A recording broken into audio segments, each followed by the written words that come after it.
Tantor Audio presents Affliction by River Savage. Narrated by Joe Arden and Lydia Dornay. Prologue. Sigh. Chemotherapy was unsuccessful. His words echo around the small, stuffy office. 3 words. I never thought 3 words would once again have the power to destroy me. The room is silent as we take in the devastating news. The clock ticks obnoxiously above us as I force myself not to break down in front of him, in front of Katie. "What's our next option?" I ask, swallowing past the lump forming in my throat. I reach out to grab Katie's hand. Her cold grip holds onto mine, our fingers intertwining. And in that one moment, I feel like the connection of our fingers, our mere touch alone, could get us through anything. Even this. The high-dose chemotherapy has destroyed the bone marrow. With both aggressive treatments now unsuccessful, we need to prepare ourselves that a stem cell transplant is our last hope, he explains as Katie's first sob tears from her throat. My concern is finding a match in our time frame. Ideally, with a stem cell transplant, the best chance is a sibling donor. Since we don't have that option, we broaden the search.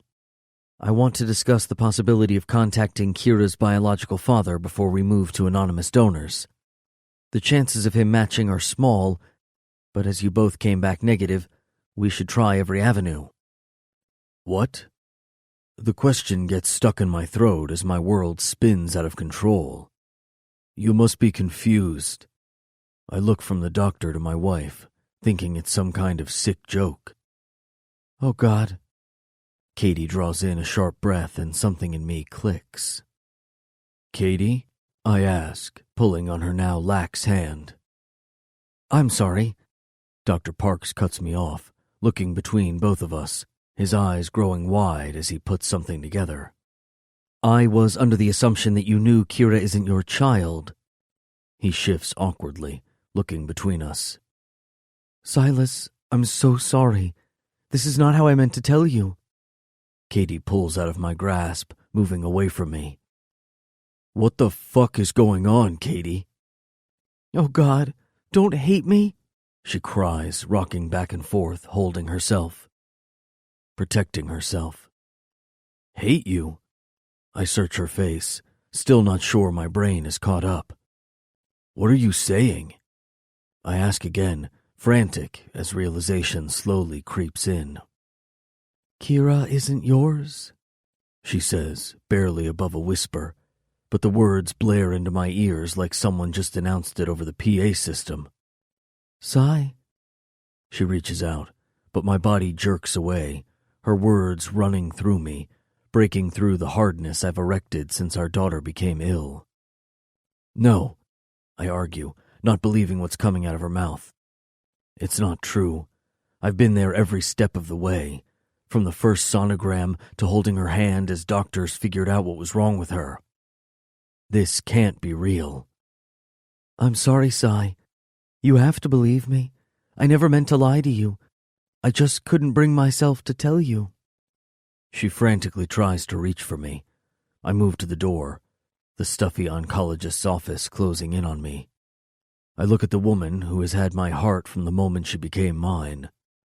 I want to scream and shake it out of her to admit she is lying. But I don't. I feel lost. Broken. My daughter lies dying in this hospital, and my wife just told me she isn't even mine. 3 words. What is it with 3 words? Acute myelogenous leukemia. Chemotherapy wasn't successful. Kira isn't yours. Chapter 1. Sigh. 7 years later. Have you ever looked at a stranger and felt yourself going back to another time in your life? A time you just want to completely forget? It was her laugh that grabbed my attention. The moment she walked through the door, I was shot back to the first time I met Katie. It was like déjà vu. Not an I've done this or been here before type, but my reaction as I look at the smoking hot blonde who just came in is something I have only ever felt one other time in my life. A time I try every day to keep blocked from my memory. It was as if God was playing some sick, twisted joke on me. "What a ball of fucking sunshine." Her sultry voice is projected to me instead of her friend. I've already turned her down for a tattoo, but she just won't give up. If it wasn't for the fact the woman she walked in with was the same woman who's had my prez's head messed up since last week, I would have told them to leave 10 minutes ago. Looking at her now, I remember seeing her the first night at Fireside Bar when Nix was working double time to get some tail, but I didn't take much notice of her then. I never take much notice anymore. Not since Katie. But this fiery blonde has been running her mouth since the moment she stepped into my store, and for some reason, my mind and my dick won't let it go. Checking the clock, I count the minutes until my prez gets his ass down here. I called him as soon as I realized who had walked in, letting him know to get down to ink me if he wanted to catch the woman who's been messing with his head for the last couple of weeks. Ever since he was called in for a meeting at his son Z's school, he's been chasing his tail, following the woman around. I know she's been messing with him, and when I made the phone call, I thought I was helping him out, but I'm regretting getting involved. I don't know what the fuck I'm going to do if I have to hear her friend's voice for much longer. "What crawled up your ass?" the blonde asks when her friend moves away to fill out the release form for body piercing. She leans over the counter, her tits pushed up for all to see. My eyes are drawn to her creamy white skin. So clean. So fucking pure. I want to tell her to shut the fuck up before I find a better use for her mouth, but I can't seem to form a sentence. "You really are a ball of sunshine. I think I should just call you Sunshine from this point on," she continues, unfazed by my lack of reaction. The more her mouth keeps running, the harder my dick gets. I keep my expression blank, trying so fucking hard not to respond. I don't want to engage with her, but something tells me this woman isn't about to give up. "Okay, let's do it." The brunette hands me the form just as Nix walks in. "Where the fuck are the rest of your clothes?" he barks out, and I now know the asshole is a goner. He's been sulking all week, and the boys have been giving him shit every chance they've had. I step back, not really interested in watching Nix hand the woman his balls. I look over and watch the blonde taking in the whole scene. While she's lost in the drama, I'm lost in watching her. What the fuck? "That was so hot," she announces to the shop at some shit Nix just spewed, and I can't help the scoff that falls from my lips. She turns and gives me a look of challenge, and then takes up a spot next to her friend. "Don't be a pig," I hear her say, but I'm not paying attention. I'm too busy checking out her ass. Jesus, there is something about her, some sort of fucked up pull that I don't like one fucking bit. Shaking off the attraction, I force myself to forget it. This woman is not what I need. I need less drama, and a woman who isn't going to con me into falling for her just from a few sassy words. I never used to be this way. Never used to be afraid to open up. But when the woman you love betrays you, leaving you broken and mourning the loss of a child who was never yours, it changes a man. The anger flowing through my veins never leaves. The hurt seeping from my pores never stops. And the pain of losing a child will never leave me, even if the child I loved with everything I had was never mine to begin with. Chapter 2. Holly. "What do you mean, desk?" I ask, looking between my best friend, Cadence, and her new man, Nix. He winks, smirking while she death stares him. I'm not normally a jealous person, but standing and watching the way the man looks at her would make any grown woman jealous. The man is sexy, mixed with a sprinkle of bad news. If I knew the Knights Rebels were this hot up close, I would have crashed one of their parties sooner. He doesn't mean anything. Cadence tries to recover, but I can see it in her eyes. Sexy biker daddy and the naughty school teacher played freaky in class. You had sex on your desk?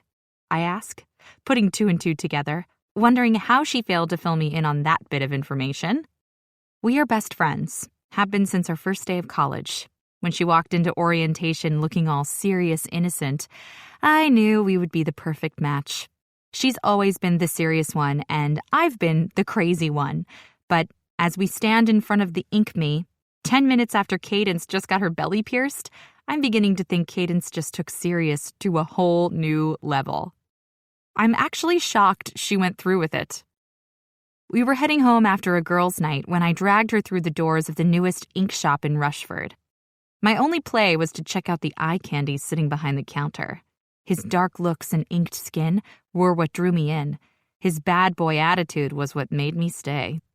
We had no idea the rebels owned the place or that the bad boy who lured me in is a patched member. We didn't have sex, Cadence argues, but I know she's not telling the truth. If she didn't have sex, she did something else nasty. Cadence, Nix warns again, and I can see it in his eyes. He's losing patience. I've only met Nix Knight one other time, and patience is not his strong suit. Go, I tell her, giving her the extra push she clearly needs. She might be the bravest and strongest woman I know, but she sure can be clueless with men. If I had a man as sexy as Nix, there would be no begging involved. Fine, she huffs, walking forward to get on his bike. Nix doesn't waste time. He takes her hand and drags her the rest of the way. Cy, make sure Holly gets home. Nix calls out his final command to the man who lured me into the shop in the first place. Cy, the badass biker with the bad attitude, has a name. The minute I walked through the doors, I thought, this is going to be fun. Little did I know the ray of sunshine is everything but fun. I try not to look back at him while Cadence fiddles with the strap on her helmet, but I can't control my eyes when they move to him. His stern stare tells me he isn't impressed with his job of getting me safely home, but I don't focus on that. His tattooed arms and neck have my attention, teasing me with what could possibly be hiding under the dark Henley he's wearing tonight. Even if he doesn't seem interested, I can't help myself. I've run over every scenario of how I can get him into my bed. I'm sorry, Holly, Cadence calls out, breaking my obvious staring. You don't look sorry. I turn back and watch as Nix taps the top of her helmet and picks her up to place her on the back of his bike. She yelps and then accepts his kiss when he leans forward for one. Their connection is almost sickening. She waves one more time before Nix starts his bike and pulls out, leaving me alone with the cranky biker. So, Sunshine. I turn to watch him, using the name I now dedicate to him. I'm curious, do you treat everyone like this, or am I just special? Not answering, his dark gray eyes glare at me, but I'm expecting it. The man hasn't spoken one word to me, ignoring every question I've asked. He blinks once, then twice, before he turns and stalks to his bike. Man, this guy is one broody, sexy asshole. It's a crying shame he hasn't taken to my advances. I don't often find myself in these sorts of predicaments, but I have to admit, the thrill of the chase makes for pretty hot foreplay. Let's do this, I say, following him and feeling like a fool talking to myself. Maybe he doesn't know anything but asshole talk. He continues to ignore me as he hands me the helmet and then starts his bike. The ground under my feet shakes as he pulls the throttle back. The loud, deep rumble moves through my body, and I can't help the excitement I feel, knowing I'm about to get on the back of this sexy man's bike.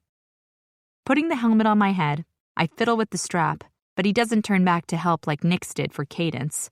He simply sits, waiting for me to climb on. Okay, I'm ready, I say, trying not to let his silence bother me. He is intimidating, I'll give him that. But the tattoos, the darkness, And the mystery? Who wouldn't put up a decent fight? Ready to get on the back, I move forward and put my hand on one shoulder, ready to mount. I lift my leg, but my dress stops me from getting on. "Don't turn around," I tell him, hiking my skirt up to get on behind him. He still doesn't say anything, just stares ahead while I fix my skirt, making sure I don't flash anyone. Jesus, Cadence made this look easy. "Where do I put my feet?" I ask, a little unsure of myself when I finally settle in behind him. He leans to one side, bends from the waist, and reaches down. His large, calloused hand slides down my naked leg. I don't respond, but the intimate touch feels so good, I have to force myself not to purr. His touch is firm, but still has a softness about it as he positions my foot on a small peg. He holds it there for a moment, and for a brief second, I feel his thumbs slowly sweep along my skin in a small caress. It's so subtle, I second-guess what I felt, until he releases my ankle and then does the same for the other side. I don't react, unsure of what it means or if it means anything. What I do know is this man seems like a list of contradictions. So hard and filled with so much anger, while in the next breath he's gentle and even a little lost. I lean forward when he sits back up and wrap my hands around him. His body feels hard underneath them, the leather of his cut cool on my fingertips. "Second right off main, then first left," I tell him, my fingers flexing instinctively at our closeness. He nods, still not speaking, and after a few revs of the throttle, we take off. My grip on his cut deepens as the forward motion catches me off guard. I've never been on a bike, and after hearing Cadence's rendition of her ride with Nyx, I can now say the woman did not lie. Even if we only go slow, the air blowing my hair back is exhilarating. I don't know if I want to get off. "You can go faster," I encourage, hoping he takes the hint, but something tells me he's not the type of man to take any sort of hint.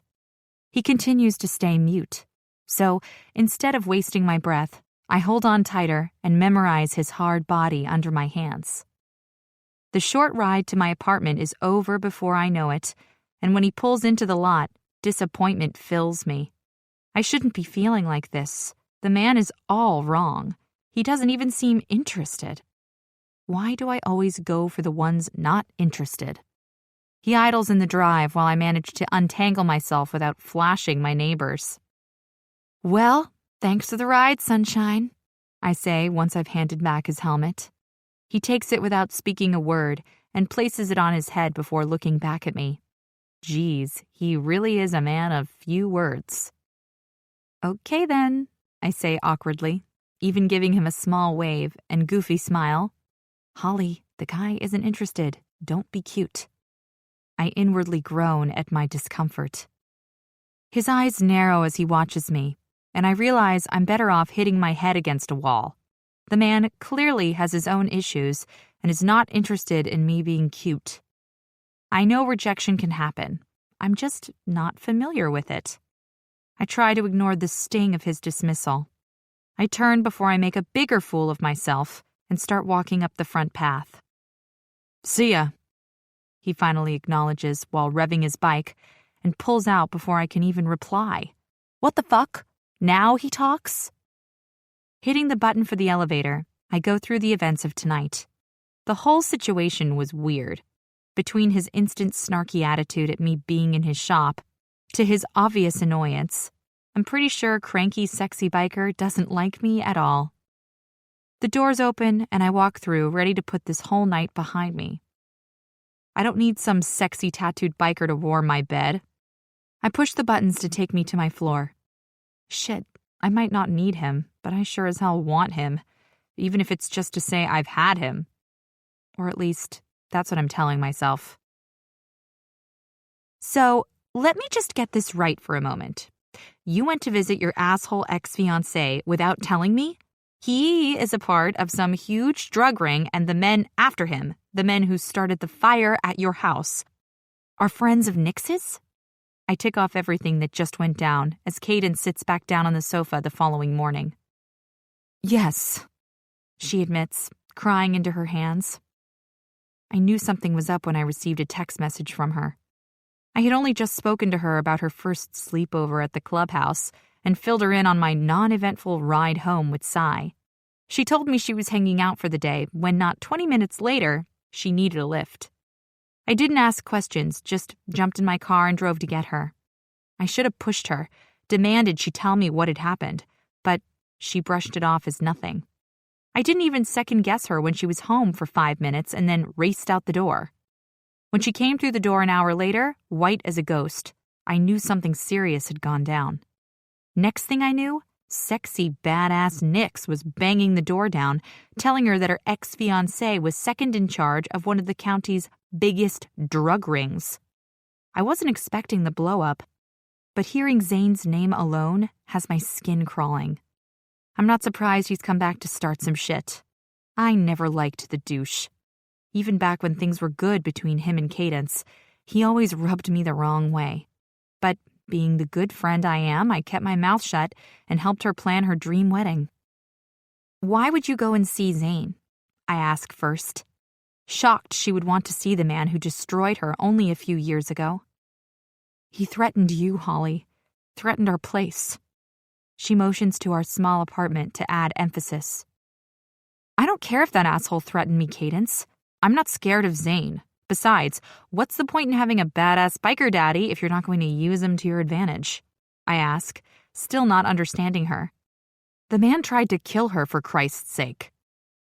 This isn't funny, Holly. You heard what Nix just said to me. She cries into her tissue again, feeling sorry for herself. She's right. I did hear what Nix said to her. I also heard what he didn't say, and going by the look on his face when he realized how they were connected, he didn't look too happy. I'm not laughing, I'm serious. Zane tried to kill you. Did you hear what Nix said? Yes, sexy biker daddy was a douche talking about your oral abilities, but you have to give it to him. He held back for a while, and you were kind of bitchy, I admit, trying to get her to see it from his side. He was the one who was out of line. Don't side with him, she snaps. But I can see her mind ticking over what just happened. You both were out of line, I correct her.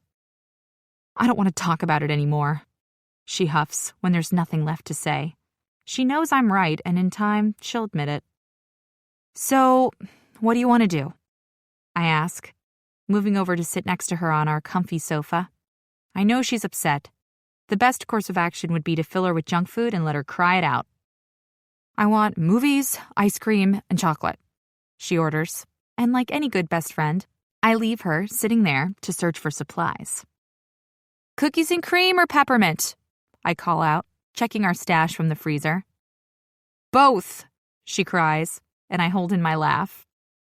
You know you owe me for this, I say, throwing the spoon at her. I want all the juicy details on your first night in the clubhouse, I demand before handing over the tub. Holly, don't make me relive it, she complains, thinking her pout will sway me. Girl, you have a real-life sexy-ass biker. Let me live vicariously through you, I beg, watching her roll her eyes. If only she knew just how lucky she is. Fine, but I want details about what Cy said to you when he dropped you off last night, she replies, taking the peppermint tub out of my hands. Ha! I told you. The man said 2 words. See ya. I repeat what I told her on the phone this morning. You weren't kidding. No, total asshole too. But seriously, did you see the ink on him? I ask, remembering how sexy he looked in his dark jeans. Henley, and cut. I've seen him. I wonder what his deal is, she asks, heaping a large spoonful of ice cream into her mouth. Don't you know? I ask, shocked she has no inside scoop for me. Nope, he's a mystery. He doesn't talk much, and if he did, it wouldn't be gossip, that's for sure. She reaches for the cookies and cream. Mystery, hey? I can handle mystery. I can't help but hope I see the mysterious Cy again. I know I didn't have a good first shot at him, but I know if I get another chance, I'll have him eating out of my hand. What are you smiling at? Cadence asks, watching me closely. Nothing, just remembering something from earlier. I don't want her to know I'm thinking about one sexy, broody biker. We already have one of us messed up with the Knights Rebels. Well, let's stop talking about Nyx or any of the men associated with the Knights Rebels. I'm done with them. She swallows down another heaped spoon of cookies and cream. Calm down, woman. You can't dump him until I get inside their club. You hear me? I ask, only half joking. I'm more concerned for her. She's only just coming back to herself, and I won't let one fight bring her down. I'm serious. I'm done with him, she says, crying again, but I don't correct her. She will work her shit out with Nyx, and by the end of the week, she'll be back at the clubhouse in his bed while I'm stuck thinking about a cranky, sexy sigh. Ain't that the truth? Fuck my life. Chapter 3. Sigh. Fuck me, I whisper to myself as I watch her move her ass up against yet another guy for the night. God has to be playing some kind of cruel joke on me. Her blonde hair hangs loose, wavier than last week, and the short dress and heels she's wearing tonight are even sexier, if that's even possible. I haven't been able to get the fiery blonde out of my head since I dropped her off at her place last week. Of course, I was an asshole, not even helping her on the bike. I was pissed Nyx left me with her. I knew having her close would be too much. I tried not to give in to the temptation of having her behind me, but as soon as she asked where her feet should go, I just had to touch. I knew the move was stupid and dangerous as my hand ran down her silky smooth leg, but it didn't stop me from repeating the action on the other leg. It was reckless, and now I can't stop thinking about the feel of her skin under my fingers. Shifting in my booth along the far wall of liquid, I watch as she smiles up at the asshole who hasn't taken his eyes off her. The motherfucker is pissing me off with his smug look. Hell, everyone is pissing me off. I never wanted to come tonight, but with Nyx and Cadence having some bullshit fight over her ex and his connection with Gunnar Jameson, we've been watching Cadence at a distance. And everywhere Cadence goes, Holly goes. Be careful, brother, Brooks warns, sitting back in his chair while he scopes out the club. Liquid is one of the 4 businesses the Knights Rebels MC own in town. With an average-sized club and legitimate business dealings, we do well enough to live comfortably, and then some. Hence this overdone club Jesse runs. She looks more like trouble than fun, he continues, taking the words right out of my mouth. He's right, but as I sit here watching her, it just makes me want her more. I don't say anything, just watch as she looks up at the guy and smiles before turning her back to him, rubbing her ass against him again. I can see it all coming down around you, he laughs, shaking his head. First Nyx, and now you. Me? Fuck that. No way am I going there, I tell him, forcing myself not to search for her again. He's wrong. There is no way I'm turning into our prez. No? You haven't fucking stopped looking at her since we walked in, he accuses, letting me know just how perceptive he is. Brooks is one of the old boys, and the only rebel married with a daughter. He's a good family man, but most of all, he lives and breathes the brotherhood. Kind of our fucking job, Brooks, I say, looking at him. He just smirks. Do you think I want to be watching her? I ask him, pissed that 1, I'm even here tonight when I have more important things to do, and 2, he's going to give me a hard time about it. So much has happened in the last week. The front of Inc. Me was destroyed in a fire right after I had taken Holly home, and the rebels had to call in the help of our rival club, the Warriors. Things have been tense. The shop was a mess, and we've all been on high alert. I think you're having a hard time watching her about to go home with that asshole, he adds, pointing over to the fucker who just had his hands all over her. He's right. I don't know why it's bothering me so much. I have no claim over her. But sitting here, watching her about to pick up when I'm about to go home alone, it's just too fucking much. Whatever, Brooks. I'm out. I'm done with watching her, and pissed he's seeing what I'm only just realizing now. Jesus, I am a jealous fucker. Aw, don't be like that. He laughs, watching me throw a 20 down. I gotta go. Ink Me reopens tomorrow and I have a shitload to work through. You need any help? He asks.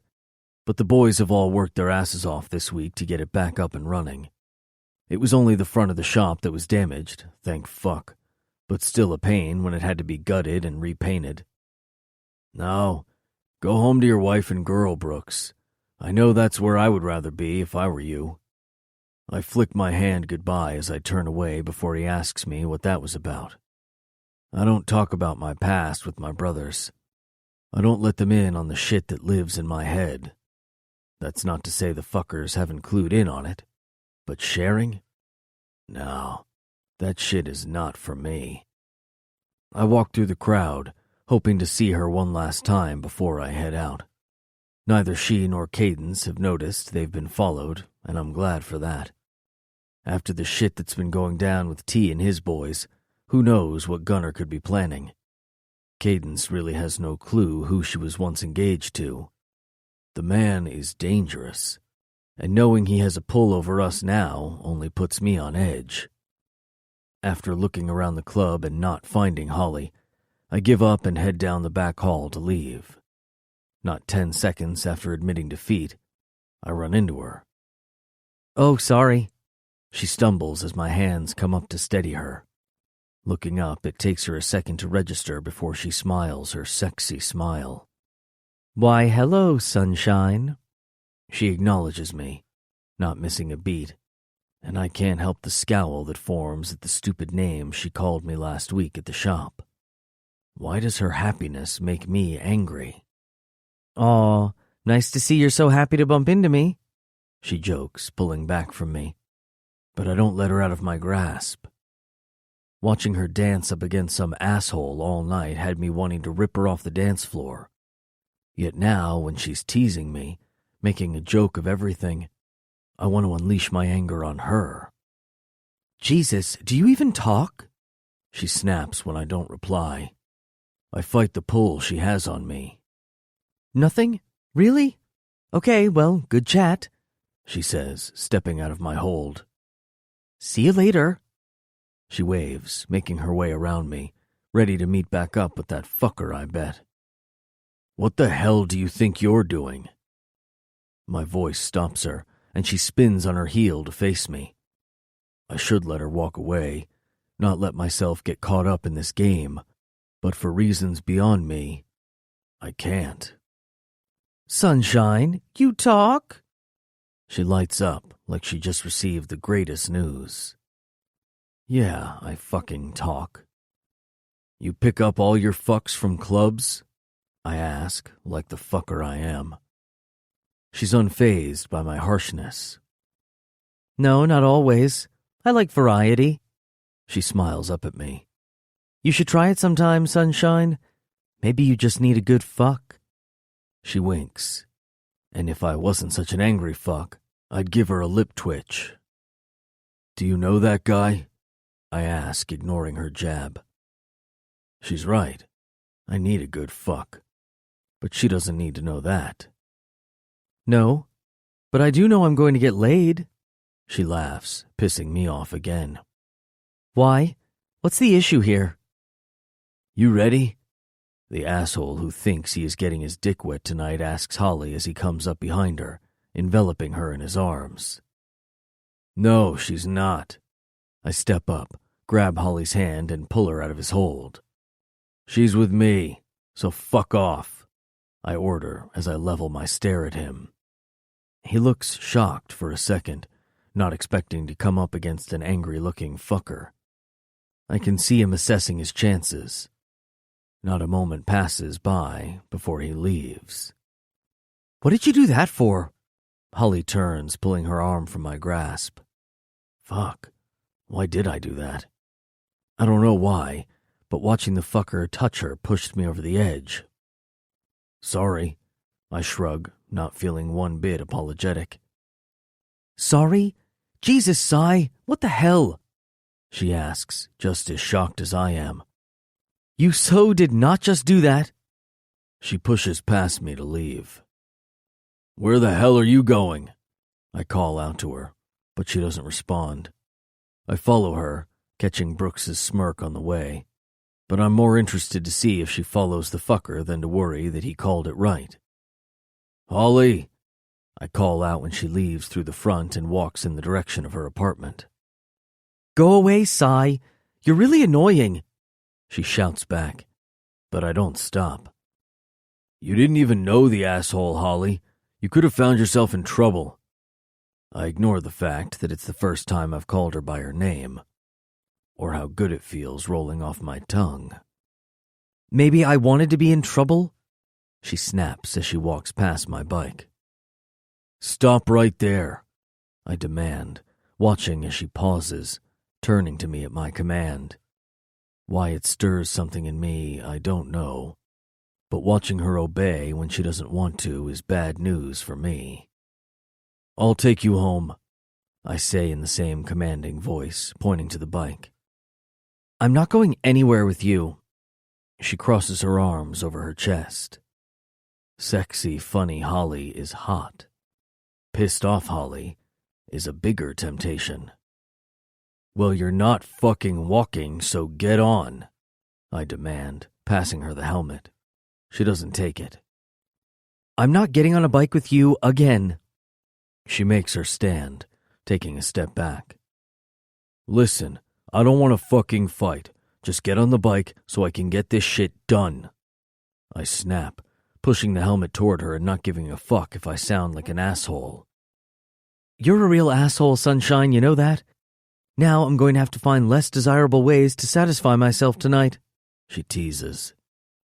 I don't know if she's joking or just trying to get a reaction from me, but hearing her talk about satisfying herself makes me angrier. Holly, I warn, knowing I'm starting to slip. I get on first, waiting for her to do as she's told. Fine. She caves and finally climbs on the back of my bike. She leans forward and whispers into my ear. But I'm only getting on because I don't want to walk. I try not to react, but the blood rushing to my cock is involuntary. She reaches around me and I look down at her small hands holding onto my cut. I feel her legs tighten as she rubs up against me. I can handle her hands on me, but her body rubbing against my back is too much. My palm goes to her leg, stopping her with a squeeze. Don't, I warn, shutting her down. She huffs her annoyance, but I don't respond. Instead, I take off out of the lot, ready to be done with this night, knowing I should never have played with fire. 3 minutes later, after a silent ride, I pull up in front of her building and I cut the engine. She lives in one of those secured apartments, but it doesn't stop me from checking out the surroundings. No need to stop. I'll be fine, she says, passing me my helmet back. I'll walk you up, I tell her, ignoring her eye roll. I really shouldn't. I need to turn around, walk back to my bike, and get the hell away from her and her tempting ways. But my brain is telling my body I just need to get her up to her door. Oh, a real Prince Charming tonight, she snorts, walking up ahead of me. The elevator ride up to the top floor is silent, and I wonder if being this close to her alone is such a good idea. I regret my play just as the doors open. Following her out and down the hall, I watch as she approaches the second apartment and takes her keys from her purse. Well, thanks for ruining my night, Sunshine. I was guaranteed hot, sweaty sex tonight, and now I'm left with my hand or trusty vibrator. She smirks like it's a game we're playing, and she's about to score. It takes everything in me not to push her up against the door right there and punish her for thinking she can play with me. She huffs when I keep quiet and turns to open the door when she doesn't get the reaction she's looking for. The lock clicks and she pushes the door open. I want to follow her in, fuck the attitude out of her, but I stand still in my resolve. She pauses, and I can see the uncertainty in her eyes as she turns and lays her cards out for me to see. You don't even want to have sex? No, I tell her, hating the word as it comes out of my mouth. I don't want to have sex. I want to fuck her so hard she wishes she never tempted me. You know, that just made me wet, she jokes, and I see her trying to cover the shock of my rejection with her humor, but it doesn't make me laugh. Nothing about this woman teasing me makes me laugh. Holly, I warn and watch her smirk slowly as she closes the door. Relief fills me as I hear the lock click closed, followed by frustration that I'm left craving more of her. Tempted to knock on her door, I force myself to turn and leave before I do something stupid. 2 steps into my retreat, the door opens and her voice calling my name stops me. If you weren't going to fuck me tonight, then what was your play? She asks. Her question has me hating myself more. What was I doing in the first place? I'm not gonna lie. Seeing her pick up the asshole was not a fucking easy pill to swallow. But it's not like I have a claim on her. I'm not even sure I want to claim her. But my body reacted differently. It was as though it was on autopilot. Before I knew it, she was on the back of my bike, and I was taking her home again. I turned to face her, ready to lie and tell her it's club business and I had to bring her home. But when I see her standing there, all sex and sass, and the biggest fucking temptation ever, something changes. I see something I haven't seen in such a long time. A small glimmer of light. The air around us becomes thick with tension and anger, lust and sensual need. But we're both stuck in a stare-off. What happened to you? She asks so gently it nearly breaks me. I don't know how to respond. I'm lost in the question and the silence of the moment as something passes between us. I don't want her to know what I hide. I don't want to talk about it. But I still take a step forward, my body disobeying my brain. This is going to be a mistake. I can already feel it. But if this woman wants to play, I'll fucking play. Chapter 4. Holly. Sigh? I ask, confused by his sudden change. I step back again as he takes another step closer. What are you doing? My voice shakes as he steps past the threshold of my small apartment, kicking the door shut with a booted foot. The tension in the room is building as we face one another. I'm confused. 1 minute, he's looking so torn I had to ask the question, and the next, something snapped in him. My chest rises and falls as the anticipation of having him builds every second he stands inside my home. I don't know if he's teasing me or what this is, but the look in his eyes is telling me he's just as turned on as I am. Ever since the night at the shop last week, I knew he was bad news, with an equally bad attitude. But as he stood in front of me in the hallway, fighting whatever he was fighting, I knew no matter how hard I tried to condemn him for it, I couldn't. Now that I'm about to get what I want, what I've craved since I walked into Ink Me, I'm not so sure of myself. He takes yet another step towards me.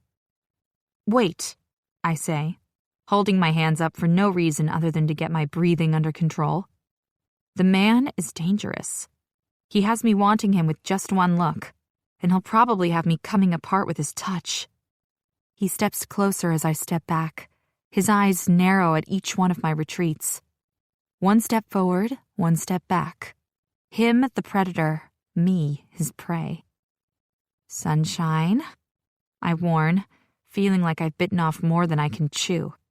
It was fun teasing him. Now, as I retreat, I second-guess my play. My back reaches the wall. halting me in my escape. His grave face drops for a moment when he sees I have nowhere else to run, and then his hard, warm body presses up against me, pushing me further into the wall. Getting on his bike tonight, I knew this was going to happen. But when he let me close the door, I was shocked. In one moment, he looks at me like he could eat me, and the next, it's like he can't get away quick enough. "I'm going to ask this once, and once only." His gravelly voice whispers precariously, and I'm beginning to worry I've messed with the wrong person. "You want this?" he asks, running his nose along my jaw, breathing me in. His short stubble rubs along my skin, the sensation mixing the right amount of pleasure with roughness. I nod as a tremor runs through me. I know I crave him. I know I need to have him more than anything. "Fuck. I can smell how much you want it," he declares. And then his mouth is on me in a brutal attack. I latch on while his hands come to my hair, snapping my head back in a sharp pull. I don't know how far he's going to let this go, but that doesn't stop my leg from coming up and anchoring him to me, or grinding against him. The growl rolling from his mouth tells me he's just as desperate as I am, and for a brief second, I think about pulling back, putting an end to what can only spell trouble for me. But his tongue dominates my mouth, connecting us on a level which unravels me. Holy shit, the angry man can kiss. His hands loosen their grip from my hair and move slowly down my body to the hem of my dress. I know he's about to break the kiss. No, he has to if he wants me out of my dress. But even though I know it's about to happen, I can't stop the sigh of frustration when our connection is broken. "Fuck, Holly," he pants, pulling back from me.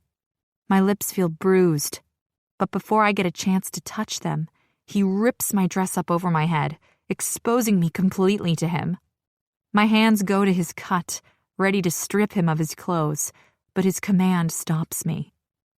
"No," he says, shaking his head. "What do you mean, no?" I question him, suddenly feeling vulnerable standing in my white matching panties and bra while he stands fully clothed. "No means no," he repeats, taking my panties and ripping them between his fingers. Fuck me. I don't even care if he has destroyed my favorite panties with his bare hands. My need to have him inside me grows at his total act of dominance. My hands go to my bra, unhooking the back and letting it fall from me. He steps back, shaking his head and taking in my naked body.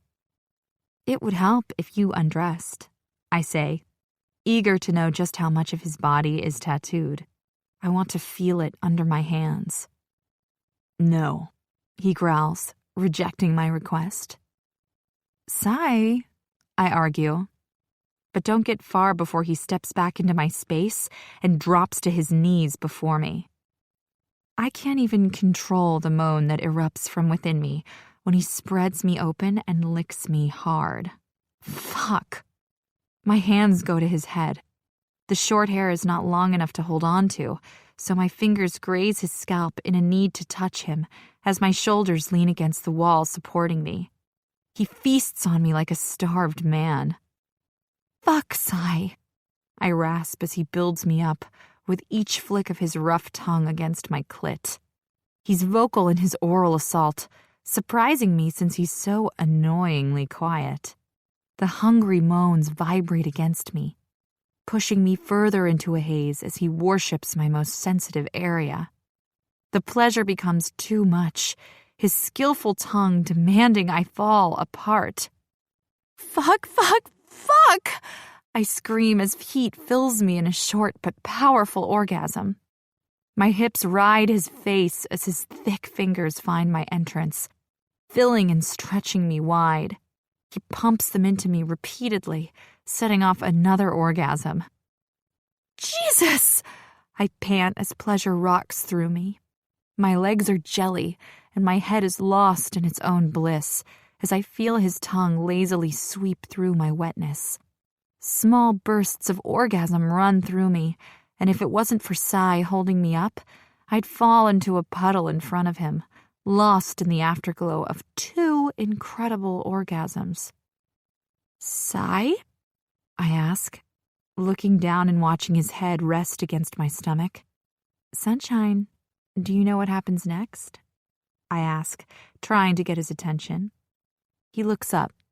His eyes come to mine, and instead of seeing the dark anger that lives in them, now all I see is a lost, faraway look, like he doesn't understand what is happening.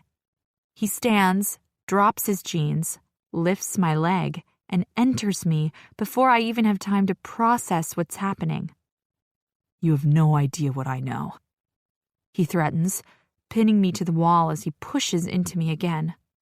My legs are still shaky from the first 2 orgasms. I hold on to his cut as he continues pumping into me. The loud slapping of his balls against me fills the room as his stare drills into me. Oh, God! I moan as he pulls my other leg up, suspending me against the wall. No, he snaps, pushing into me harder and planting himself there before grinding against me. His length hits the right spot as his pubic bone hits my clit. What? I croak, my throat scratchy from my shouts. Not God, he repeats, his breath coming out harsh, but I can't keep up. My head is lost in a haze, focusing solely on my impending orgasm that's running full speed ahead. Ouch! I shout as he leans forward and bites down on my shoulder. Did God just bite your shoulder, Holly? He asks, pushing his hips harder into me. No, I pant, unsure how I'm even still breathing. Between the pleasure running through my core and the pain of his bite, I don't know how I feel. Didn't fucking think so, he growls, leaning back down and licking the bite mark. Sigh, I breathe, feeling my body tense as he rolls his hips faster, harder. That edge of pleasure and pain dangles in front of me again.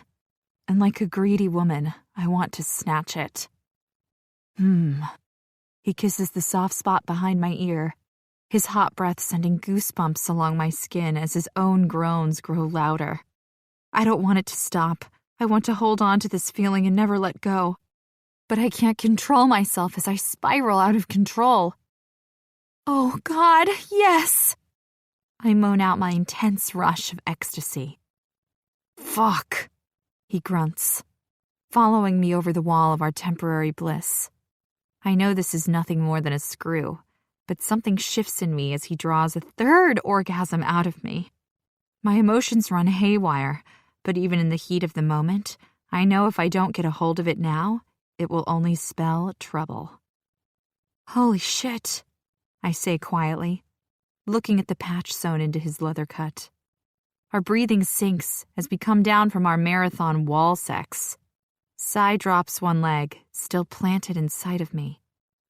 Jesus, he whispers as he drops the other leg, slowly letting himself out of me. He steps back, pulling his pants back up without taking his eyes off me. I've never been taken up against a wall like that before. And now I want it again. Fuck, he curses. What? I ask as an ache runs through my body. My muscles, lax in my post-orgasm state, can barely hold me up. I then register his cum running down the inside of my leg. You didn't use a condom? Annoyed doesn't even begin to cover how fucking stupid I am. Fuck, he repeats again, balling his fists at his side. Will you stop saying fuck? I snap, pissed at seeing him freak out.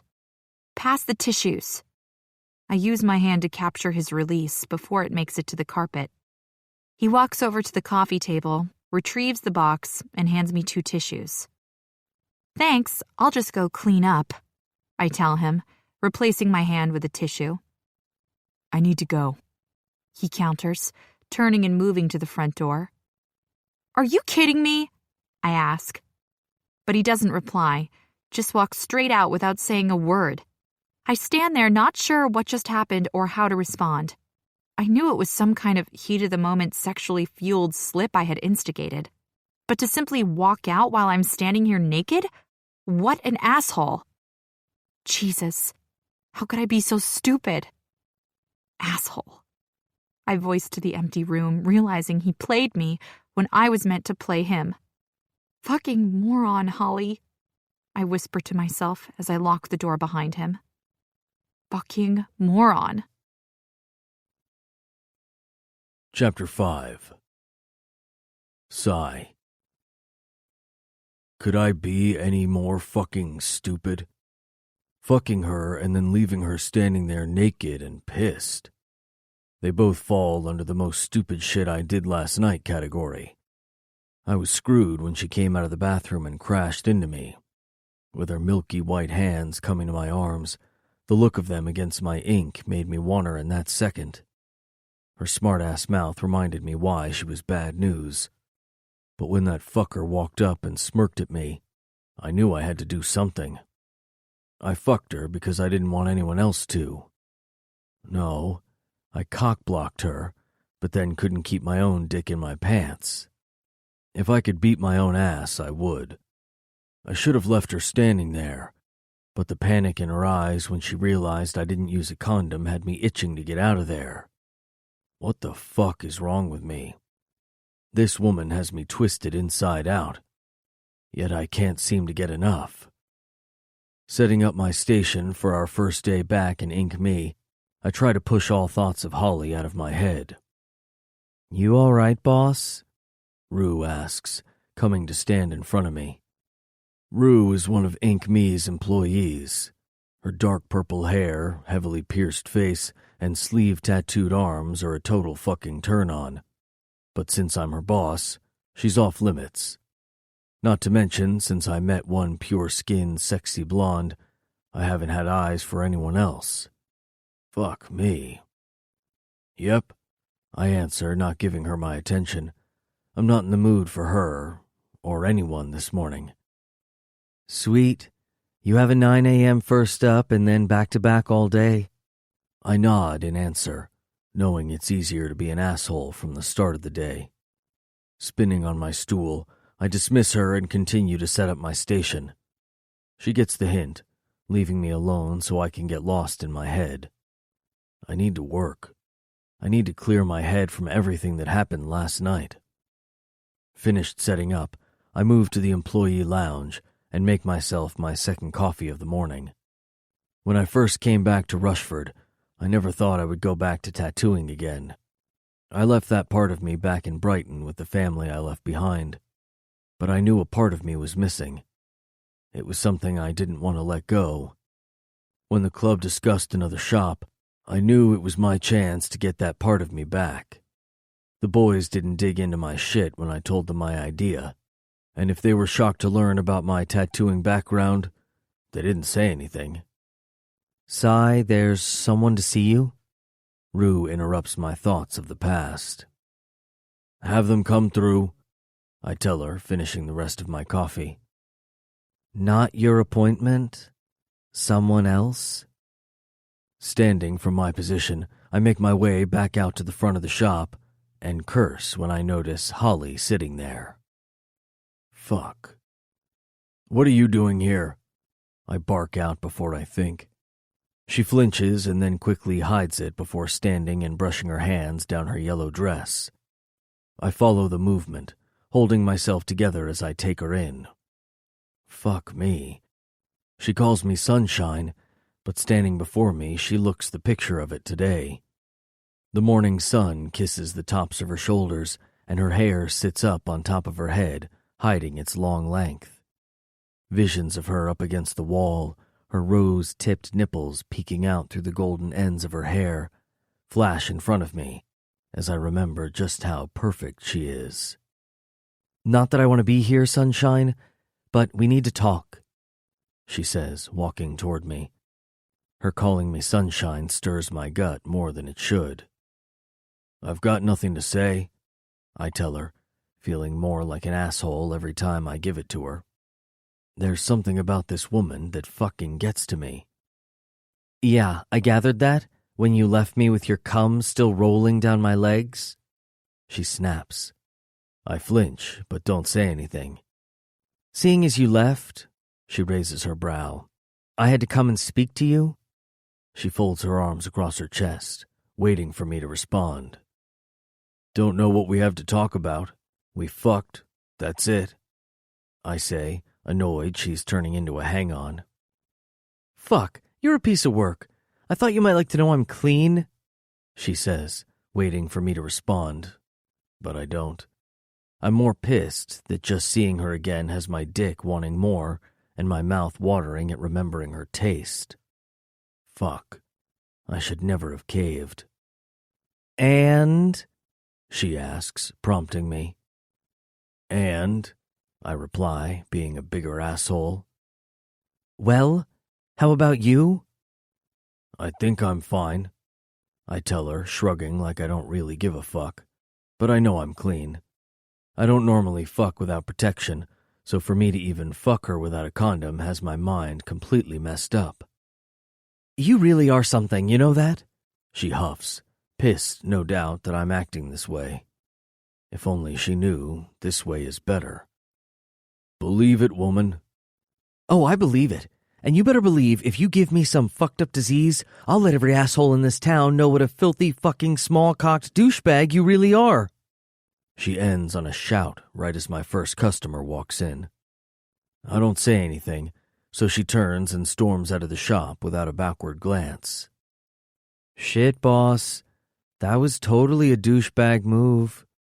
Rue comments from the front desk, obviously listening in instead of greeting the customer.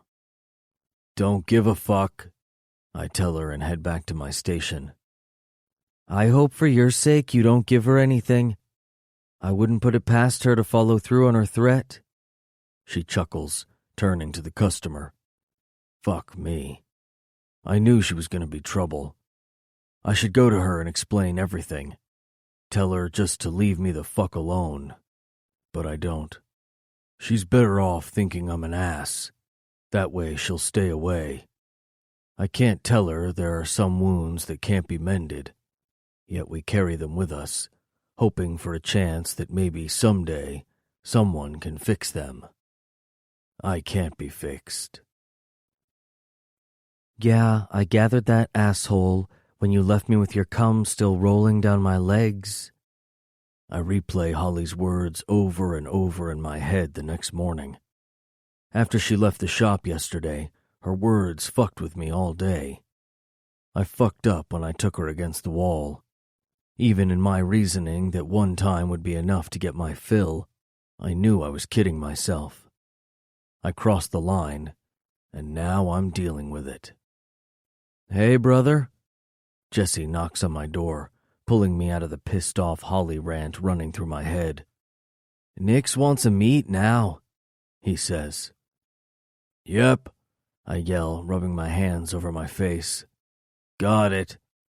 I grab my cut and force myself to stop thinking about the past, and more importantly, Holly.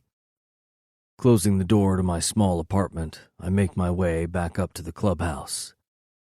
I need to get my head clear and stop fucking thinking of her. What is it about this woman? Since I walked out of her house 2 nights ago, leaving her without a goodbye, I haven't stopped thinking about her. It wasn't my intention to fuck her, but the question in her eyes as she stood in front of me, asking what happened to me, made me snap. Her whole attitude when she speaks to me snaps something inside me. Maybe it's the fact she's the first woman who isn't clingy or hasn't seen me as a conquest to fix. She looks at me as a challenge on a different level, not one for her to play, but one for her to conquer. I tried to stay away, tried to force myself not to be tempted by her, but now I've had a taste. I can't seem to turn my need for her off. Don't look so excited to see me, Jesse says as I walk into church. Piss off, I grunt, hitting him over the head. Jesse is the joker of the group. Sometimes he's a funny fucker. Other times he just pisses me off. What's crawled up your ass? he asks as I sit down around the oak wood table. Let me guess. That hot chick you got working in the shop is giving you blue balls. He laughs at his own joke. If fucking only. Where's Bo? Nix growls when he walks into the room, taking his seat at the head of the table. Careful, Nix. You're beginning to sound like Cy. Bo snickers, coming in behind him. We're all here. Let's get this shit sorted, he says, ignoring Bo's dig. First up, we have fucking issues with Liquid. We don't normally run church like this, but the club is under pressure with shit going down around us. I don't blame Nix for his anger. What issues? Jesse calls out, the name of his baby grabbing his attention. The man lives and breathes the place, while it only gives Nix a headache. I swear to fucking Christ, Jesse, the place is more trouble than it's worth. Nah, come on, boss man. You don't mean that. I fucking do. Especially when you're sleeping your way through the fucking waitresses.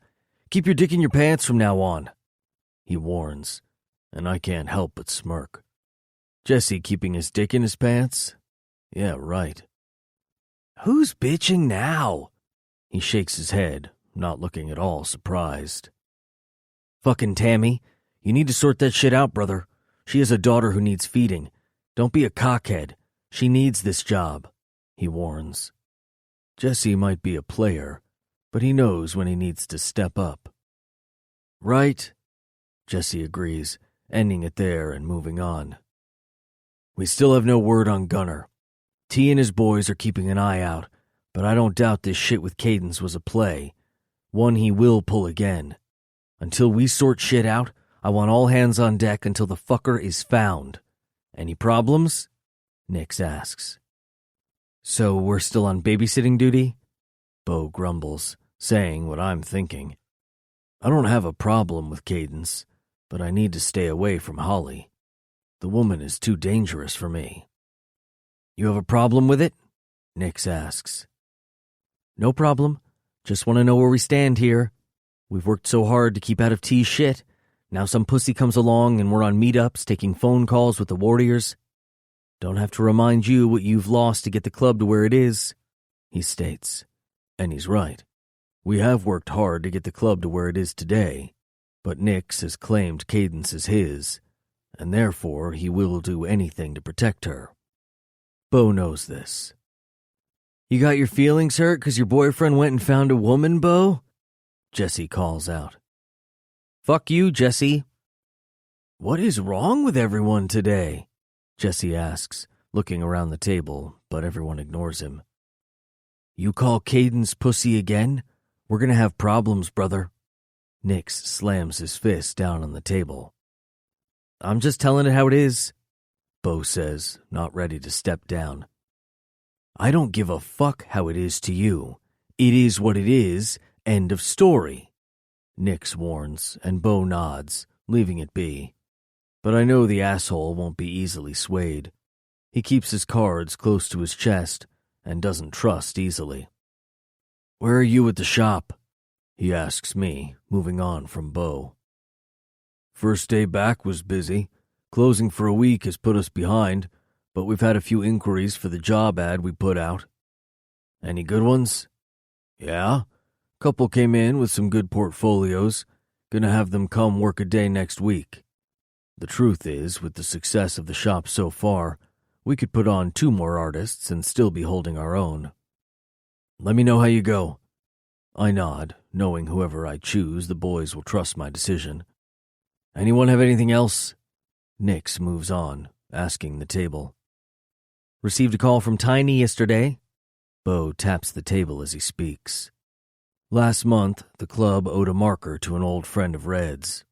We transported a mother and child to a safe house, kept her guarded until they could arrange her documents, and then escorted her on to the next point. Seeing her so severely beaten and her kid so fucking scared messed with most of us. Fucker got away with it. But at least we were able to get the woman and her son out. What's he want? Nix asks, his attention grabbed.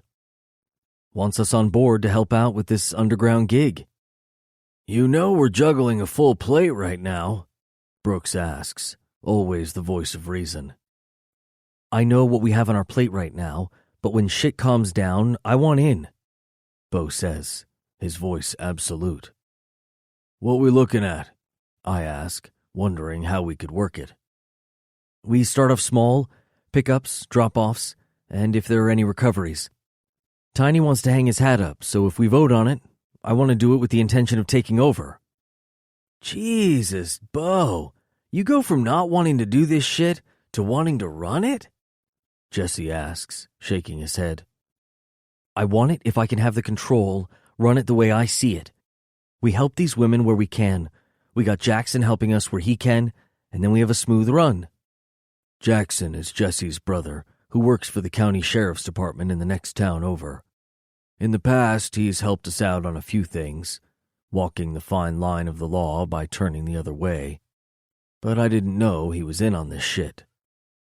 Okay, you can have it, but only after this shit with Gunner is sorted. Nix agrees. We're voting on this then? Bo replies, shocked at his answer. You all want in? Nix asks the table, making it legit. I know this is something Bo wants, and coming from a family whose father beat his mother, I'd vote anyway. The table echoes with Yaz, as Nix calls it as agreed. This is on you, Bo. We'll help where we can, but we go in clean and come out clean. Got it? Nix warns. Only way to do it, Bo replies, a small smile on his face. Right. Well, that's about it. Anyone else? Nix asks one last time. But just like me, everyone seems ready to call it and be done. Remember, keep our eyes open, and any news of fucking Gunner or Edwards, we move. We all nod, agreeing with what needs to be done. Standing, I follow my brothers back out to the main room of the clubhouse. Cy, I'm heading to the gym 10 minutes. You in? Jesse asks, walking past me to his room. Not today, I say, not in the mood for his fucking chirpy mood. Your loss, he shrugs, turning and leaving. You all right, Cy? Nix asks, coming up once everyone is cleared out. Perfect, I tell him and regret the choice of word. He smirks, shaking his head. Brace, brother. It's only gonna get worse, he says, slapping me on my back and chuckling to himself. I don't know what the fuck he's talking about, and I don't want to know how he knows about the shit I'm dealing with. All I need to do is get this fucking woman out of my head, and all will be back to normal. Right? I fucking hope so.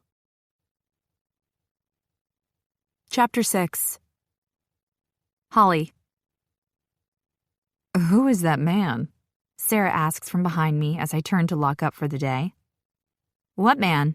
I ask, looking over my shoulder. That one? She points over the parking lot to a man waiting on his bike. Shit, sigh. His head comes up at our voices, but his eyes are hidden behind his glasses so I can't see his reaction. I scan his body and zone in on his tattooed arms. They're crossed at his chest. Anyone walking past would double take at the dark and broody man sitting there. But not me. No, I'm forcing myself to not look back. Not sure, I reply, checking the lock one last time before turning away. I don't need to see him tonight, not after working all day. Damn, he is fine. She continues, checking him out. I wonder what he looks like under all that leather. She runs her eyes down his covered body. Yeah, if only I knew. I've had the man inside of me, and I have no idea what's under that. How depressing. Especially when the man is on my shit list. I don't even know what he is doing here. Last time I saw him was when I was threatening him with bodily harm and stormed out of his shop. He's all right if you like the biker type. I push our hot sex out of my head and brush off his hotness. I have to run. See you tomorrow. I wave and start the short walk home. You want a lift? She asks, but I decline. The fresh air is great after working long hours. No, I'm good. I smile and wave her off. I don't look back and don't make eye contact with Sai as I pass him. You aren't going to say hi? He calls out, his voice sending a shiver down my spine. I can't react. I'm still pissed about last week. Instead, I pick up my pace and hope he gives up. His bike starts up, the rumble of the pipes vibrating in the still early evening. He roars past me and I ignore the feeling of frustration that he's gone.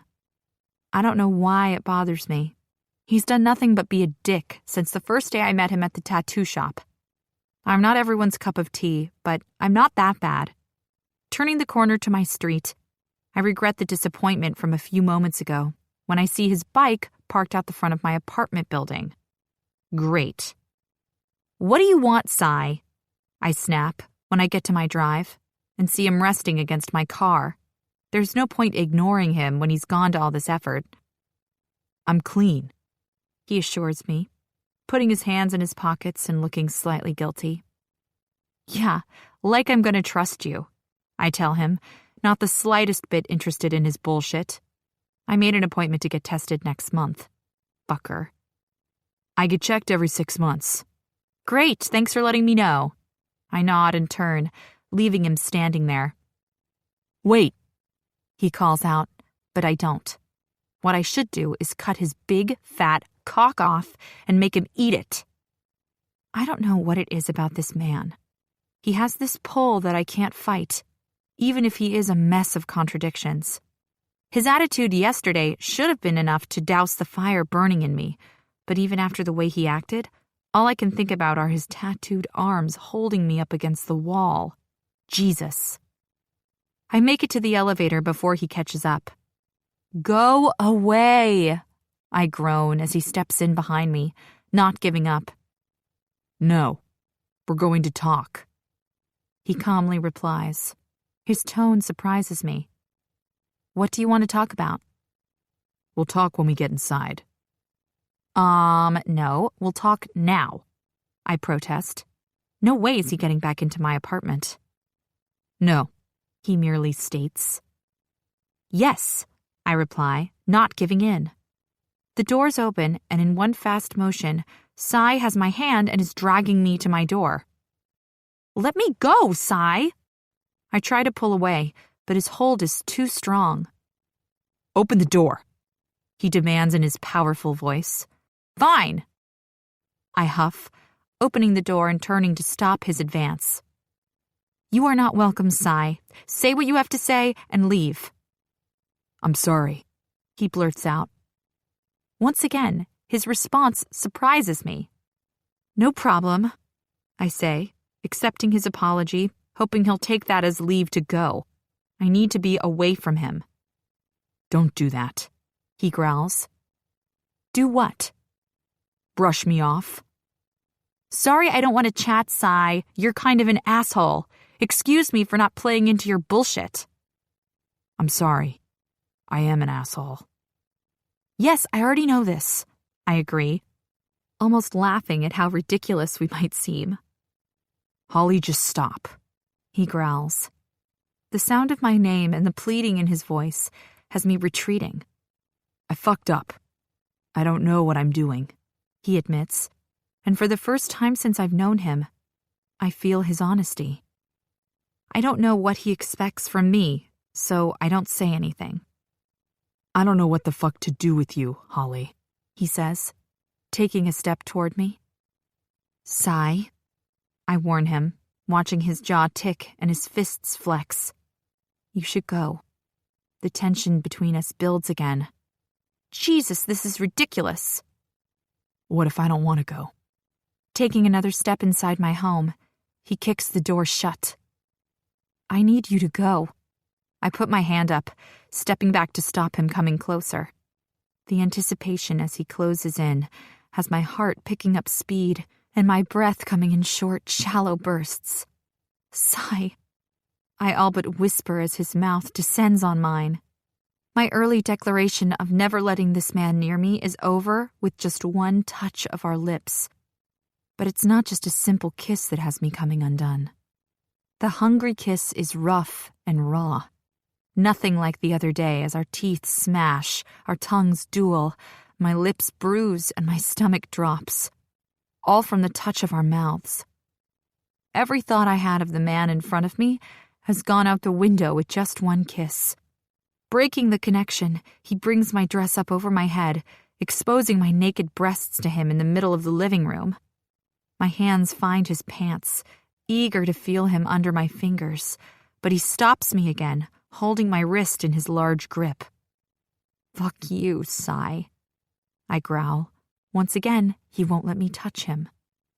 "Don't," he warns, before taking my mouth hard, silencing me with his tongue. I want to stop this, tell him it's bullshit that I can't touch him. But his hands find my breasts, and all thoughts of putting him in his place disappear as his hands work their magic. "Turn around and get down on your hands and knees," he commands. I don't even hesitate for 1 second. Sliding my panties down my legs, I turn and do as he says. What is it with this man that has me disregarding all my rules? "Condom?" I ask, when I hear him drop his pants behind me, without looking back. "Fuck that, I want you bare again," he states, running his shaft between my ass cheeks. "No, Sai." My words leave me on a heavy breath when he finds my slick entrance. My brain is screaming at me to stop this, to not let it go on, but my body has taken over. Even though I know how ridiculously stupid this is, I can't stop it. "Yes," he growls, leaning against my back. "I haven't been with anyone since you," he admits, before leaning forward and biting down on my shoulder.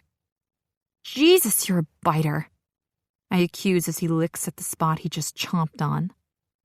"Mm-hmm." He slowly enters in soft, gentle strokes. "This is wrong," I say breathlessly, but not putting up much of a fight anymore because feeling him inside me, skin to skin, feels way better than it should. What is wrong with me? "So wrong." He repeats my sentiments, then bites down on the opposite shoulder as he picks up speed. "Stop biting me," I complain half-heartedly, too lost in the feeling, too lost in the moment. "No," he grunts, pulling my hair back and biting down on the side of my neck, hard. The pain and the sting send me over the edge as he pumps into me harder. The thrill of how he causes me to react this way vibrates through me. My body moves in time with each hard thrust, building with the frantic need to feel more. "Oh, fuck," he groans, his hands coming to my waist, his fingers digging into my soft flesh. A mixture of pleasure and pain that only Sai can give me erupts inside of me as his release takes over, pushing me into the bliss I crave. "Don't move," he warns as he comes down off his high. Still planted inside of me, his movements slowly start back up. The sensation of gentle strokes while his fingers dig painfully into my skin have me building back up again. "Did I hurt you?" he asks, kissing my shoulder. "No," I answer, shaking my head. "Good," he says, pulling out of me slowly. He then presses his body weight on top of me. Oh my God, what is wrong with us? What was that? I can't look at him, too pissed off with myself to make eye contact. "That's what seems to happen when we're alone," he answers, rolling off me to the side. "Didn't come back here to do that. Wasn't expecting that, but fuck.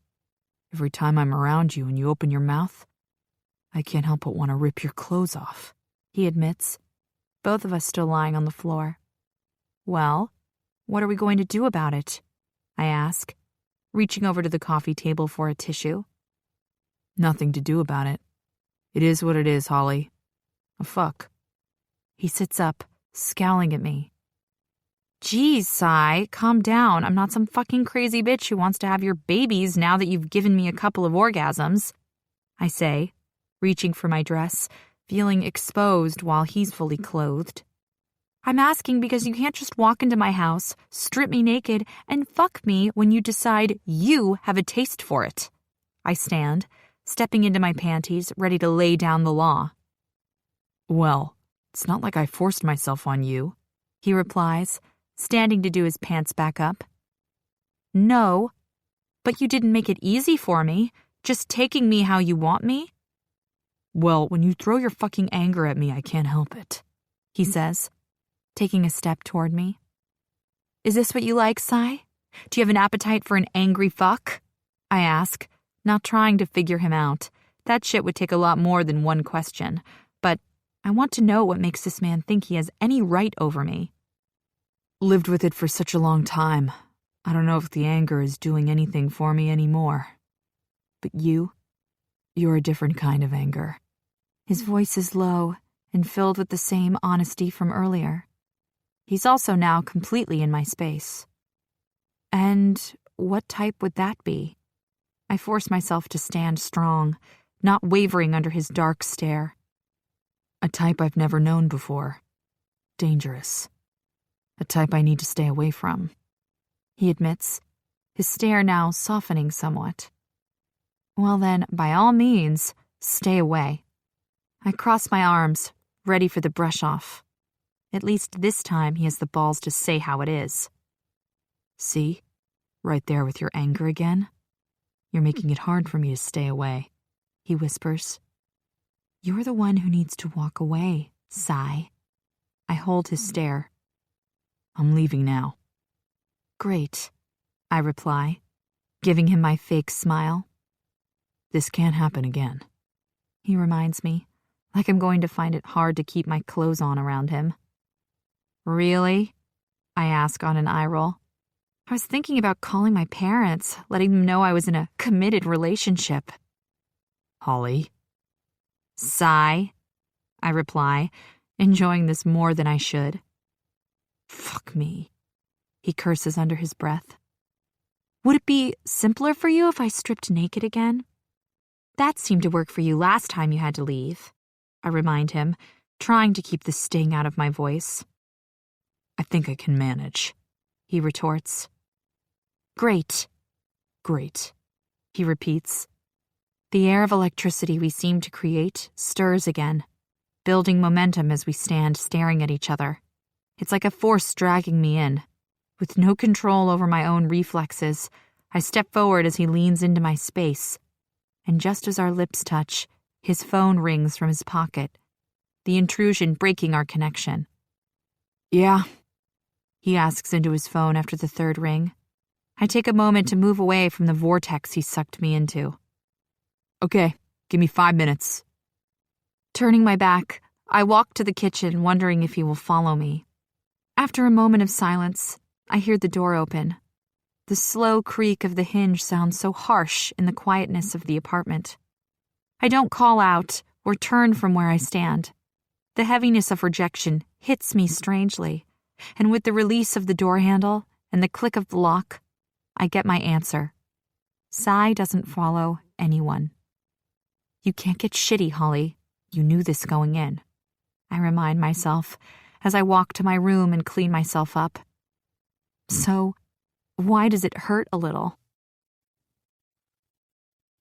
Past. Sigh. Do you believe in God? Her small hand grips onto my larger one. Yeah, baby girl, I say, looking down and watching her smile at my answer. Do you think God will let me see you again? She continues to ask questions that keep breaking me. I know he will, I say, believing it more than anything. My faith has now been shaken, but I can't lose hope that where she is going will be somewhere beautiful and amazing. When I go to God, will I see Charlie the goldfish? She yawns, almost drifting off as the hospital machines beep around us. I nearly smile at her question, but I can't, because at the end of the day we're talking about death, and the inevitable end that's fast approaching.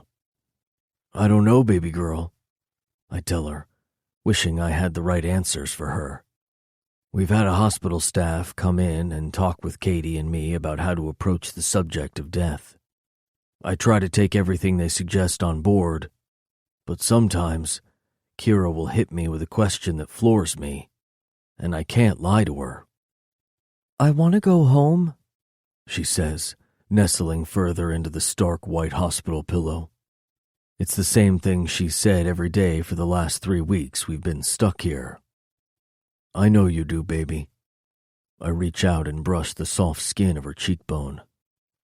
"I love you, Daddy," she says, slowly drifting off to sleep. I wonder how many more days I have with her. Will she die in this hospital? The one place she doesn't want to be? I love you too, baby girl. Chapter 7. Holly. "Come on, woman, suck it up." I take Cadence's hand and drag her inside the Rebels clubhouse. I'm trying to keep my fake bravado up as we walk through the darkened hall, but as leather and smoke fill my nose, I'm reminded of the last time I saw Sai and how it felt when he walked out.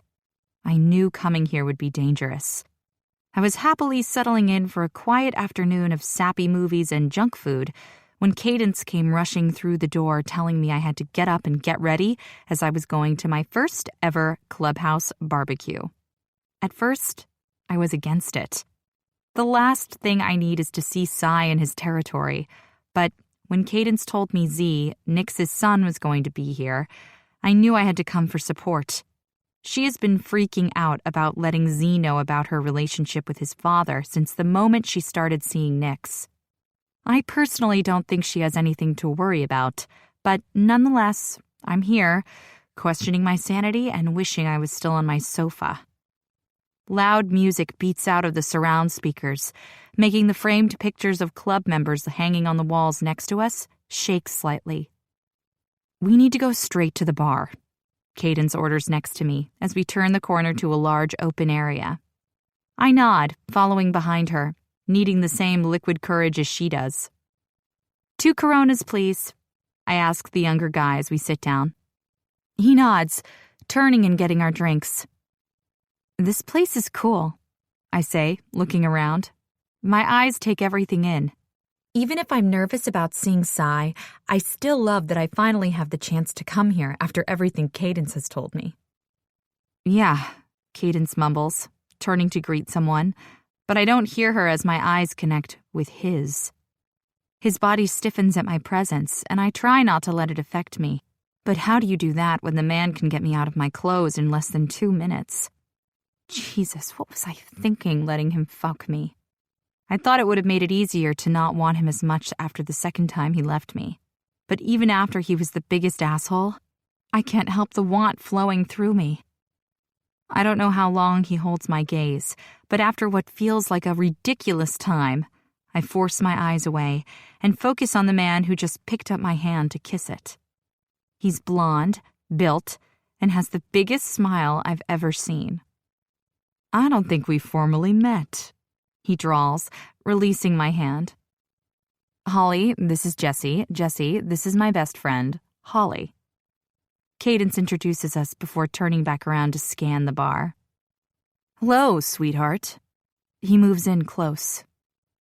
"Hi," I reply, not affected by his flirting, but he doesn't give up, reaching out and pushing a loose strand of hair from my face. "Geez, you're a pretty little thing, aren't you?" he says, and I roll my eyes at Cadence. Men like this look good, but I'm not a sucker for it. "You done?" Sai's voice comes up behind the modern-day Casanova, and I lock eyes with Cadence. Her expression is shocked for a small moment before her eyes widen, waiting for my reaction. "Sorry, brother. Am I stepping on some toes here?" Jessie pulls back from me to turn and face Sai. What the hell? He fucks me and leaves me, yet now he's going to give me attitude? I don't think so. "No toes," I say, reaching out and taking Jessie's arm. I smile sweetly at Sai before he can respond. I have no attraction to Jessie, but if it means pushing Sai into an angry state, then I'm all for it. "Fuck me," Sai grumbles, but I pretend not to hear it. I can't be swayed by his moody ass. Yes, something is happening between us, but he can't expect me to be okay with the way he keeps treating me. Want to show me around? I ask Jesse as I climb down off the stool and flash my "fuck you, asshole" look to Cy. His eyes narrow, but I'm not going to be intimidated by him. Jesse nods, and we move past them, heading out to the backyard. I half expect him to reach out, but then I remember it's not his style. Clearly, he doesn't want me, and more importantly, doesn't want anyone else to have me. What was that about? Jesse asks when we walk out through the back doors. Don't know what you're talking about. I act indifferent, taking in everything around us. Today's my first time in the clubhouse, and everything is exactly how I expected. I'm not blind, sweetheart, and I've never seen Cy act that way. I'm not about to let any lady come between me and my brothers, he tells me. I can respect that. Look, just keep him away from me, and I promise you that won't happen. I can do that. He nods, walking me over to introduce me to some people in the club. I smile and greet everyone, but my mind is still stuck on Cy and his outburst at the bar. After the way things ended the last time I saw him, I would have never expected that kind of reaction to me. As the day goes on, with me pretending to ignore Cy and Cy standing back following my every move, I'm ready to confront him. Excusing myself from the table, I make my way inside to use the bathroom. Knowing he will follow, with the way his eyes haven't left me all day, I take my time in the bathroom, mentally preparing myself to see him standing on the other side of the door. Opening the door, I'm surprised to find him not there. Frustrated and deflated, I decide to give up this cat-and-mouse game we keep playing and call it a night. Halfway down the hall, I'm grabbed and pulled back against the wall. I let out a scream, and Cy's hand comes to my mouth to silence me. What the fuck are you doing here? His warm breath hits my stunned face. My heart beats heavily as his formidable frame towers over me. Part of me doesn't know how to react. His stare alone paralyzes me. But caught in the low light of the hall, my panic turns into something else. Something I felt the last time he had me against the wall. I start talking, but my words come out muffled by his hand. What do you mean, what am I doing here? I snap when he moves it from my mouth. What the fuck are you doing in my club? He asks again, moving his body closer. Your club? I ask, raising my brow. Last time I checked, I came here with my best friend, not to see you, so if you'll excuse me, I say, trying to push off the wall, but he steps right in, his knee coming between my legs. You gonna fuck him? He growls, his eyes growing angrier by the second. Maybe, I tell him, knowing he's talking about Jesse. I wonder if he will leave me standing naked after a quick fuck up against the wall. I continue. His hold on me gets tighter. I know I shouldn't tease him with my words, but he's seriously delusional if he thinks he has any claim over me. I knew you were a tease, but I didn't know you wanted to be a club whore, he replies, and I try not to let his words sting. Are you done? Are you? He counters. You left me standing there. I didn't fucking do anything. What are you so angry about? You coming into my club, throwing yourself at one of my brothers. Jeez, get over yourself, Cy. Jesse was just showing me around the place, and if I decide I want to have sex with him, or anyone else for that matter, I'll do what I want. You don't fucking own me. You had me, fine, but it was mediocre at best. So keep your hands off me. I snap, trying to get out of his hold. Mediocre? He repeats back to me. I'm so pissed at his attitude I don't falter in repeating it. At best. Didn't feel like that when your cunt was gripping my cock like a vice. He throws back, his words causing my pussy to throb. That's called pelvic floor muscle exercises, I say, ignoring my body's response to having him so close. Right, he whispers, leaning further into me. And what about when I dragged my tongue through that sweet pussy of yours and lapped up your juices dripping from you? He questions. It takes everything in me not to respond. Now that I think about it, when you walked into my shop, all pissed off, you were walking like you had been fucked so hard. Did you feel me for days, sweetheart? He continues, pushing into me further. I bet your pussy is aching for me now, isn't it, Holly? He asks, his lips so dangerously close to my neck. Fuck me. 2 seconds ago, I hated the man, and now I'm trying to squeeze my thighs together to stop the ache coming from my lady parts. Too bad you won't find out, I counter, staying strong. I might want him more than anything, but he is still an ass. I don't even need to touch you to find out.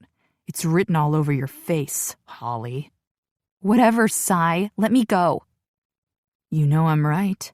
You're so fucking turned on right now and so frustrated, you're not going to get any relief. He teases, telling me what I already know. There's always Jessie, I threaten, trying to get a reaction from him. Like fuck, he spits out, pushing his hard cock against me. You're not gonna let that fucker touch you. Do you understand me? None of my brothers will taste your pussy. Do you hear me? His hand runs up my leg, running along my short denim skirt and finding the outside of my panties. A small gasp leaves my lips at his feather-light touch. This sweet pussy belongs to me.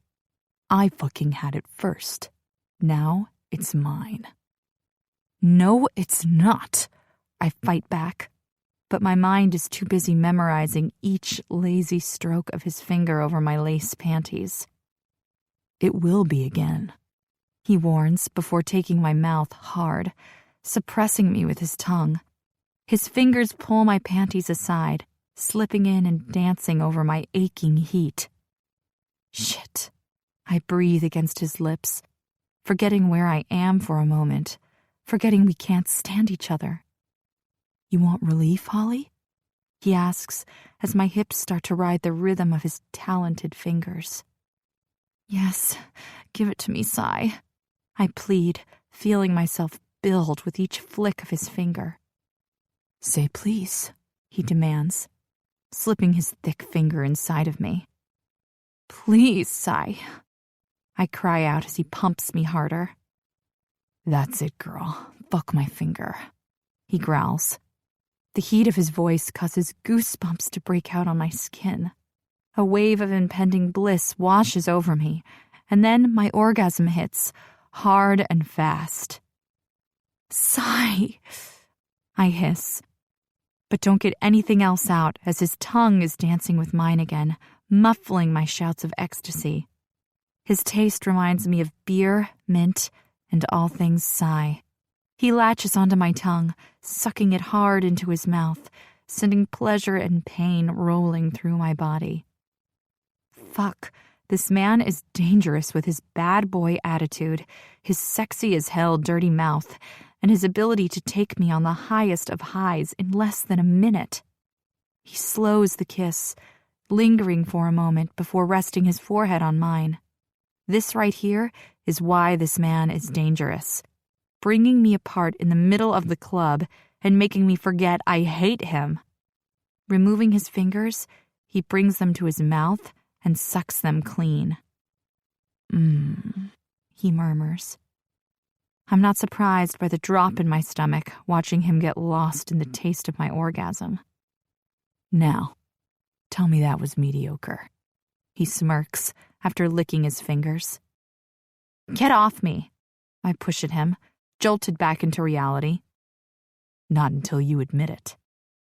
Fuck you. No, fuck you, Holly.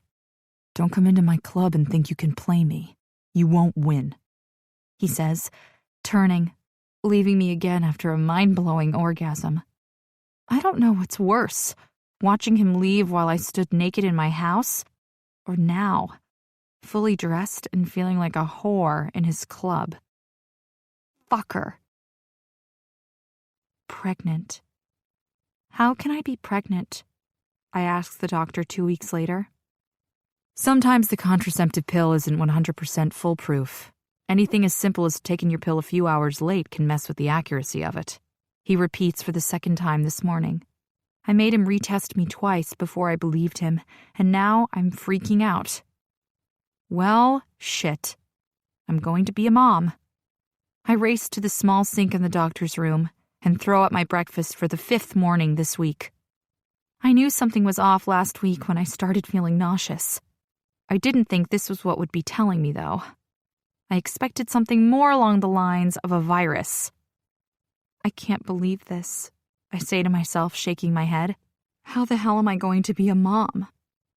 We can look at your options, but I'd like to give you all the information and give you a few days to think on it, he says, seemingly reading my mind. Shit, how am I going to tell Sai? After our 2 times together a few weeks ago, we've kept our distance. The way we left things should be enough to prove to me that there is no way he will ever be okay with this when he can't stand to be around me. Oh, God. Speak to Carla out front and ask her to book you an appointment a week from today.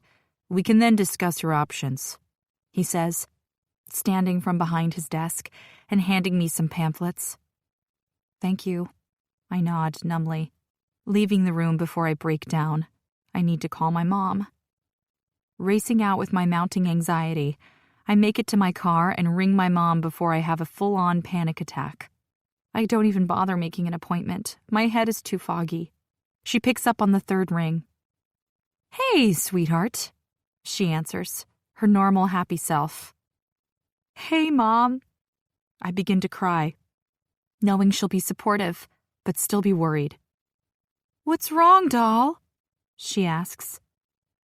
I messed up, Mom, I say, sniffing into the phone. Okay, she says calmly, not freaking out. I'm pregnant, I croak out, knowing I just have to get it out there. The line goes quiet, and for a moment I think I've lost her. Mom? I'm here, I just had to sit down a moment. I'm so sorry, Mom, for calling you like this. I cry into the phone, clearly not thinking this through. What kind of a daughter just calls their mom and dumps this shit on them? Oh, baby, it's okay, she says, trying to calm me down as I sob into the phone. This is not meant to happen. I don't know how this happened. I'm on the pill. The doctor said it can happen, but shit, Mom. 2 times with a guy. And I'm pregnant. I was just so stupid. Does he know? She asks, talking about the baby's father. Sai, the man who doesn't even want me. God, no, I respond, drawing in a breath at the thought of telling him. It wasn't anything serious. I cringe at admitting it, but it's the truth. Even if I wanted more, Sai isn't the type of man to go there. It's going to be okay, Holly. She tries to comfort me, but there's nothing she can say that will take away my unease and fear.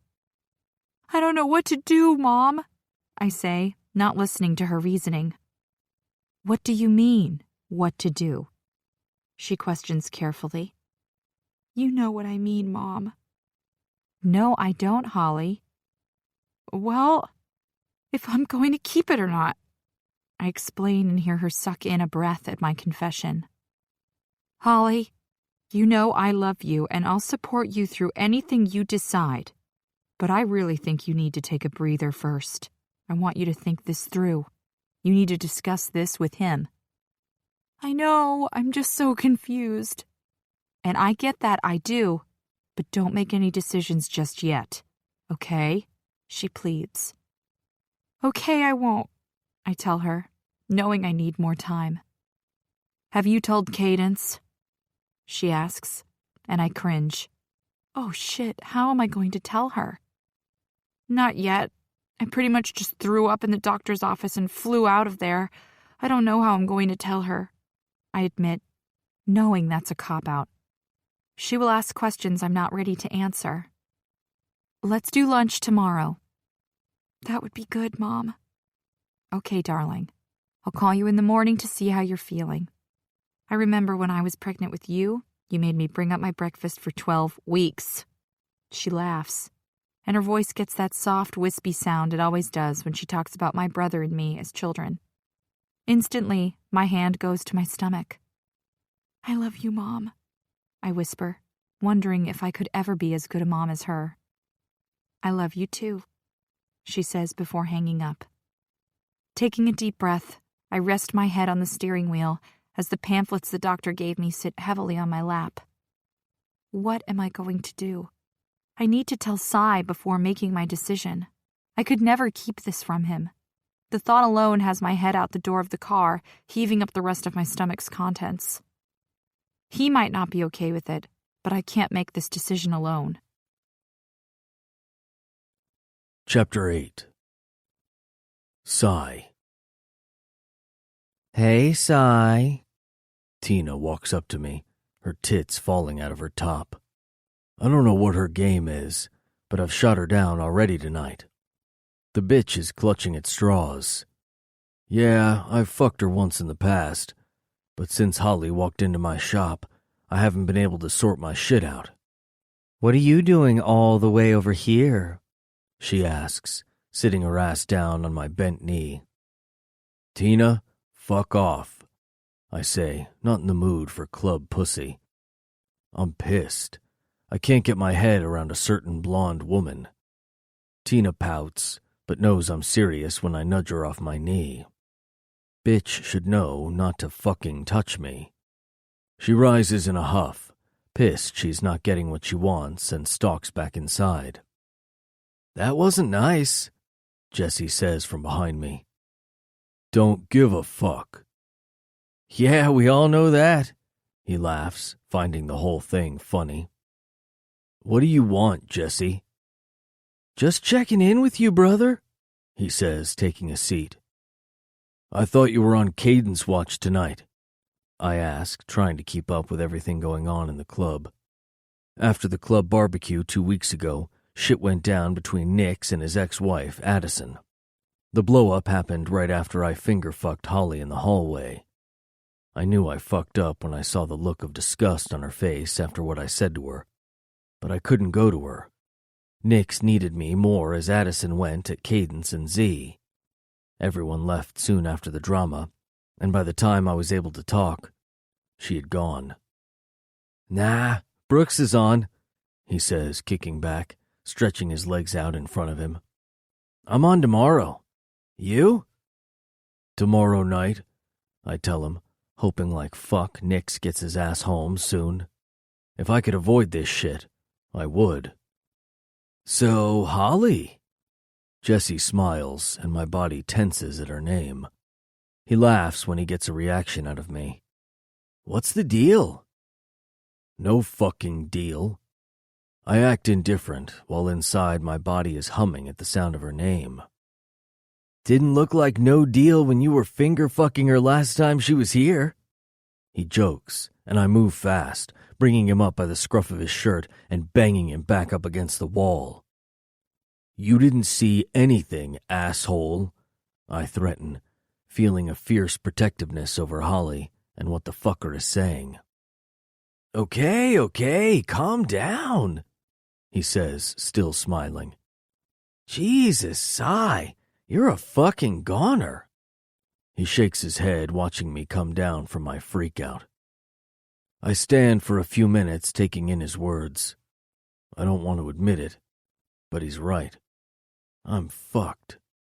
The woman has had my head messed up for the good part of a month and a half now. I'm completely lost and have no fucking clue how to react to it. Shut up, I finally respond, sitting back down. You're not going to get very far with that attitude, he puts in, giving me his opinion. I don't need to get very far, Jessie. I'm not fucking interested. I lie. I've been lost in the same lie for the last few weeks. I am interested, and fuck me if that ain't the worst truth ever. Keep telling yourself that. When you need help, come see me. I won't be coming to you for advice, I scoff. Why not? He asks, sounding offended. I simply look at him. The man is a player. I can never see him settling down. Besides, I'm not looking to settle down. But he's right. Holly does have me twisted. But that's all there is to it. Right? What? I'm serious. He pushes me as my phone rings from beside me. I ignore him and answer on the second ring. Sai? Her voice whispers down the line and instantly I'm on alert. Why would Holly be calling me? And why does she sound scared? Holly? I ask, coming out of my chair. Help us? She says over the sound of a moving car. My blood runs cold and my heart rate picks up. Where are you? I ask, snapping my fingers to get Jesse's attention. He stands, reading my body language. Zane grabbed us coming out of the theater in town. Brooks is hurt, I think, she adds. Are you hurt? I question, not wanting to know the answer. I'm okay, but Cadence isn't. He knocked her out and I can't get her to stay awake. Do you know where you are? No, I only know we turned left out of the bank entrance of the parking lot. She takes a shaky breath. Fuck, okay. I need you to hang on for a minute while we get the boys on this, okay? I ask, walking inside the clubhouse, ready to round up all our available men. Okay, Sai? She says quietly. I have to give it to her. She sounds scared, but she has her shit sorted. Hold on, I'm still here, I reassure her, trying to keep her calm while my body hums with adrenaline. Jesse, try to get Brooks on the phone. Hunter, get to the theater. I start barking orders out as the clubhouse comes to life with the stress of it all. Holly? I ask when I hear a shout in the background. Yeah, she says quietly. What's happening? I don't know. We're still driving. Can you see anything out the windows? Know which way you could be going? No. I lost count of how many turns we did. Cadence keeps coming in and out of it. I've been trying to keep her calm.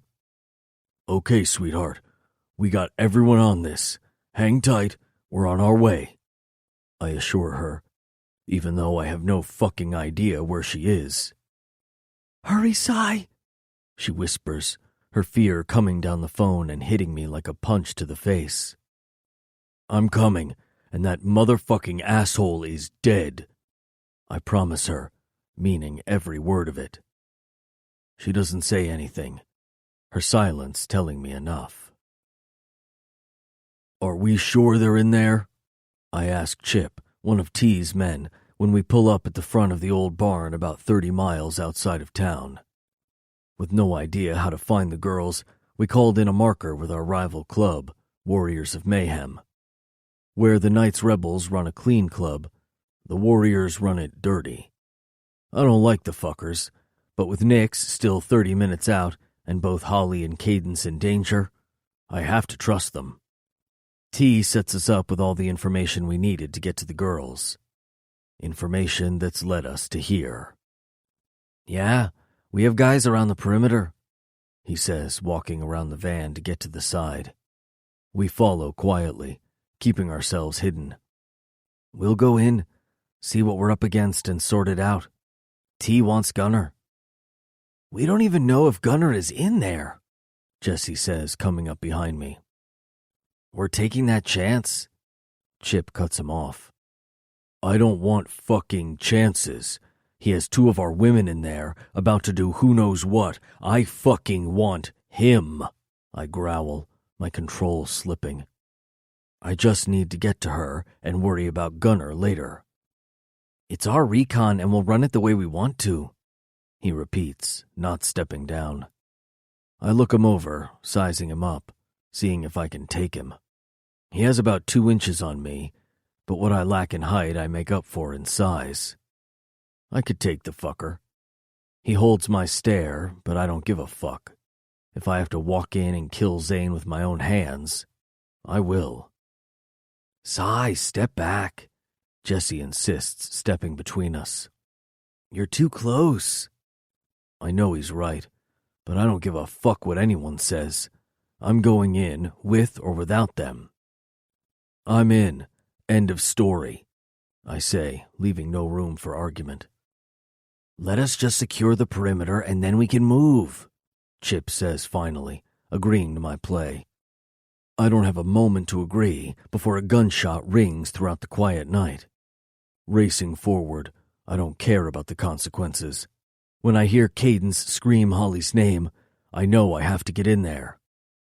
"Sigh!"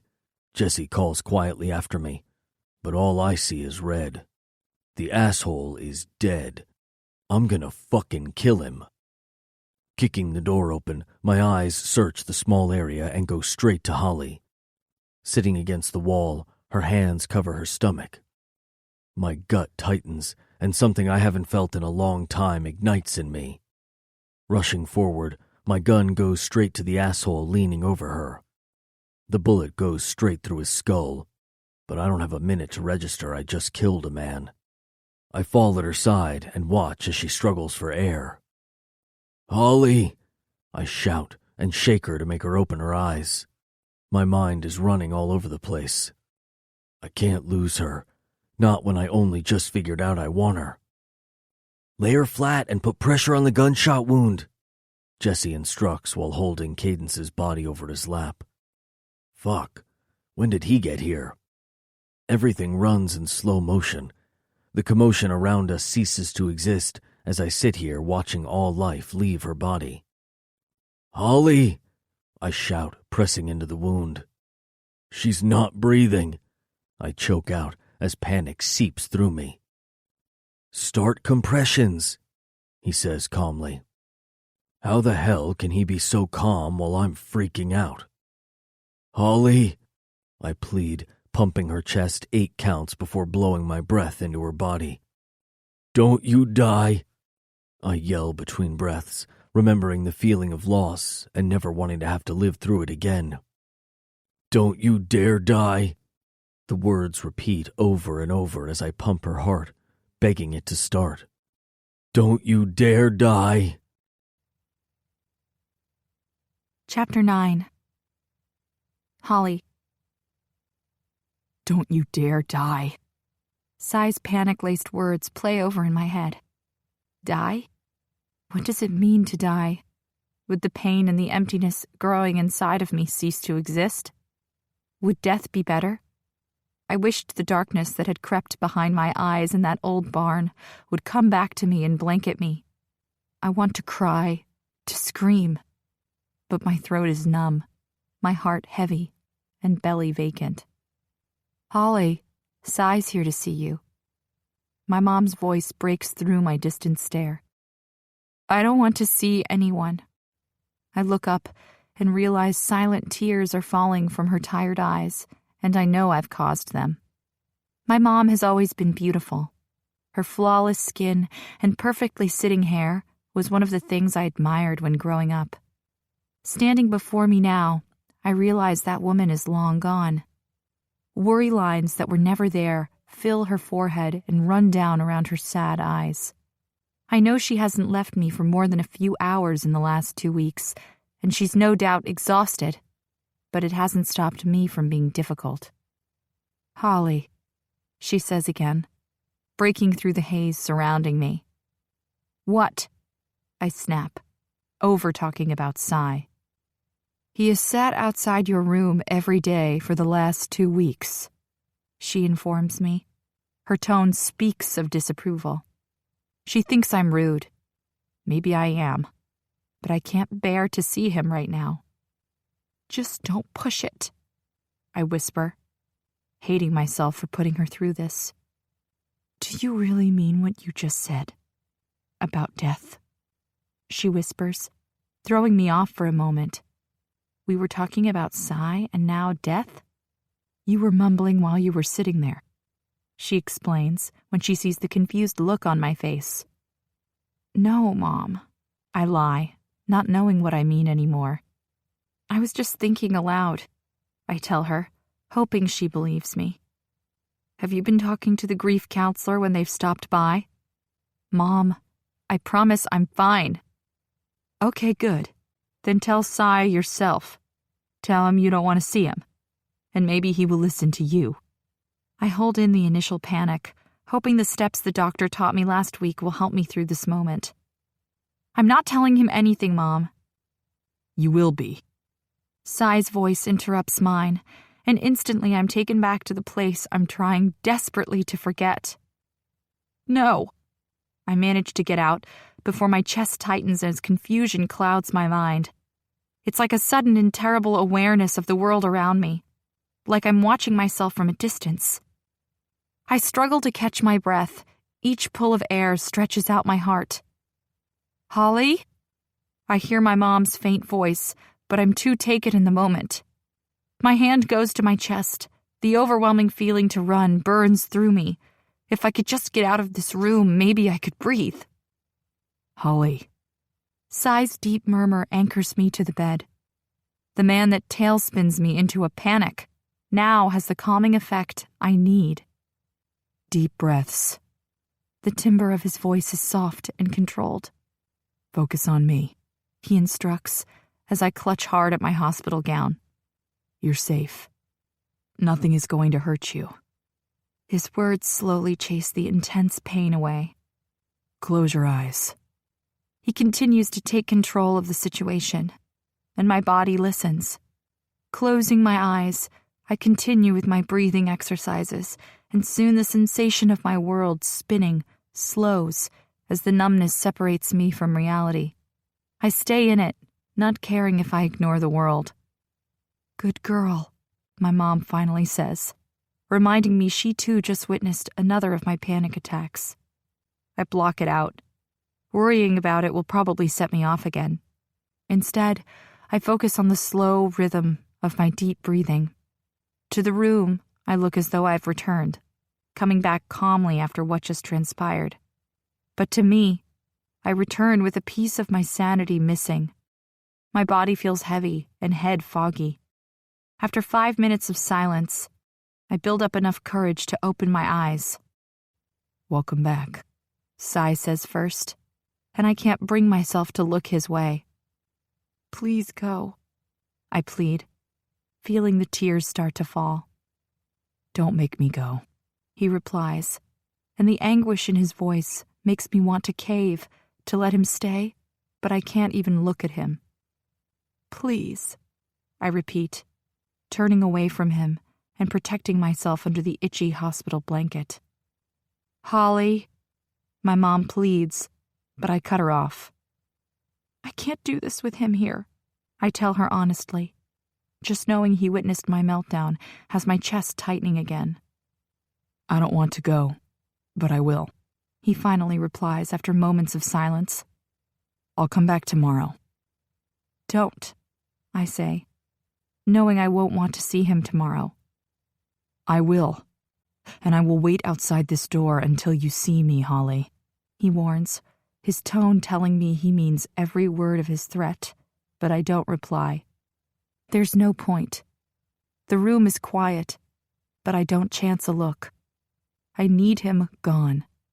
After a few more minutes, I hear the door click shut, but at his exit, I realize the heaviness in my heart doesn't leave. The gunshot wound to my stomach doesn't stop throbbing, and the darkness I crave never takes me. You know you have to tell him, my mom finally speaks after a few beats of silence. I know, Mom, I snap, regretting it instantly. I don't know what's wrong with me. 1 minute I'm having a breakdown, and the next I'm angry. I will, I say, gentler this time. I just need to get through these panic attacks. She knows without me telling her that Sai was the father of my baby. She asked me the first day I was awake. I didn't deny it. What was the point? I did make her promise she would never tell anyone. I decided when the doctor told me I had lost the baby that it wasn't meant to be. Getting into that side of things with Sai would only spell trouble, and somehow in my messed up head, I thought it would be better. But as the days go on, it doesn't make me feel better. I mean, how do you deal with the loss of someone who didn't have a chance to live? No matter how hard I try, the memory of waking up in this room and asking about my baby has the darkest of clouds descending over me. The doctor's silence told me everything I needed to know. I didn't know until that very moment that the thought of not having my child nestled inside of my womb would be the most heartbreaking thing I would ever have to endure.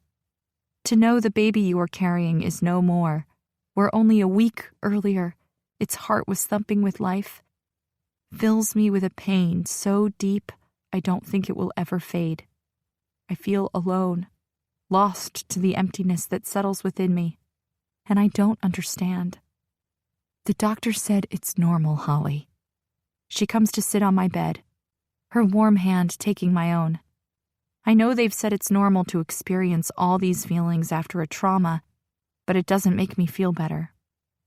Darling girl, you know I'll support anything you decide, but that man out there is fighting the darkness just as you are. I see it in his face. You shouldn't be pushing him away. I don't say anything, just keep staring ahead, my eyes growing heavy. No man sits outside a hospital room fighting his demons for no reason. Give him a chance. I agree with what she is saying. I see it in Sai's eyes, but I can't do it. I can't push past it yet. I'm not ready, I simply say, knowing she won't understand. No one understands. Okay, darling. Her hands go to my cheeks, wiping away my silent tears. I love you, Holly Bear, she says as my eyes close. Holly Bear. I whisper my childhood name back to her. I love you, Mom, I say, just as sleep takes me. My exhaustion blankets me. I love my mom. Her love is beyond comparable. I'm so thankful for her trying to dissipate the clouds of darkness surrounding me, even if it doesn't work. As my mind drifts into slumber, I wonder if I would have been a mother like her, sitting by my daughter's side while she tries to push everyone away. And just like that, I'm back in my nightmare. Chapter 10. Sigh. Holly, I plead, pumping her chest 8 beats before blowing my breath into her body. Fuck, I never thought I would ever have to do this again. Don't you die, I yell between breaths, remembering the feeling of loss and never wanting to have to live through it again. Don't you dare die. The words repeat over and over as I pump her heart, begging it to start. Don't you dare die. My pleading pulls me from my sleep. Sweat covers my brows as memories from that night flash through my mind. Fuck, another nightmare to add to the fucking reel. Are you all right, Sai? Holly's mom asks, sitting next to me in the waiting room of the hospital. How is she? I ignore her concern for me. I'm only worried about her daughter. I calmed her until she fell asleep. I nod as a sense of relief fills me. I've been coming to the hospital every day for the last 2 weeks. Every day Melinda fills me in when Holly refuses to see me. But today I just had to push. I don't know what it is. Every day since that night in the clubhouse, I knew the connection between us was something different, something more than just a one-time deal. I was just too scared to see it for what it was. You would think watching my child take her last breath would teach me to love without attachments and fears. Instead, I held back from her, afraid of what hurt someone else could inflict on me. And look where that got me. I should have never gone there with her, never let a part of me open up again. But I did, and now I'm stuck between wanting to walk away and knowing I can't. Are you sure you're okay? She asks again, pulling me out of my head. How many is that now? I reference the panic attack. I know she told me she's been having them. I didn't realize how bad they were. I don't think I can handle seeing that look of fear on her face again. She's been having at least 1 a day, sometimes 2. The doctors said to expect it. She's seeing someone and has been prescribed something to help. Any news on when they're releasing her? I ask the one question I've asked every day for the last 2 weeks. I hate hospitals. The sooner she's out of here, the sooner I can relax. A couple more nights. They want to make sure she doesn't have another bleed. I nod, understanding how touch and go it was last week. After the second surgery to stop the bleed from the gunshot wound, no one knew if she was going to make it. I wish I could take it all back, get there in time. If only I didn't fuck around arguing with one of T's boys, I could have beaten the bullet. You should go home, she whispers, pulling me out of my self-loathing. I can't leave her, I tell her truthfully. I don't even know why, but something is keeping me here, holding me in the hospital when I can't fucking stand to be here. Even though you're struggling, she observes, trying to figure me out. I solemnly nod. There's no point in denying it. This isn't about me. It's about her, and I need to be here. You need to give her some space. She can't deal with everything she is going through, Sai, she says, letting me know in her sweet motherly way what I already know deep down inside. I might be feeling these feelings, but Holly is dealing with shit, and I can't push her. Go home. I promise I'll call you when she's released, and I'll keep you updated, she says, resting her hand over mine. But please, give my girl some time, she says, patting it softly. I haven't had the nurturing touch of a mother in such a long time. I'm stuck in the sensation of it. I don't move, don't respond. Just sit, lost in it. Knowing I can't help Holly when she is only 20 feet away from me is going to kill me. But I know if I force her, I'll only end up pushing her further away. If I ever want her light to help me out of my darkness, then I need to wait. So I'm going to do just that. I will sit in the darkness waiting for her to come and guide me back out. And while I wait, hoping the light comes soon, I will thank God I'm not afraid of the dark. Chapter 11. Holly. 3 months later. You can do this, I say, looking at myself in the rearview mirror. You have to do this, I repeat, forcing myself to just get it over with. Still outside the Knights Rebels clubhouse, I'm so tempted to turn around and not come back. But I can't. I can't keep running away. Swallowing past the lump in my throat, I push my new bangs off my face and steal a breath as I exit the car. I can do this. I just need to remember my breathing exercises and pray I make it through the night. The last thing I need tonight is to lose it. The gravel under my feet crunches as I walk to the front of the clubhouse. I don't want to be here, but I know if I don't pull my shit together, I'm going to have Cadence and Nix on my back. It's Cadence's birthday party, and as much as I love my best friend, I'm struggling to even make it through the front door. My stomach rolls as I walk past the first row of bikes lined up. Hey, Holly, someone calls as I walk down the hall to the main room. Hi, I fake smile and keep walking, too chicken shit to stop and make small talk. Just get this over with, I remind myself before turning the corner to face the people I've been hiding from for the last few months. My eyes scan the clubhouse and I feel lost, like everything and everyone has a purpose but me. In a daze, everything around me becomes misty, but like a beacon in the night, my eyes instantly connect with his. Oh God. He watches me across the club, and his stare alone has me wanting to turn and walk straight back out. I have not seen him since that day in the hospital, when I completely flipped out. I thought for sure I would have seen him the next day. He seemed so adamant that we would be talking. But he never showed.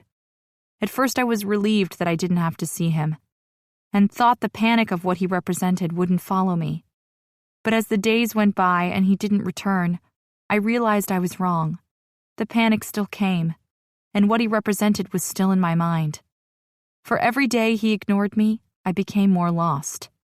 He walked away when I asked him to, yet I needed him. I divert my eyes, finding Cadence and Nyx, but before I know it, I'm back to watching Sai. His eyes narrow when they meet mine. Before I can make a move, I see him stalk toward me. I falter in my step, not sure what to do. I can't leave. I've made it this far. Instead, I try to find an escape, somewhere to detour away from him. But before I can come up with anything, his hand is around my wrist, and he's growling in my ear. What the fuck did you do to your hair? What the fuck? The man doesn't speak to me for weeks, and that's what he asks? Get your hands off me. I jerk, trying to release myself from his hold. I'm not even kidding, Holly. What the fuck did you do to your hair? He asks again. I pictured the scene play out so many times in the last few weeks, and never in any of the scenarios did I think that's what he would be asking. Sai, what the hell do you think you're doing? Cadence races over to where we stand before I can answer him. Stay out of it, Cadence. This is between Holly and me. Sai's eyes rest on me, not releasing his grip. Like hell, Sai, let her go. She snaps back, moving in to break the connection he has on me. His grip softens, but still stays firm. I narrow my eyes when he smiles and my heart rate spikes up. Keep it together, Holly. I see Nyx pull Cadence back to the side, but I don't take my eyes off the arrogant man holding me. You're keeping your shit together, I'll give you that. He whispers, his breath warm and inviting over my ear. But we will be talking tonight. You can guarantee that. He promises before pulling back. I don't move, but focus on my breathing. He's right. I am keeping my shit together. But if I don't get away from him, I'll fucking lose it. If you'll excuse me, I need a drink, I say, turning my back and heading for the bar. Holly, he calls before I get too far away. I'm serious. I'll give you that play. But after that, he points at Nyx, dropping down to one knee. We will talk. I don't reply. I just stare as my best friend stands awkwardly while Nyx proposes marriage in the middle of the clubhouse. You okay, girlie? Mr. Turner asks when I walk over to where Cadence's parents watch on. Shouldn't I be asking you? I ask, nodding as Nyx drags Cadence, his new fiancé, through the crowd. He's good people. He wouldn't ask her if he didn't have every intention of making my girl happy, he says, reaching over, hooking Cadence's mom around the waist and pulling her close to him. He is good people. I agree. The whole club is. Hell, if it weren't for them, Cadence nor I would be here right now. Even if I had pushed these people away, I know they saved me, and I have them to thank. Come on, let's go congratulate our girl. He pulls me out of my thoughts. You go. I'll wait, I say, pointing to the bar, eager to have a drink. The line to congratulate the couple is already 10 people deep. I'd rather try to relax myself before trying to fake happiness. Okay, save a drink for me. You and me have got some catching up to do, he says, turning back to see his daughter. I walk back a few steps watching them go, and when my back meets with the bar, I turn, ready for a distraction. Hey, Hunter, I need you to get me drunk, I say, pointing to the bottle of whiskey, catching the young prospect off guard. Start me off at 2 and keep them coming. I boss him. He smiles and places a glass in front of me. I watch as he fills it with an amber-colored liquid, and when he's done, I pick it up, tip my head, and throw it back. Slamming the glass down to the bar, I take a second and repeat the action. Whoa there, he says, watching me carefully. Another, I demand, ignoring his concern. He raises his brows, but I raise mine back, letting him know I mean business. He shrugs and fills my glass back up. Good, now keep them coming, I say, watching him shake his head in laughter. You got a broken heart, Holly? He asks, leaning over the bar. What? I'm thrown by his question. People only drink like that if they have a broken heart. He shrugs, thinking he has me worked out. What do you know about a broken heart? Do you even have a girlfriend? I rudely ask. No. Why? You offering? He jokes, and I laugh, the noise sounding foreign to me. I haven't laughed in such a long time, I forgot how great it felt. You wish. I shake my head at him. He might be cute with his dark features and great body, but he's just a kid. Besides, I wouldn't go there. One pissed-off biker is already enough to handle. Yeah, that's one wish you're not getting. Kelly, Brooks's wife, comes up and flicks Hunter's ear. How are you, Holly? She asks, smiling across at me. Good, I lie, because who wants the truth? No, I'm not fine. I'm a fucking mess, and just pretending everything is fine. I love the new do. She compliments me, and inside I cringe. I don't know why I cut it and changed the color. I blame it on one of my famous rash decisions. Thanks, I fake smile. So, good news about Cadence and Nix. I move the conversation off me and onto something else that won't make me want to break down. It is. I can't believe the Prez is settling down. She shakes her head, looking over as Nix and Cadence talk with her mom and dad. You'll be next. She winks, and I laugh. Only this time, it's forced. I turn to Hunter, giving him the nod. Another one, Hunter, I say, ignoring the look passed between them.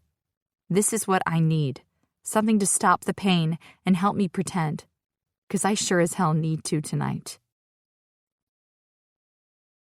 Chapter 12. Sigh. It's her laugh that lets me know she's outside. Not that it's her usual happy laugh that I once remember, the one that no matter how many times I told myself I hated listening to, it would still bring me some kind of peace. Like for once in my fucked up situation, I could see some light. No, this laugh was something else, a mask hiding her pain. She thinks no one can see it, see the hurt she hides behind. But to me it stands out, screaming for someone to take it all away. If only I weren't so fucked up, maybe I could help her. Hey brother, you sort out the front gate? Brooks asks, coming to stand next to me on the threshold of the back door.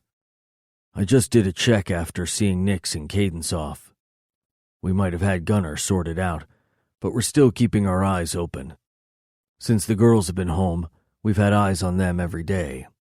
I've kept my distance from Holly at her mom's request, but that doesn't mean I haven't been watching.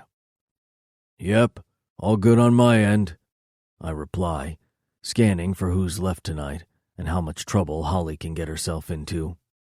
Most of the party is broken up, and now the Friday night crowd's starting to settle in for a weekend of booze and pussy.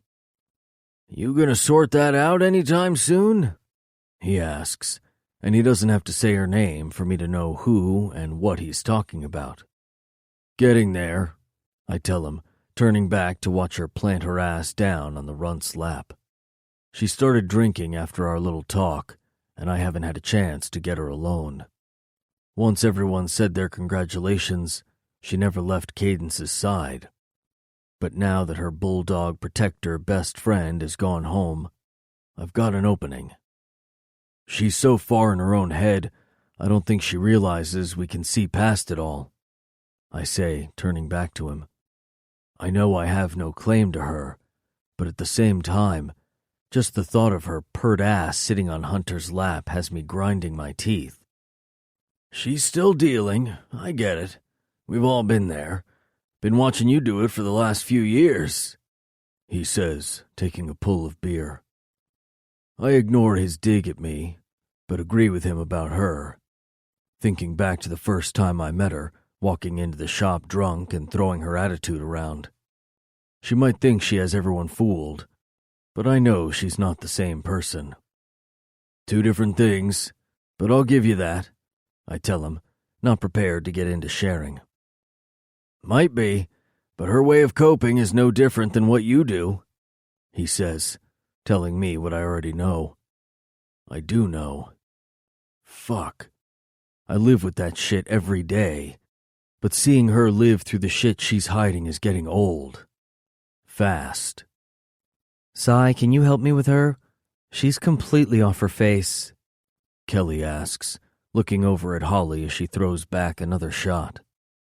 Yep, I say, ready to end this shit now. Sunshine! Holly cheers from Hunter's lap, jumping up and down as I stalk toward her. I ignore her name for me. Pissed she would use it now, and even more pissed it stirs something in me. Keep those fucking hands to yourself, asshole, I tell the runt. My tone leaves no room for argument, but for extra measure I level my stare at him. He nods, swallowing obviously and keeping his hands up. She just sat down, Hunter says in his defense, but I don't give a fuck. Sai, why have you got to be so cranky all the time? She asks, looking up at me. Her glassy eyes shine with a playfulness I haven't seen in a long time. Come on, let's go. Taking one of her wrists in my hand, I pull her off him. Oh, where are we going? She asks, leaning into me. Are you going to take me back to your room? She whispers into my ear. Her warm voice spreads through me. I try not to let it affect me. She's so far gone, she would never act like this sober. Instead, I march her ass inside, away from all the fucks looking at her like they want a piece. Sai, take me to your room. She tries again, this time pulling out of my hold. What the fuck are you doing? I ask, taking her arm back and pulling her into the kitchen. What do you mean? I'm having a drink? Having fun? Seeing as though I'm at a party and all? She laughs her fake-ass laugh. How much have you had to drink? I ask, wondering how much Hunter has been serving her. I don't know, but you're still annoying me, so I need more. Holly? What? You are, she says, and if I weren't pissed that she was just rubbing her ass up along one of my brothers, I would be excited her attitude has returned. Are you meant to be drinking with your pills? How do you know about my pills? She snaps, my question almost giving away that I've kept tabs on her.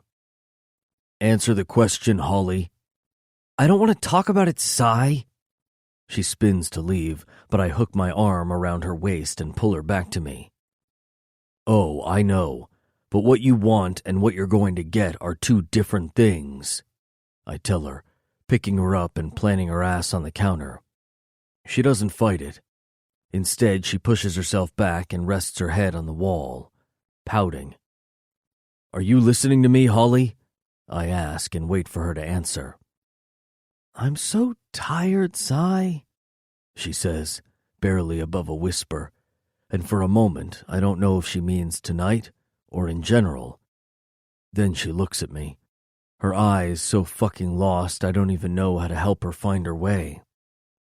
I know, girl. Fuck, you work so hard. No wonder you're exhausted. I wait for her to respond, but what is there to say, really? Moving away, I get a cup ready to sober her up. Do you take sugar? I ask, coming back to her. Holly? I touch her when she doesn't respond, but she's already asleep. Her head falls to the side and her eyes are closed.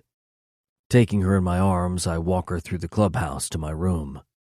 There's no way I'm leaving her out here alone. Wrestling with the handle, I manage to open the door and get through without dropping her dead weight. Sai? She mumbles from my arms. Shh. I soothe her, not up for an argument. I think I'm going to be sick, she mumbles, forcing me to detour to the bathroom. Hold on, I say, flicking on the switch. I'm going to be... She doesn't get to finish before vomit covers the front of both me and her dress.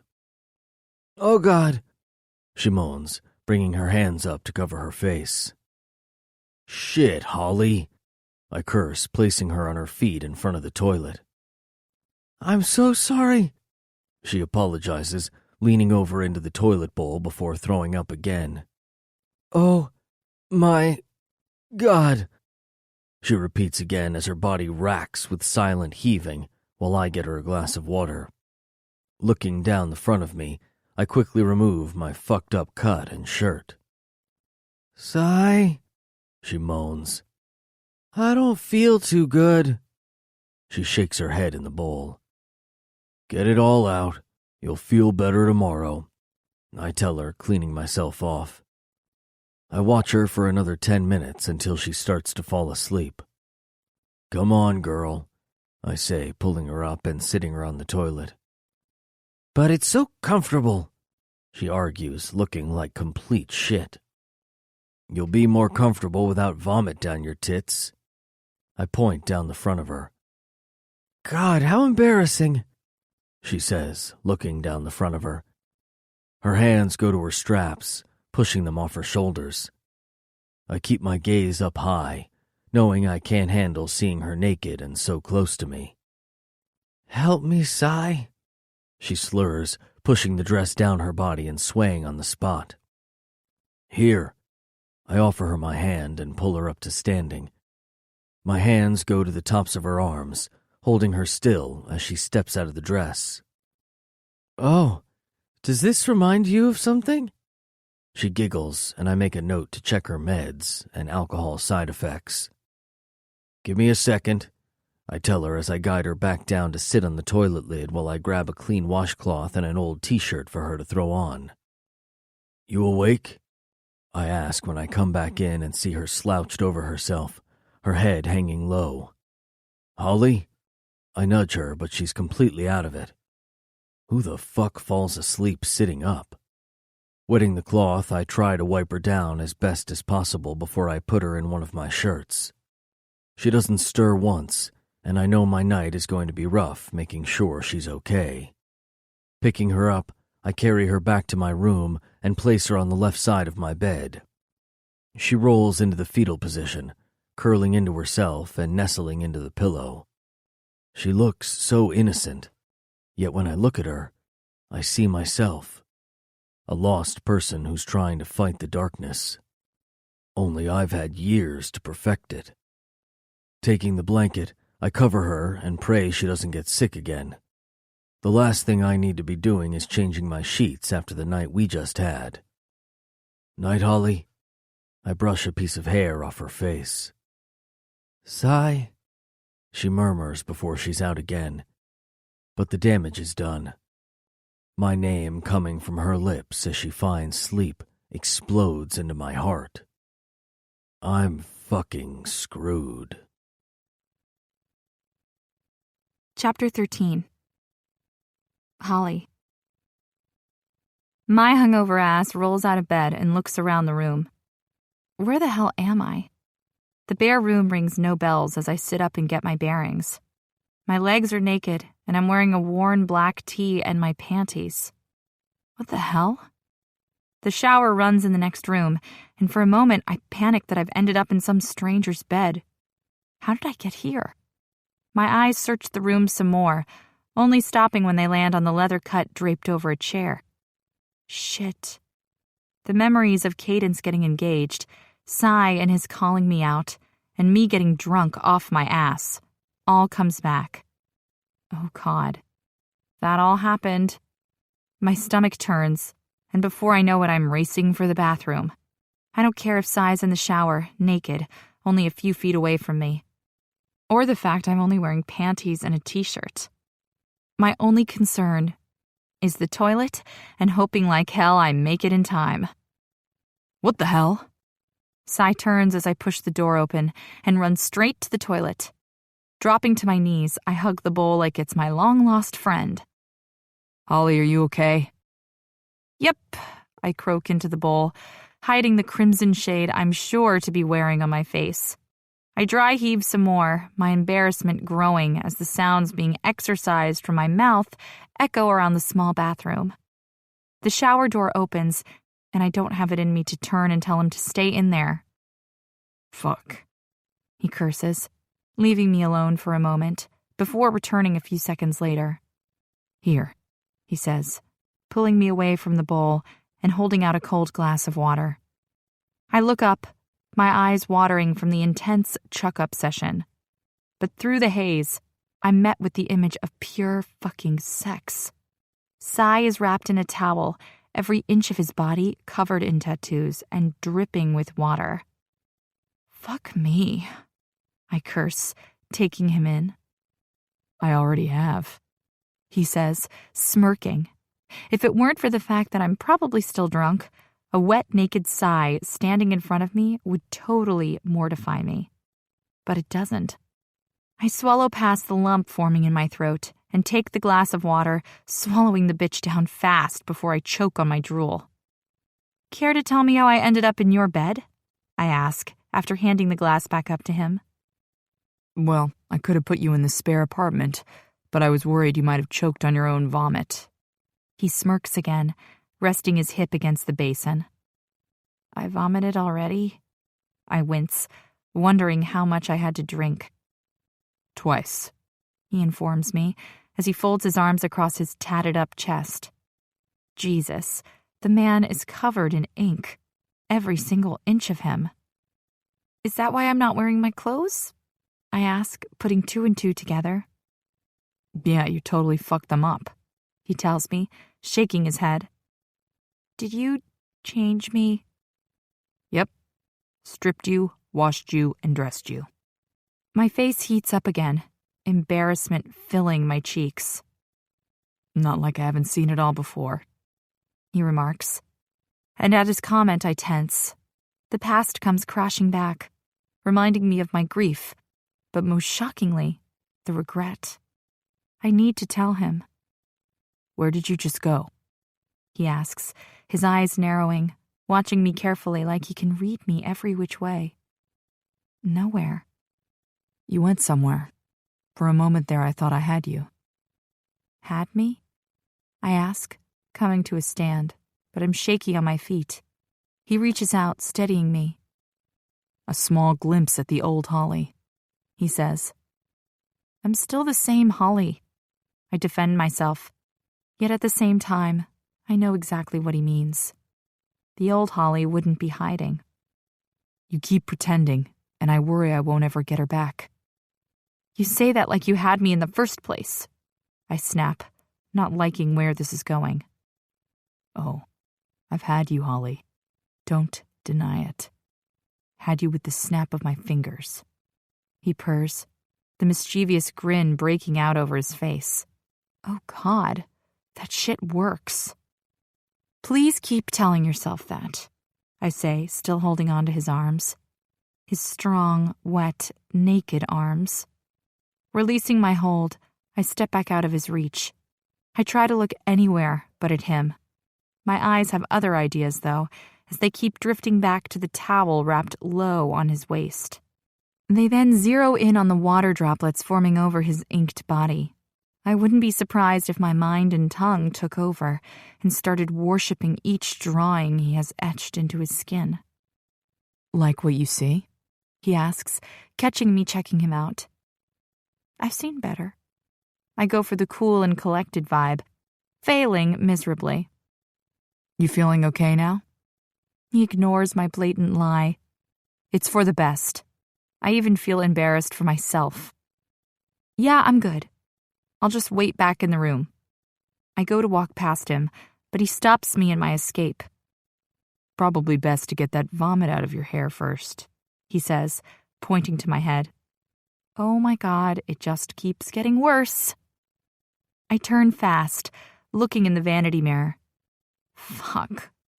Chunks of spew sit on the ends of my hair. Just kill me already.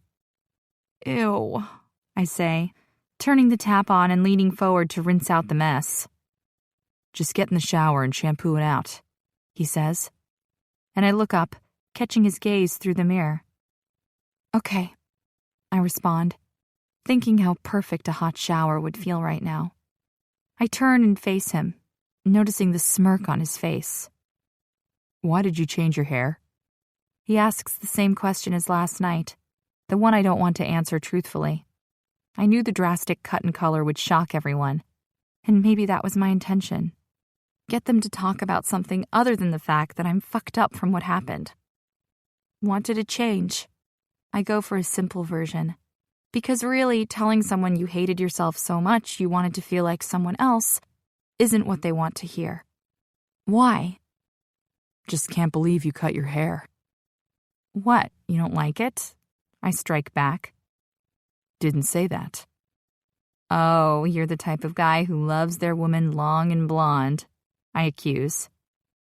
Didn't say that either. Just wanted to know why. Well, now you know, I say, feeling like I've just gone on the offensive for no reason whatsoever. Are you done? I ask, pointing to the empty shower, needing to get out of here. Yeah, all yours. He nods, still not moving from his space. A little privacy, please? I ask after a moment of him not moving. The man has lost his damn mind if he thinks I'm undressing in front of him. Don't worry, Holly. I've seen it all before. He teases, but I can't be sucked in by it. Well, I'm not going to undress in front of you. I'll turn around. He smirks, and if it weren't for the fact that the shower is completely glass, or that I would feel vulnerable standing naked in front of him again, I would do it. I never used to be like this. I never used to question everything I would normally do. But the thought of breaking down in front of this man has my hand going to my chest and forcing myself to steady my breaths. Are you okay? He asks, taking a step forward. Yeah, I say, taking my eyes and casting them past his shoulder to stop panic from clawing at me. You're not, but I'm not going to push. I'll meet you out there. He turns and leaves me standing there, giving me the moment I need. No, I'm not okay, but you can do this. I talk to myself in the mirror. I should never have drunk that much last night and left myself open like this. All I need to do is get in the shower, wash the vomit out of my hair, and leave. I nod before pulling Sai's shirt over my head and stepping out of my panties. Standing in the shower, I let the hot water wash away the vomit and alcohol seeping from my pores. If only it could wash away the grief and guilt. Wash away the lies I've told myself, my family, and my friends. After 10 minutes of hiding in the shower, I shut off the water and reach for a towel. I dry my now Sai-smelling hair, knowing I have to carry his smell around with me all day, and pull through the knots with a small comb I find in the vanity. Holly, are you almost done? Sai calls through the door, startling me. Almost, I reply, hoping he doesn't walk in here. I've got to go into the shop is all, he says, but I'm not sure if he wants me to leave with him or he's saying goodbye. All I know is that I'm not ready to leave this bathroom just yet. Okay, you go, I say, hoping I can get out of seeing him this morning. I'll wait. Fuck. No, go. I'm not feeling good. I might get back into the shower. I lie, thinking fast. He's quiet for a moment, not saying anything. I know what you're doing. His voice is so close to the door, my heart rate picks up, waiting to see how this will play out. I don't reply, just silently pray he doesn't push this morning. It was wrong of me to come last night, and getting drunk and ending up in his bed was the last thing I needed. Your clothes are on my bed. He finally breaks the silence. Okay, thank you, and sorry about last night. I apologize, feeling more like a fool as the minutes tick by in our silence. I wish you would open the door, but I get it. I'll see you soon, and we'll talk then. I force myself to hold in my objection. I can't see him again. I don't think I would survive. Bye, Holly, he whispers. But it doesn't sound like a goodbye, more like a promise. After a few moments of quiet, I risk it and open the door. The room is empty, and my dress lies clean on the bed. Lost in the embarrassment, I quickly dress and try to hatch a plan to get out of here without being seen. The last thing I need is for everyone to think I'm doing the walk of shame. Even though Sai and I didn't do anything other than him cleaning up my vomit, I feel like I'm sneaking out. I hold in the urge to vomit again. I take a breath, send up a prayer, and get the hell out of there. Past. Sigh. We want to take her home, I say, exhausted and defeated. He warned us of this in the beginning when the bone marrow transplant failed, but Katie still held on to the hope it wouldn't come to this. Today we're letting go of that hope. We can discuss your options, Dr. Parks says, looking up from his notes. As soon as possible, I insist, looking down at her sleeping body. My daughter's life slips away from me, and I have to sit here and watch it as it happens in this small fucking room. I can't take it any longer. We can arrange home hospice care. Let me talk with her team and we will go from there, he says, leaving us alone. Are you sure you want this? Katie asks across from me. It's not about what I want. It's what she wants. I know this is the best thing for her. For us. She doesn't know what she wants, she protests, but I don't listen. Just looking down at her, I know this is the best thing. If she's not asleep, we're waking her up for treatment only to medicate her again. What sort of life is this for her? She knows what she wants. If this is it, we will give it to her. Leaning down, I kiss her pale skin. Are we giving up? She asks. It's a question I've struggled with for the last few weeks. Katie, you know this is the best thing for her. We don't want her to be on the machine and have these tubes coming out of her when she goes. I declare, absolute. I know. I just feel like we're giving up. She sobs into our daughter's hair, stroking it away from her face. We aren't. We're giving her a chance at a peaceful passing. This part matters to her. I walk around the bed to comfort Katie. As much as I struggle to move past the hurt she has brought on us, I can't bear to see her break. You know it's time, Katie. She's ready. We need to let her go. I tell her, hating every moment of it. Chapter 14. Holly. I feel like I'm drowning, like I'm gasping to get my old self back. Desperation claws at me as my soul craves a sense of peace, yet no matter how hard I try, how hard I pretend, I can't seem to push past the pain that suffocates me. I've tried everything to break through this darkness that keeps pulling me down. It controls me, threatens to take me, and I fight it. I do, but some days, it's too much. What the hell are you doing in there? Sam, my older brother, yells from the other side of the bathroom door, sending the dark shadows away. Jesus, I've been doing so well. What the hell's going on? Getting ready? I yell back, still looking at myself in the mirror. I'd like to think no one sees the pain I hide, but some days, even I look at myself and see my reflection telling me I'm a fraud. Swallowing past the lump in my throat, I exhale and prepare to face him. Well, hurry up, I need a shower, he replies, like every other morning after he's stayed the night. Maybe if you stayed at your place, you wouldn't have to wait. I paste on my fake smile, the one I perfected, the one I hide behind, and open the door to face him. Why would I want to do that? He laughs, flicking my nose as he walks past me, slamming the door shut. Asshole, I yell, walking down the hall to start the coffee maker. Love you too, little sis, he calls back. Hearing those words today settles some of the uneasiness I've been feeling since seeing Cy again at Cadence's party. Today is a good day. Today is going to be better, I remind myself while setting the coffee pot up. If you had asked me 3 months ago where I saw myself this year, this would not be my answer. I never imagined my days would only get better with the help of anxiety pills. But grief isn't predictable. It can strike so hard that even the strongest fall. When you live your life in color, surrounded by happiness, yet your world is painted with grief, how do you find equilibrium? You doing okay, sis? Sam grills me, pulling me from my thoughts. Yep, I answer, looking up at him from my spot in the kitchen. "What are you doing just standing there?" Reaching over, he flicks the switch on the coffee machine. Shit.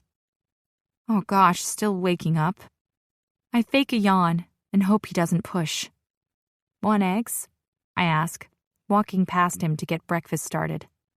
Shit, I don't have eggs. "Nah, I have to run and I won't be in tonight," he reminds me, like I care he isn't dropping in to babysit. He hasn't been in a lot lately, and the less time he spends here, the better. I love my brother, but having him around all the time is just painful.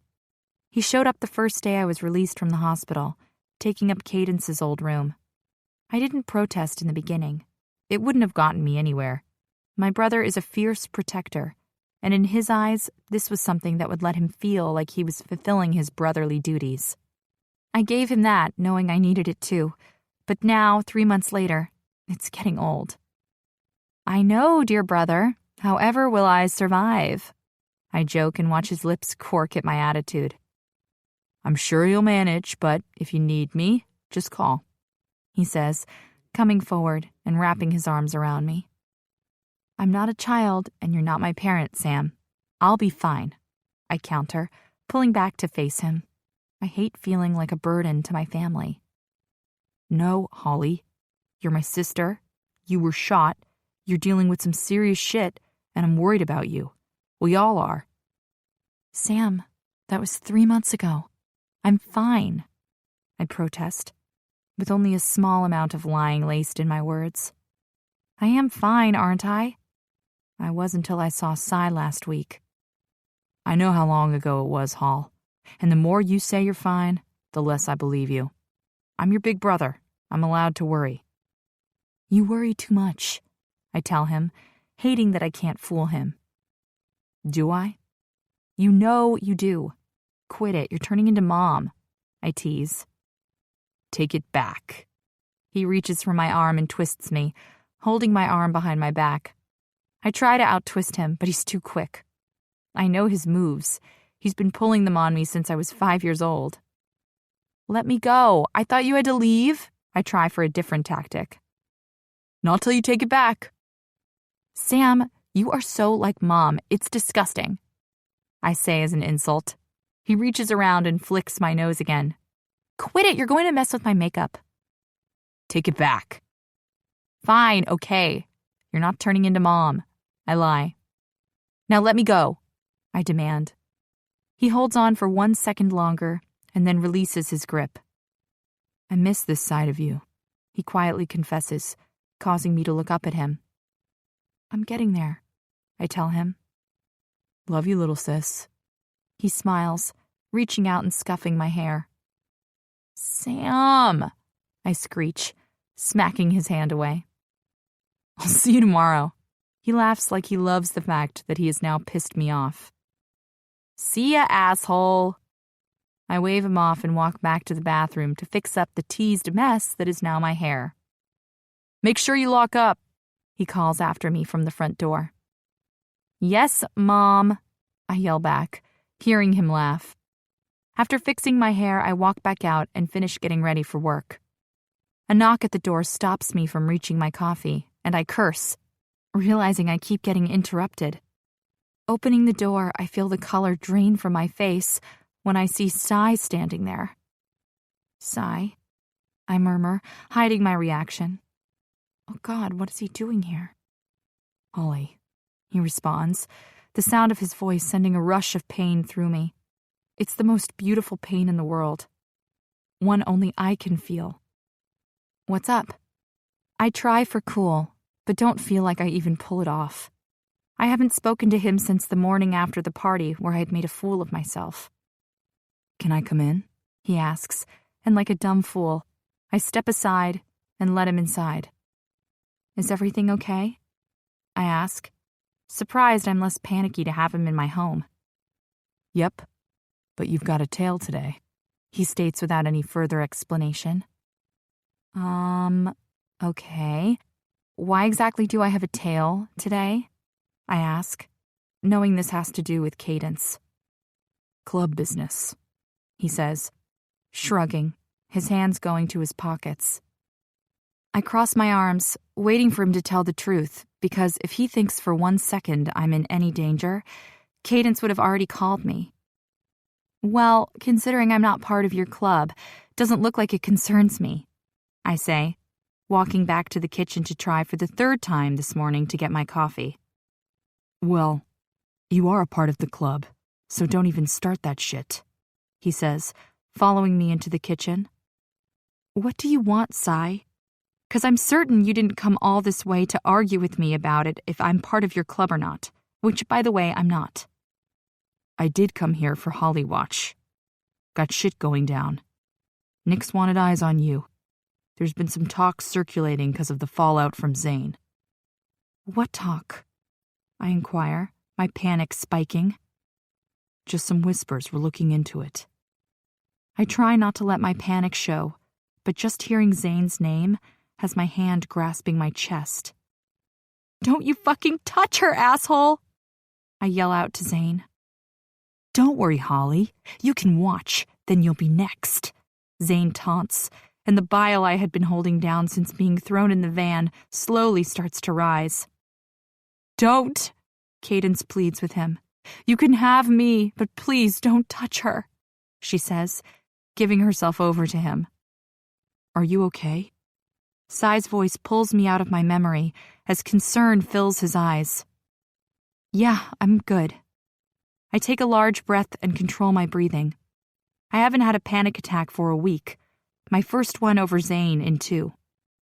You're not, he accuses like he did back in his bathroom last week. I'm fine. I try again, this time letting my breathing relax me again.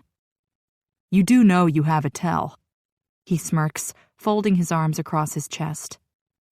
Shut up, Sai, I'm not in the mood today, I tell him, not feeling up to faking it. I have to get ready for work, I say. Walking back out of the kitchen and down to my bedroom, ultimately ending our conversation and making me miss out on my coffee again. Fuck. Okay, I'll wait for you here, he yells down the hall, not giving up.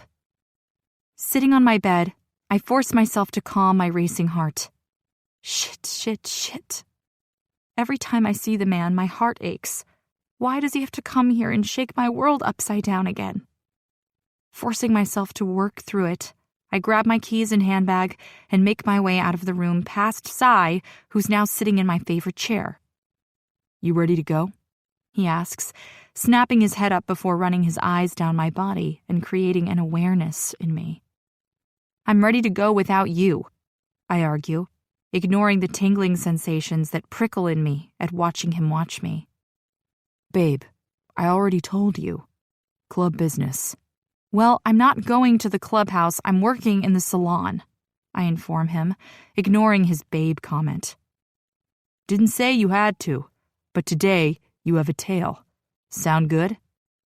No, like I said, I'm in the salon today. I don't want a scary biker dude standing in the corner of my shop looking like a creep. You think I look like a creep? He questions me, a small amount of amusement in his eyes. No, I don't, but I can't help but think a tattooed biker in my upmarket salon will look a little creepy. You could come back to the clubhouse, you know. Less creepy and all. I have to work, I say again. Not that it would make a difference if I didn't go in. I've been at the new hair salon for a couple of weeks now, and I'm still building a new clientele. I'd probably spend half a day cleaning up the other stylist's mess or reading a trashy mag in the back room. Even though the environment is a massive change and I miss my old clients, I'm glad no one knows who I am, and more importantly, no one knows my past. Looks like I'll be tagging along then. Great. I force my smile, feeling everything but. Don't look so put out, he mumbles, standing from the chair and walking forward. I didn't ask for this, remember? I sneer, watching him move. You got no clue what you asked for, he mutters under his breath, giving his head a quick shake, which confuses me more. You ready? He asks, now acting pissed. What the hell? Yeah, I reply. Still not sure what's going on. I don't understand why Sai has to be here, and now he seems annoyed about it.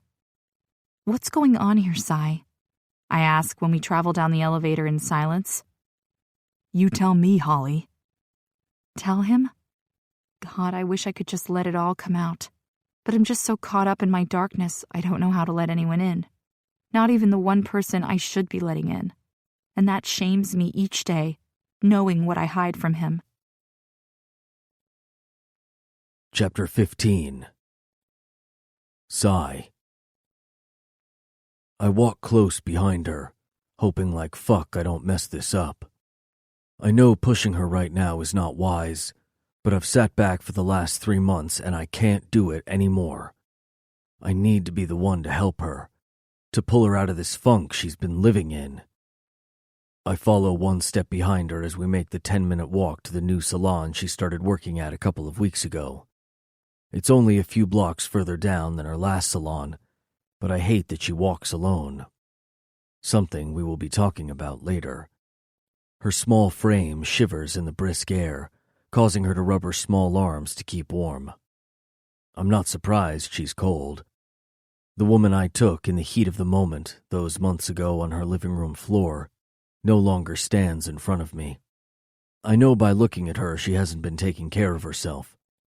But actually watching her, searching past the fake bravado she puts on, I see something else. Something that follows her. It hits me like a freight train, like staring into a mirror and realizing you're no longer looking at yourself. "Did you bring a jacket?" I ask, watching her warm herself up. "I'm okay. We're almost there." She points up at the shop only a block ahead. "Didn't ask if you were okay. Asked if you brought a jacket." "I didn't ask for you to follow me today, and yet you still did, so I guess we both didn't get what we asked for," she says, still walking. Fuck. Her little attitude gives me some hope that she isn't so lost. I don't respond. I just reach up and tuck her under my arm to keep her warm. "What the hell are you doing?" she asks, trying to move out of my hold. "You should have brought a jacket," I explain, keeping her in my embrace. "Let me go, please," she says, trying to duck out, but my hold is too firm.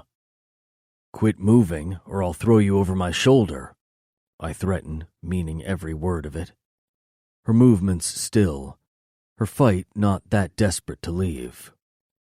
"You never used to be this annoying," she huffs after a few beats, probably put out knowing my heat is just what she needed. "No, you used to be the annoying one," I reply as we walk up to the front of her shop. "Zai, you don't have to do this." She stops suddenly and turns to face me. I can already see the argument play out over her face. "Holly, don't even bother. I'm staying. Told you, it's club business." I continue to lie. "You should get inside. You're going to be late." I nod toward the woman opening up the front doors. "Fine, but you're wasting your time," she adds before disappearing inside. She might be right, but I still stand there for a few minutes watching her through the glass as she prepares for her day. Her fake smile is plastered on as she laughs her unrecognizable laugh. She looks up a few times, but doesn't acknowledge me. After watching her start on her first client, I walk across the street and get myself a coffee. I look around, searching for a spot where I can watch her for a few hours. I know I'm probably taking this to the extreme, but after the party last week, seeing her lost in her head, I need to do something to pull her out. Everyone back at the clubhouse is worried about her. If only she could see we want to help her. My cell vibrates in my pocket and I fish it out, hoping it's Rue telling me she managed to clear my weekend so I can make the trip back to Brighton. I pushed my visit out this year, slowly starting to distance myself. But guilt has been eating at me the last few days, and the need to see her is strong. "Yeah," I answer without checking the caller ID. "Where the fuck you at?" Nix barks down the phone. "I'm out," I reply, not telling him my business. "Bo needs a second man on his pickup tonight. You free?" "No, I'm out all day," I tell him, not prepared to leave Holly alone. Where you at? Is it important you know? Quit fucking around, Cy. Can you do it? He asks, sounding pissed I'm fucking with him. I should say yes. This is the first call Bo has gotten through for the underground recovery we voted in months back. I know it's huge for him, but I've come this far with Holly. I'm not going to leave her alone now. I'm with Holly today, so no, I can't fucking do it. Send Hunter with him, I say, annoyed I just told him what I was doing. You're with Holly, right now? His tone suggests he doesn't believe me. What the fuck, Nix? Yes, I'm with Holly. Holly is at work, so quit fucking around. I know she's at work. I just fucking walked her there. The line is quiet as he takes in what I just revealed. Fucking great. You walked her to work? He asks in his no bullshit way, but I can hear the smile in his voice. Is that all you wanted? I ignore his question. You, Silas Dean, walked Holly to work? Fuck off, Nix. I'm hanging up now. I growl into the phone, not in the mood for his shit. Have fun, he chimes down the line before I end the call. Smartass. I know he has a reason to be shocked. I've gone from wanting nothing to do with her, to not being able to keep away, to giving her space. But I'm done. I've given her enough time, and I'm tired of waiting for her to pull herself out of her head when I know I can help her. She just has to trust me. Are you going to buy anything else today? The waitress asks after I've been sitting here for the last hour. Do I have to? I snap, enjoying the quietness of watching Holly work. Yeah, you have to, she replies in her whiny voice. I stand, not in the mood to listen or argue with her. Dropping a 20, I leave and decide to watch Holly from afar. I keep her in my line of sight and try not to read too much into the familiar feelings which settle inside me every time she searches for me. Instead, I focus on what she doesn't want people to see. The darkness prevailing. It threatens to send her into oblivion, one I know about all too well. I've had years to perfect the facade she's now putting on show for the world to see. But she's so absent-minded and lost in her own thoughts, she doesn't even realize how obvious it is. I've tried to fight the need to help her through the glooming shadows that lurk around her. But for reasons I don't even understand, this pull she has on me is so strong. Walking away is not an option. Chapter 16. Holly. Girl, I'm telling you now, if that fine piece of man candy was standing out the front of the shop waiting on me, you'd have to hold me back from mauling him right there on the street, Gabrielle says, standing next to me. I mean, just look at him, all dark and tattooed. Jesus on a cracker, if you don't want him, I'll have a play. She continues her verbal assessment of Cy. Gabrielle is one of the other stylists who work at Vault Hair. She took me under her wing on my first day and hasn't left me alone. Gabrielle, I sigh. She hasn't stopped for a breath, verbally undressing Cy for most of the day. The woman won't give up. Holly, look at him, she says, reaching out and lifting my face from the paperwork in front of me. That man is sex on fire. You damn blind or what? I pull back and turn toward her. Her long, dark hair is pulled up into some kick-ass bun on top of her head. Braids entwined all through the masterpiece. She peels her eyes off Cy, who's standing across the street, to look at me.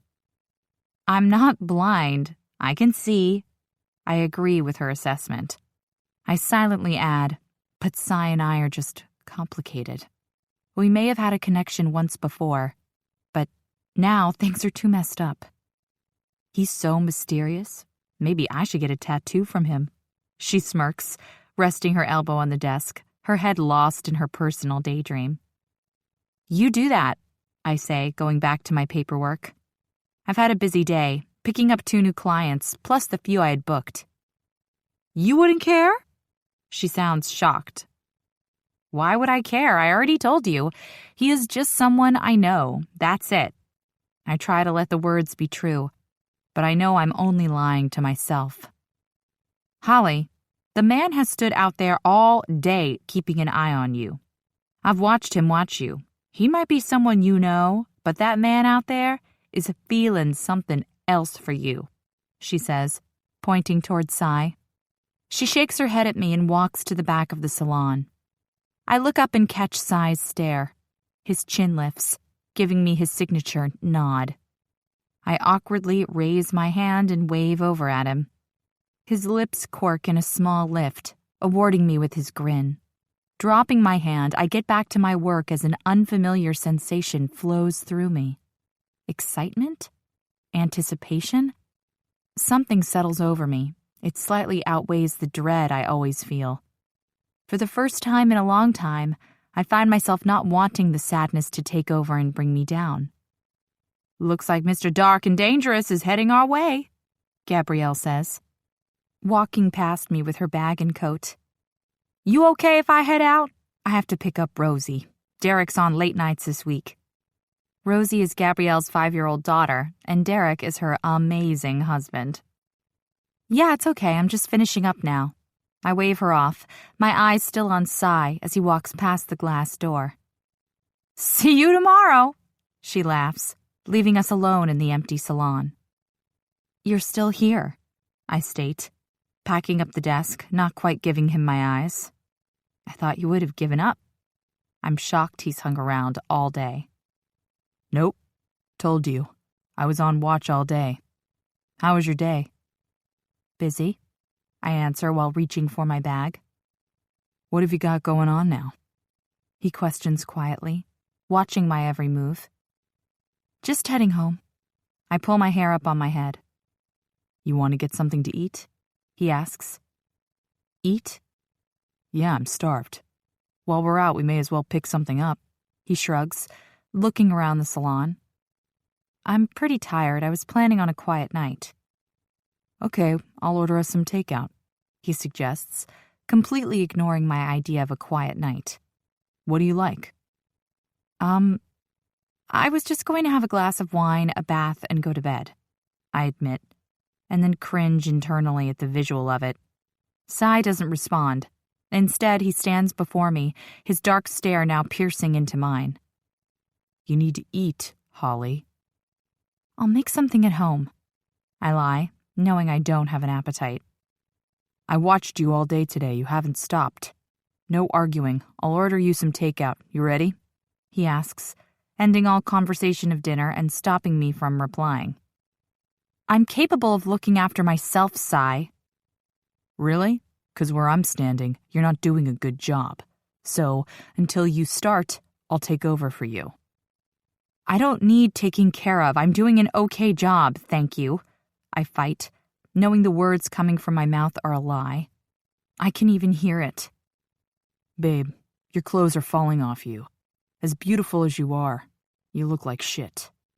He points out, and in that split second, the sadness that lives to bring me down falls over me again. The small reprieve I was feeling not 5 minutes ago now feels fragile by his words. Just like me. Don't even think about it, Holly. He steps forward into my space. Don't what? I'm not letting you get lost again. I'm not letting you become me. His hand reaches for my face, but I pull back at his touch. I've watched you. I've kept my distance, but I can't do it anymore. I told you that night in the hospital. I won't let you push me away. Don't push me, Sai. I beg, knowing he's my weakness. I'm not pushing. I've given you time for that to settle in. I think your time is up.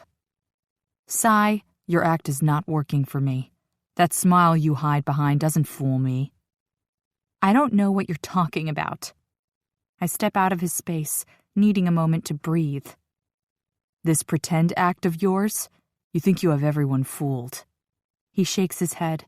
It's a slow shake, which makes me forget the panic that's rising. Slowly, anger takes its place. You have no idea what you're talking about. How dare you?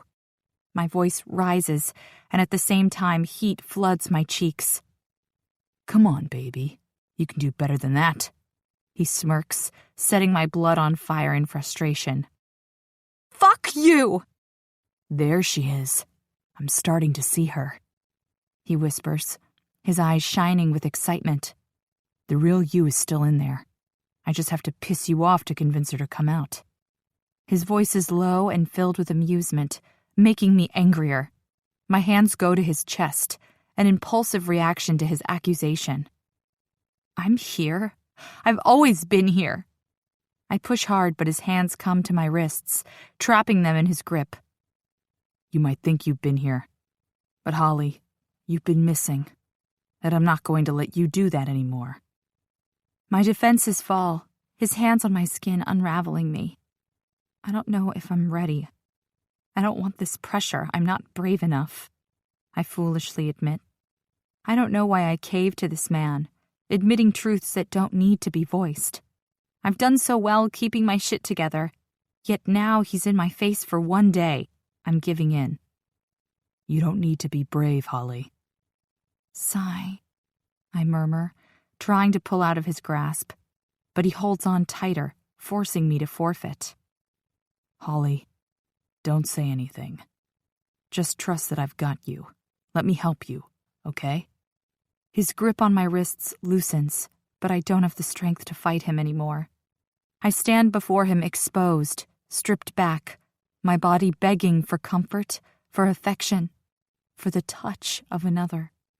His hands move down mine, and his fingers part my own, locking them between his.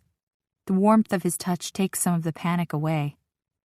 Let's just start with dinner, he says, drawing me closer. The smell of leather, oil, and sigh comforts me. I nod into his embrace, words no longer needed as I selfishly take what he doesn't know he's offering. Would he still be willing to help me if he knew the reason I hurt the most? I know it makes me weak, but I'm not ready to find out. Past. Sigh. Do you know that sharks rarely get cancer? She asks from the window as she soaks up the morning sun. Her question jolts me, keeping me stuck in the same position for a few minutes as I process her words. I'm not surprised at her random fact about sharks. It's her favorite topic. But the cancer word has my full attention. When we first found out about the cancer, Katie didn't want to label it. In her mind, labeling Kira's disease was giving it power. So we decided to tell Kira she had special blood that needed important medicine to make her better. At the time, it was appropriate. She was 5 years old and didn't need to know the ugliness of what cancer was. As the years went by, and with the cancer returning, we never called it what it was. Always just her special blood that needed more medicine. I didn't know that. I answer her question, coming back to the moment. It says it has to do with the epigonal organ they have. We don't have it. She continues to read from her shark dictionary we bought her last month. I did not know that either, sweetheart. I keep my voice level and as calm as I can manage. Do you think when I see God, I should tell him that people need the epigonal organ? She asks. Her tone is so serious it takes me a few seconds to figure out how to answer her and not scream in anger. She's been asking questions like this the last week. Innocent to her, but soul-crushing to Katie and me.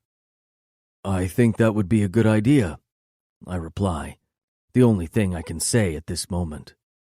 I want to get up and put my fist through the wall, scream at the top of my lungs at the injustice, but none of it will take away the fact that my daughter is dying. The special blood that needs more medicine just isn't going to cut it anymore. My daughter has cancer. She's going to die.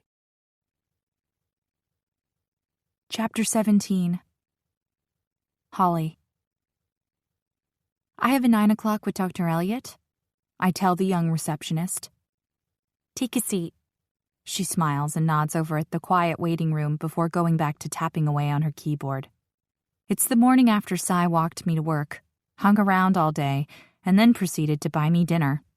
We didn't discuss what happened those 2 times 5 months ago, when we caved in the heat of the moment, or this connection we have.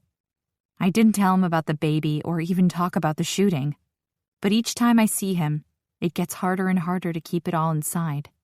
I know he has a right to know, but talking about it, hell, just bringing up the possibility of talking about it, has me shutting it out. Holly, Dr. Elliot calls from her office, breaking me from my thoughts. Hi. I stand and make my way into her office. Her room is not what I was expecting when I first walked in last month. I had this vision that I would walk into a stuffy room, lie back on a leather couch, and tell her all my worries and have her feel sorry for me. Take a seat, she says, motioning to the sofa across from her armchair. Placing my bag down next to me, I sit back into the cream suede sofa. I take a pillow from beside me and place it on my lap, relaxing into the comfort of her room. How have you been, Holly? She inquires, sitting across from me. Her pencil skirt and blouse are so neatly pressed, I wonder how she manages to pull off her perfect look. Her blonde hair is blow-waved into a neat bob style, just like every other time I've come, and her perfectly applied lipstick complements her outfit. The woman is so well put together, she makes me look like a hot mess. I'm good, I answer as I fold my hands together, stopping myself from fidgeting. I always hate this part. The niceties of how my week was before getting into the real reasons of why I come here once a week. Insecurity eats away at me as the sadness attempts to consume my thoughts. I started seeing Dr. Kendall Elliott when I didn't even want to get out of bed. I didn't understand why I was so upset, why I kept pushing everyone away. My family didn't know what to say, didn't know how to help me grieve. It wasn't until I had a visit from Nix that I realized I wasn't coping. The badass biker telling me I needed to pull my head out of my ass was enough to get me up and moving. I stood there and cried for what I had become. He held me, while the waves of emotion washed over me, and then pulled out his phone and made my first appointment. Want to start with a page from your book? Dr. Elliot smiles, returning me to the present moment. She knows how much I hate this part. I've tried all my tricks to get out of it, leaving my notebook at home and begging her to read it out for me. I hate the anticipation of it, of listening to the words pour out of me when I'm feeling most vulnerable. Sure, I reply, knowing the quicker this is done, the quicker we can move on. Taking a deep breath, I flip to my most recent entry in the diary I've been keeping for the last few weeks. I didn't really get much down. I lie. This journal is filled with so much shit, I just hate repeating it. That's okay, let's just hear what you have, she counters. If I weren't about to let her into my darkness, I would smile at her persistence. Tuesday the 2nd. Today has been a bad day. I'm sick of feeling so weak. Why can't I just feel peace? Why does it have to be so hard? I read aloud in a shaky voice, scanning the pages filled with my scrawled handwriting. I don't want to feel like this, like I'm in a constant state of anguish. Why can't I just pick myself up? I know I'm playing the victim card, but I can't stop. I hate that about me. I hate how this controls me, that I can't just wake up and be okay.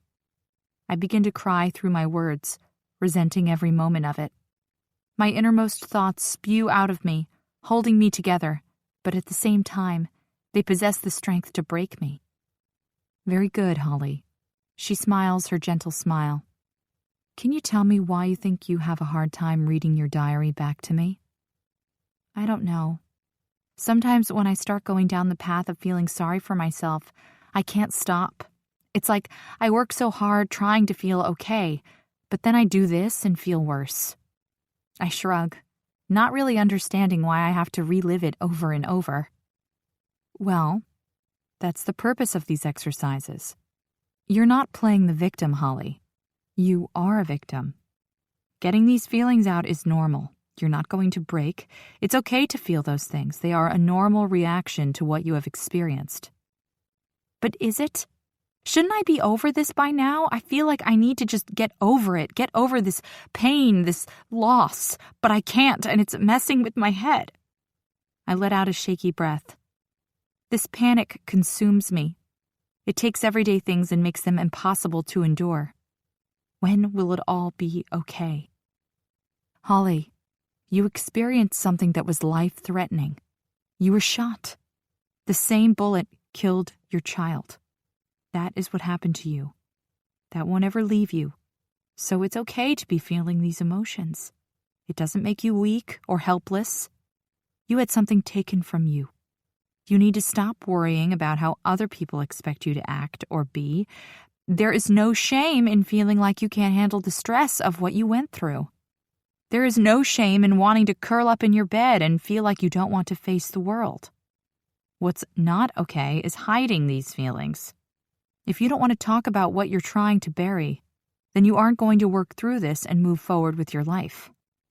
I know what she's saying is right, but how do you try to explain to someone who doesn't understand what you are going through? I don't want to bring down my friends or my family. I just wish this feeling of dread would go away, that it wasn't so hard to roll out of bed. You need more time, and you need to let people in. I think you need to tell Sai about the baby, she insists. And I know she is right. I know telling Sai is something that needs to be done. How do I even begin to explain my mourning for the loss of someone whose existence was kept secret in the first place? I don't think I'm ready for that.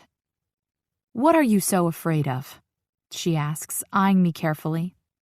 This is something we have discussed many times in the last few weeks, but I don't know what is holding me back from telling him. It's not that I'm afraid of him, but more of what he will say. That he will look at it as something that was insignificant and dismiss my loss. I let the truth come out with no hesitation. It frightens me more than anything else. Do you honestly believe that? She sounds shocked, but she doesn't know the situation like I do. He might be in my space now, but before the shooting, the man didn't want anything to do with me. I don't know what I believe anymore. That's what we have to work on, Holly, getting you to believe again. So he just followed you to work, spent all day at the front of the store, and then followed you home? You both ate in silence. Then he left? Cadence asks, sitting across from me in our favorite coffee shop a week after Sai's weird stalker day. I don't know why I even let on about my strange night with Sai, but he never told me why the club was watching out, so I wanted to know what was going on. I haven't seen anyone else watching me, so what game is he playing? Yes, Cadence, he told me it was club business, I tell her, taking a sip of my coffee. Well, I have no idea why he would tell you that. Nix hasn't warned me at all, and considering all that's happened, he would have told me, Holly. I know she's right. I knew he wasn't telling the truth.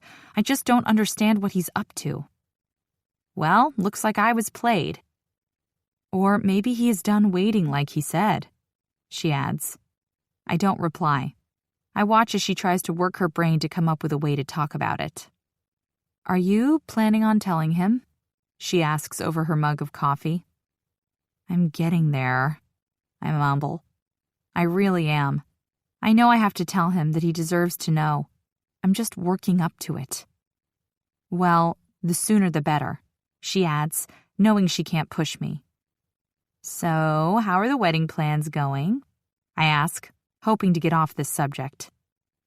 We're going dress shopping next week, so make yourself available, she announces, and I fight my need to come up with an excuse not to go. You know, I'm kind of enjoying this new dynamic to our relationship, she laughs, watching me work through my need to say no. I know she's joking. Hell, it's laughable, there's no denying that. 5 months ago, I would have been all over this.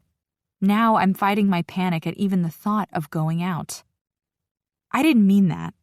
She rushes out, reaching for my hand when I don't laugh at her attempt to joke.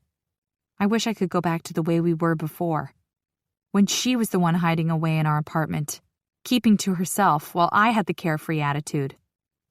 But it's true, isn't it? I squeeze her back. She looks at me with heartache, but I can't get drawn into it. I need to move past this and not get stuck again. It was a stupid joke, she whispers, but I won't let her beat herself up about it. I'm getting there, I confide. Slowly but surely, just give me some more time.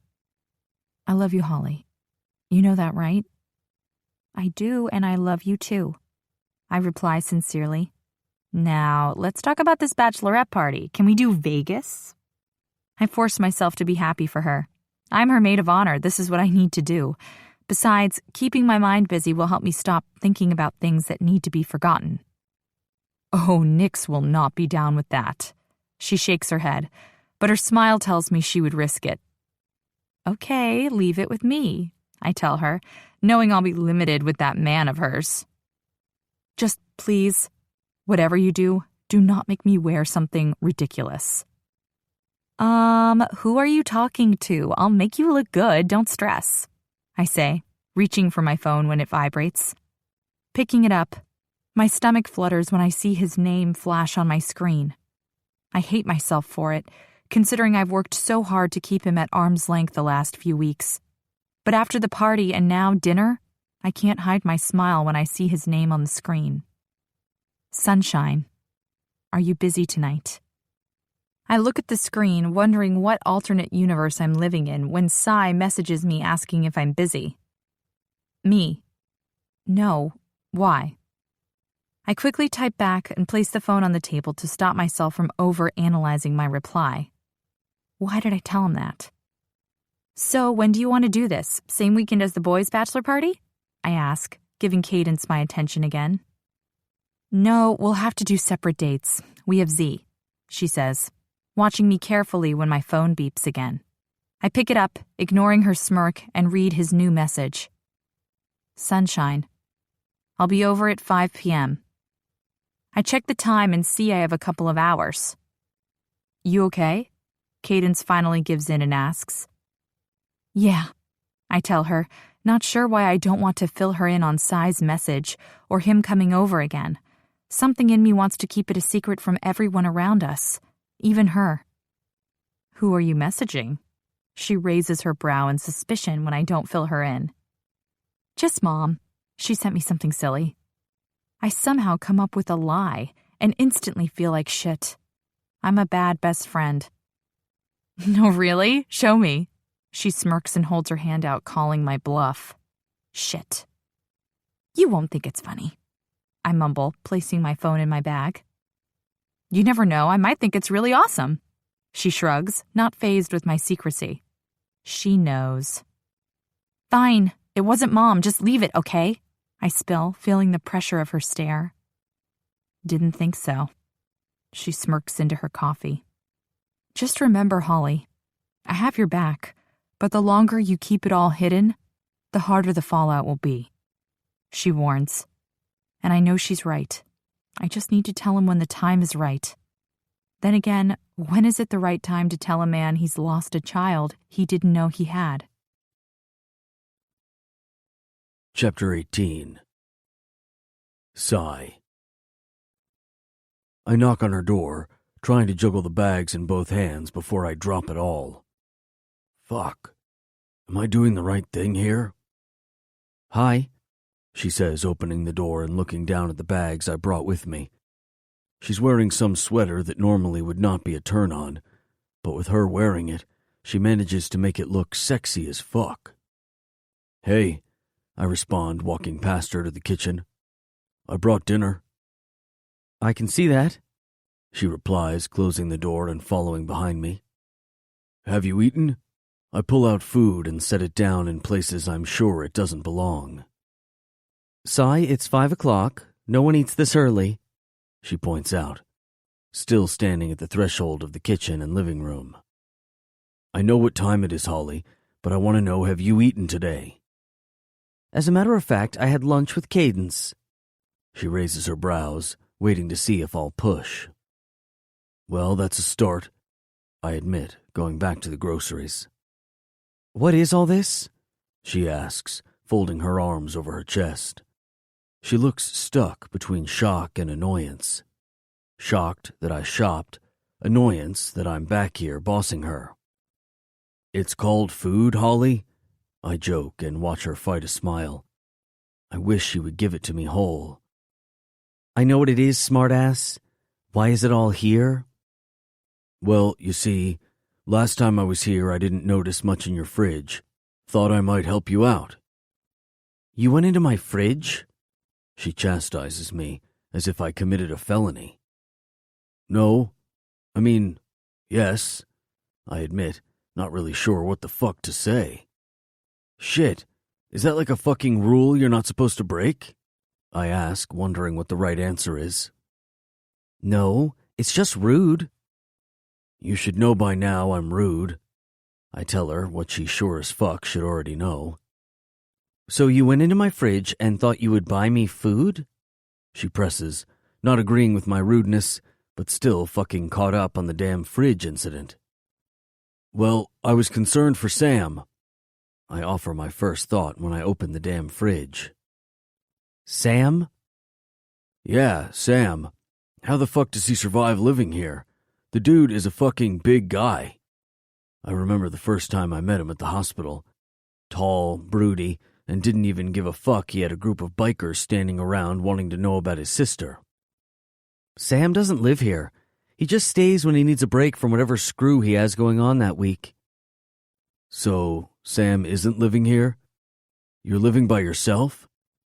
I question, my concern going from mild to intense. How the fuck did I miss this shit? I'm a grown woman, Sai. I can live by myself. She reassures me, but I don't agree with that right now. Well, you need to eat more. You've lost weight. You say that like it's a bad thing. She gives me one of those fake laughs, pissing me off. When I met Holly about 6 months ago, she was already tiny. Now, standing across from me, the woman is all fucking bones.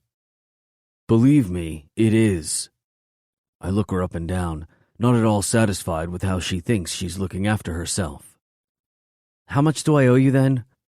She clears her throat, obviously done with our argument. Nothing. It's on me, I tell her, placing some more food in the pantry. I don't even know what the fuck I bought. I kind of just followed some housewife around copying her shop. Sigh. Holly, I smirk, enjoying playing this little game with her. In the beginning, I fucking hated this shit. But now the thought of getting a reaction from her just pushes me further to get one. Fine. At least let me show you where everything goes. She grumbles as she pushes past me and starts moving everything I've put away. Sounds good, I say, relieved. So you didn't work today? I ask as we silently place all the groceries away. No, I only work part-time at the moment. She lets me know as she walks around the kitchen, placing everything where it's meant to go. Why do I get the feeling you already know this? I don't. I lie, not letting on that Cadence fills me in on everything she does. She says, not believing me. I don't say anything. I just keep watching her as she pulls down some plates and starts serving up the takeout I bought. Were you on Holly Watch the other day? She asks suspiciously. She looks up and catches me watching her. We're just keeping an eye on everyone. I had the day off, wanted to make sure you were okay after the party. I stretch the truth a little. She doesn't need to know the real reasons behind my following her, making sure she was dealing with everything okay. And tonight? She pushes, coming around the counter to sit next to me. Spinning on the kitchen stool, I face her. Like I said, you have no food. You need to start looking after yourself, Holly.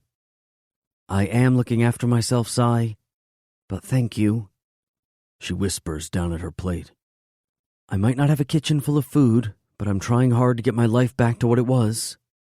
She looks up at me, her lost, broken eyes seeking out mine.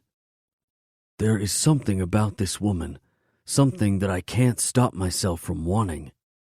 It's the same something that would break me if it were taken from me again, before I even had the chance to claim it. Eat, I order, picking up my fork and starting. I don't understand why I have this need to help her, why she's constantly in my head. And what I don't understand even more is why none of this freaks me out. When did you get so bossy? She asks over a mouthful of food. Always have been. I tell her, filling my own mouth. She doesn't reply, and we spend the rest of dinner in silence. Sai, are we going to discuss this strange night of dinner in silence? She asks, following behind me as I take our plates to the kitchen. What do you want to discuss, Holly? Oh, I don't know, Sai. These last few days have been very strange. Why? I turn back to her, watching her bite down on her lip with worry. She doesn't want to ask, but I can see the need to know that flows through her. I don't know why. It just has been. She rests her hip against the kitchen counter. I already told you, Holly. I'm done with standing back and waiting for you to snap out of this state of denial. You think hanging around my place of work, making me eat dinner and cleaning my kitchen is going to snap me out of this denial you seem to think I'm living in? No. No? She fires back with that attitude hidden behind her eyes. We clearly have different views on what is happening here. No. The dinner the other night was because I stood outside your shop for 6 hours keeping watch, and I was fucking hungry. Today I wanted to see you. Was it to bring you food? Most definitely, but you needed it. I'm cleaning our mess because that's what you do when you eat at someone's house, not because I think it will get you to open up. That's not what this is about, Holly. I'm not doing any of this hoping you snap out of it. I'm just being here for you and waiting for you to do it. And what if I can't just snap out of it? You will, Holly, and I'll be here for as long as it takes. Even if that means days of standing outside your work and walking you home so you eat, then so be it. I won't stop, no matter how much you push. I knew when I walked into that hospital room that you needed time, so I walked away, giving you the space you needed. But I can't give you any more. But I can't do this, she whispers. Her crystal blue eyes are fighting the tears that I know she won't want to let fall. It's too hard to pretend when you're so close. Her head whips from side to side. You make it so hard. She steps back, but I don't let her retreat. Make what hard, Holly? It's just you and me here. You don't have to be anything other than you. I step into her space. You won't like that person, Sai. I don't even like that person. You think I don't see it, Holly? Think I haven't watched you these past few months as you've become someone who slowly falls apart? I don't like this person either. At least the person you're hiding shows some emotion. This person standing here is trying to find a way out. I reach for her hand, her porcelain fingers looking so clean, so pure against my inked ones. It's okay to not be okay, Holly. No, it's not, Sai. She pulls away, turning her back to me. What are you so afraid of? I'm afraid of what you'll see, she admits. If she knew what I hid, what I'm so afraid of people seeing, she wouldn't be so afraid. Darkness has stolen her, and something in me needs to be the person to save her. I don't want to fight anymore, Sai. She whispers so faintly I strain to hear her words. But I do hear them, and allow them to give me permission to wrap her in my arms, to hold her and help conquer the demons she fights. If only I knew what I was battling. Chapter 19. Holly.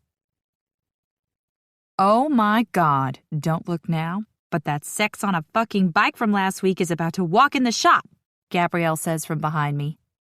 Instantly, my hands go to work of their own accord and smooth the front of my blue shift dress. For all that is holy, you've had sex with him, haven't you? She elbows my side when she sees my reaction to spotting him. What?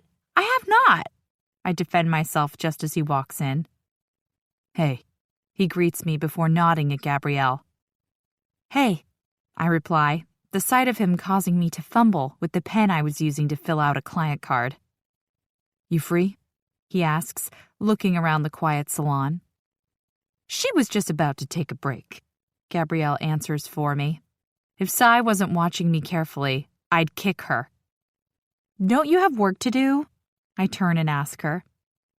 No, I'm good. She smiles. I don't push it further. Turning back to Sai, I decide my best bet would be to move away from her. Guess I'm free, I say, filing the card away for later. Let me get my bag. I turn, leaving him alone with Gabrielle. Calming my nerves, I hang up my work apron and fix my hair before heading back out. And you have other artists working there? I hear her ask as I walk up to them. Yeah, we just put on another artist. Give the shop a call. They'll fit you in, he tells her, bringing his eyes to me. You ready?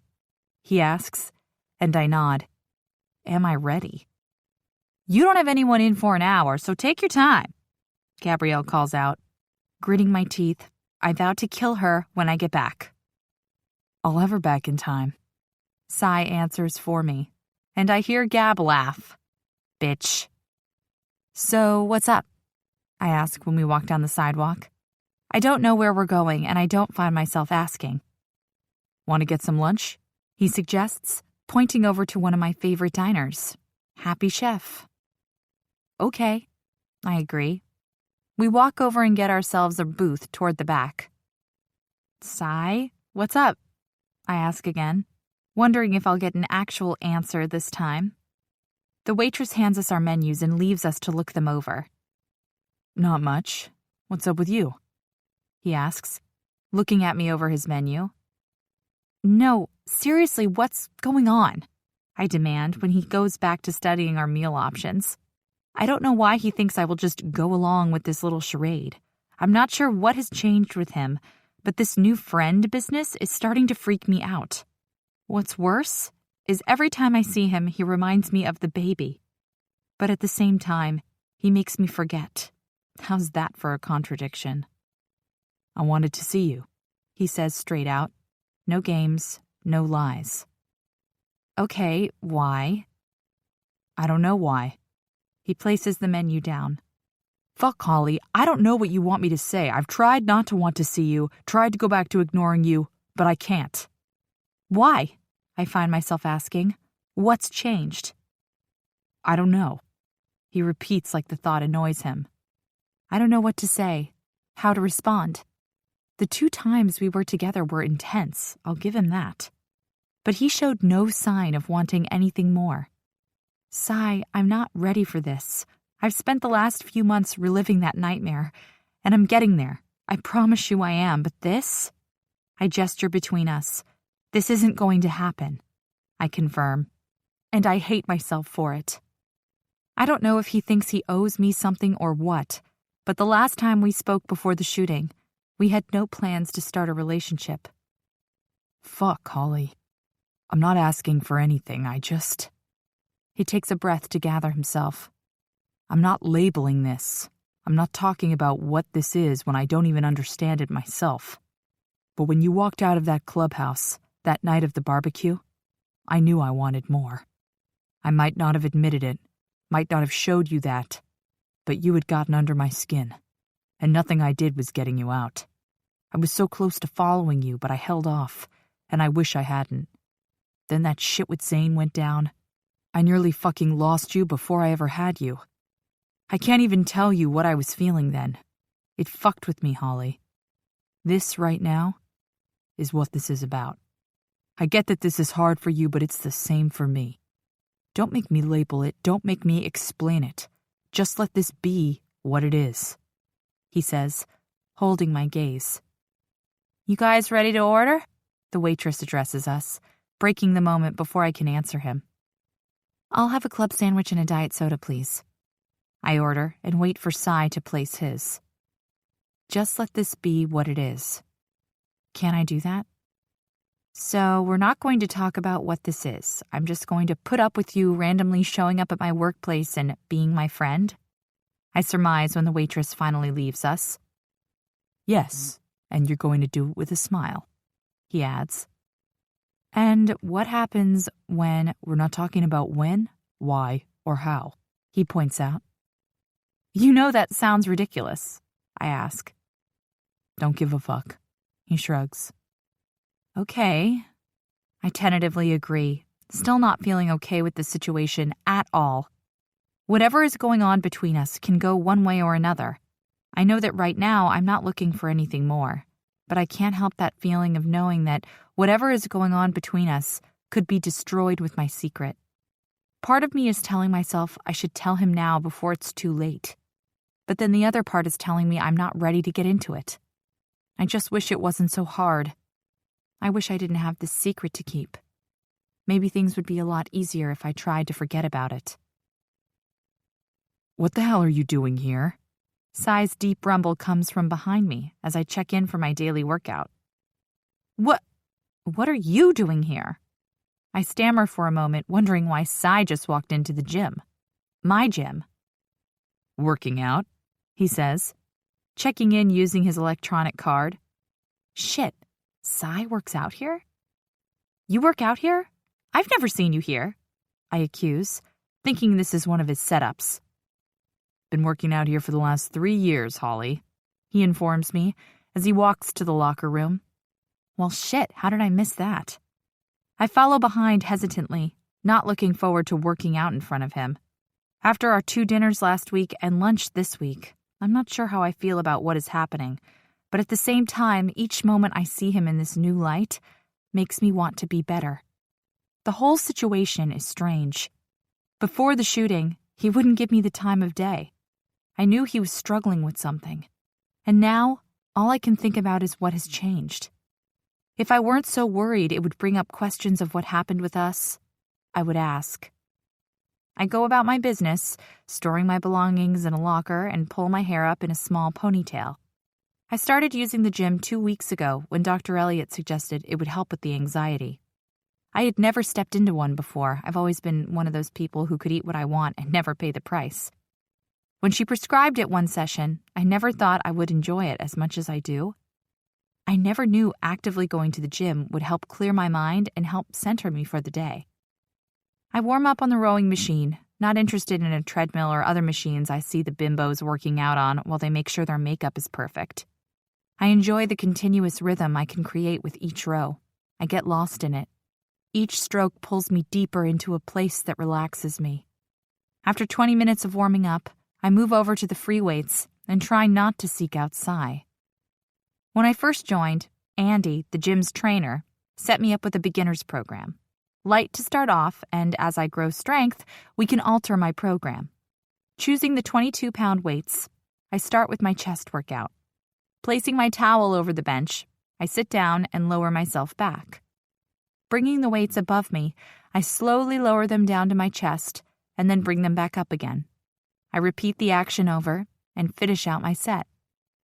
You've got some good form there. Sai's voice stirs from above me. I tilt back and find him standing at the head of the bench. Thanks. Sitting up, I place my weights down beside me. I look at him reflected in the large mirror in front of me. He stands, arms crossed over his chest. He looks sexy even if the sweat from his own workout shines under the overhead lights. Jesus, the man sweaty and tattooed is too much. Are you okay? I question, unsure of what his problem is.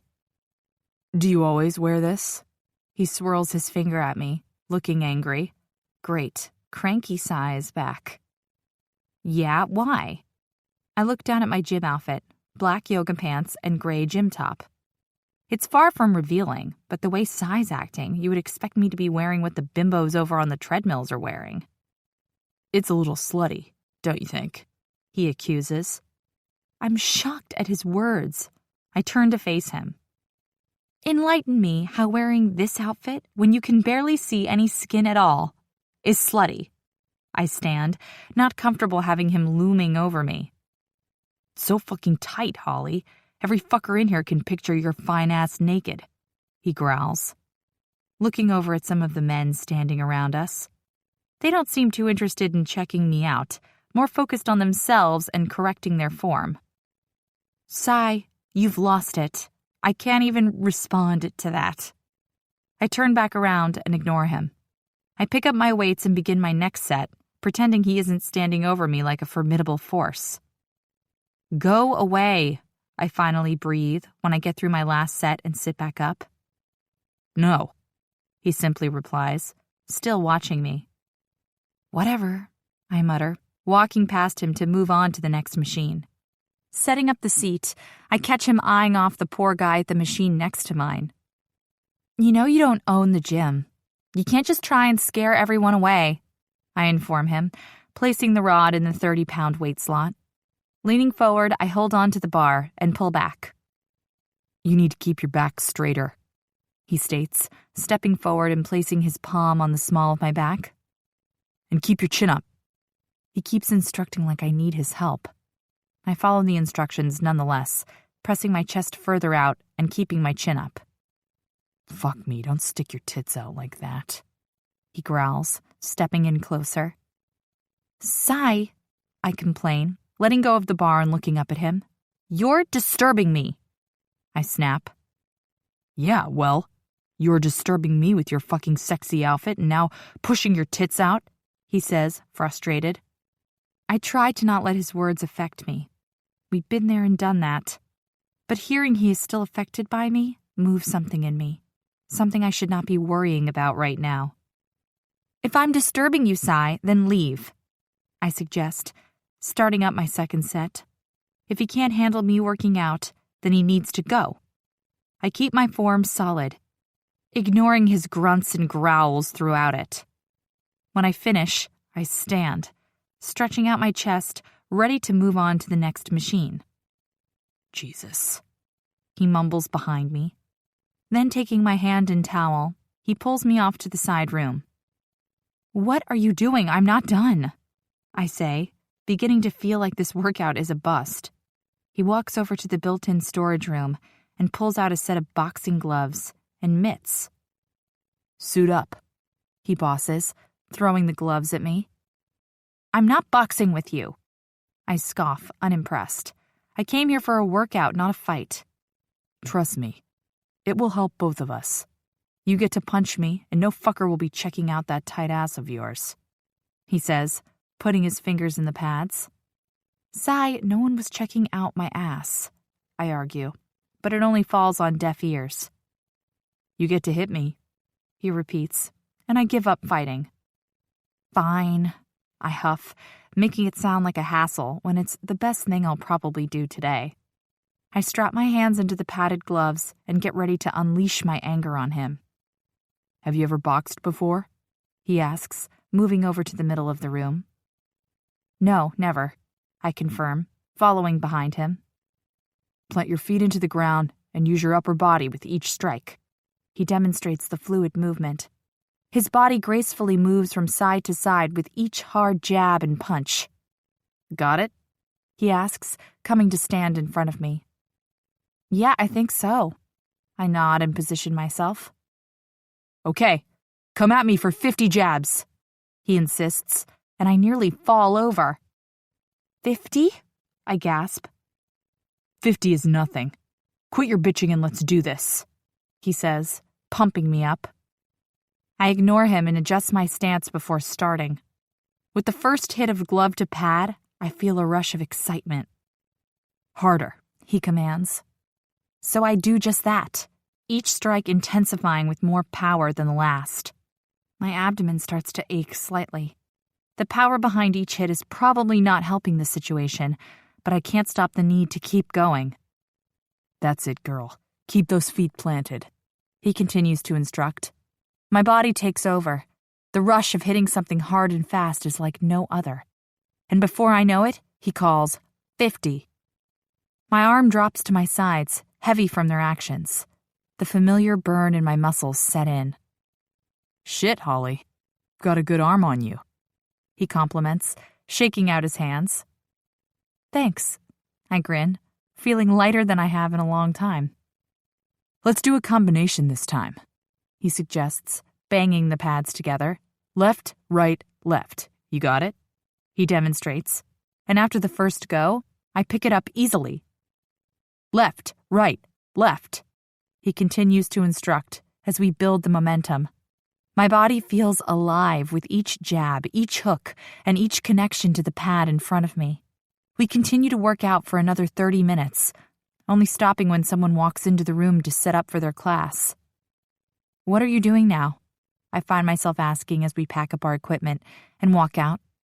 I'm not sure what the whole session has done to me, but I'm feeling fresh, alive, and for the first time, present in the moment. "Day off today, so nothing planned," he says, stopping out the front of the female locker rooms. "What about you?" "Same, but I have to do some planning for Cadence's bachelorette party. I know I wasn't excited about planning it to begin with, but now it's happening. I can't wait to throw her the best party ever." He nods and we both stand there waiting. For what, I don't know, but for me, it's the fact that I don't want to leave, which is confusing considering only a few weeks ago I didn't even want to be around him. "I'm going to go and get a gym junkie juice after I shower. I always get one after a workout," I mention. "Do you want to come with?" I ask. The invite doesn't even feel awkward. The ease between us grows each time we see each other. "Sounds good," he agrees. "Give me 10 minutes, I'll meet you at the front?" he questions, walking the rest of the way to the male locker rooms. "Okay," I nod in agreement. I can shower and look half decent in that time. Pushing through the doors, I stop and call out to Sai. "Thanks for today. It helped," I add, not sure if he understands how it helped, but just letting him know is enough. "Anytime." He gives me his signature head nod and leaves me standing like a goof. Gathering my wits, I get through my shower and meet him out the front in less than 15 minutes. "You ready?" he asks, looking up from a fitness magazine when I come to stand in front of him. "Yeah, let's go." The walk to the juice bar is silent. The quietness is settling, even taking us to a comfortable place again. I don't know what this is with Sai and me. I can't pick the exact moment everything changed, but nonchalance now flows easily between us. "Have you ordered here before?" I wonder when we walk into the bright green juice shop. "No, first time." He raises his brows playfully before reading the board above the counter. I'm going to have to get used to this new side of Sai.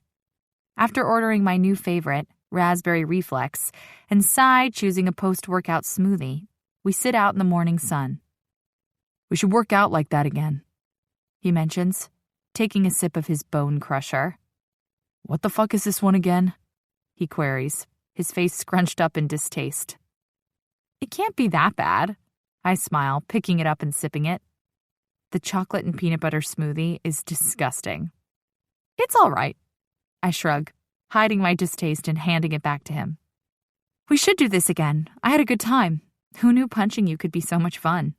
I joke, and he looks taken back for a moment. "What?" I ask when he keeps looking at me. "Nothing." He shakes his head. "I'm free tomorrow. Tell me what time and I'll meet you here." "Okay." I agree. I'm not sure what I'm getting into with him, but I did have a good morning. A good morning punching him, that is. "Great," he states, taking another sip of his awful smoothie. I can tell he doesn't like it by the pained expression on his face, but I don't say anything. I just sit quietly, savoring the moment. Who knew enjoying a juice with Sai would be so relaxing? "Oh, and if we're going to work out again, you're going to need some different clothes," he adds, taking us right back to where we began. I swear the need to punch him again burns strong, but I don't reply like he wants me to. If he thinks this is revealing, wait until tomorrow. "Holly, I love it," Caden says from the cream sofa in front of the full-length mirrored wall. We're shopping for bridesmaids' dresses, and I stopped carrying what she chose 12 dresses ago. Our quest to find the perfect maid of honor dress wasn't planned. Cadence sprang it on me as we were in town looking for bachelorette supplies. She lured me into the shop with promises of wedding gown samples, not bridesmaids' gowns. It's okay. I don't even try to fake my annoyance at it. "You don't like it?" she asks, looking sad again. It's the same dance we've done after each dress I've tried on. "I like the first one," I tell her again for the 11th time. "You know, I think you're right," she says, and I can feel my temper slowly rising. "Of course I'm right. Let's try that one on again." She smiles up at me as she takes a sip of her coffee that the salesperson fetched for her. I wasn't allowed coffee since I'm the one trying the merchandise on. "I'm going to strangle someone soon." "Sure," I reply, pasting on my fake maid of honor smile, and march my ass back into the changing room to try on the first dress I tried on an hour ago. You know, I think the color is all wrong. The color is fine, I say, stepping out of the dress and hanging it back up.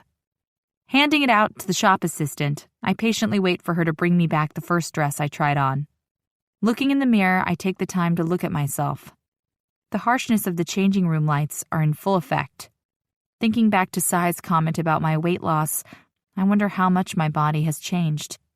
The purple, 4-inch scar left behind by the bullet and the 2 surgeries to save my life has a long way to go before I can accept it. It's not the ugliness of it that affects me. I know with time the scar will be faint and won't mock me.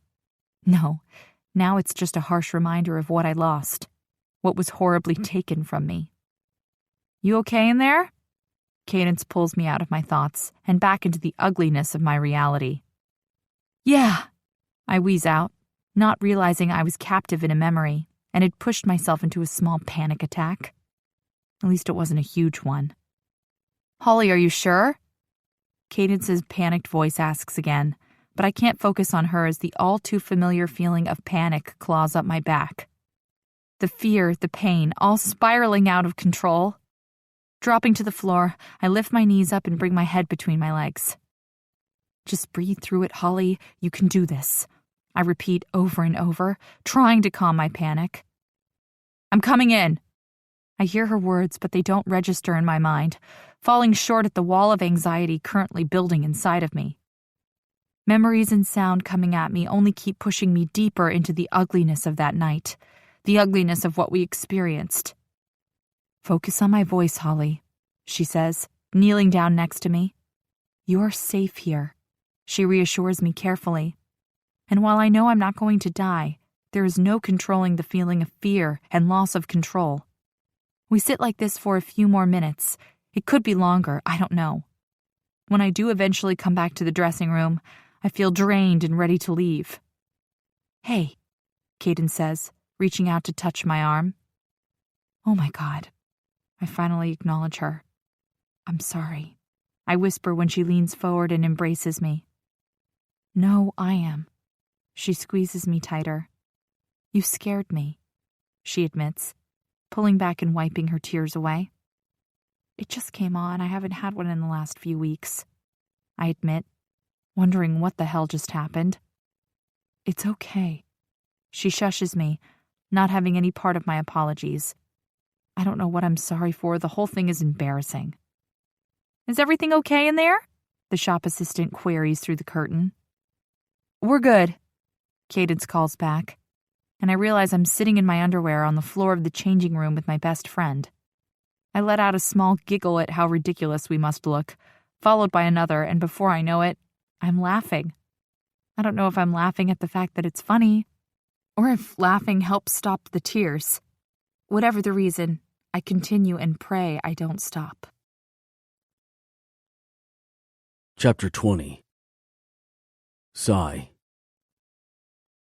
Catch me. Kira? I call when I hear her high-pitched laugh echoing through the field. Daddy, you came, she replies, laughing off into the distance. Come back. I reach out, but I can't see her, only hear her. Catch me, she whispers again, but no matter how hard I try, I can't find her. Look at that sunset, Daddy. She laughs again, the breeze carrying the sweet sound farther and farther away from me. Kira! I yell out again, desperate to find her, to touch her, to see her. Bye, Daddy, she murmurs. Only this time I see her. She stands silhouetted against all the colors of the universe as the afternoon sun sets. Wait, Kira! My pleading pulls me from my sleep. Fuck, not again. Reaching over to my nightstand, I pull a photograph of Kira out of my wallet, one of the only ones I allow myself to have. Her small head, bald from treatment, shines under the brightness of the hospital lights. Fuck, I miss her. Reaching back over, I take out the second photo of a time when I was happy. Katie and Kira both stare back at me, laughing at something I had said. Life back then was worlds different to the one I live now.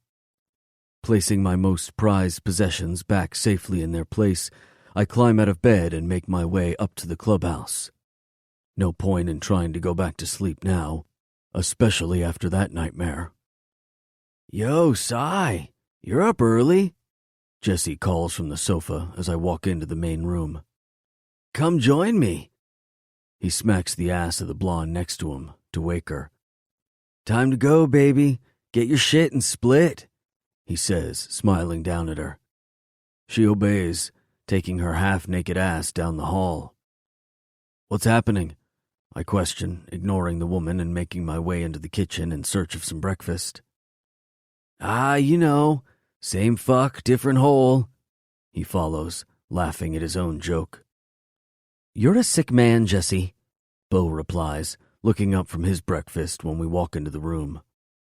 Come on, you know it was a good one." I don't reply, not getting into it with either of them. This is what it's like living in the clubhouse. "What have you got going on this week, Cy?" Bo asks, giving up his argument with Jesse. "I'm busy with the shop all week. Why?" "Just had a call from Tiny. We have a girl coming in this week. Need some help setting her up," he explains while making coffee. "Well, if I'm free, then I'll be there," I tell him, drinking from the juice carton. "Ew, Cy, use a damn glass," Cadence scolds, walking in behind me. "You stayed here last night?" I ignore her glass comment, turning to see her in her pajamas. "Yeah, Nix had to work late and Z is at my parents'. Didn't want to sleep alone," she admits, looking down. It makes me realize she must also still be dealing with the shit Zane and fucking Gunner put them through that night. I wonder if Holly has problems sleeping. "Hey, baby, I've told you not to leave the bed before I wake." Nix comes up behind her, groping her in places that make her bitch him out in front of us. "So fucking whipped," Bo says under his breath, but for all of us to hear.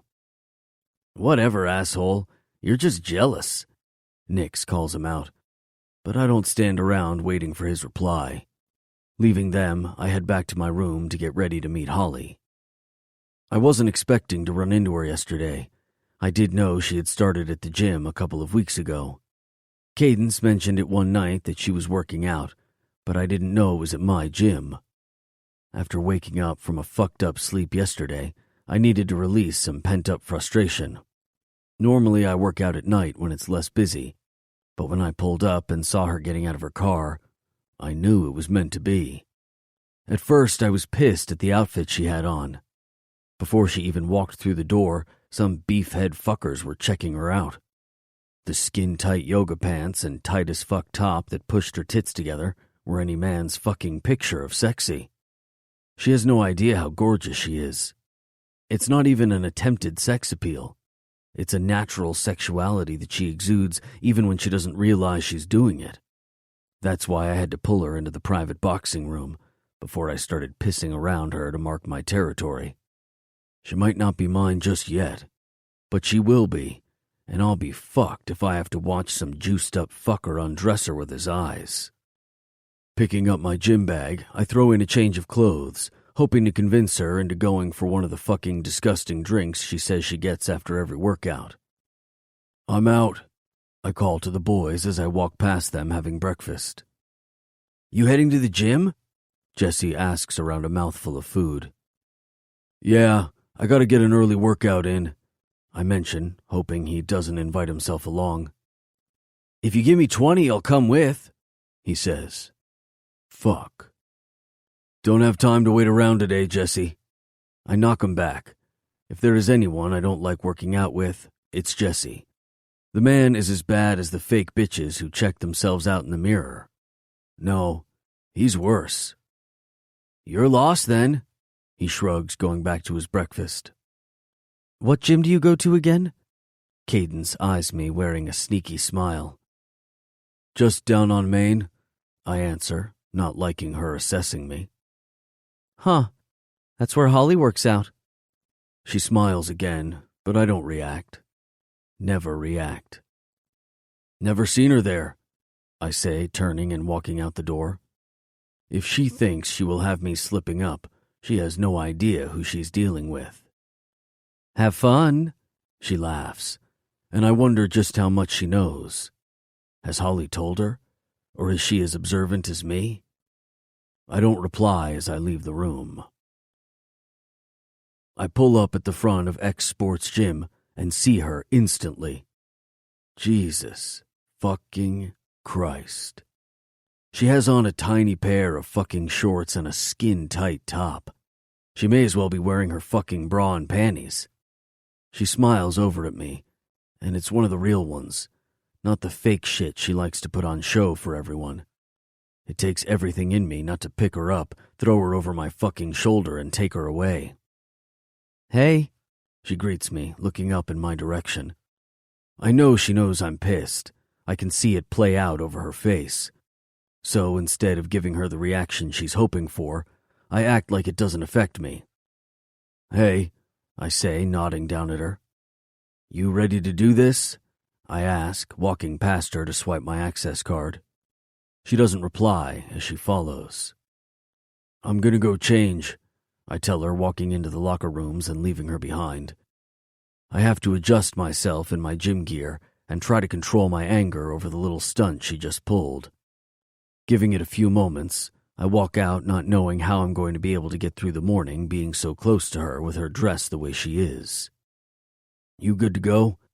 I ask, walking up to her. She's talking to Andy, the fucker douchebag trainer who has a big mouth and bigger eyes that don't know how to stay above the chin. Yeah, she answers, saying goodbye to Andy and following me. I don't know what is happening right now, but this is not how I expected our morning to end up. I look over at her and see her looking unsure as she follows me into the room. Want to tell me what the fuck that was about? I finally ask when we let ourselves into the private room. What are you talking about? She challenges, walking past me to the storage room, retrieving the gloves and pads. You know exactly what I'm talking about. No, really, I don't, she protests, passing me the pads. What the fuck are you wearing? I finally cave and ask. Gym clothes. I picked them up yesterday. Do you like? She sasses, and I'm so fucking close to kissing the sass out of her, but that would just be pushing it. Instead, I drop the pads, rip my shirt over my head, and throw it at her. Put it on, I demand as she catches it. What? She jerks back, her eyes growing wide. Put the shirt on now, Holly. I punch out each word, not in the mood for games. She holds my gaze in anger and my shirt with disdain. What's your problem? She demands, mimicking my pose. You are my problem. You have no clothes on, for starters. Why do you insist on making this harder on me when I'm already struggling? I ask her, wanting an answer. It was a joke, she huffs, putting the shirt on and covering her half-nakedness.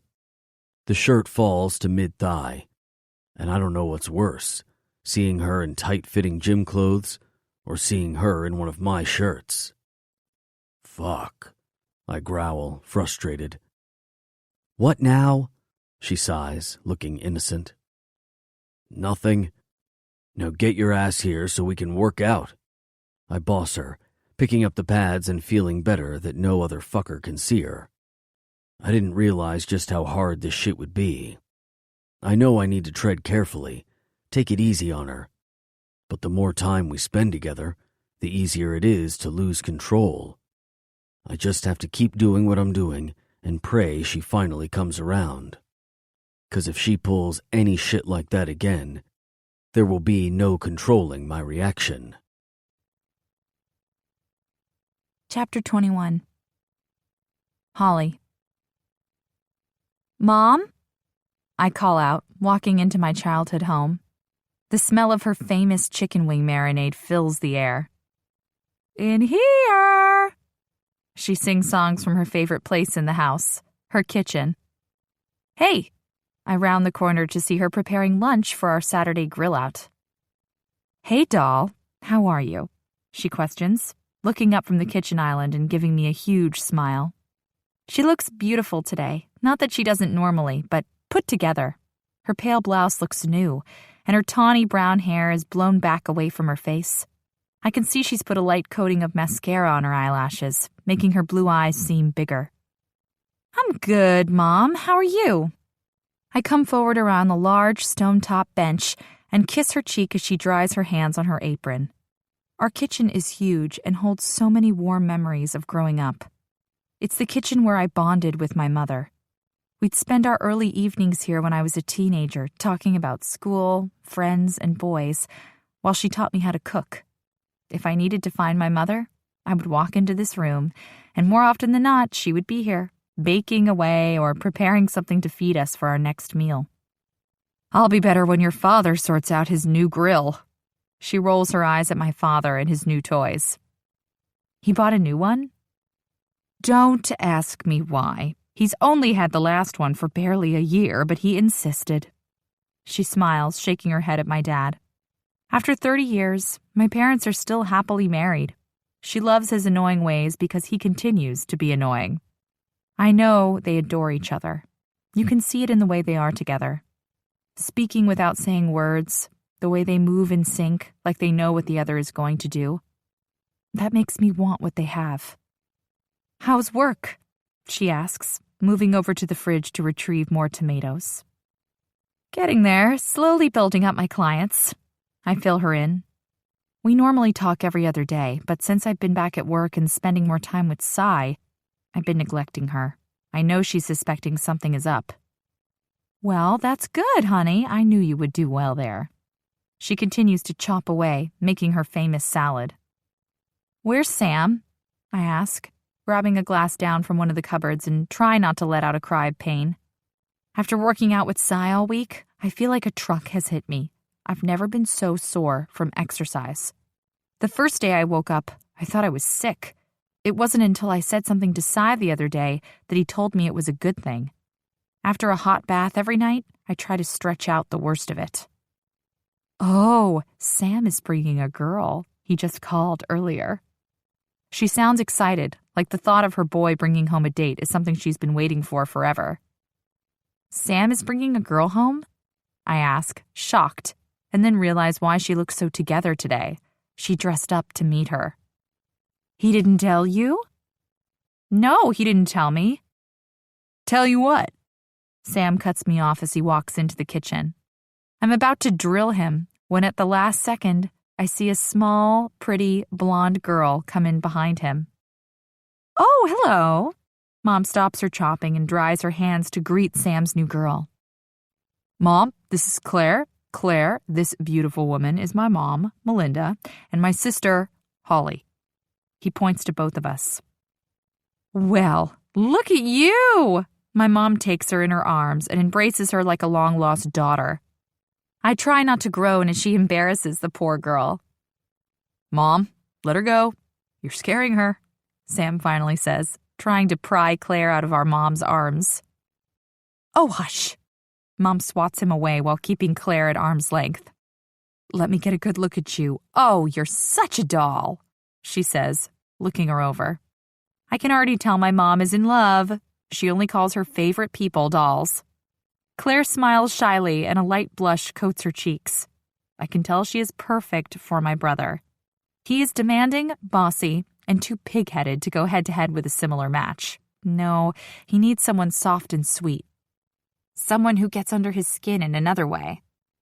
I have no doubt Claire already has by the way he's looking uneasy for her. "Hi," I smile and wave over at her, hoping to stop my mom from freaking her out. Sam must like her if he brought her home, and we don't want to scare her away. "Nice to meet you." "You too." She smiles back and gives an awkward wave. "Where's Dad?" Sam asks, taking Claire's hand and tucking her back into his side. "Outside fixing the grill. Go help him. He's been grumbling all afternoon about it." "Come on, baby, let's go see my dad," he says, leaning down to kiss her forehead. I've never seen my brother this way before. And of all the emotions running through me, the one pulling at my heart the most is happiness. Happiness for him and the girl who is clearly brightening his world. I'm silent as I watch them go out to meet Dad. As soon as the back door closes, my mom turns and squeals.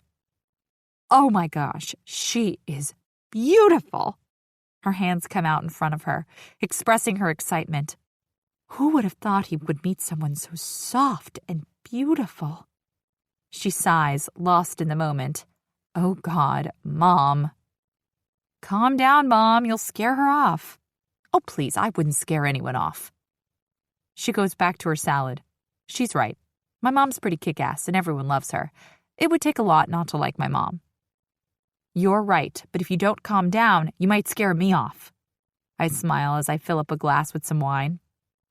She stops and looks up. How are you feeling? She asks, taking on a serious tone. She asks me this question every time I see her, and as much as I love her for it, sometimes it's just nice to not have to answer. I'm good, Mom, I assure her, knowing it's the best way. I don't want to tell her that this week I had a major panic attack in the middle of the changing room, or that I woke up in a sweat from a nightmare twice. I don't even want to tell her that spending time with Sai has helped me either. I know she is only looking out for me, but I hate seeing the concern fill her eyes when she knows what a crappy week I've had. Well, that's good, baby. She smiles, leaving it be for today and going back to making sure lunch will be on time. Want me to do something? Where's my baby girl? My dad's loud voice from the back door, cutting off my offer to help. Hey, Dad, I smile. Place my glass down on the countertop and walk to my favorite man in my life. His salt and pepper hair looks as thick as it did 15 years ago. The groomed mustache that he's worn since the day I was born has only just started turning silver white. But it's his eyes that I love the most. The laugh lines have increased over the years, telling a story of how much he has lived and loved. My dad has always been a handsome man, but when he smiles, he's something else. I didn't know you were here, he says, walking up to me, taking me in his strong arms and squeezing me tightly. I hold in the urge to groan at the pain of his hug over my sore muscles. I was about to come find you, I wheeze, watching over his shoulder as Sam walks back in with Claire. Well, let's get this started. I'm starved, he exclaims, always ready to eat. Liddy, you ready, sweetheart? He turns to look at my mom. Yeah, just waiting on you, Jack. She smiles up at him. Then let's eat. He leans down, smacking her ass as she walks forward. My mom giggles at the smack. Dad, I groan, not wanting to see that. I might love them dearly, but it's too weird for me when they get all touchy-feely. How's Cadence? Mom inquires after we've sat down to eat out on the back decking. Sai was right when he said I haven't been eating much. The last few months I've barely been hungry, but the last few weeks my appetite has started to return. I ignore the looks between my mom and dad and continue to pile my plate. She's good. Her bachelorette party is coming up. Oh, good. And what do you have planned? Oh, you know, strippers, games, drinks, the normal fun stuff. I inform my mom while watching my brother and father roll their eyes. Sounds like fun. Claire smiles across from me. The more I watch them, I can see how much my brother is taken with Claire by the way he looks at her. I've never seen him so attentive to a woman before. You should come, I invite her, just as I see my brother's eyes meet mine. Hell no, he says, shaking his head. Sam. Mom scolds him for the use of hell at the dining table. Sorry, Mom. He rushes out, like the pansy he is. I smirk and his eyebrows narrow. I'm serious, Claire. If you want to come, you're more than welcome, I tell her, ignoring his glare. Thanks. I'll think about it, she says, looking over at Sam. I'm willing to bet that if you weren't sitting there, she would totally be down with it. When did you become so caveman-like, Sam? I question, pissing him off more. Stop it, you two, Dad says before we get out of hand, but I have no problem taking him on. What's the matter? Afraid the strippers might show her what she's missing out on?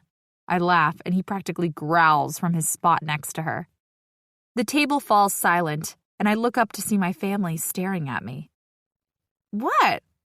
I smile as they continue to watch me. It's just, I don't think we've heard that laugh in such a long time. Mom breaks the awkward silence. Oh, is all I can say, and my smile falls from my face when I see my dad wipe a stray tear away. Come on, guys, I haven't been that bad. I try to lighten the moment, but they remain silent, watching me as if I'm a stranger. You've been pretty bad, sis. Sam speaks next. I think back over the last 3 months. Have I not been hiding the pain as well as I thought? Have I not been sheltering my family enough? I didn't know, I say, feeling like an asshole for all I put them through. You've been fine, sweetheart. My dad clears his throat. It's just good to see you happy again. Well, I haven't had much to be happy about, I admit for the first time aloud. And you feel like you do now? Mom asks, knowing that something is up. I'm not sure, I reply honestly, not ready to share what I'm feeling when I'm not even sure what it is that's happening between Sai and me.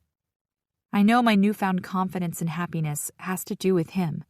We just haven't defined what we have, and I don't want to push it. Do I want more? Yes. Even if this thing is just a friendship happening between us, then I will be happy with that. I feel a lightness within me whenever he is around. Even if he has the power to turn that light to dark, I find myself wanting to risk it more and more. I look up and catch my family watching me, and I smile at them. An actual, genuine smile. I'm not sure if whatever it is that is happening will last, but in this moment, right now, I'm happy. I'm going to take that happiness and try not to lose it. Past. Sigh. I hate you. She spits from the bathroom floor, her drugs lying carefree beside her. She doesn't even try to hide it anymore. I hate you too, but that doesn't mean I'm going to sit here and watch you kill yourself. I wish you were the one who died. She didn't deserve to die. She continues to spit her venom. I'm used to it. I've been blocking it out for 2 years now, so I'm conditioned to it. I know it's not her talking, it's the drugs. The Katie I knew wouldn't speak like this. You don't think I wish for that every day, Katie? I would fucking sacrifice anything to swap places with her. I run my hand over my face in frustration. I don't know why I bother. Why are you even here, Silas? I don't want to see you anymore. She slurs, resting her head back against the bathroom wall. Fuck me. She's a mess. I'm taking you into Whitehaven detox, I tell her, picking up the used syringe she just shot into her arm. She is beyond my help now. No, I'm not going back there. She sits up in a panic. I won't do it. You will, Katie. Last month I found you sitting in a pool of your own blood. Now you're shooting up? If you don't come willingly, we are going to admit you for evaluation. I threaten her with what her family and I spoke about earlier. Why won't you all just leave me alone? She screams, hitting her head back in frustration. Just leave me alone. I don't know why I don't just walk away. Walk away from the train wreck that is my wife. But I promised Kira I wouldn't. I didn't realize it would be so fucking hard. Chapter 22. Holly. So, what are you doing today? Sai asks, stretching out his booted feet on my coffee table. I want to tell him to get his feet off my furniture and that it's rude to wear his shoes in my apartment, but seeing them on my coffee table stirs a different emotion in me instead. Nothing much, I answer, sitting back and forcing myself not to say anything about the shoes. Today isn't the first time he's just shown up. It's the 3rd time this week, to be exact, and the 10th time in the last 3 weeks. I've been counting. Normally, he shows up for a reason, dropping in after dinner or to bring me one of my favorite juices. But This morning he had no reason. Just wanted to come by, he said, before walking in and making himself at home. I was only half mortified that I was still in my pajamas. At least I had on a matching pair. What have you got going on? I ask, enjoying these comfortable moments between us where I don't have to pretend. Between the dinners, lunches, gym workouts, and the quiet nights between us, a real friendship is forming, one I don't want to lose. I think he feels the same way. I mean, why else would he keep turning up? I'm thinking of going for a ride. He picks up the remote, flicking through the channels, and then settling on some shark show. Want to come? Where are you going? A ride on Sai's bike? That's hardly a chore. Babe, you don't ask. You just ride. He shakes his head like I've got no clue. I try not to let the word babe affect me, but for some stupid hormonal reason, the silly female tendencies in me see it as something else. Sai? I ask, unable to stop myself. Yeah, he answers, still looking at the TV. What are we doing? Shut up, Holly. My brain is screaming at me. Watching TV, he answers. I can see that, but what's happening here? I ask carefully, unsure how to address it. I know we said we wouldn't label it, but things are changing, and I need to know so I can keep up. Holly, what are you really asking? He turns to face me. Well, you keep turning up. Our dinners, then the gym, and now rides? I'm not sure what's happening between us. I rush out, yet at the same time wishing I never said anything in the first place. What do you need to know? He smiles, freaking me out more. Well, 1, why are you suddenly smiling? And 2, what's going on with us? I'm smiling 'cause you're acting all cute, and I didn't realize how fucking adorable you could look in pajamas with your hair up like that, he says, sitting back, still staring. And to answer your question, what's happening? We're just 2 friends hanging out on a Sunday morning. So, relax, he says, turning back to the television. Well, I'm glad we sorted that out, I grumble. His response tells me nothing I don't already know, and at the same time disappoints me. Me too, babe, he agrees, still watching the TV screen. Seriously, this man is so strange that I don't know what the hell to do with him. And I don't look cute in these pajamas, I add, annoyed he said that. I look anything but cute. You're right. You don't look cute. His comment confuses me, before I see the side of his mouth curve into one of his sexy smiles. You look sexy as fuck. He turns, giving me his eyes. And if you keep giving me attitude, this friendship will get weird, he adds, and I have to physically work through the lump that's formed in my throat. My mouth snaps closed, shocked he just threw that in there. I blink once, twice, and still don't know how to respond. Breathe, Holly, he instructs. But who needs to breathe when one is having an out-of-body experience? I finally draw in a sharp breath at his command. Jesus, girl. If I knew your blush ran that deep, I would have tried to embarrass you sooner, he chuckles, shaking his head. What are you talking about? I finally get past the small shock. I know I asked, but I wasn't expecting that. Baby, you really want to talk about this today? You ready for it? I don't really know what it is, I admit. It is this, he says, reaching and slightly touching my hand. The warmth of his skin against my hand sends tingles up my arm, like a jolt of lust running through my veins. The electricity in the air pulls me into his space. The tip of his tongue peeks out over his lips, and his hooded eyes watch my mouth as I stare at him. You feel that?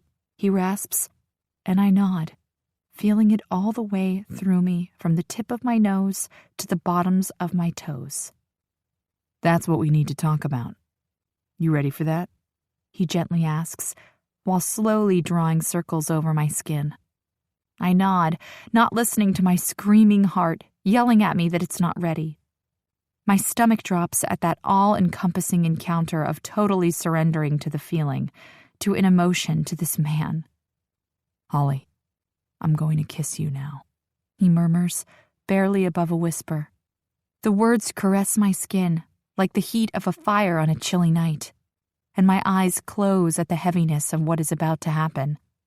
The emptiness of my heart is long forgotten as I balance on the edge of what this man can give me. It's like he awakens something in me, and as my body hums in anticipation of feeling his lips, there's no chance I can put it back to sleep. "Hurry." The word slips from my mouth just as the roughness of his lips touch mine. I'm expecting something more, something as urgent as what I'm feeling, but it's a soft yet deadly touch. My body molds into his, like our simple connection gives me permission to relax. Deepening the kiss, my hands move to his chest, gripping the front of his leather cut. The rhythm of my heart beats out of time as I close my eyes and become lost in the taste of him on my tongue, and the feel of the leather between my fingers. I don't think I've ever met a man that tasted so good, and now that I have, I know I'll never be able to forget it. Leaning into me, we fall back, and instead of fighting it, I find myself leading. My hands pull him closer toward me in a desperate move to keep him from pulling away. "Holly," he whispers against my lips, but I don't stop. My body is disorientated from the feeling of something other than pain. "Holly," he tries again. I hum against him, but I don't give him a chance to reply when my mouth takes over the kiss. The taste of this man is like a drug that I've been craving, a drug that will fix a little bit of the broken inside of me. "Holly," he rasps out, speaking more firmly this time. He pulls back and breaks the connection. My eyes open and I look up at him with hooded lids. Holy shit, what just came over me? "Sweetheart," he sweetly says, sitting back on his haunches. "Oh God, I'm so sorry," I whisper, trying to push past him to run and hide my embarrassment. "Holly, stop," he growls. His tone doesn't stop me, but his hold on my wrist does. "I didn't mean to do that," I rush out, insecure at being pinned down by his stare. "Do what?" "Kiss you like that. I'm sorry, I don't know what came over me." "I told you I was going to kiss you." "Well, yes, but then I completely lost control," I admit. He smirks, like the idea of me losing control is funny. "Babe, that was you losing control?" "Well, if you hadn't stopped me, I probably would have started humping your leg or something." "Humping my leg?" "Most definitely humping. I may have even started panting," I joke. And for the first time in months, I laugh at myself. He doesn't respond, and I cringe internally as embarrassment fills me. "Just shut up, Holly." "Did you actually laugh?" he finally asks, taking my chin in his hand, forcing my face to look up at him.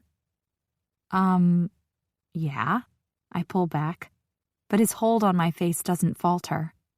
"I've laughed before, Sai," I comment, not understanding the issue. "You may have laughed before, but Holly, not one of those pathetic, half-assed laughs has been real.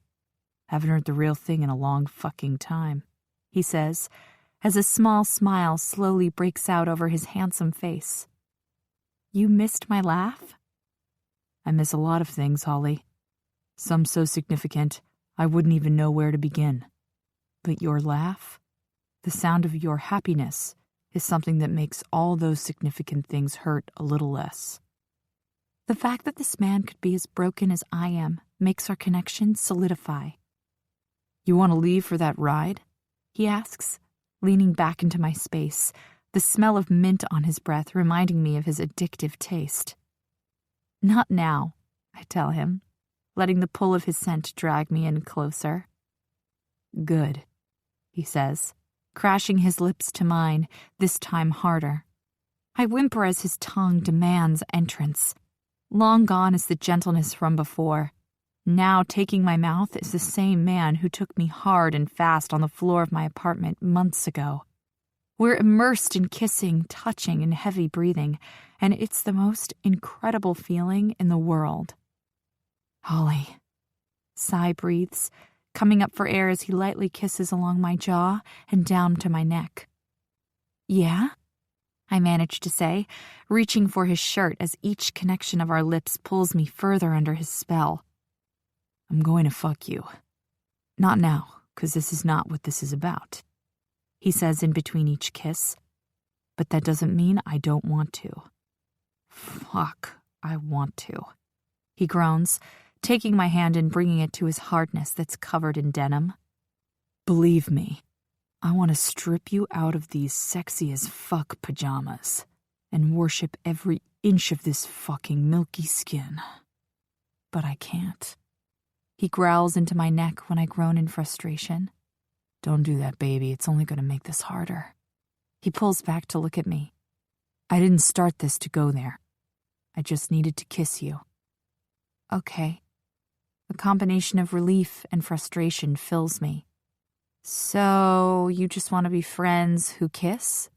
I ask, trying to get my head around this. I hold my internal mantra, pleading him to say no. Fuck no. I want you to be my woman, and I want to fuck you so hard that you won't ever want to be anyone else's. He rumbles, making my body yearn for more. But I also know you've got shit going on, and I'm not going to push you. His thumb traces my bruised lips, his top teeth biting down on his bottom lip when I let my tongue peek out. Holly, he warns, resting our foreheads together. Okay, I agree, knowing this is what we need, what I need. My body might want to move to the next step, but my heart knows that whatever is happening can't be rushed. I don't want to fuck this up, Holly. So for now, dinners, kissing, and when I'm not kissing you, I'll take you on a ride. But if you ever tell the boys, shit will get serious, he warns, and I can't help the grin that spreads across my face. Sigh joking, kissing and teasing me is not what I ever expected from him. It might not be wise to let him give me this light when I'm still holding so much back, but I've been surrounded by darkness for so long that the small glimmer of hope he offers shines so brightly, I can't help but pray I can find a way out. Chapter 23. Sigh. I'll be over at 5 p.m. I read my text again for the 5th time before I decide to send it. Fuck it. If it's coming on too strong, she'll just have to deal with it. After spending the day on the bike with Holly last Sunday, I dropped her home and went back to the clubhouse. I threw a few back with the boys and then crawled into bed, replaying the whole day over in my mind. I had no intention at all to drop in to see her, but before I knew it, I made my way to her place and was knocking on her door. I had no idea that our morning would end up the way it did. I knew going into this with Holly that it would be a slow burn, not something like we had in the beginning, and I was okay with that. It's not what I want. I want to sink myself inside of her. But fuck me, after that kiss, I'm willing to do whatever it takes. I don't want to rush her. Whatever she decides she needs, I'm ready to do. It's been a long time since I've let a woman affect me like this, or given this much away. I know I'm entering new territory, something I never thought I'd see myself doing again. But there is something about her that makes me want to try again. I know one day, if this continues, I'll need to tell her about my past, let her in on what I live with. But even the thought of letting her in doesn't sound so bad. "What the fuck are you doing?" Jesse says, looking back over his shoulder to watch me set up my station. "Shut the fuck up and turn around," I tell him, pocketing my phone, gloving up, and trying to get Holly out of my head. The asshole is in for ink, and I'll be fucked if I'm going to sit around sharing stories. "Who the fuck you texting? Never seen you look at your phone so much," he states, turning back around. "No one," I tell him, cleaning the area I'm about to work on. I'm not about to tell him about Holly. The asshole will be all over that. Didn't look like no one. Jesse, shut the fuck up. Whatever. They'll soon realize what an asshole you are. He laughs, but I don't. Holly already knows I'm an asshole.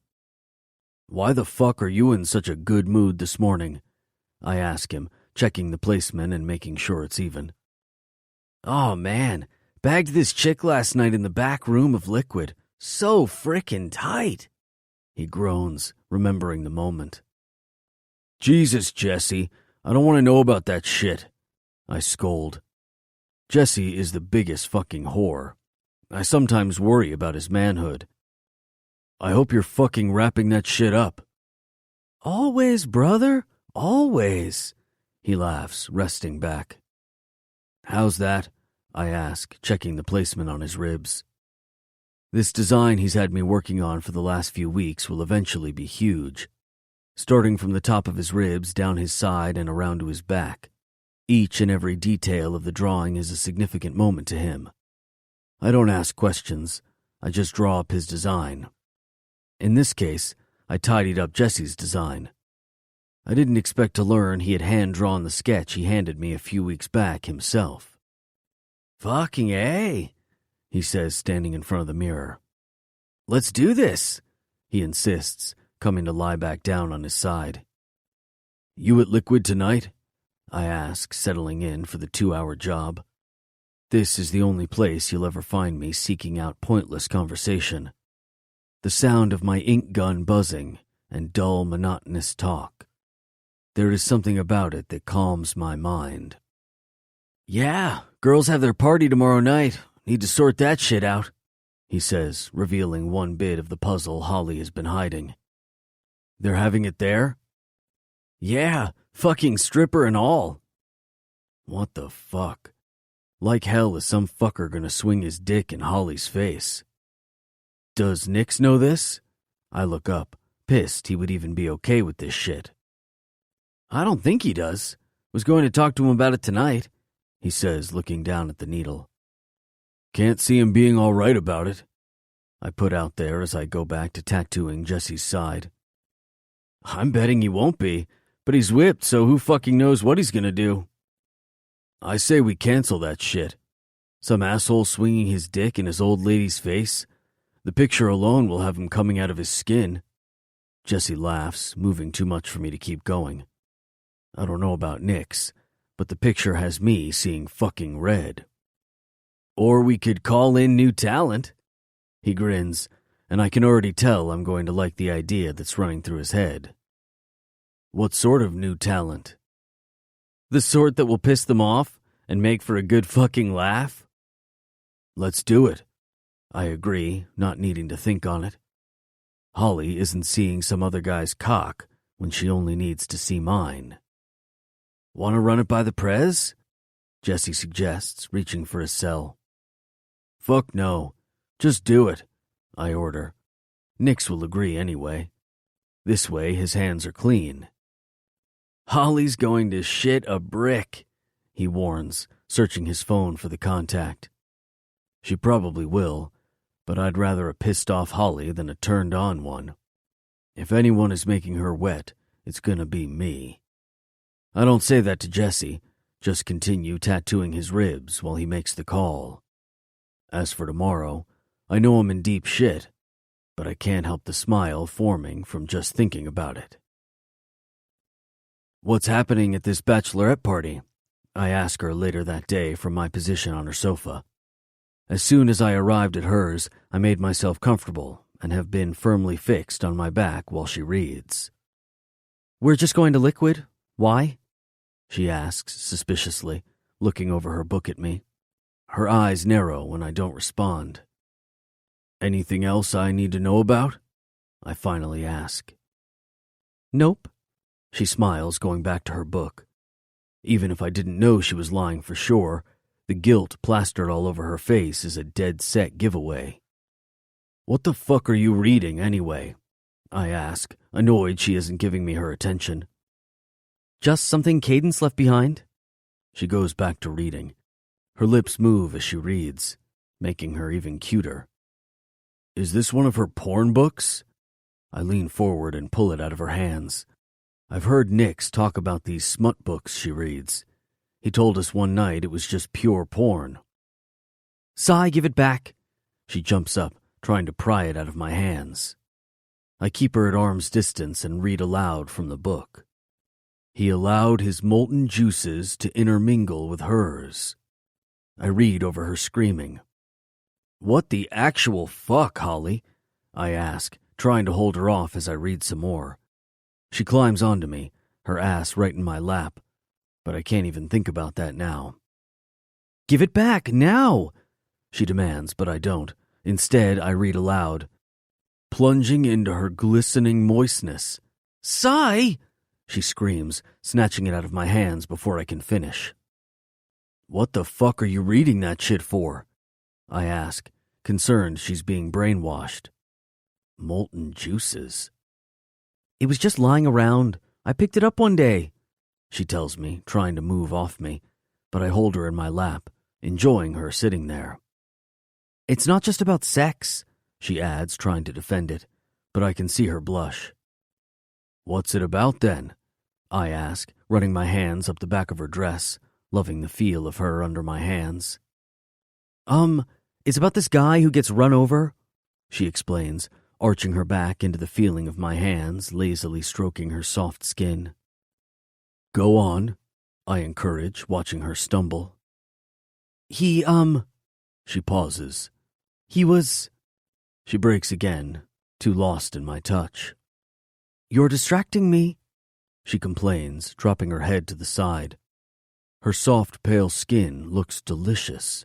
I lean forward and gently kiss her before lightly nipping at the area. What are you doing? She whimpers at my touch. Kissing you? I say in between caresses. You are a good kisser, she admits, bringing her hands up to my neck, pushing me into it. What have you got planned for tomorrow night? I ask, trying to distract her. I'm not telling you, she breathes out heavily, not falling for my interrogation tactics. My hands move to her strap as my heartbeat picks up at the anticipation of pushing her to the next step. I want more than anything to strip her naked and feast on her, but I know she's still shaky. The last thing I want to do is scare her. My fingers fumble over the thin strap, releasing it from her shoulder. She looks down at me, but I don't let her look stop me. Following on, I work on the second strap. She pulls back, looking down at me, lust evident in her eyes. What are we doing? She whispers, unsure, but I can't grasp if she's shutting this down or just needs to understand what it is I'm asking for. I want to see you, I admit, knowing I want more, but willing to take whatever I can get. She takes a shaky breath before bringing her hands around her. Releasing the zip, her dress falls to her waist, revealing her perfectly round breasts. Fuck. I had forgotten how perfect she is. The pink tips of her nipples stand erect, begging me to lick them, take them between my fingers and pull. Even though I'm trying to control this, having them in my face is just too much. My hand comes up, lightly grazing the side of her breast, skimming over the nipple. Sigh, she breathes, arching once again at my touch. I'm on the edge of control. I don't know how to do slow or be gentle when it comes to her. The need to claim this woman is strong. But then I succumb to the need to protect her, my brain reminding me of my priorities and Holly's fragile state. You're so fucking beautiful, I admit, leaning forward and taking her nipple in my mouth. Her body responds, her nipples sensitive and responsive. My dick strains in its position, begging me to let him free. But this isn't about me. This is about Holly. More, she implores, pulling my head to her breast. Her body rolls against mine, her pussy hitting the tip of my cock with each movement. I need more, Sai, she begs in a crazed state. What do you need, baby? I look up, searching her face for what she needs. You, she whispers, peering down at me. Her cheeks flush with arousal. Her lips glisten. "You've got me," I say, kissing her nipple again. "No, Sai. I need you." She takes my head and forces me to look up at her. "How bad do you need me? 'Cause baby, I'm ready as soon as you are. But fuck, once I start, there is no stopping me," I warn. I know right now if she says stop, I'll be able to walk away. But once I get her under me, there will be no stopping. She looks down at me. Her panic is laced in arousal, telling me this is moving too fast for her. "Let me take care of you," I say, running my hand down her side, then sliding up her dress. "Just me?" she questions when my finger finds her prize. "Just you, baby," I confirm, letting her off the hook. "What about you?" Her question comes out breathy as my finger moves through her wetness. "I just want to see you come apart," I tell her, meaning every word. As much as I want to take her right now, show her just how much the last few weeks have affected me, I don't want her retreating. When I take you, Holly, and I will, there will be no questioning of if you want that. Do you understand me? I ask as my fingers slide into her tight heat. She doesn't reply, her head now lost in the feelings my fingers are drawing out of her. I forgot how responsive she can be. I feel her tighten around my fingers, her greedy pussy milking my hand for all it's worth. "Do you understand me?" I ask again, ensuring she's on the same page. "Yes," she hazily replies. "Yes, what?" I challenge, hooking my fingers to find her G-spot. "When you fuck me, which you will, I'm going to want it, Sai." She forces out shallow breaths as her hands come to my shoulders. "Good girl. Now ride my fingers like you would my cock," I command, watching her do as she's told and build herself to the crest. Fucking A. I don't know how I'm going to survive this shit. Her hair smells like cinnamon and hot apples. I remember the smell from the first time I met her. Cinnamon and hot apples. The smell that makes me hungry for warm pie in one moment, and then makes me hungry for her in the next. "Sai?" "Yeah, baby," I reply, pushing her hair off her neck to lean in and kiss the soft skin. "Did you just smell my hair?" she asks, her voice sounding sluggish from sleep. After I made her come with my fingers, her body was spent, so I carried her to her room and told her to rest. I know I'm entering dangerous territory being in her bed. Even having her close when I'm on the edge is not good news, but I know this is what she needs. "I love the smell of it," I tell her, not caring if I sound like a fucker for it. "I'm liking your hair getting longer, too," I admit. I was fucking pissed when she cut it off. I loved her hair when I first met her. "What is it with you and my hair?" "I think you're beautiful any way you wear it. But do you remember that night you walked into my shop? You strode in wearing that short fucking dress and those fuck me heels? Any guy in a 1-mile radius would have had a hard-on for you. Hell, you had me hard, even with all of that attitude you were throwing around." I laugh when she pinches me. "But it was your long hair shining under those fluorescent lights that had me." I wrap my finger around the now shorter strands. "I'm growing it again?" she whispers, turning to face me. "Don't do it for me. Have it however you want it. Like I said, you're beautiful no matter what. I just miss having something to hold on to." I joke as I remember when I pulled it at her apartment. "I needed to feel like I wasn't that person anymore, that scared woman who lost herself in that old barn." She looks at me, her eyes showing the truth to her statement. "It was my way of controlling it. It sounds lame and maybe it is, but cutting it off was therapy for me." "I get that," I murmur, running a finger along her collarbone. "You do?" she asks, seeming shocked for a moment before coming up on her elbow. "Yeah. Why do you think my body is covered with these? I run my hand up my inked arm. You're hiding. It's barely a question, more of a statement. I've always been hiding, Holly. I admit the cold truth. I've been alone for a long time, unsure if I would ever want to let anyone in. It didn't even occur to me I've spent all this time trying to get her to let me in, that I don't know how to do it myself. I know I need to tell her. Tell her about Kira, and about the past which has shaped me into the man I am now. But how do you tell something like that to the woman you're falling for? Allowing a person to see the hurt I wear on my skin, or what lives in my heart, is something I don't ever give freely. Miraculously, she has been able to bring something out in me I buried a long time ago. Underneath all the anger and pain that follows me around, I feel something I haven't felt in such a long time. Peace. You don't have to hide with me, Sai, she says, and I believe her. I really do. I just don't know how to tell her. I like being in your bed. I should be in it more often, I tell her as I kiss her softly. You should stay the night, she says, and even if she hadn't suggested it, I wouldn't have left. Not with the smell of her still on my fingers. Your brother's not planning to come in tonight, is he? I ask, hoping she says no. Even if he doesn't live here, he has a key and calls in frequently. I've managed to avoid him, but knowing our luck, he turns up the night I stay. No, he's staying at my parents' house tonight.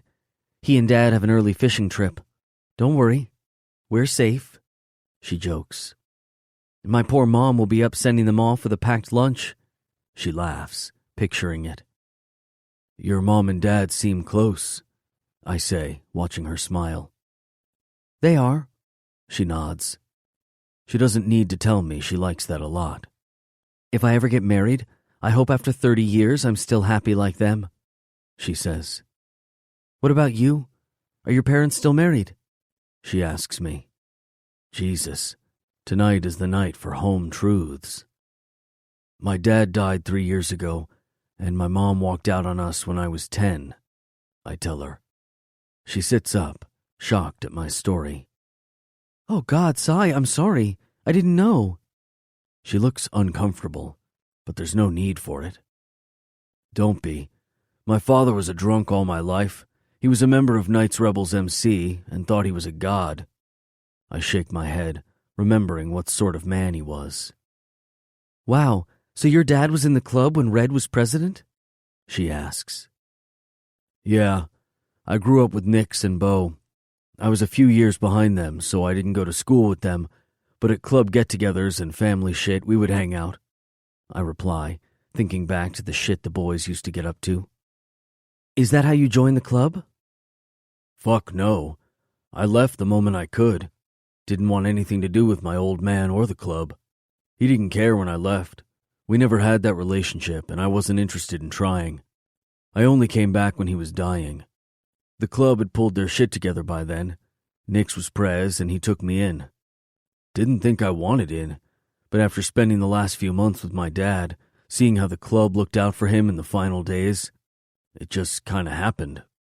I leave out the part that I really had nothing to go back to, and the thought of joining a family when I had just lost mine was more than I could hope for. And you don't know where your mom is? I tried searching for her when Pops died, but couldn't find her. I explain. My mom didn't want to be found. That sucks, Sai. I'm sorry. She goes back to lying on me. Nothing to be sorry about, Holly. I just didn't have the same experience as you. I lean forward and kiss the top of her head. I wish you did, she whispers, but I don't reply. Because for a while in my life, I did. I slept next to the woman I called my wife for 10 years. I planned to grow old with her. Then I found out she wasn't who I thought she was. Far from it. Come on, baby. Let's sleep before I take those sexy pajamas off and do things that I know you're not ready for, I tell her, watching her blush. I wish I was ready, she says. As do I, but I know deep down the moment she is, It sure will be worth the wait. Chapter 24. Holly. "The next shot is on me, girls," Cadence says, throwing back her head and slamming down the amber liquid before hitting the shot glass on the table in front of her. We're out for Cadence's bachelorette party the night after Cy and I made it to third base. Cy made me come with his fingers. Then we went back to kissing like teenagers and hanging out. He wouldn't let things progress any further, only saying it wasn't about that. I don't know how to take it. I do know the more time we spend with each other brings me slowly out of the place I've been held captive in the last few months. The dull ache that lives in me makes way for something new. With every smile, I surrender a little more of myself, and every touch tethers me to him. I knew after the first time we met there was a connection. I just didn't realize how strong it would be, and that it would grow into a friendship of all things. I know we are both in some kind of limbo, not sure where all this is going, and the more time we spend together, the harder it is for me to gather up the courage to tell him about the baby. If I'm not careful, I will end up ruining what we have with my lies. "No, this night is about you. No paying for drinks," Kelly says, throwing her drink back and bringing me back to the room. "Not to mention, we know the owner, ladies." I laugh, looking at her as she sways to the music blaring through liquid speakers. "Aw, guys, I love you all so much." Cadence smiles over at us. She looks adorably ridiculous with her cheap veil messed up on her head. "So, are Nix and the boys going out tonight?" Mia, Cadence's friend from school, asks, looking out over the crowd below us. Jesse gave us the VIP section of Liquid tonight. It didn't take too much convincing to get him to agree, and surprisingly, he let us bring in some special entertainment. I'm not sure if Nix knows what's happening. Hopefully Jesse kept his word. When I tried to get the clubs okay for a Vegas trip, Nix shut it down. He wasn't comfortable with us being out unprotected since their recent dealings with some major hitters in the drug trade. And fair enough. We came to an agreement to keep it in Rushford, and Jesse would let us use Liquid. We've had a great day so far, starting off with a girls' day at the spa, where both Cadence's and my mom joined us for facials and lunch. I tried to keep the day about Cadence, but at the mention of Cy's name, our moms would not leave me alone. I was glad when we parted ways to get ready for dinner and drinks with the girls. I don't think I would have handled the questioning looks from Mom over dinner. The bachelor party is next weekend. We have Z to worry about now. She smiles, looking as happy as ever. You didn't tell Nix about the stripper, did you? I ask, watching her. No. She drags the word out, so I know she is lying. You told him, I accuse, annoyed she didn't keep it a secret. He knows not to bother us, she says, shrugging like it's no big deal. Pfft. Nix leave you alone? Jesus, you really are in love. I laugh at her naivete. What? He will? She stops to think for a moment. You're so right. He is so going to fuck with us tonight. She huffs, realizing her mistake. Don't worry, I'll sort him out, I tell her, not letting her night be ruined by a bunch of sexy bikers. I've had the best night, Holly. Thank you for putting all this together. The night's far from over, I tell her, knowing the best is yet to come. You know I love you, she says with the biggest smile. You only like me 'cause I booked you the hottest stripper I could find, I tease, trying to keep the tone light. The last thing we need is emotional Cadence coming out. No, I love you because you are my best friend, and I'm so thankful to have you in my life. She starts in on her drunken declaration of love. How much have you been drinking? I laugh, feeling guilty that I'm hiding my friendship with Cy from her. You love me too. Don't deny it. I do love her, so I don't argue. Someone call for a stripper?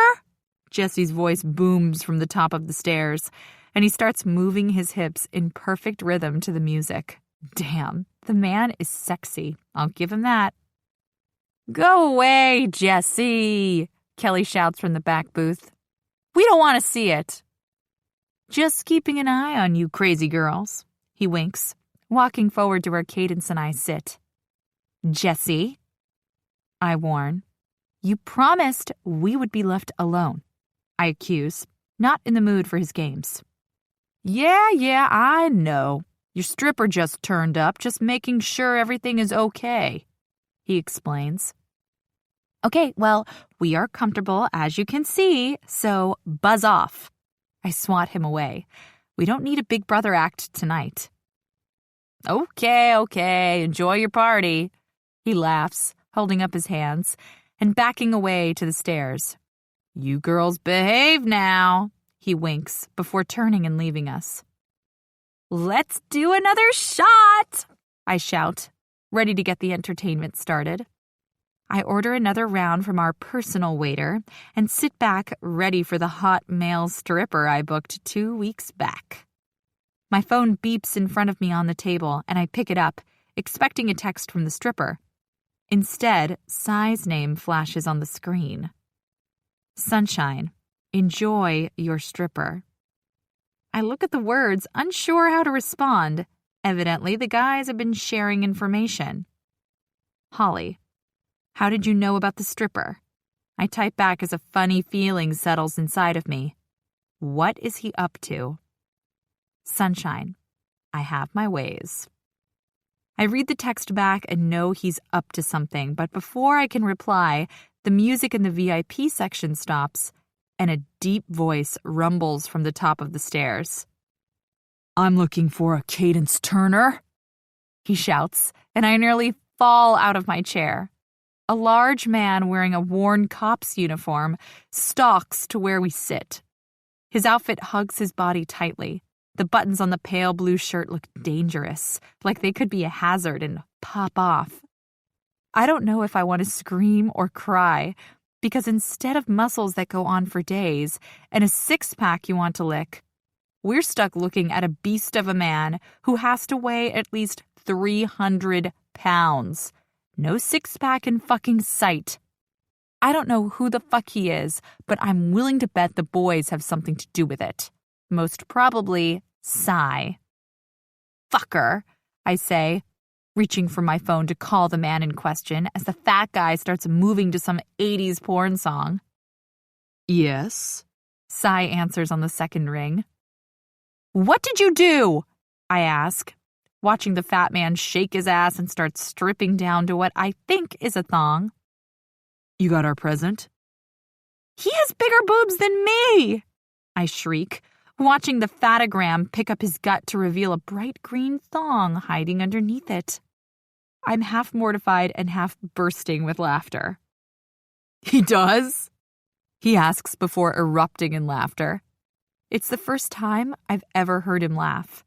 The ruckus sounds so deep and thick with emotion, you can't help but become addicted to it. "Are you there?" he asks when I don't reply, too lost in his rumble. "Yeah, I'm here," I smile, making sure I remember every moment of that sound. "Are you pissed?" My best friend only gets married once, and you just ruined her only stripper experience." I snap down the phone, remembering why I called. Am I pissed? Is this man for real? "You're pissed," he concludes when I don't answer. Of course I'm pissed. "Don't be pissed. It's a joke. Did you honestly think Nix would ever be okay with some fucker flashing his cock in his woman's face?" "Well, when you put it like that, no," I answer, not denying his point. "Exactly. Now, go enjoy your stripper," he orders, before hanging up. I hold back my laugh at the ridiculousness of it, then hold back the need to vomit as the stripper makes Cadence run her hands down his shiny body. "Holly, I'm going to kill you!" she shouts, closing her eyes as her hands rub over his slick skin. "You have your fiancé to thank for this one," I laugh when her eyes bug out. "Don't worry, ladies," The real stripper is downstairs. Jesse laughs while cringing as he watches the cop do some weird move with his baton. I give up looking. It's safer that way. He is? Send him up, please, I beg, hoping the fat man runs out of breath soon from his vigorous exercise or gives up. Either way, I'm happy. Sure thing, he says, heading downstairs. Cadence looks like she is going to pass out from laughing, but I'm just relieved the real guy is downstairs. 5 minutes later, my life isn't any better when a red-headed female wearing a nurse's outfit walks up the stairs looking for an injured Cadence. By this point, Cadence doesn't give a fuck, letting both the guy and the woman give her a lap dance. I am beyond mortified, silently plotting my revenge. You do know the boys have a stripper organized for Nick's, Kelly says, sitting back and watching the show. They do not, I say, not liking that shit at all. They do, she confirms, giving them up. I'm going to kill them. I'm going to kill them with these very hands, I threaten, shaking my fists. I think we need payback, Cadence says, not at all creeped out anymore. Payback? Those boys need payback, Kelly laughs, and all the girls cheer in agreement. Payback! Let's do this then, I say, eager to screw with their plans. After settling the tab, I tip the outrageously expensive Fatagram and the skanky redhead, and then pile everyone into 2 cabs back to the clubhouse. This is war, I tell Cadence, watching her buzzing next to me as we get closer to the Knights Rebels compound. It's so on, she agrees, and I can't help the giddiness settling inside of me. I haven't felt like this in such a long time. A feeling of awareness settles over me like I've stepped out into the cool brisk air on an autumn morning. And I realize that this moment outweighs the ugliness. It's one of the best feelings in the world. What the fuck is she doing here? Cadence seethes when we walk into a packed clubhouse 10 minutes later. My earlier happiness in the cab ride comes crashing down when I realize who she means. Tina. The club whore who happens to be sitting so close to Cy she's practically humping his lap. I don't make eye contact at first, unsure how to play this out. Cy and I haven't given a name to what is going on with us, and we sure as hell haven't told anyone about us. Us. Shit, I don't even know if there is an us, or if I should be losing my shit right now because she just put her grubby paws on his chest. What I do know is that I'm drunk, feeling for the first time in a long time that I don't even have to fake happiness. And the thought of dealing with this right now in front of a clubhouse of people I barely know has me wanting to retreat. I know I'm stronger now and letting this whore ruin my night is not on the table. I want to make this feeling last forever. So, instead of staking my claim, I turn and try to ignore Cy and focus on keeping the buzz I've got happening. Let's do some shots, I say, trying to keep up the hype. I drag the girls over to the bar. What are you ladies doing here? Nix asks, pulling Cadence to him and claiming her mouth. We need to surround ourselves with some sexy men after the gifts you sent us, I inform them, smiling over at Brooks and Beau, before finally turning my gaze to Cy and glaring. His eyes narrow, watching me carefully, but he doesn't respond. The whore has now moved in close to another guy, but that's beside the point. You like the naughty nurse we hired for you? Nix laughs. It was Jesse's idea. He adds, of course it was fucking Jesse's idea. I'm serious, Nix. Why the fuck is Tina here? Cadence says, becoming more pissed off by the minute. I look over at Tina to catch her glaring at my best friend and decide she needs to be gone. If I were you, I would be leaving right now, I call out, getting her attention. Well, luckily, you're not me. She sneers back, and I take a step forward, ready to show her just how much she wishes she were me. Tina, take a hike, Nix says, looking down at Cadence, but ordering it loud enough, she gets the hint. Tina stands at Nix's command and walks outside, probably to go and bother some other guy. Oh, look, she's like a pet, obeying your command, Cadence says when Tina's gone, making us all giggle at her snide remark. You're fucking hot when you're jealous, I hear Nix tell Cadence, and I can already see her caving. Oh, no, you don't, Cadence. 1, he ruined our sexy stripper experience, and 2, it's still technically your bachelorette party. No Nix fix for you. I take her hand and drag her away from him. But he's so sexy, she complains while I shove a shot her way. Don't be swayed by the sexiness. We are still pissy, I remind her. But she has that love look in her eyes, and I know I'm speaking to a brick wall. Payback was a stupid idea. Right, we are pissy. She shakes herself out of it, giving me a little hope. I'm stepping out on the payback. My man looks sexy as hell over there, and I need me some of that, Kelly says, moving away to go to her husband. She's weak. Don't listen to her, I tell Cadence, but even as I say it, I know she's torn. I look over at Nix and see him smirking at her. I know she's a goner when he crooks a finger at her. She holds steady before I let her off the hook. Go, I sigh, defeated. She doesn't even skip a beat and goes to her man. Damn it. I look over at Sai, and he's still watching me. Fuck. Coming here was a bad idea. I should have just gone back to my place. Not wanting to out our friendship tonight, I turn back to the bar and force myself to ignore him. Hunter, my main man. I smile at him and take a seat. So, how is your night going?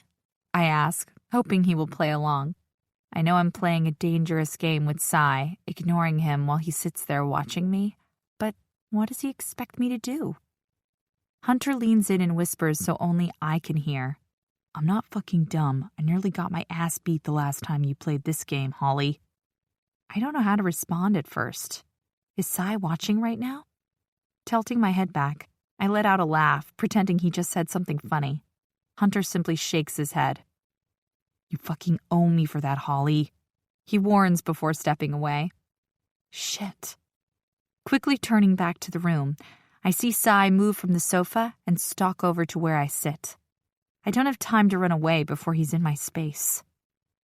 You better hope you're drunk right now, because if you're playing games sober, you're going to have a sore ass tomorrow. Sai's voice caresses my ear. Oh my God. I don't know what you're talking about, I reply, standing and excusing myself. I can't be around him at the moment, especially when he says things like that in my ear. Walking away is the only option until he follows me and drags me into the hallway, trapping me against the wall and bringing my hands above my head. How much have you had to drink? He grills, leaning into me. What's it to you?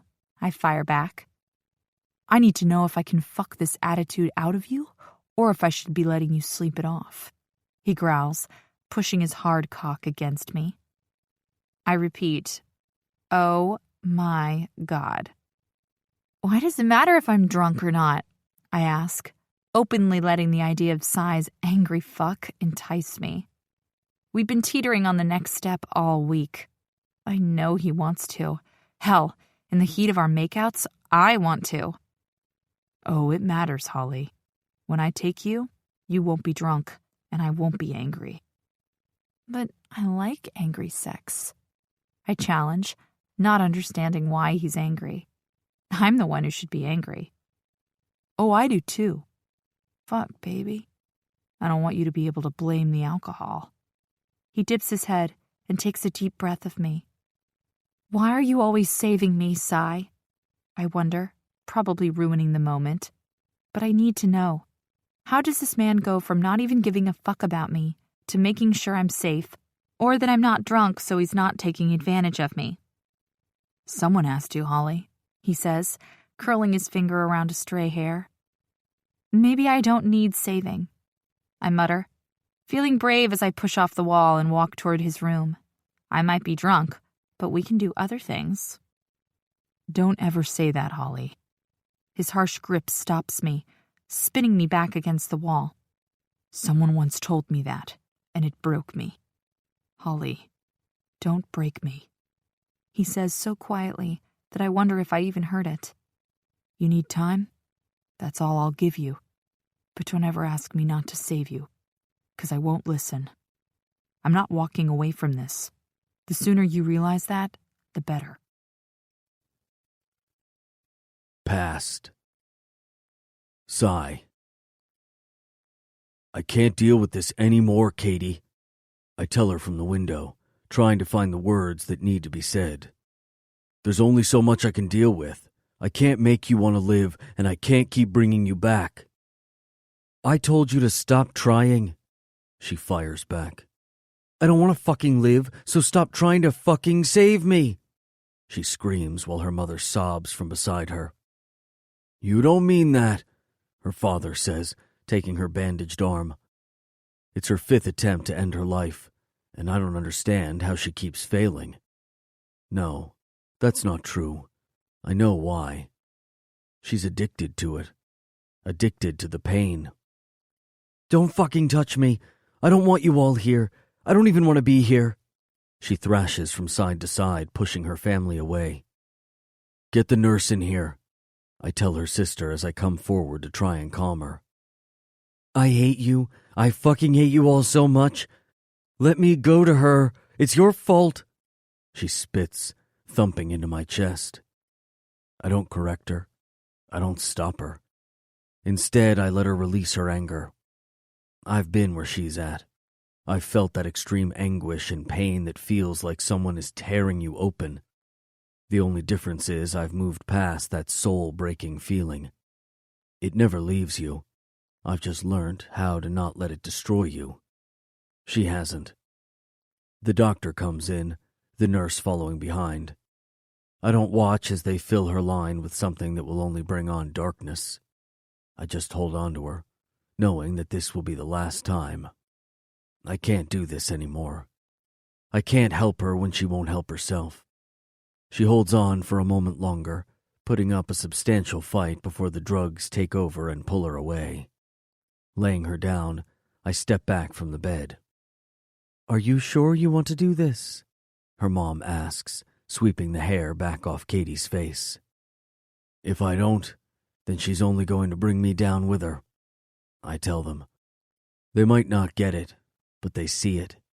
They see the fucked up situation I'm trying to get through. My child is dead, buried 2 years ago. A child who wasn't mine by blood. Every day I'm reminded of that while her mother throws her life away. I stayed as a promise, but at what cost? I can't help her. She's like my personal cancer, spreading through me and tearing me apart. Chapter 25. Holly. A heavy heat covers me, but it's the sound of soft breathing close to my ear that pulls me out of sleep. What the hell? Shifting my body, I groan. The movement awakens an almighty headache. You awake? A deep grumble asks me. Sigh.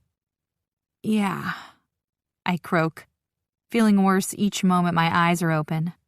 I don't remember drinking that much last night. Want to tell me why I'm in your bed? I ask when I realize I'm wearing only a pair of black lace panties. You put yourself in it, wearing what you're wearing too, he replies.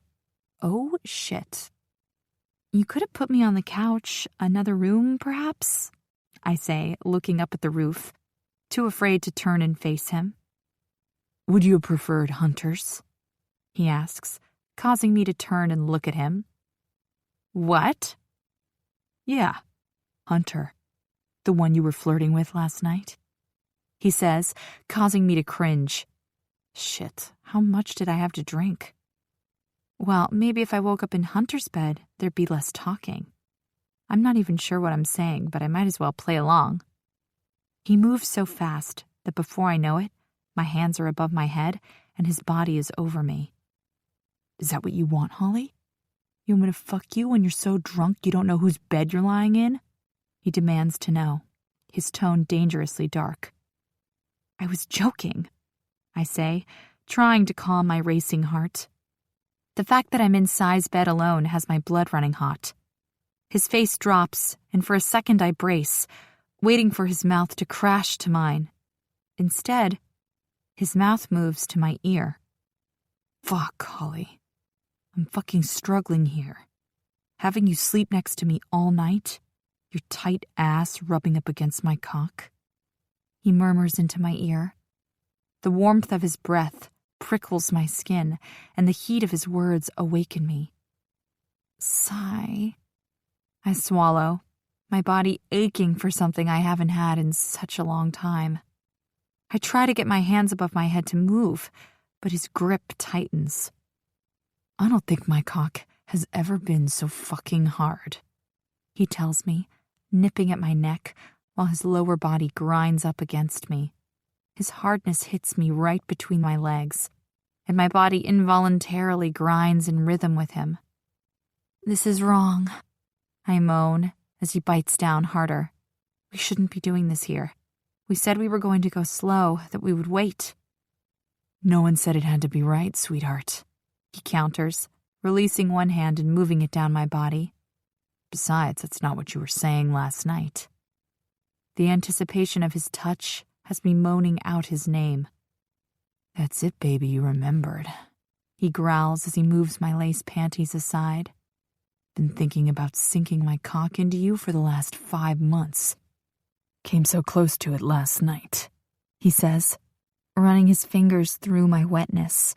I hiss at the touch, his fingers spreading my arousal up to my clit. Sigh, we can't do this here. I break through my moment of weakness. I want this so much, need it so much, but the thought of having him inside of me leaves me feeling too vulnerable. His fingers stop their sensual assault as his eyes come to mine. Is this a game to you, Holly? 'Cause I'm fucking over playing it when I don't know the rules. Let go of my hands. Answer me, he growls, gripping harder and pushing them into the pillow under my head. No. I fight as panic claws at my subconscious, but I don't let it win. He can't see it. Holly, I control this, he says, leaning down into my space. You think this is a game? Think you can come into my clubhouse and tease me over and over? You think I'm teasing you? What else would you call it? He questions. Sigh, I don't remember much about last night, I admit sheepishly. You don't remember walking in and fucking acting sexy just to piss me off? No, I protest. Don't lie to me. He settles more weight over me, and I rack my brain, trying to remember what happened once we arrived back to the club. We walked in, and I found fucking Tina sitting on the edge of the sofa next to Sai. Bingo. Yes, I remember now. The whore, Tina, was all over you, I reply, pissed all over again. Whore? Yeah, the trashy whore. I mean, if you're hard up for a fuck, you could pick someone with more class, I say, growing more pissed the more I think about it.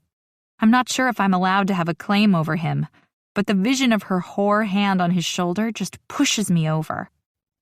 You're fucking jealous? No, I don't get jealous. I scoff at his accusation. Want to try that again?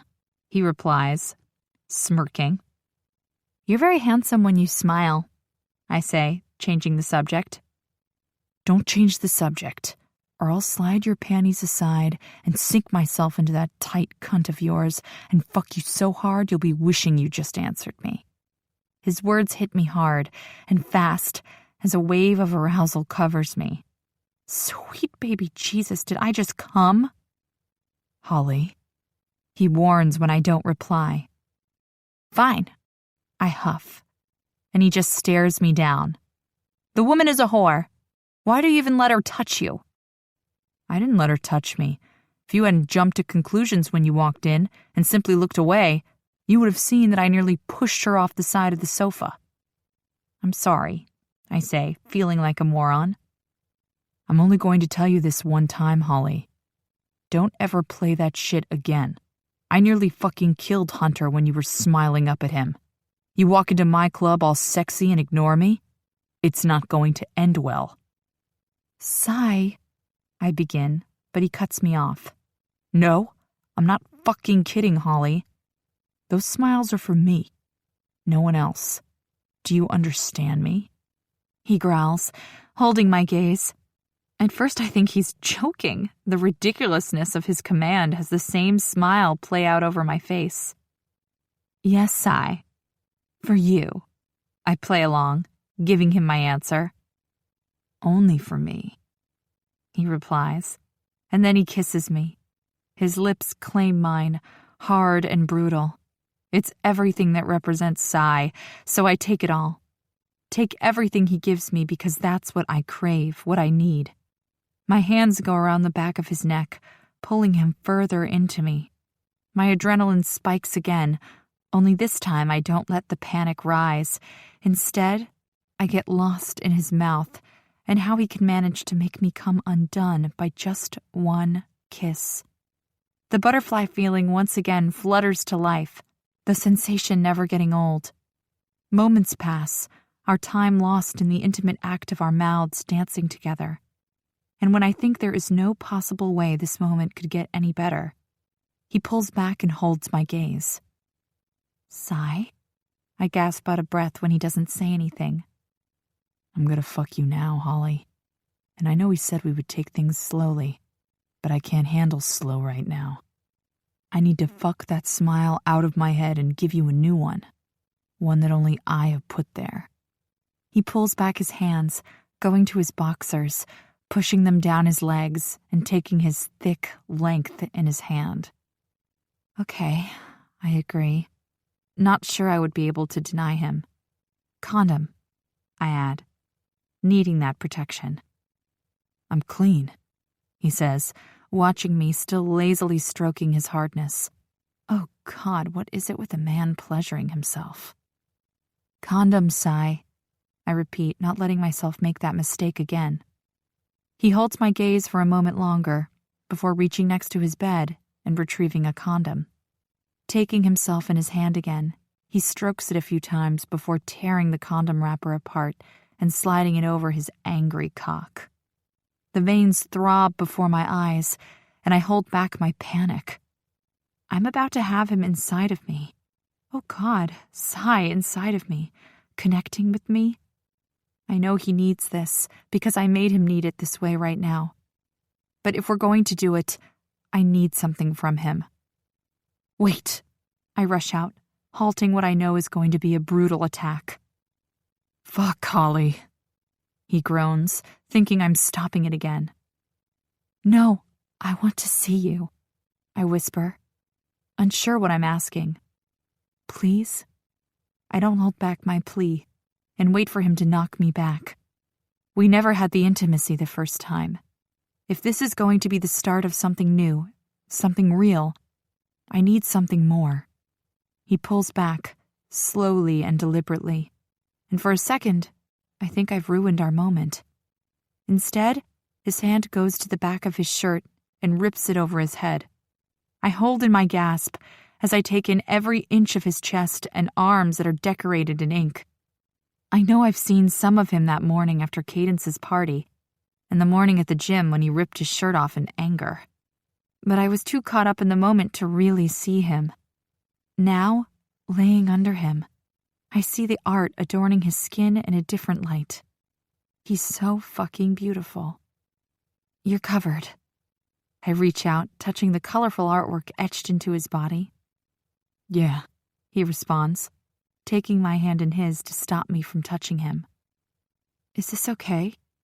I ask, feeling like his comfort level just dropped. Does he not want me to touch him? Yeah, just you touching me isn't helping my control, he says. And before I know it, he's sliding my panties aside and filling me with his thick length. Sigh, I moan as he stretches me slowly. This is the only gentle you're gonna feel, baby.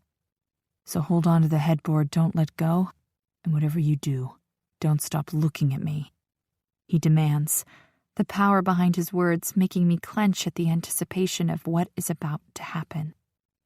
"Fuck, Holly. Don't fucking grip my cock like that again, or this will be over before you know it," he says, and then slides into me over and over again. It takes less than a minute before he has me building. The impending wave of total submission comes rolling through me, and I have no option but to ride it. The power and the dominance all pushing me into the deep end of what I can only describe as a mind-blowing orgasm. "Holy," the deep rumble of his voice jolts me back into reality. "Look at me," he demands, and my eyes spring open. I didn't realize my eyes had closed. The colors behind my eyelids were playing out a euphoric dance before me. "That's it, sweetheart. You wanted this, didn't you, baby?" he growls, slamming into me and making me clench. "Fuck, Holly," he groans, losing himself in the sensation for a moment, and my heart sings that I have the power to make this man come undone. "You're not gonna come yet, Holly. Only when I tell you, and when I do, you're gonna squeeze that tight cunt of yours for me and come all over my cock. Do you understand me?" He continues to fuck me verbally with his filthy words. "Tell me, baby. Tell me how much you want it." My reply comes instantly, begging him to fuck me. "I want it so bad, Sai," I moan, ready to explode. "You want me to make you work for it?" he asks, still slamming into me at a brutal pace. "Don't make me work for it," I plead, my head thrashing side to side. The last thing I want to do is beg, but I will if I have to. "Say please," he demands. "Please, please, please," I beg, not caring if anyone in the clubhouse can hear us. I'm so close. My mind is checked out, leaving my body anticipating the pleasure I know he will deliver. "That's it, baby. Come, now." His thumb finds my clit, and he rolls the bundle of nerves like a pro, throwing me over the edge head first.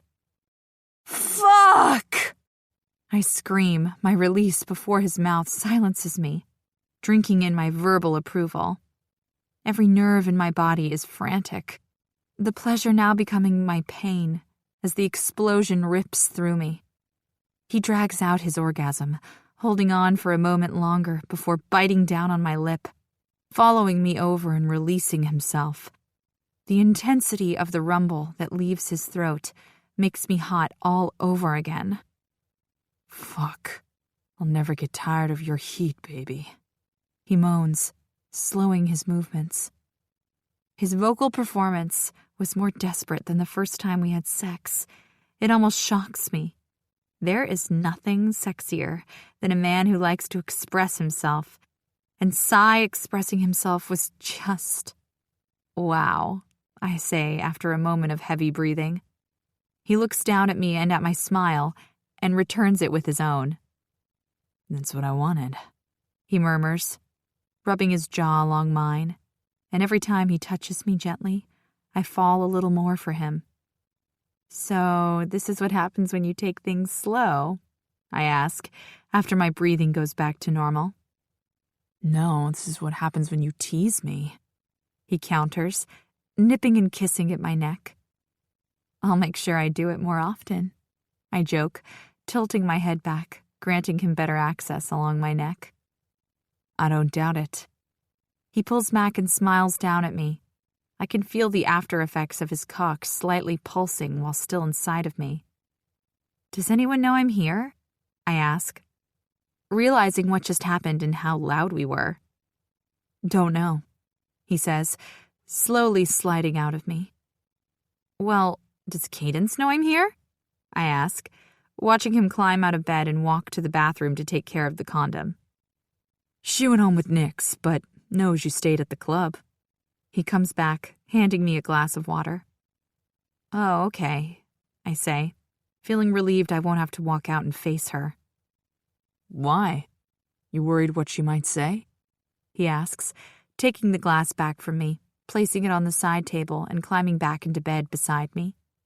Am I afraid of what she'll say about Cy and me?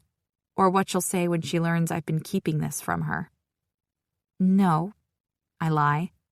I know what she's going to say, I'm just not ready to hear it. Good. Now come here, he says, pulling me close to his naked body. I'm not done with you. What, you're not going to leave? I ask, trying not to laugh at my own joke, even if a small part of me is worried that now that we've had sex, this is what's going to happen again. What the fuck?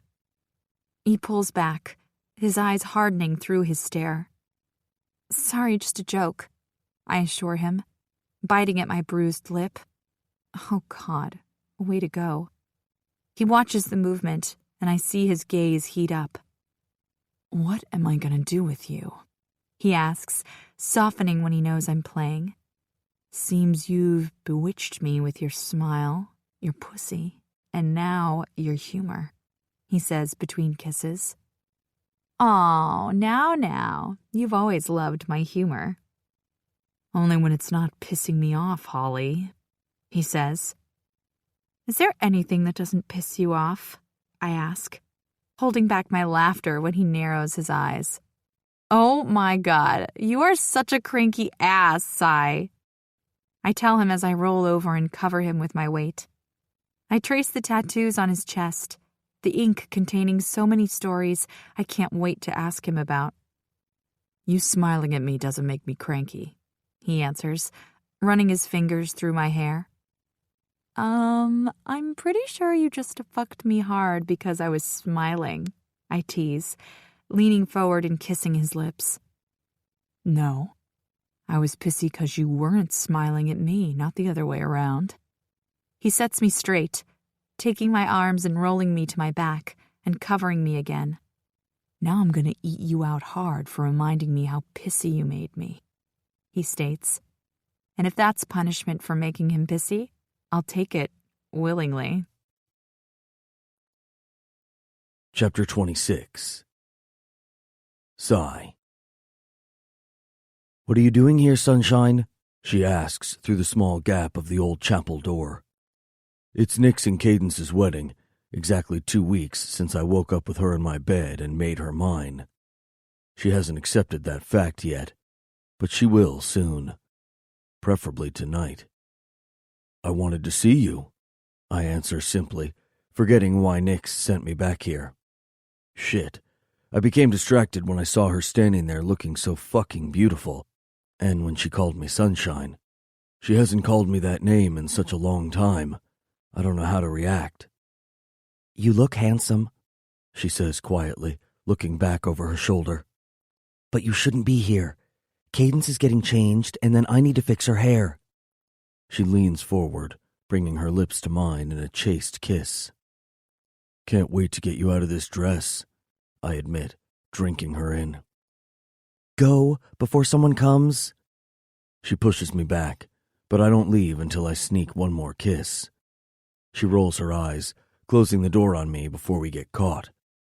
I'm so fucking over hiding from everyone. I'm about to shout it out for all the assholes in this chapel to hear. I walk away, only to remember what Nix sent me to do. Knocking again, I wait for her to answer. What now? She asks when she sees it's me again. I narrow my eyes and she grins. I forgot this. Nix wanted me to give them to Cadence, I say, pulling out a small package. How did you forget that? She asks, shaking her head. Well, you opened the door and I was lost in your beauty. I smoothly reply, not even giving a fuck that I sound like fucking Jesse. Yeah, go before anyone sees you. She takes the package from me and steps back. Wait, I say, putting my booted foot in the way to stop the door from closing.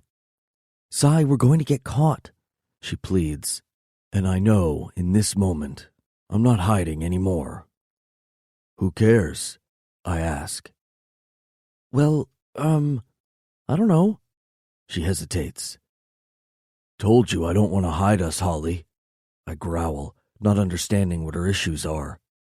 We might have started off as friends, but we've been growing closer every moment we spend together.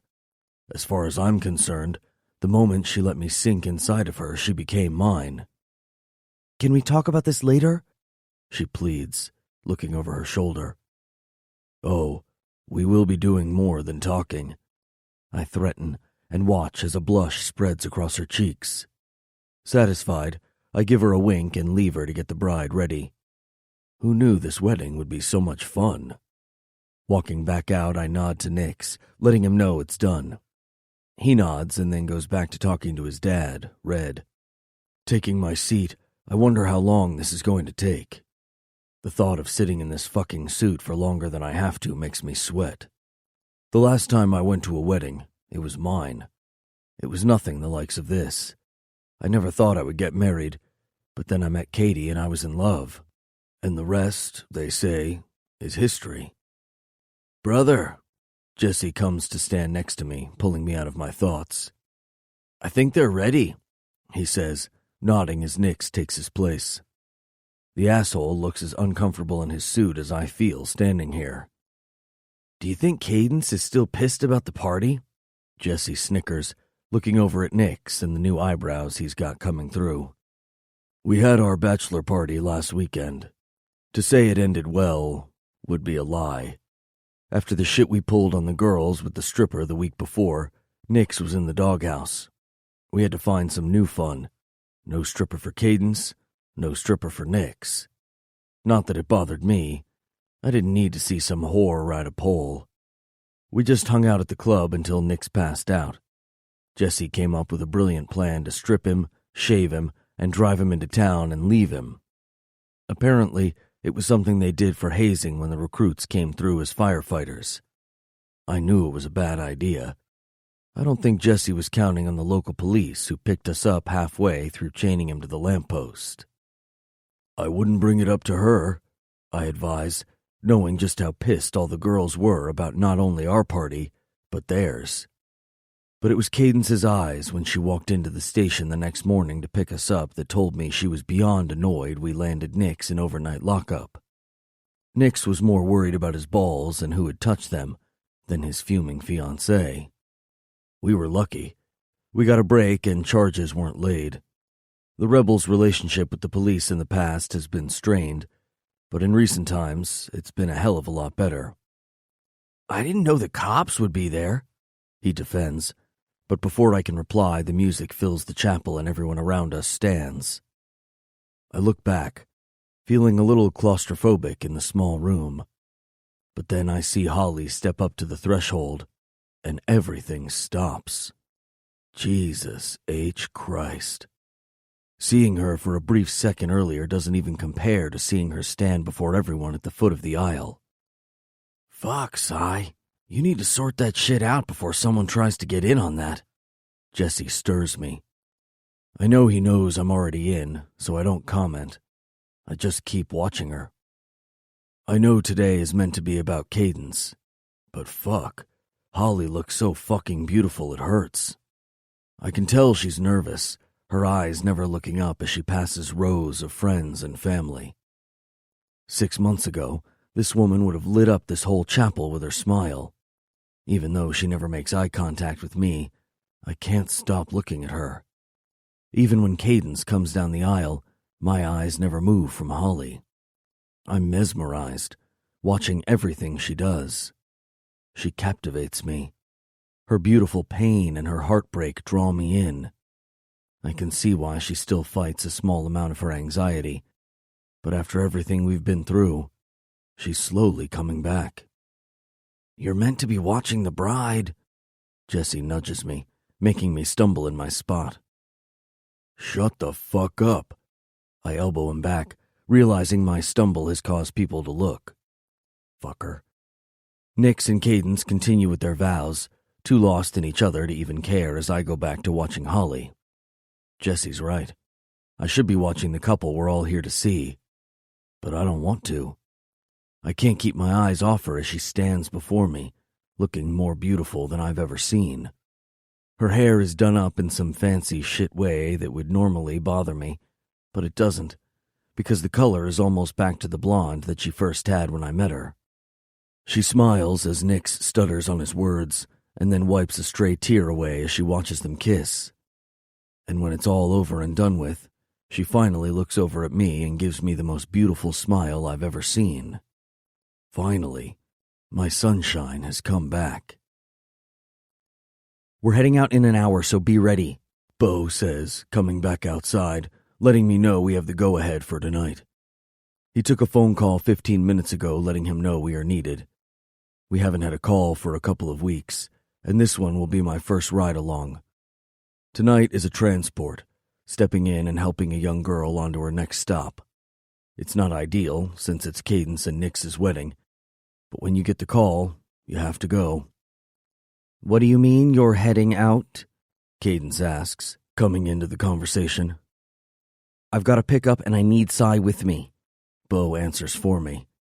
Thank fuck, too. I'm not dealing with Bridezilla. Shit has been tense since the party, and I'm trying to stay in her good graces. What the hell is a pickup? You do know it's our wedding night? We haven't even had cake, she states, folding her arms across her gown, growing angrier after each question. Let them be, baby. They have shit to do. Nix pulls her chair closer to him and rests his hand on the back of her neck. Nix, it's our wedding night. And I wouldn't okay it if it wasn't important. Fine. There will be no cake for you then. She points to the both of us. Fine by me. I don't even like the shit. I'm more annoyed I finally have Holly relaxed and enjoying herself, and now I have to leave. Today in the chapel, when she smiled over at me, I took that as her accepting not hiding us anymore. Change of plans. We've got to head now, Bo says, looking up from his phone, pulling me out of my thoughts. He stands, signaling Nix to talk. Fuck, babe. I turn to Holly, leaning over to whisper so only she can hear. I'll explain later, but I want you in my bed tonight. Okay. She nods. I don't know why she decided she would stop arguing with me, but I fucking love it. Okay, I repeat back to her, then lean in further and lightly touch my lips to hers. She hesitates for a moment before she gives in and softens to my kiss. Be back, I promise, ignoring what's sure to be a shocked table. Hell, a shocked clubhouse. But I don't give a fuck. It's her smile which has all my attention. Hurry, she whispers. If I don't step away now, I'm not going to be able to leave. Let's go, Bo demands, so I stand and walk out, leaving my woman in my club. Fuck, that sounds good. Be safe, Nix warns, and from his tone, I already know this shit is going to cause a fucking long night, but I can't help the grin on my face, knowing that my woman will be waiting for me. Chapter 27. Holly. Sunshine? I ask as I hear Cy's bedroom door open, then close. Yeah, baby, it's me, he replies, coming forward. Are you okay? I watch him drop his stuff on the bedside table and strip off. Yeah, it went longer than we thought it would, he says, climbing into bed with me and taking me in his arms. We were enjoying Cadence and Nix's wedding until he and Bo were called off with club business. Did I miss anything? He asks, kissing the side of my neck. No, Nix and Cadence left not that long after you, I tell him, remembering the look Cadence threw me before she left. I know I have some explaining to do, but tonight was not the night to talk about it. You get any shit after I left? He smiles when I turn and face him. You mean after you kissed me in front of half the club? I cock my brow. Yeah. He laughs when he sees my expression. What do you think? I had Cadence and Kelly on me like a bad smell, and I couldn't get them to leave me alone, I say, only half annoyed. I made the decision back in the chapel that I was willing to let him in a little more. I knew keeping it from Cadence was getting harder, but when I looked up and saw Cy watching me, I knew I didn't want him to feel like we were sneaking around. Well, I'm glad they all know. Now I don't have to worry about sneaking you out of here tomorrow. He runs his nose along my jaw. Are you going to tell me what happens on these pickups? I ask, wondering what the urgency was. It's not what you'd expect. He shrugs, pulling back. It's not drugs, I joke, knowing it would never be that. Bo is working with this group of people who help women out of abusive relationships. Really? I ask, shocked for a moment. Okay, not what I was expecting. Yeah, it's a big organization spanning over a few states. Makes it easier to move the women without them getting caught. Where do they go? I ask, still getting my head around the fact that the Knights Rebels are part of this. Anywhere, everywhere. Tonight was only my second one. It wasn't a recovery, but a drop-off. She's settling here in town and we'll keep an eye on her. So what's the difference? Well, this one was easy. She's going to be staying here in town. We'll help her find a place, somewhere to work, and we will keep her under our protection and make sure her asshole ex doesn't find her.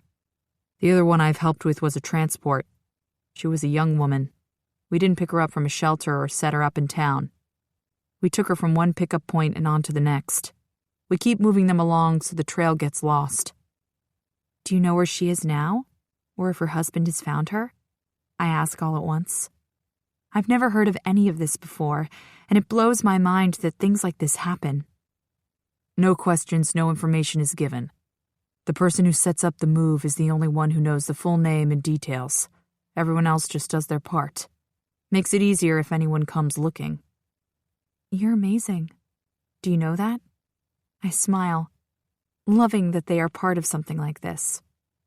It's all Bo, baby. It's his gig. We just help out when we can. Well, you all are amazing, I tell him before kissing him softly. The Knights Rebels are amazing. Yeah. Give your man some loving then if you think I'm so amazing. He rolls me over so I'm covering his body. My man? I tease, whispering in his ear. Yes, your man wants to fuck his old lady. His hands dig into my flesh as I pull back at his comment. Old lady? I almost choke on the words. Old lady? Jesus, how did we get there? What do you think is happening here, Holly? You're with me and I want you there by my side, he says, pulling me back down into his space. I knew we were moving things along, Sai, but old lady, that shit is serious. I fight the panic clawing at me. I'm not ready for that. I want serious, baby. You're it for me. He looks so sure that I feel bad that I'm questioning it, questioning us. I thought we were going to go slowly with everything happening, I say, remembering his promise not to label it. Babe, I know we both have our own issues that might just make us a little fucked up. But sometimes I look at you, and I think maybe being fucked up doesn't have to be so bad. I don't respond, unsure of how we came this far without my untold confession coming to light.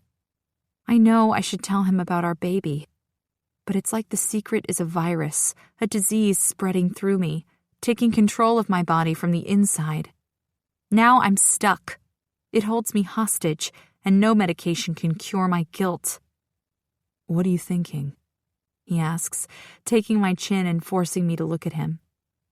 Nothing, just trying to work through it, Sai. I don't want to ruin our moment, so I continue to keep my secret.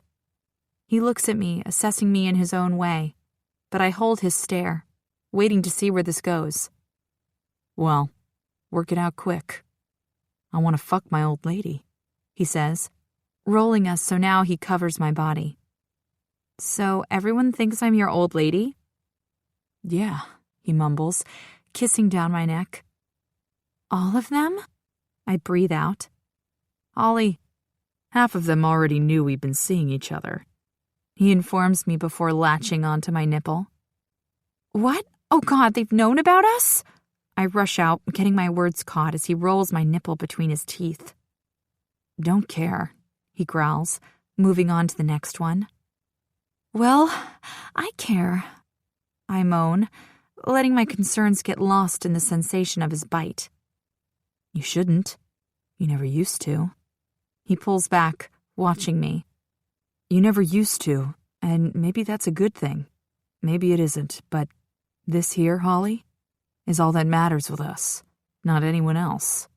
Just us. Okay? I feel his words and believe them. I need to tell him. Sigh, I say, trying to find the words.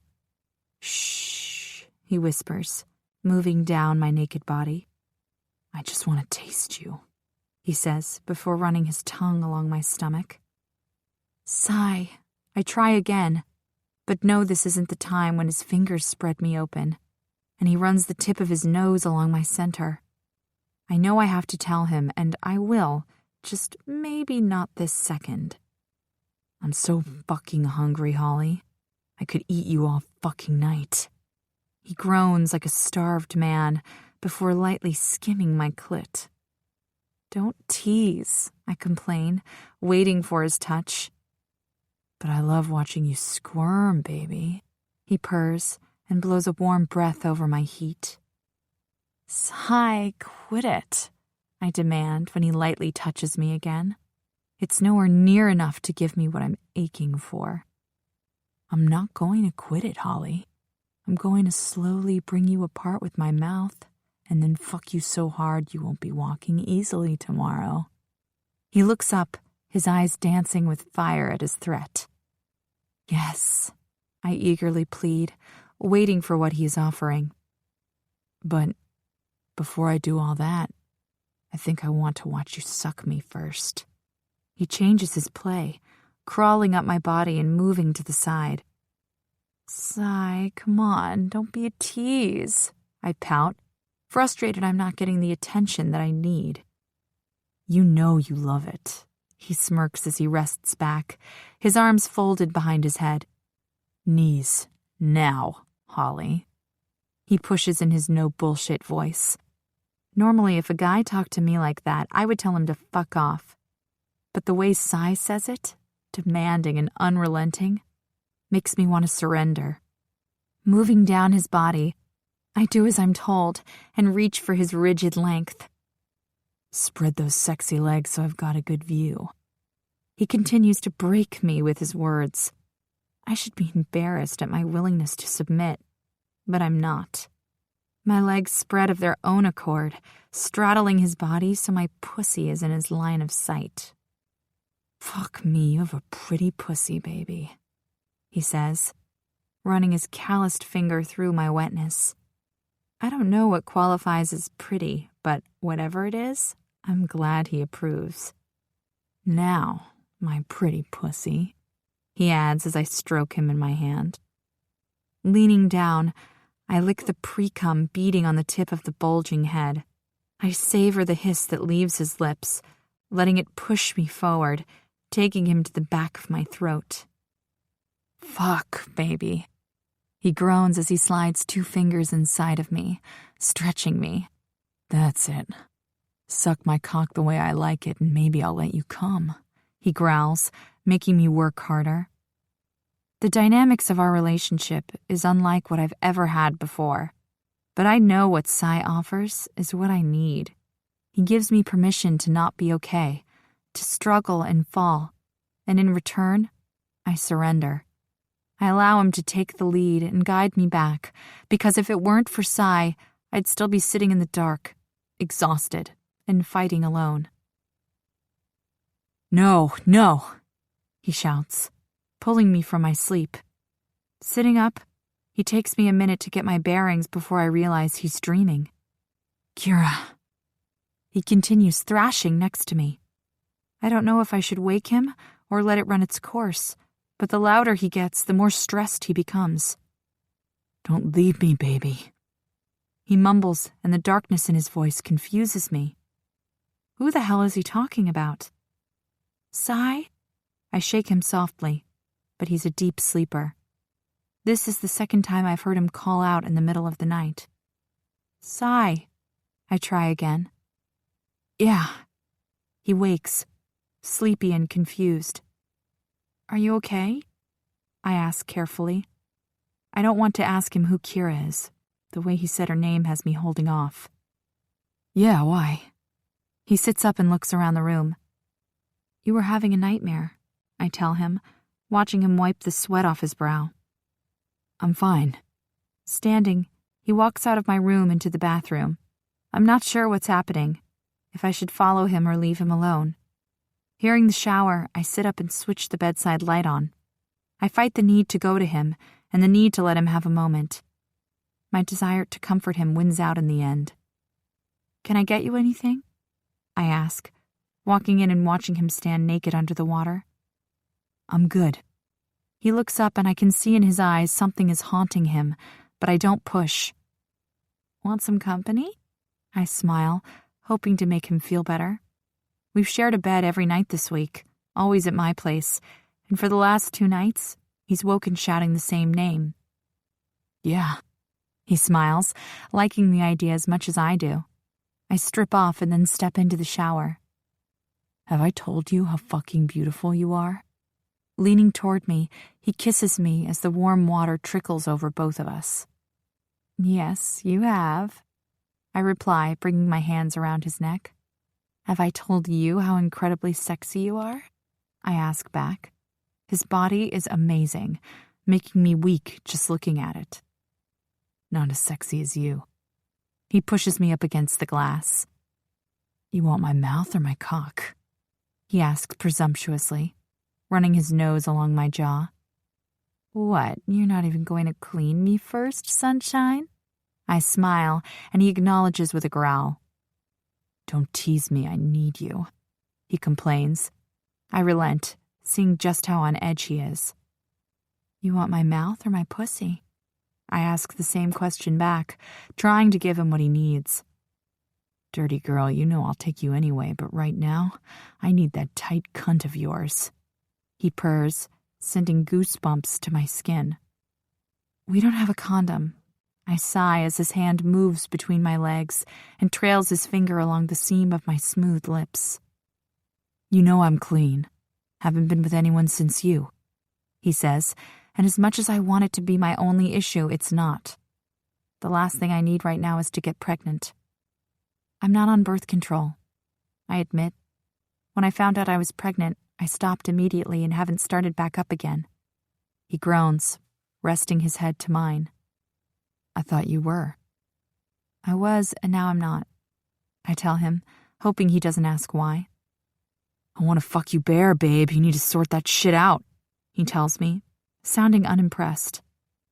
I'm getting the shot next month, I laugh, watching him get pissy. I've been doing some research and found the shot would be best suited for me. No worrying about remembering to take a tablet the same time every day. I just have to wait for my next period. But where's your stash? I step out and wrap myself in a towel. My wallet, he answers, sulking like a little boy who's had his candy stolen. Don't pout, I laugh, leaving him alone. I race back to my room to the bedside table and pull out a condom from his wallet. I'm about to close it when my eyes spy the photo hidden in the back. I know I shouldn't look and that going through his things is wrong, but the unknown is calling me to peek. Slowly, I pull it out and take in the family staring back at me. What the fuck? Sai has a family? What are you doing out there? Sai calls out from the bathroom, but I'm so lost in the picture staring back at me that I don't reply. Sai has a wife and daughter, and I had no idea. Does he still see them? Why doesn't he talk about them? Holly, what the hell are you doing? I look up and see him standing at the door, a towel wrapped around his waist. I didn't even hear the shower turn off. You have a daughter? I think I whisper the question, but I've never heard a whisper yelled so loud. What the fuck? Give that to me, he demands, the earlier playfulness gone. I see the pain behind his eyes. That darkness that I once thought was anger now shows itself as grief. You had a daughter, I correct myself, and his eyes tell me I guessed it right. He can't hide the pain in his expression. Kiera. I say her name. The same name he's been speaking in his sleep. It all makes sense now. How do you know? His hands go to the doorway like he needs the balance just to stay upright. You call out for her at night. I tell him in a soothing voice. The urgency to comfort him overwhelms me, but I know he won't want that right now. I don't want to talk about it. His pained look goes back to the hard gaze I've come to know. How could you not talk about her? He doesn't respond as he still holds my gaze. I can't help the first tear that falls for him, for what he has lost. I don't know what happened to Kira, but the pain in his voice when he calls her name, deep in his sleep, is raw. I hear it, feel it, and standing in front of me right now, I see it. I don't know how to comfort him. I don't know how to get him out of this situation. When his emotions are raw, exposed to me in a way they've never been, I want to take it all back, let him have his space, but I had to push. He walks past me, grabbing his jeans and shirt. Dropping the towel, he pulls them on without any underwear. Sai, talk to me, I plead, watching him pick up his boots and cut. You shouldn't have seen that, he says, walking to me. Don't leave, I try again, wishing he wouldn't shut me out. I've got to go. He snatches his wallet from my hands and leaves me standing here, finally understanding him. Past. Sigh. Daddy, you need to be strong for Mama. She's not brave like you. Kira's last coherent request plays over in my mind as her frail body loses its life in my arms. When I made that promise 2 days ago, I didn't know that I would be faced with the realization that maybe I wasn't as brave as my daughter thought I was. Maybe I needed someone to be brave for me. Silas, we should take her in. Katie's broken voice startles me as I come back to the moment. No, she would want to be here, I reply as I continue to sway on the wooden porch swing that Kira loves. This was her favorite place in the house, and if my baby girl leaves us tonight, she will be here. Sai. Katie tries again, but I don't want to hear what she says. I want to play over every conversation I've had with Kira this week. I want to memorize her beautiful face one last time before it's too late. I want to hear the rattle in her chest for as long as she allows it, even if I know she's in pain. And even though it kills me to admit it, I want to ask her to fight for just a little longer. Daddy? Kira wheezes. It's barely a whisper, and something inside of me knows it's going to be her last word. Her chest rises in a slow inhale as she struggles to drag air into her lungs, and the rattle of the mucus that sits on her chest slowly fades. Let go, baby girl. I've got you, I whisper, knowing what I want is selfish and not what she needs. It's time. I have to let her go. Silas, I can't watch this. I can't sit here and watch her die. Katie sobs harder next to me as the minutes tick by and the sun goes to bed. You can, and you will, I tell her. But she doesn't listen. Her body heaving in uncontrollable sobs, she stands and walks back inside, into the arms of her mother and father. Mama's okay. She just needs a moment, I whisper, rocking her closer to me as my world slowly tears apart. I love you, baby girl. I tell her one last time as a sob rips from the bottom of my stomach and roars through my chest as an awareness that I might not survive this settles over me. In the next breath I take, Kira takes her last, and that soul-shattering feeling that has lived with me for the last 2 years shakes me one final time as I feel her spirit leave her body. I don't let her go. I don't fight the tears. I just hold her to me, kiss her forehead, and tell her I love her. It's not until the sun fully sets and darkness surrounds us that I know she's free. Under the light of the stars, in her favorite spot, I say goodbye. My baby is free. Chapter 28. Holly. Holly? Sai's voice hits the back of my neck as his arm comes around me, pulling me closer to him. He came back. Sai? I need you. His voice almost breaks me. I wasn't expecting him to come back tonight. When he left, he looked so lost that I was worried he wouldn't find his way back to me. You have me, Sai. You have all of me, I admit, feeling myself getting in deeper with this incredible man. He rolls his body over mine, covering it with his heavy weight as he leans into my space. No, I need you, Holly. His desolation calls to me. I know we need to talk about a lot of things, but the fact that he came back says more than words. So I give him what he needs. What we both need. Take me. I give him my permission, letting his touch cancel out the ache in my soul. Our connection when we're together leaves the pain behind. His hand trails down my side, taking my thigh and pushing my legs apart, settling between them. His touch is desperate, like the need to lose himself in me is driving him forward. I need to bury myself in you and not feel this anymore, he whispers, slowly sliding his hard length into me. I don't argue or fight it. I should tell him that he needs to use protection because we are being unsafe, but I don't because I'm lost in his need for me. The fear that I'll lose this connection is so strong that I refuse to pull away. All I want is for us to get back to a few hours before, when death and heartache were buried deep. You make me forget, Holly. You came and eased the pain, and I don't want to lose this feeling, he admits as my body accepts him. He starts off gently, stroking me to pleasure, but as he sinks further into me, his movements become rough and hard, each thrust pushing me further into the deep end. My body has never known such pleasure, letting him come apart above me, revealing himself and what he needs. But my heart has never felt such pain. How am I going to tell him now? Fuck, Holly, he groans, lost in his own bliss while I'm lost in my own lies. Come, baby.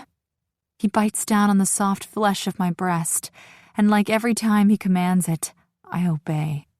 Only this time, when I come apart, I'm surrounded in a cloud of unease and guilt. Guilt for allowing him to bury his pain, and unease for letting this secret hold me as an emotional prisoner for so long. That's it, baby, he groans, following me over. He stills his movements, staying planted in me. Shit, Holly. He shakes his head, coming back to himself. I'm sorry. He moves to pull out, but I wrap my legs around him. Hey, it's okay. I reach out, holding his face. It's okay, Sai. I try to reassure him. You're crying. Did I hurt you? He asks, but the tears aren't from the pain of what we just experienced, or what he just unleashed on me, but the fear of what his past means for us now. How can I burden him with something that was so devastatingly painful to me, but could possibly be so insignificant to him after losing a living, breathing piece of his heart? No, you didn't, I say as he slowly pulls out of me. Reaching over, he gets me a tissue. Taking it from him, I use it to clean myself up. Sweetheart, that was for your tears. I look up and see him watching me. Oh, I say, holding in my smile. I can't help the giggle that comes when he shakes his head. Here, he says, passing me a new one. I'll get a washcloth. He stands and heads to the bathroom. He returns a few moments later with a wet washcloth, and my sweet Sai is back. I don't say anything. I just watch him carefully as he helps me clean up. He then takes the cloth back to my bathroom. I nestle back under the covers, wondering what's going to happen next. He walks back in, keeping quiet. Come to bed. I reach out for him. I'm not sure if I expect him to take my hand or to reject me. I don't exactly know what's happening here. He walks forward and climbs back into my bed next to me. 3 words is all it took, he says after a few moments of silence. 3 words? I ask, unsure what he means but desperately needing to know. Acute Myelogenous leukemia. She was dying, and she wasn't mine. He says it so casually that the impact of the words don't register to begin with. Wait, Kira wasn't his? I don't understand, Sai. I sit up, needing to face him. He lies on his back, looking up at the ceiling, his arms folded behind his head. If he hadn't just dropped that bomb, I would say he looked peaceful, lying in the aftermath of an orgasm. The day we discovered Kira's cancer had come back was the day I found out I wasn't her biological father. He sounds so distant, lost in the past. We had just finished chemo and were hoping for good news, but it wasn't. And then I found out she wasn't even mine. He looks to me, and I don't feel the anger in his words, but I see it in his eyes. Not that it made a difference to me. It never has. Kira will always be my daughter. Always. Jesus Christ, Sai, I say as my heart breaks for him. No wonder he lives with so much animosity pouring out of him. It was a feeling of having the whole world at my feet, then having it pulled out from beneath me. I can't even begin to explain it. What happened next? I ask, trying to understand this man, understand how he lives with the ugliness of what happened. Nothing. I walked out of the room and went up and sat with my daughter while they tried to find out if her biological father was a match for her next treatment. His answer shocks me for a moment, but then it doesn't. This man is everything I've never known he could be, and at the same time everything I never knew I needed. Behind the facade lies a devoted father who is drowning in his own grief. So you just went on as normal? I wouldn't have walked away even if she didn't have cancer, even if he was a match and could save her life. She was my life, Holly. I breathed for her. While she didn't have my blood running through her veins, she was mine. I don't say anything. I let his words tell me what type of father he was. He stops for a minute, lost in his head, and I don't know how to comfort him, how to make it easier. She was beautiful, I say, remembering her picture. She was so goddamn beautiful. And smart. Jesus, she was so smart. She loved watching the Discovery Channel. She would sit there for hours, watching show after show about animals and everything she learnt, she absorbed. He becomes lost in the memory.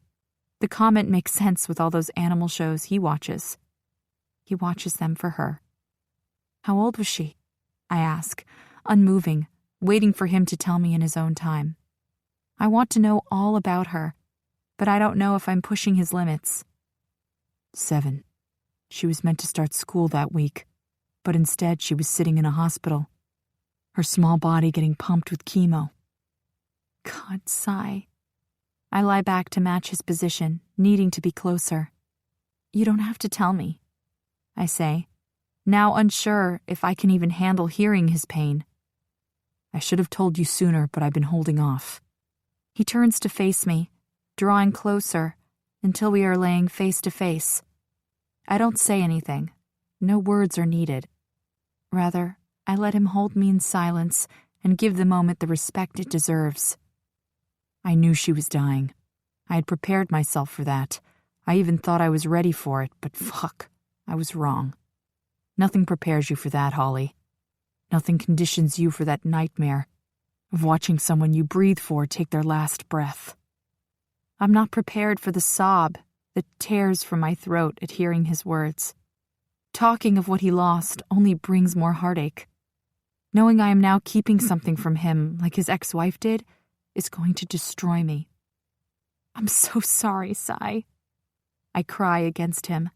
He doesn't say anything. He holds me as I cry for a beautiful child named Kira.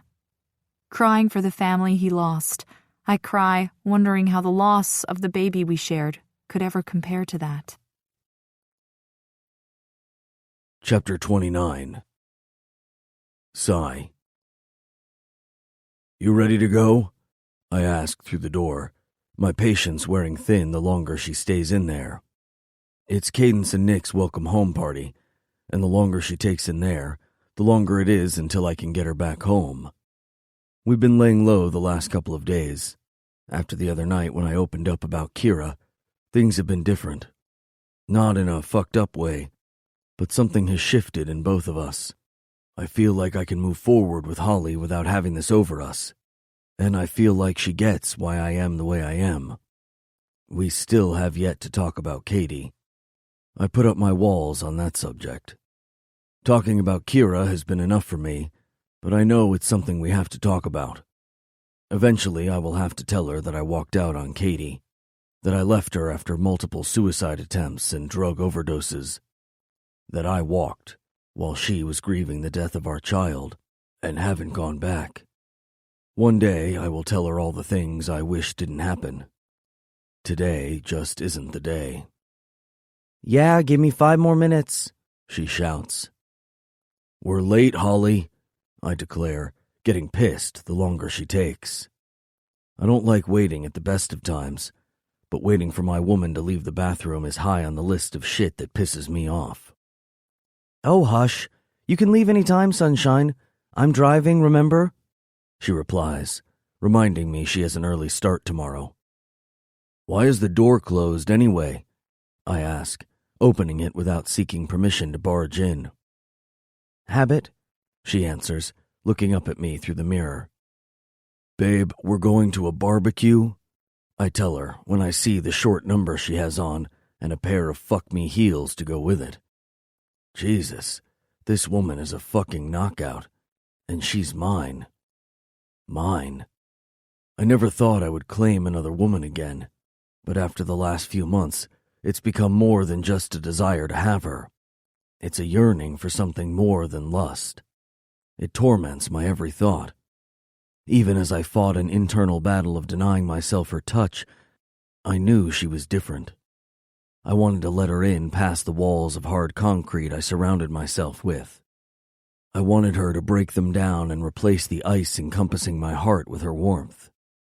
Looking back to when I saw her lying on the floor of that old shed, my hands covered in her blood, I realized the fear running through my veins that night was a fear that confirmed the feelings I had been denying.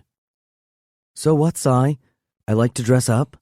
She explains, going back to her makeup. She leans over the counter, closer to the mirror, and I have to stop myself from taking her there and then as she's bent over in those heels. Fuck me. Baby, it's a biker clubhouse, not the fucking Ritz. I try to get her to see how pointless this whole exercise is. Sunshine? She turns, ready to give me attitude, and I can't help but smile. Quit smiling, for starters. And who really cares if I'm dressing up? She questions, her hand going to her hip. Total fucking drama. Total fucking peace. Well, if you keep turning up at the clubhouse like that, Hunter will get the wrong idea. He already thinks you like him. I tease, knowing Hunter became a pawn in Holly's flirty behavior just to piss me off. I'm not interested in Hunter, you goof. She rolls her eyes, looking cute as fuck. He doesn't know that, I add, knowing he does. I just like pushing her. Yes, he does, Si.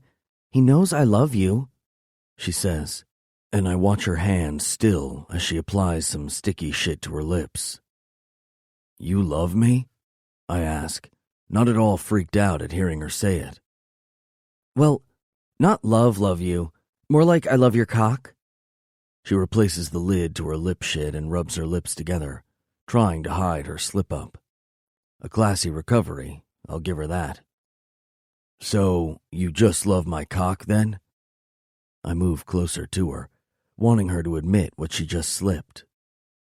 Well, I love you filling up my pantry. She smirks, acting cute again. Anything else? I lean into her space, pushing her lower back into the basin. I love it when I get to punch you in our gym workouts, she adds, looking up at me. You love me? I whisper, resting my head to hers. Maybe.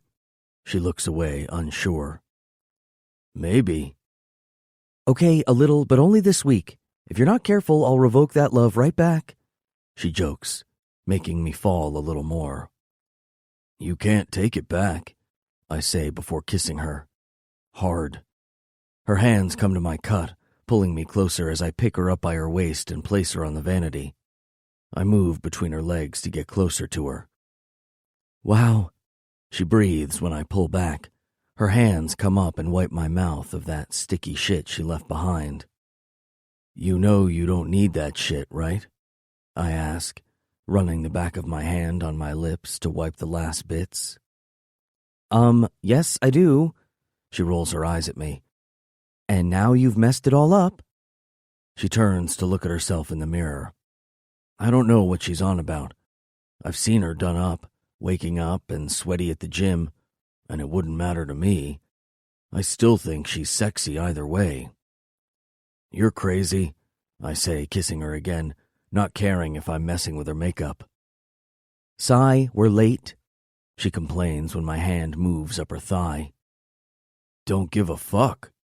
I want to make the woman who loves me come." "Sigh, no," she protests half-heartedly.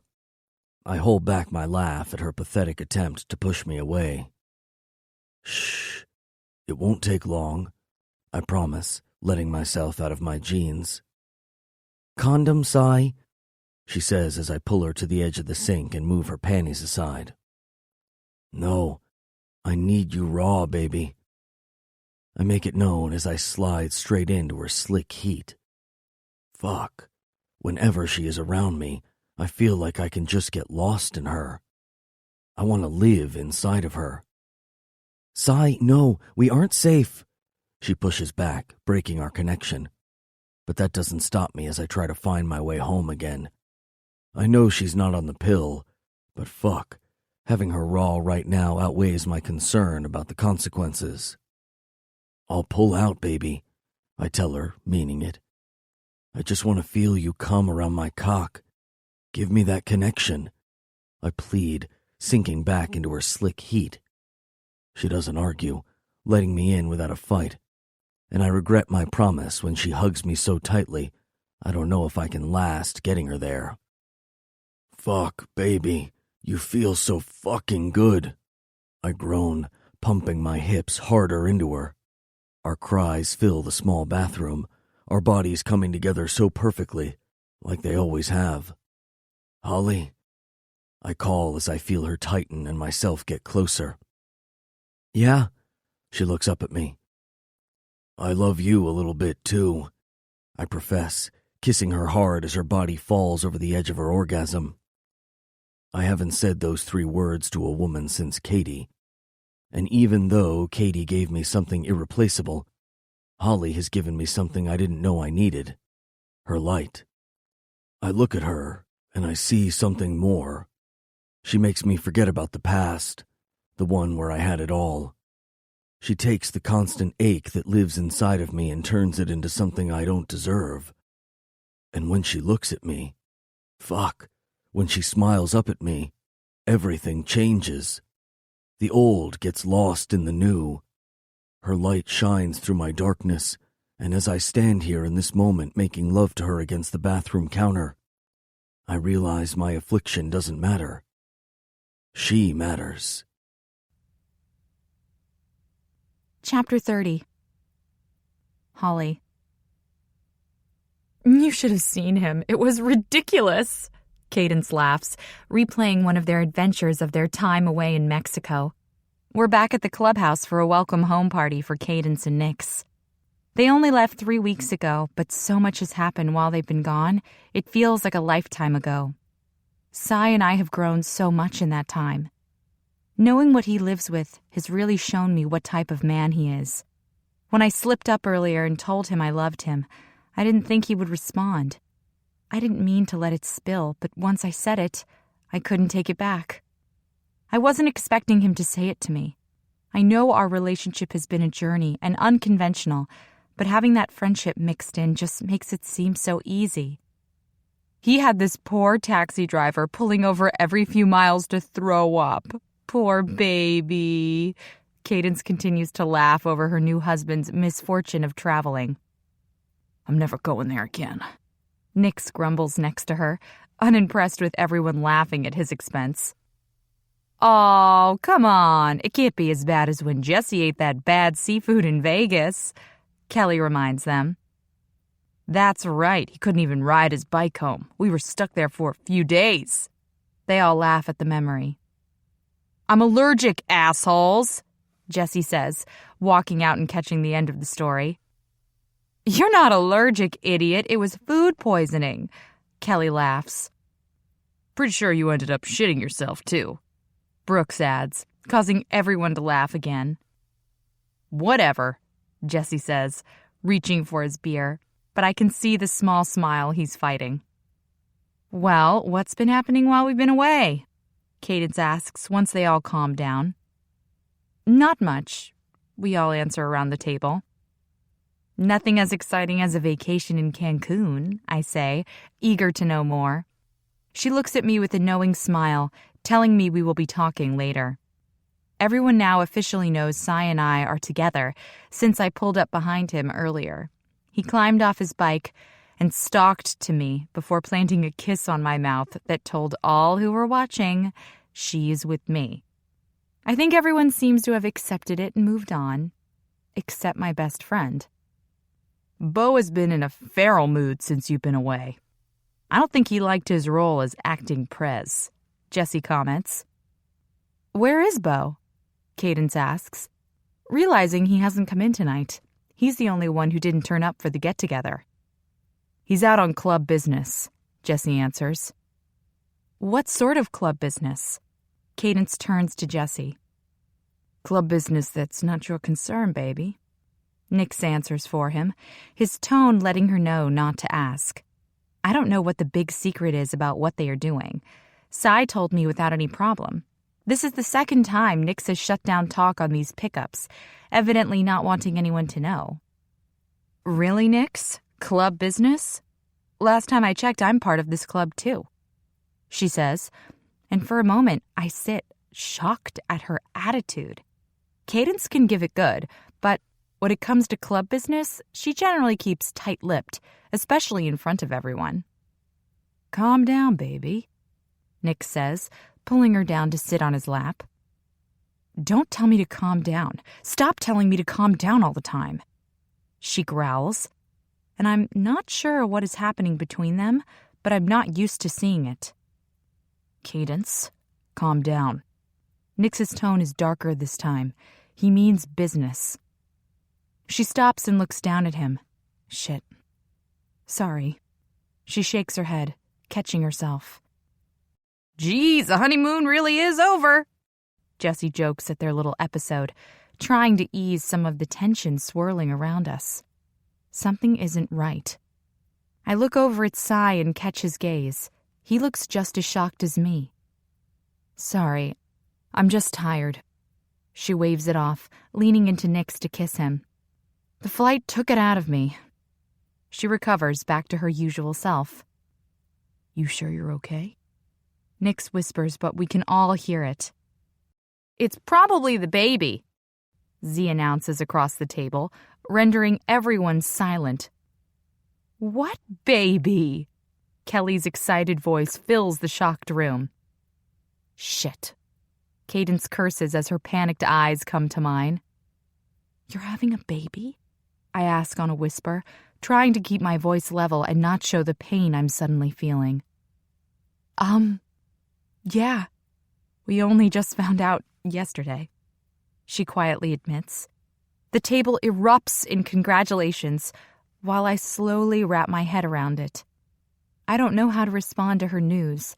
The pain I have been feeling has slowly started to fade with time, but at her news, a new ache grows.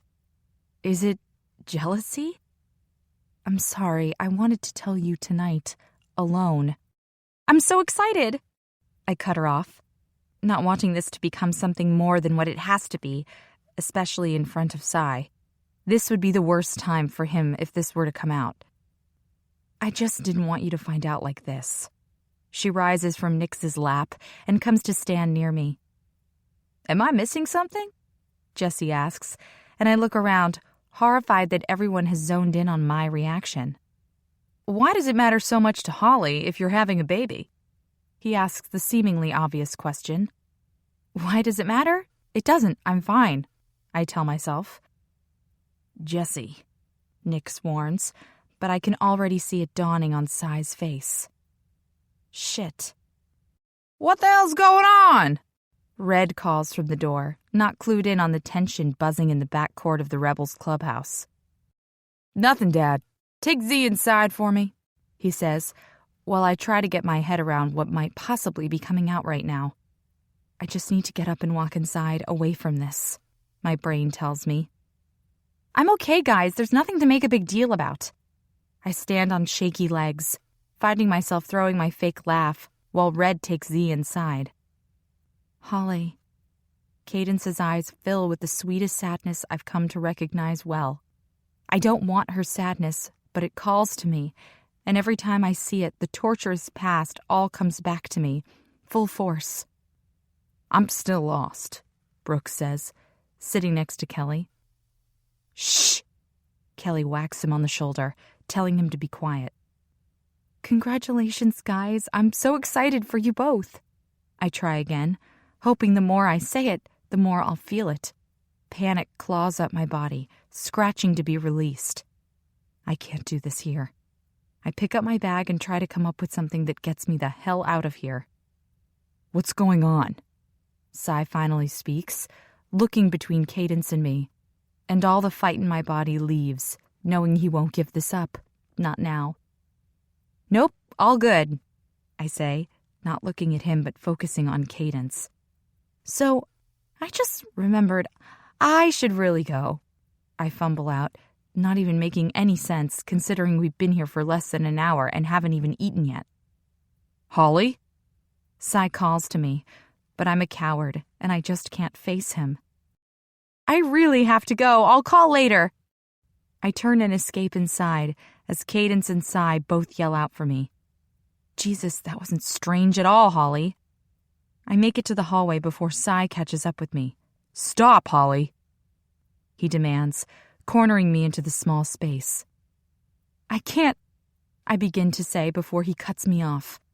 Don't even fucking think about it, he warns. Sai, I begin, looking up at him, only to wish I didn't. The softness I've come to love these past few weeks is replaced with that hard, menacing look he holds so well. Why the fuck were you sitting there with a pained look on your face, knowing our best friends are having a baby? There's no point denying it. I know from the look in his eyes, he knows something is seriously up. Sai, I reply shakily. What is going on? I was pregnant. I rush out in a mess of desperation and regret. Just saying the words aloud has my breath coming in rapid, painful spurts. Darkness creeps in and ugliness flows out. What? He practically chokes. His tattooed fists ball at his sides. The air between us is thick with deceit and accusations, and there's nothing I can say that will make it better. This is what I brought on myself. Before, when we were together, I felt pregnant. I begin to cry because this is not how I wanted to tell him, not how he deserves to find out. I lost the baby when I was shot. You hid this from me? He states the truth, but I hate the accusation behind it. I knew this moment was coming, but I didn't expect it to be now, in front of our friends and family. This really isn't the time, Sai. I try to reason with him. I can't do this here. Do this now, with an audience in the other room. It's okay, Holly. You don't have to explain anything right now. Cadence follows us into the hallway, arguing for me, saving me. Like fuck she doesn't. Sai's shout has me jumping out of my skin. I wanted to tell you so many times before. I tried, but I trail off, shaking my head. And then finally, when I was working up the nerve, I found out about Kira, and I couldn't bring myself to add to your pain. I couldn't do that to you. My voice comes out shaky. Who's Kira? I hear someone mutter in the background. Don't you fucking dare bring her into this. He roars, which causes me to step back into the wall. Brother, you're scaring her. Calm down. Jesse now comes into view, ready to come to my rescue. "Fuck off, Jesse. I've got a right to know." His words a reminder of the harsh truth. He did have the right to know. "You do, but this isn't the best time." He tries again, stepping up beside me. His presence doesn't calm me or make me feel safe that he's here, because I know I deserve Sai's anger. "No, you're right. The best time would have been 5 fucking months ago." Sai spits the reality of it all back at me. He's right, and I've struggled with that every day. I should have told him. Sai is all I muster up. Closing my eyes, I try to draw some strength to give him the answers he needs. "This is what you've been fighting? This is what has had you so far in your head?" He continues to throw his questions at me. Questions I wish I knew how to answer. I want to try and explain to him how, as much as I wanted to crawl out of this fog, I just couldn't. Or that living in this state of heartache has been exhausting. But I can't. I can't give him what he needs. Instead, I just nod. Nod for every accusation he throws at me, every angry comment laced with hurt that he spurts, and just hope that when he's done, I'll be left unscathed. "You didn't think I had a right to know? Didn't think I should have known this? Were you ever going to tell me?" He finally whispers so gently that I open my eyes, eager to see it. Of course I was. I offer that small scrap of hope, hoping he can see my struggle. "Why didn't you tell me then, when I sat outside your hospital door for 2 fucking weeks waiting to see you? Or how about those nights we stayed up talking about everything and nothing?" He looks so broken and angry that I can't process his questions fast enough. It's like everything is coming down around me, and I can barely keep myself from falling apart. "I should have told you, but I didn't know how. Then it became more than just dealing with telling you. I got lost, Sai. I've been trying to cope the best I can, fighting through the pain, fighting what I feel for you. I didn't want you to feel this heartache, this darkness. I couldn't bear to watch you try to live with it too. Then it didn't matter in the end because the baby was gone." I blurted all out, knowing that half of it is true, the other half a desperate plea that I think I can trick my mind into believing. "Didn't matter?" he scoffs, getting angrier the more I try to explain. "Well, what would you have had me do, Sai? We had sex twice. You barely fucking talked to me. You didn't seem the type to want to play happy fucking families." I snap back, not understanding how 1 minute I'm begging for mercy for my fuck-up, the next fighting him in my defense. "You have no fucking idea what I wanted." He slams his fist into the wall next to me, shattering the plaster open. "Right, this is over," Kaden says, stepping into our space, her hand coming between us, but I don't let her pull me away. "You say it doesn't matter? Then what does matter to you, Holly? 'Cause it sure as fuck matters to me that I made a child with you." Sai continues, ignoring the audience we have gathered. Ignoring that his brothers close in around us, concern and anger painted on their faces. "I didn't mean it like that." I choke as my chest tightens and my head aches. Frustration that I can't find the words that I need burns me. "It matters to me, Sai. I live with this daily." I stare back at him as the first tear crawls down my face. "Well, I'm glad you've lived with it every day while I've been kept in the dark." He storms past me, leaving me standing there, alone and breaking and surrounded by our friends. "Honey," Cadence whispers after a few moments in uncomfortable silence. The panic that I had been battling wins out, suffocating me in its grasp. The ache in my heart slowly starts to seep out for the world to see. I haven't felt like this in such a long time that the sensation frightens me. I need to get away before I break in front of everyone. Turning on my heel, I race the rest of the way to the door as my skin prickles with the awareness of what's to come. "Holly!" Someone calls for me, but my mind has checked out, my escape my only concern. Making my way out into the parking lot, I rush to my car and throw myself in before the panic completely takes over. I lock the doors as my body heaves in silent sobs, and my perfectly constricted armor comes crashing down.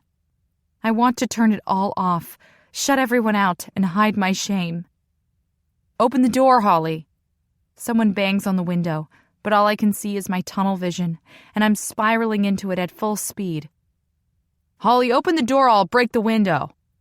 I hear another voice, this time deeper, but I can't control my actions. My main worry is not letting the darkness take me. A large smash pulls me back. Then my front door opens and I'm pulled from the driver's seat by strong arms. I don't know what I was thinking trying to get out. I know I'm not capable of driving, not capable of even talking. I just needed to get away from here. "She can't drive in this state," I hear Cadence say behind me. My mind doesn't fight the intrusion, and my body sighs at the strength. "I'll take her to my room." Sai's voice rumbles from his chest. "I don't think that's a good idea," I hear someone argue. Maybe Jesse, but the heaviness of my heart makes it too hard to speak. "I've got her," he says, still moving forward. "You need to take it easy on her," another voice orders, but I don't hear his reply. My body gives up the fight and my eyes become heavy. The only comfort I feel is two strong arms holding me. Chapter 31. Sigh. I pull up at the dark, empty parking lot and cut my bike's engine. I haven't been out here in the last few months, but no matter how long it's been, it never gets easier. In the beginning, I used to come out here every other weekend. It was my way of feeling connected to her. I would sit under the stars and try to picture every part of her face. And I'd talk to her, tell her about my day, and ask how she was doing. Some nights I would fall asleep under these stars and wake on the dew-covered grass, feeling like my world shattered all over again when I realized I wasn't dreaming, but living the nightmare. "Hey, baby girl." I greet her as I place her favorite daisies down. "Sorry I haven't been back in a while," I tell her, brushing stray leaves off the marble headstone. Fall is here, reminding me of another Christmas I have to get through without her. After cleaning up the area, I sit back on the cool grass in front of her. I wasn't sure coming here tonight when I was hurting so much would be wise. But now I'm here, I know I made the right decision. "I miss you, Kira," I say, looking up at the same stars that have always been here. I sit in silence, running over everything that happened back at the clubhouse earlier tonight. I want to rewind the whole fucking night. Go back to earlier in the evening when I was making love to Holly, not tearing her apart. "I hope you're doing good up there, baby." I close my eyes and breathe in what I imagine her reply would be. Something about how she is having a wonderful time and how much she misses me. She always had this upbeat attitude, always finding the good in everything. When she lost her hair with the aggressive chemotherapy, she still found a positive to it. Telling her mom and me that now all the pretty hairbands she loved to wear wouldn't get lost under her thick, dark curls. She wore those headbands with pride, not caring that her bald head represented a sickness that was going to kill her. Instead, she showed the world that even though her body was failing her, she was still going to do everything a 7-year-old girl wanted to do. What did I ever do to deserve this? I roar up at the sky in anger, reliving those memories. I'm not expecting an answer to my question. No one ever replies. I learned a long time ago that grief never goes away. I'll always live in two worlds, the world that was with Kira and the world today. And the only way to survive is to find a balance between both. I thought I had been balancing the two well, but now I don't even know where my head is. I just know tonight I want to live in Kira's world, the one that holds no answers or happy endings, just memories of my daughter, some beautiful, some heartbreaking. I know I'll find it hard to come back. I always do. Only now it's made harder with both worlds filled with loss. Resting back into the cold dew of the late-night grass, I let the grief of the past and the grief of the present wash over me. I know I need to go to Holly, see if she's okay, but I can't. Right now isn't about Holly. It's about me. So I lie at the foot of my daughter's grave and mourn the loss of 2 children. I let the years of pent-up tears fall. I let the anger running through my veins out and punch the soil that houses my child, hating that this is my life and knowing that there is nothing I can do about it. Chapter 32. Holly. Guilt and grief are my only friends. One weighs heavy on my heart, while the other mocks me from afar. Holly, are you okay? Dr. Elliot asks, pulling me from my inner thoughts. Yeah, I'm good. I readjust my hands, looking back up. That's the second time in the last 30 minutes I've drifted off into my head. Drifted off remembering Sai's words. Want to try that again? She smiles, seeing past my bullshit. I'm getting there, I admit, and it's the truth. Finally, having the truth out there isn't as daunting as what I thought it would be. So, as I was asking, have you heard from him? She repeats the dreaded question. Not since that night. I'm giving him some time. She gives a simple nod, no compassion in her eyes. It's been a week since that night at the clubhouse. After Sai smashed my window to get me out of the car, he carried me back to his room. The panic attack that hit was one of the worst ones I've experienced. I wouldn't have driven off since I couldn't even keep my eyes open. It was as if my body was shutting down because the whole situation was just too much. He didn't say anything as he helped me through the uncontrollable sobs that racked through my body, knowing that my secret was out.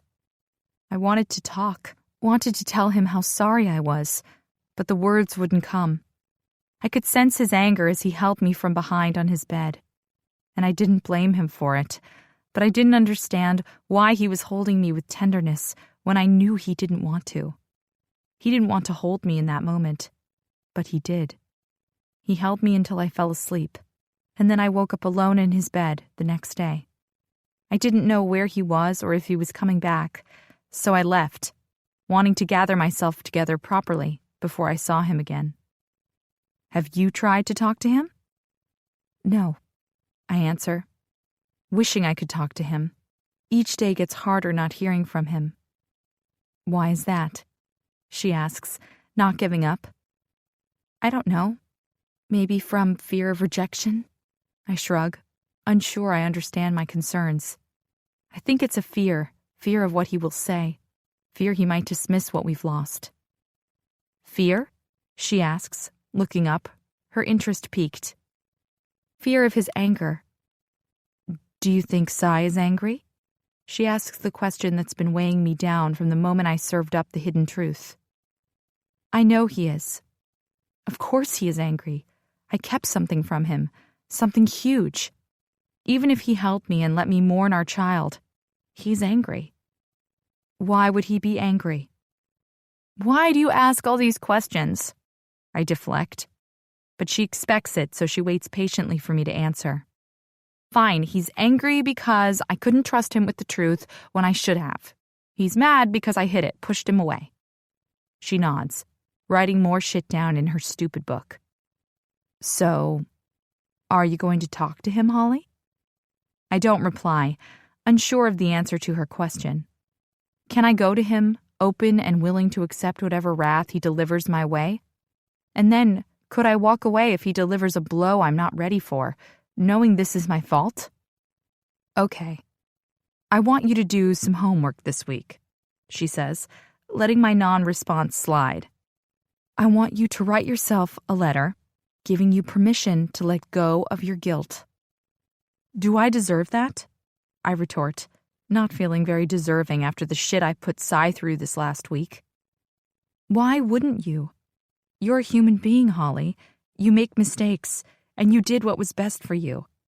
Yes, you should have told him, but despite the circumstances, I understand why you didn't. And I'm willing to bet Sai understands that. Her words give me a little glimmer of hope. I want to believe this is the case, that Sai's anger and rage was a reflex of the hard man I know he can be, and that maybe now, after a few days to calm down, he realizes why I kept it from him. I want to see you in 3 weeks this time. She changes the time frame in between appointments, and for once, I don't have the feeling of panic that she just pushed our appointments further apart. Keep journaling and write that letter, she reminds me as her final demand. I stand, agreeing to her orders, and when I leave her office, I smile because I feel like, just maybe, it's all going to be okay. I just hope Sai is willing to let me talk. I drive into the compound around 8 o'clock that night. I know I should have called instead, but the thought of him hanging up on me made me drive all the way here to make sure he couldn't do just that. The lights are low, and a few bikes line the courtyard. Shutting off my car, I suck in a deep breath and pray I get through this. Yes, you will. Just walk in there and sort this out. I talk myself into it.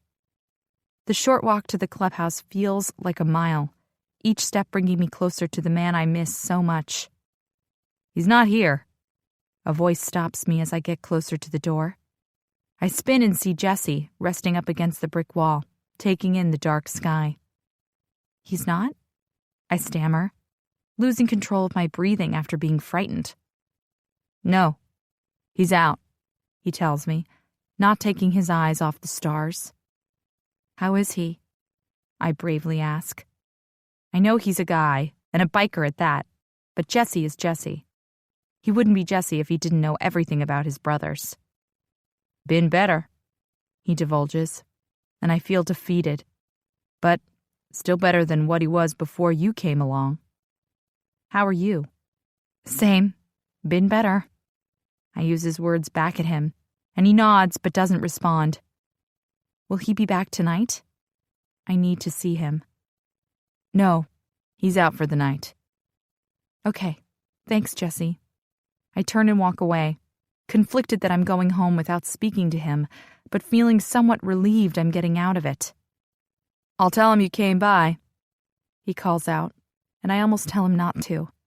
But then I remember I want him to know that I'm stepping up and letting him in. Thanks, Jesse. I appreciate it. I give him a soft smile and head back to my car. Don't fuck him over, Holly, he replies. And I know no response is needed. He's not looking for a discussion but giving me a warning. If I didn't understand this brotherhood code that they live by, I would have been offended. Instead, I smile, knowing Sai and I might just make it through this. Together. Chapter 33. Sai. Jesse, Holly just showed up looking for you. I look down at the text Jesse just sent me, and I feel something settle in me. Relief?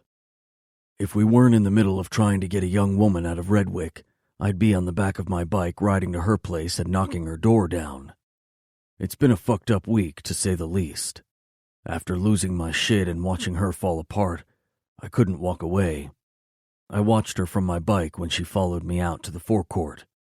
I thought she was chasing after me, but when I heard Cadence and Nick call out to her as she climbed into her car, I realized I had unleashed my fury on her in the middle of a panic attack. She'd had the same look in her eyes as she struggled to breathe back at the hospital 5 months ago. I should have known then, when I saw her panic, she was hiding something deeper. But that knowledge didn't stop me. Didn't stop the anger I imparted on her while she stood in the hall trying to fight the darkness from taking her. After Katie, I never thought that I'd feel enmity like that again. But right before my eyes, that feeling came back, full force. When she got in the car, I couldn't ride off. I was already feeling like an ass for letting that all play out in public, in front of our friends. I wasn't going to let her break like that in front of them. When I walked to her car, smashed the window and took her in my arms, I felt the fight leave her. I knew I had fucked up and pushed her too far, so I held her in silence, unsure where to begin or how we would move past it. I knew she would have struggled with her decision to not tell me, but as the hours ticked by and I held her in my arms, That anger I was feeling turned into sadness, which turned into relief, which then ended with grief. It was a cycle, and every emotion pushed me to a new frame of mind. So I left her in the middle of the night, driving the 2 hours to visit Kira. A part of me wishes I hadn't left, hadn't walked away, but I just couldn't face her when I had no idea how I was feeling. Anger, grief, relief. I never thought I'd become a dad again. After Kira's death, I vowed that I wouldn't allow myself to open my heart up like that again, to endure that love like no other with the risk of it being taken away. But now I don't know how I feel. Having had a week to work through the emotions of Holly's revelation, the thought that I was so close to having that again makes me want to snatch that vow back. You want to get off your fucking phone and watch what you're doing? Bo grumbles beside me as we sit and wait for a phone call. We're about to move into our second recovery for this month. Jesse was meant to ride along with Bo tonight, but I agreed, needing to get out of the clubhouse. Fuck, Bo. Don't get your panties in a twist. I tease him, and even I'm shocked for a moment. Fuck me. That text was from her? He guesses, considering my reaction to his moody comment. It wasn't. Bullshit. 1 minute you're sulking, the next you're fucking teasing? Whatever, asshole. It was Jesse. Yeah? What did he want? He asks, and I pause, not sure what to say. The bastard has me. I fucking knew it, he sighs. First Nix, and now you. Me what? You're fucking pussy whipped, lost in your head over some bitch. Watch it, I warn, not liking him call Holly a bitch, no matter what she has done. See? He accuses, and he's right. I'm a fucking goner. Whatever, I shrug, hoping he lets it go. I don't want to talk about anything with him regarding Holly. Yeah, whatever, he murmurs. Only his whatever comes across as disappointment. We sit in silence for a few more minutes, both lost in our thoughts. I wonder why she came now, tonight. The desperate need to know eats away at me, until the phone vibrates on the dash. Yep, Bo answers softly into the phone. Okay, be there in 5. He hangs up and starts the truck. You ready? He asks, looking concerned. By the look on your face, no, I say as we pull out of the parking lot. I need to prepare myself for what I see tonight. This is my 3rd ride-along, and each time it gets worse. Seeing these women so beaten and scared fucks with me.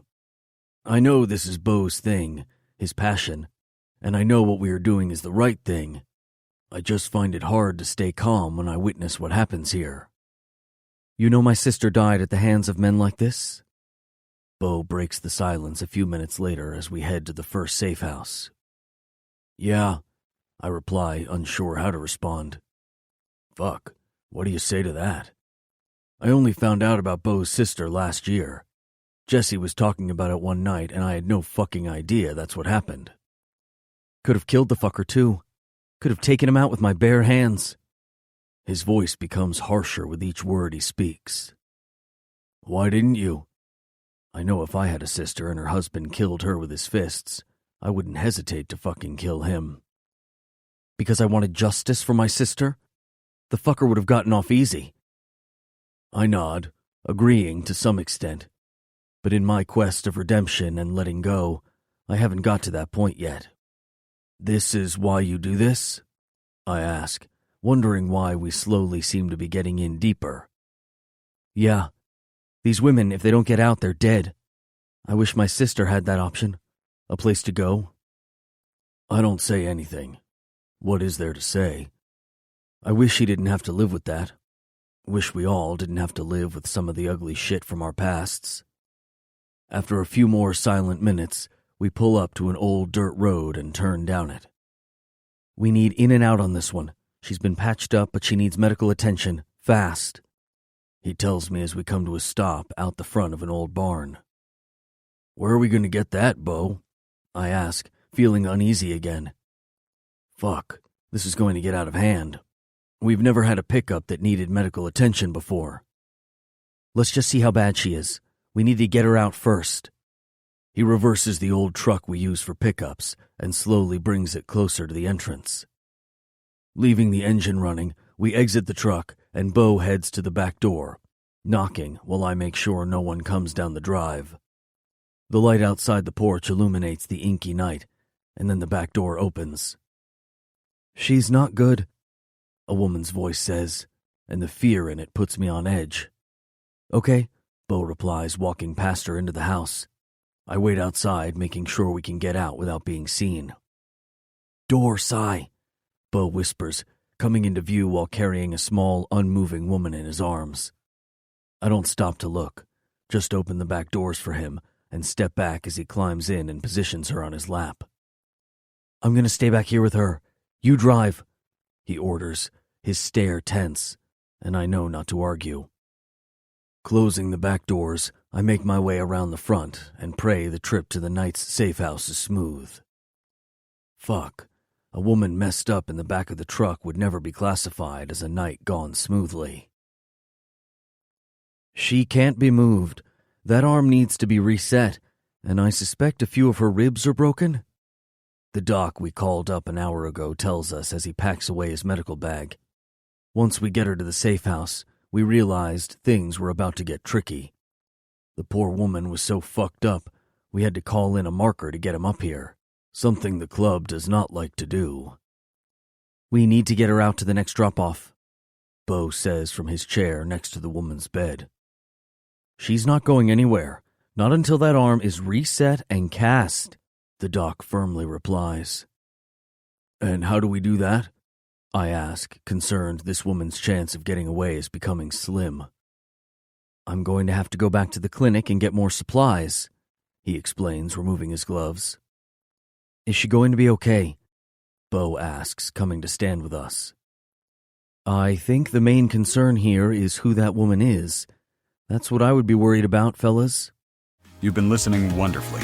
Now take a brief musical break to recharge, breathe, and simply enjoy the moment. We're grateful to have you here.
He replies, looking over at her.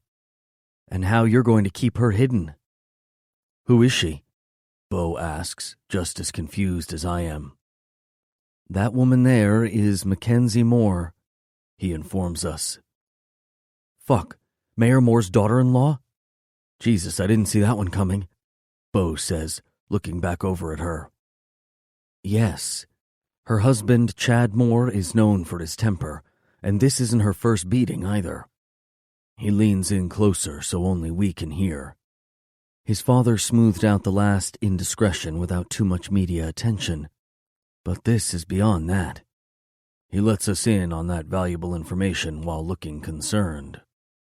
Fuck, Bo curses, realizing just how much shit we are in if we don't get her out, and fast. Do you know this asshole? I ask, wondering what's so special about him. Yes. Fucker is some punk-ass attorney. Thinks his shit don't stink. But it's his father we have to be worried about. The mayor has more power. You need to get your stuff up here straight away so we can get on the road. Bo turns back to the doc. Even if we get it set, she still might need surgery. Her arm is bad. Without x-rays, I won't know the extent of her injuries. The doc delivers the bad news. Shit. We need to get out of here. We can't take her to the hospital, especially with her husband's connections. Bo bellows back. You might not, but I can, the doctor says, writing something on a piece of paper. Call this number and ask to speak to a Sydney Patrick. You need to quote this when you get through and tell her we have a code 3 coming in and we will need 2 rooms. He fires off his instructions. Use your burner cell. We can't have it traced. How are we going to get her into the hospital?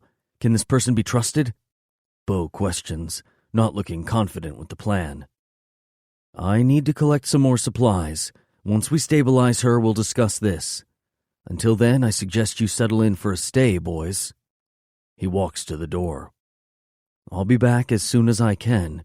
Call me if anything changes, he adds, leaving us alone with a woman who will more than likely have her husband out looking for her as soon as he realizes she's missing. Fuck. You might want to call Nix, I tell Bo as I head to the chair ready to sit it out. Things just got a whole lot more fucking complicated. You fucking think? He growls, walking next to her bed. This is the last thing I needed tonight, especially with Holly coming to me. But I can't leave Bo. Settling in for the night, I try not to let my mind wander to Holly and what she wanted. I'll only worry. All I can do is hope when I get back, we can sit down and sort this out. 'Cause I love her. I might be angry she kept her pregnancy from me, but I love her all the same. And knowing what we both lost breaks my heart. How bad is it? Nix asks down the cell when we're about to head out. Bo made the call an hour ago but couldn't get through, leaving me to deal with a pissed-off Prez. We should have been heading back into town, not spending another night out. She's pretty messed up. Doc says surgery, but we got bigger problems. How so? Mayor Moore? Please tell me that fucker is not connected with this. Daughter-in-law. I tell him what he doesn't want to know. Fuck me. We are fucked if this shit comes out. He sighs, clearly knowing who this asshole is. When can you get the fuck out of there? We're about to take her in, but depending on what she needs, we might be another day. I tell him, and fucking hate it. This is the last place I want to be.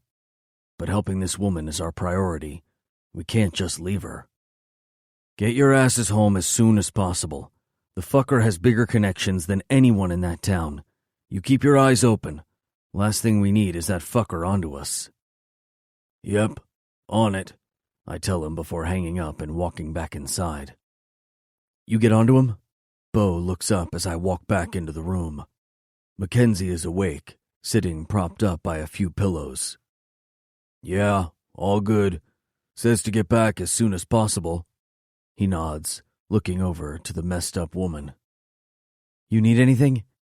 He asks her. She shakes her head no, her face looking worse as the night moves forward. How long until we can move? She croaks out, her breath choppy as the movement sends pain to her face. The doc's on his way back. Should be getting here in about 30.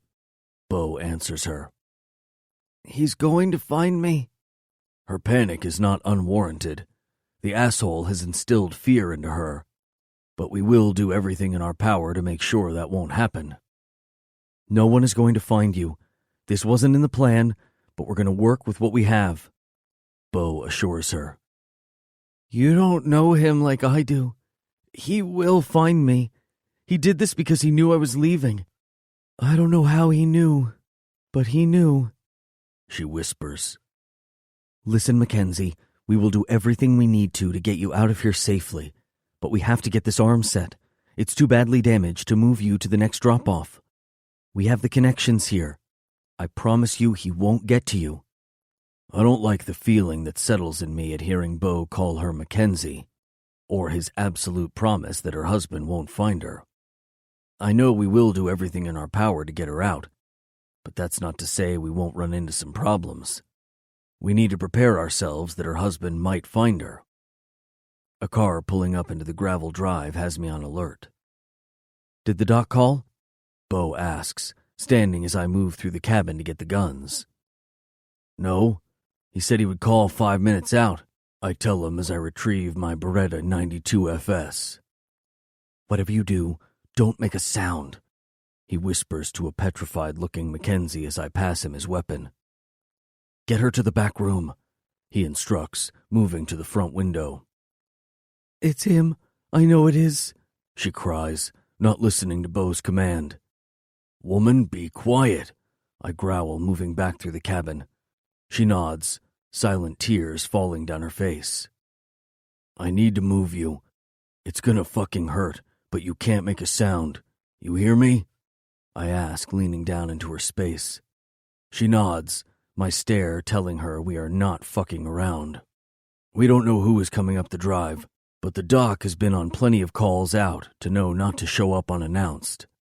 Bite down on this. I hand her a clean towel. Okay. 1, 2, 3. I count and pick her up over my shoulder, careful not to move her arm. I can't help the ribs, and I know she must be in some fucked up pain, but she holds in her screams as she bites and moans into the towel. Good girl, I tell her, placing her down on the bed in the back room. Hang on, I instruct, moving to the freestanding closet and pushing the heavy fucker aside. What's going on? She asks, removing the towel from her mouth. Whoever is out there is not meant to be here. We have to hide you, because if it's the police, they're here for you, I tell her, flicking the lock on the secret door hidden in the wall. I can't go in there. She shakes, looking at the dark space. It's either in there or back to your husband. What do you want? I ask, losing my patience, my nerves on edge. I need to get back to Bo.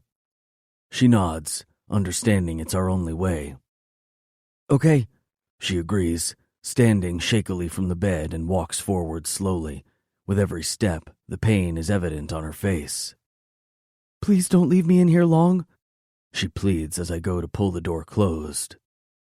As soon as we get rid of whoever is out there, we'll be back, I promise, closing the door. Pulling the closet back into place, I flick the switch off and walk back out to the front room. We've got 2 sheriff's cars pull up, Bo says, keeping eyes out the window. Both about to approach. She secured? He asks, placing his gun in the back of his jeans. Yep. I take a drink from the fridge and pull up a chair around the small kitchen table. The knock comes next, and with a nod of our heads, we know shit is about to go down, and can only pray that they don't find her. Sheriff, what brings you out tonight? Bo asks, opening the door to 3 officers. I know how I feel about this visit. Mackenzie has been out of her husband's clutches for not even 3 hours, and he has the whole county's sheriff's department looking for her. The fucker is dirty, or the mayor has something on him. Evening, sir. We have our men out searching for a missing woman, Mackenzie Moore, he says, looking past Bo's shoulder into the cabin. You haven't seen her around, have you? He asks, and I can't get a hold on if he suspects she's here or if he's just doing a routine door-to-door check. Nope, haven't seen anyone. We're just dropping in for a rest before heading back to Rushford. Bo plays it cool, letting him know we aren't planning to stay. Knights Rebels, I see. He nods down at Bo's cut. Yep, just had an out-of-town engagement. Gonna head out of here soon. If we see your woman, we'll let you know. You don't mind if we have a look around, do you? He asks. It's not like we can say no without looking like we're hiding something. Sure. Bo steps aside, letting the 3 officers in. Evening. The sheriff nods, walking into the kitchen and removing his hat. Just a routine check, he informs me, looking around the small space. No problem, I reply, playing it cool. He stands in the entry as his officers clear the cabin. All clear, they say, coming out of the room that Mackenzie is hiding in. Internally, I let out a sigh of relief. Thank fuck. Okay, well, thank you for your cooperation. You be sure to let us know if you see or hear anything. He nods, replacing his hat and walking back through the door. Of course, Bo replies, letting them out. After a few moments of silence and making sure they have gone, Bo races to the back room to let Mackenzie out. She's scared of the dark, I tell him when we find a hysterical woman cowering in the dark. Fuck, he curses, helping her out of the small space. Her screams fill the room as he moves her to the bed.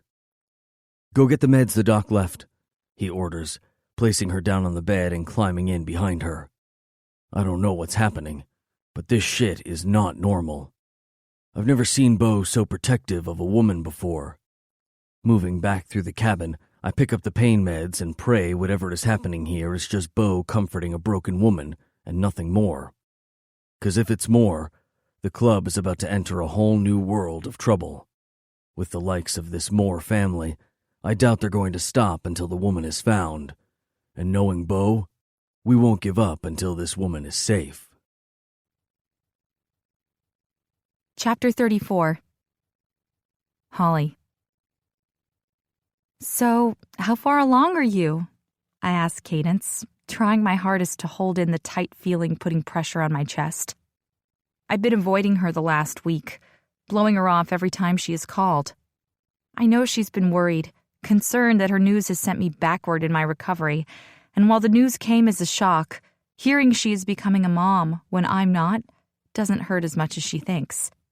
Yes, a small amount of jealousy has stirred in me the last few days, but I think the panic that came over me after her announcement happened because it reminded me of the secret I was hiding from Sai. 12 weeks, she whispers, unsure.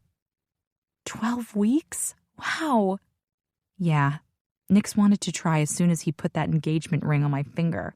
She laughs nervously. We only found out the day we left for Cancun. I had no time to tell you. Cadence, stop. I hate she has to try and explain it to me. I wanted to tell you in private. I wasn't sure how you were going to react. She rushes out like she needs to get it off her chest. It's okay, Cadence. I'm happy for you. I smile, and I do mean it. It hurts to think that things had been different. I would have been doing this along with her, but I still love her, and knowing she is about to start this journey is amazing. Have you spoken to him? She asks, treading lightly on a subject she knows causes me pain. I went to see him yesterday, but Jesse said he was out of town. I tell her, and watch her look sad again. Yeah, he's been out a few days. How has he been? I torture myself with my need to know. About as well as you, but like I said, he hasn't been around much, and Nix won't talk about it with me. I nod, not feeling any better. I'm so sorry, Holly. I feel like this is all my fault. It's my fault. I should have told him sooner. It would have been kinder to him not to have done it in front of everyone, but that's on me. Now I just wait. Well, they went out on club business and something happened. I'm not sure because, as you know, my husband won't let me in on these secret pickups. She raises her hands up in air quotes pickups. I'm sure he has his reasons, Cadence. I say, not sure what to tell her. I know about what happens, I just don't know if there's a reason Nix won't tell her. You know what they're doing, don't you? She accuses, her eyes trying to stare it out of me. No, I lie. Holly, don't bullshit me. What is it? She comes forward, sliding closer. Cadence, if Nix doesn't want you to know, I'm not going to tell you. I tell her, deciding a pissed-off Nix is worse than a pissed-off Cadence. Oh my God, you bitch! Tell me now! She growls, making me laugh.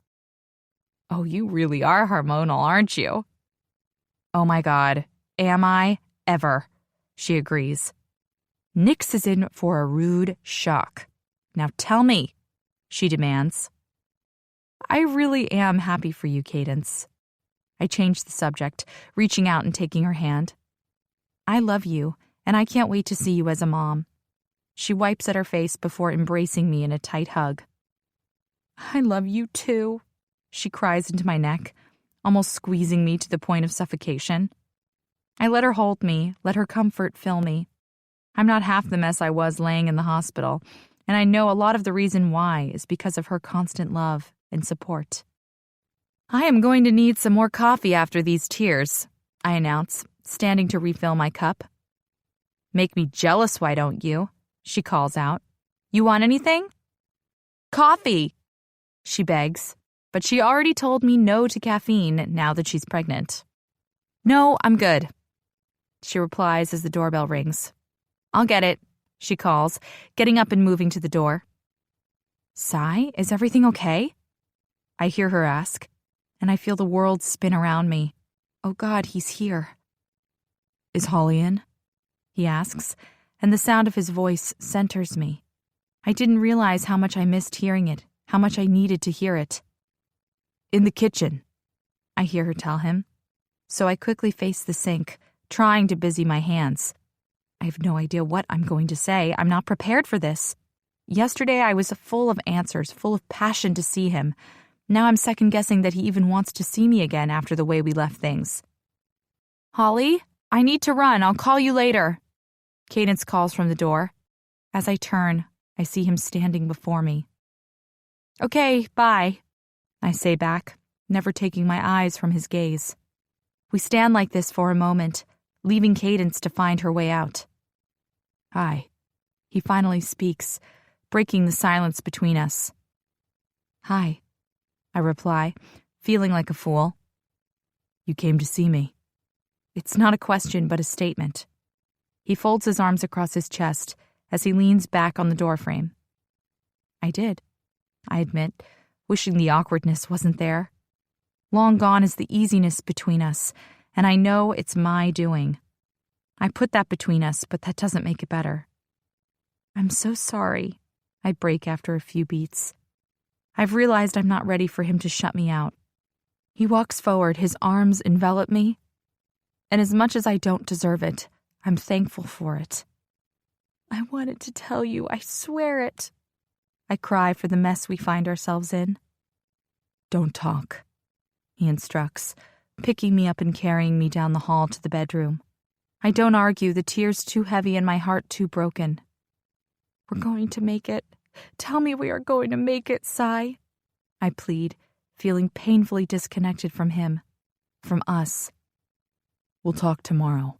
Just let me hold you. He places me in bed and tucks my back to his front. I wish I could take it back. The need to explain myself is too much to hold in. I can't keep the words inside. He doesn't respond, doesn't tell me it's okay because it's not. And I know it won't ever be. He just holds me as I cry for the baby we lost, for the lies that were told, and when I'm all cried out, I ponder once again on the thought of whether we can pull through this. Chapter 35. Sigh. Her blonde hair splays out over the dark pillow, and her white skin glows in the first light of the morning sun coming through the window. She's so fucking beautiful. I know she's awake, know she's probably pretending to sleep, like me. Is she too frightened to talk? Or does she not know what to say, or how to react? I know I shouldn't have left it this long to connect with her. Hell, leaving her wasn't the best thing, but I just couldn't get a handle on my feelings. I didn't expect to be caught up in Redwick with Mackenzie and waiting for her surgery, but now I've had the time to work through the emotions of the past and the present. I want to shake her and ask why. Why couldn't she trust me with this? Why, when I thought she was coming back to herself, was she just pushing that hurt further down? Sai? She whispers beside me, breaking through our charade. Why? I try and keep my words short and soft, but I know I can't control the harshness in my voice. Why? She repeats back to me. Yes, why? Why didn't you tell me? I had only found out 2 weeks before. Her body shudders when she drags in a large breath. Before the shooting, she finishes. I force myself not to react. Knowing that fucker Edwards took this from us just fuels my rage. If I could go back and kill the fucker again, I'd make sure it was more painful. And after? Were you going to tell me? I don't know. You don't know? I pull her shoulder back to watch her face. Her eyes are puffy and red. Her tear-streaked cheeks only make it harder for me. Fuck. She's been dealing with this on her own for that long. Each time I went to tell you, it became harder and harder, she cries as her hands come up to cover her face. Still hiding from me. Always fucking hiding. I pry them down, wanting to see her when I talk to her, but afraid I'm going to push her too far. You should have told me, Holly. I was going to, but then I found out about Kira and I just didn't know how it would compare with what you already lost. She answers me, but her reasoning just pisses me off. How could she think that? You think that makes a difference, Holly? Yes, I lost a daughter, but you had my baby inside of you. No matter what you think, that matters to me. I'm sorry, Sai. She hiccups as tears drown her face. How could you keep this from me? You don't know what it's been like, what I've been through. She wipes at her face, the panic still there, but I can see it's not as strong. You're right. I don't know what it must have been like for you, but you know I know what loss feels like. It wouldn't have made a difference to me, Holly. I could have mourned our child with you. Instead, you took that from me. I'm sorry I didn't tell you. I tried to tell you, but I didn't know how.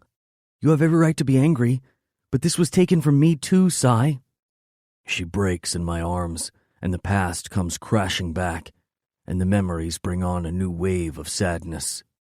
It was taken from me too, she repeats. Her words become lost in the sobs of her grief. I hold her as she finally lets me in, but I don't say anything, my mind and heart still coming to terms with it all. I lost the baby, she sobs, turning her anger toward me, her fists hitting at my chest. Our baby, I correct her, letting her have this moment. This is what she should have given me, this moment right now. I don't know how I would have responded 6 months ago if she had told me when she was pregnant. I knew I wanted her, knew from the moment I met her she was different, and maybe the news would have pushed me away or brought me closer to her. I don't know. But I do know that in the last few months we've grown closer. I've fallen for this woman.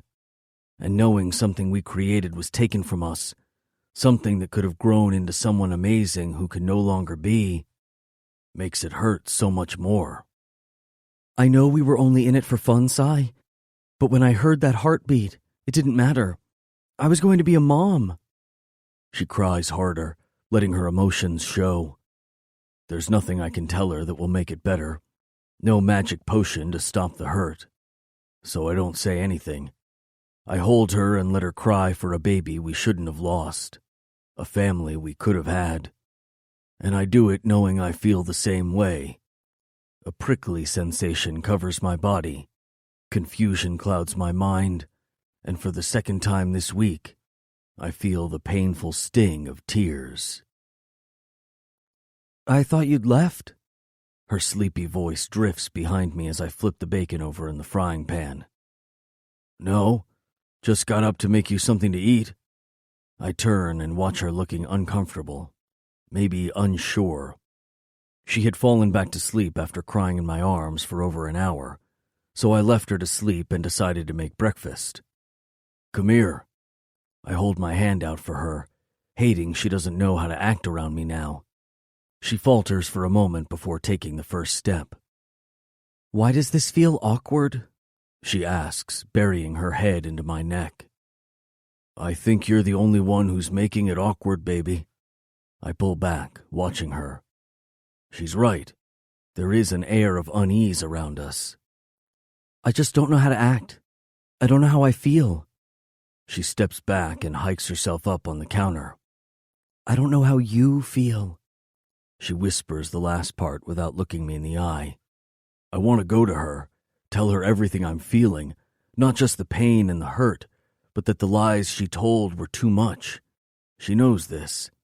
She knows how far we had come, only for it to be shaken. How about I feed you, then we can talk, I suggest, going back to the bacon. Have you eaten this week? I ask, looking up when she doesn't answer. Not much, she admits, making me feel worse for keeping her at a distance for so long. Well, let me feed you. I turn, reaching up to get the plates out. Are you still angry? She asks when I lay the plates out next to her, clearly not ready to wait. I don't know. I think I'm just numb, I tell her honestly, because I don't want to lie anymore.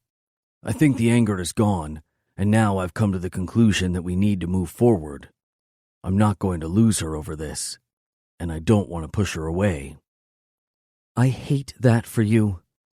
She looks down again at her hands, which sit on her lap. And I hate that for you too, Holly, but we can't change it now. I walk forward and lift her chin with my finger. What you did pisses me off more than anything. I can understand on some level why you were afraid to let me in, to let me help you heal. However, it doesn't change the way I feel, Holly. It's just a whole lot of shit to deal with. She nods in understanding. Come on, let's eat. I step back to let her down. Coffee?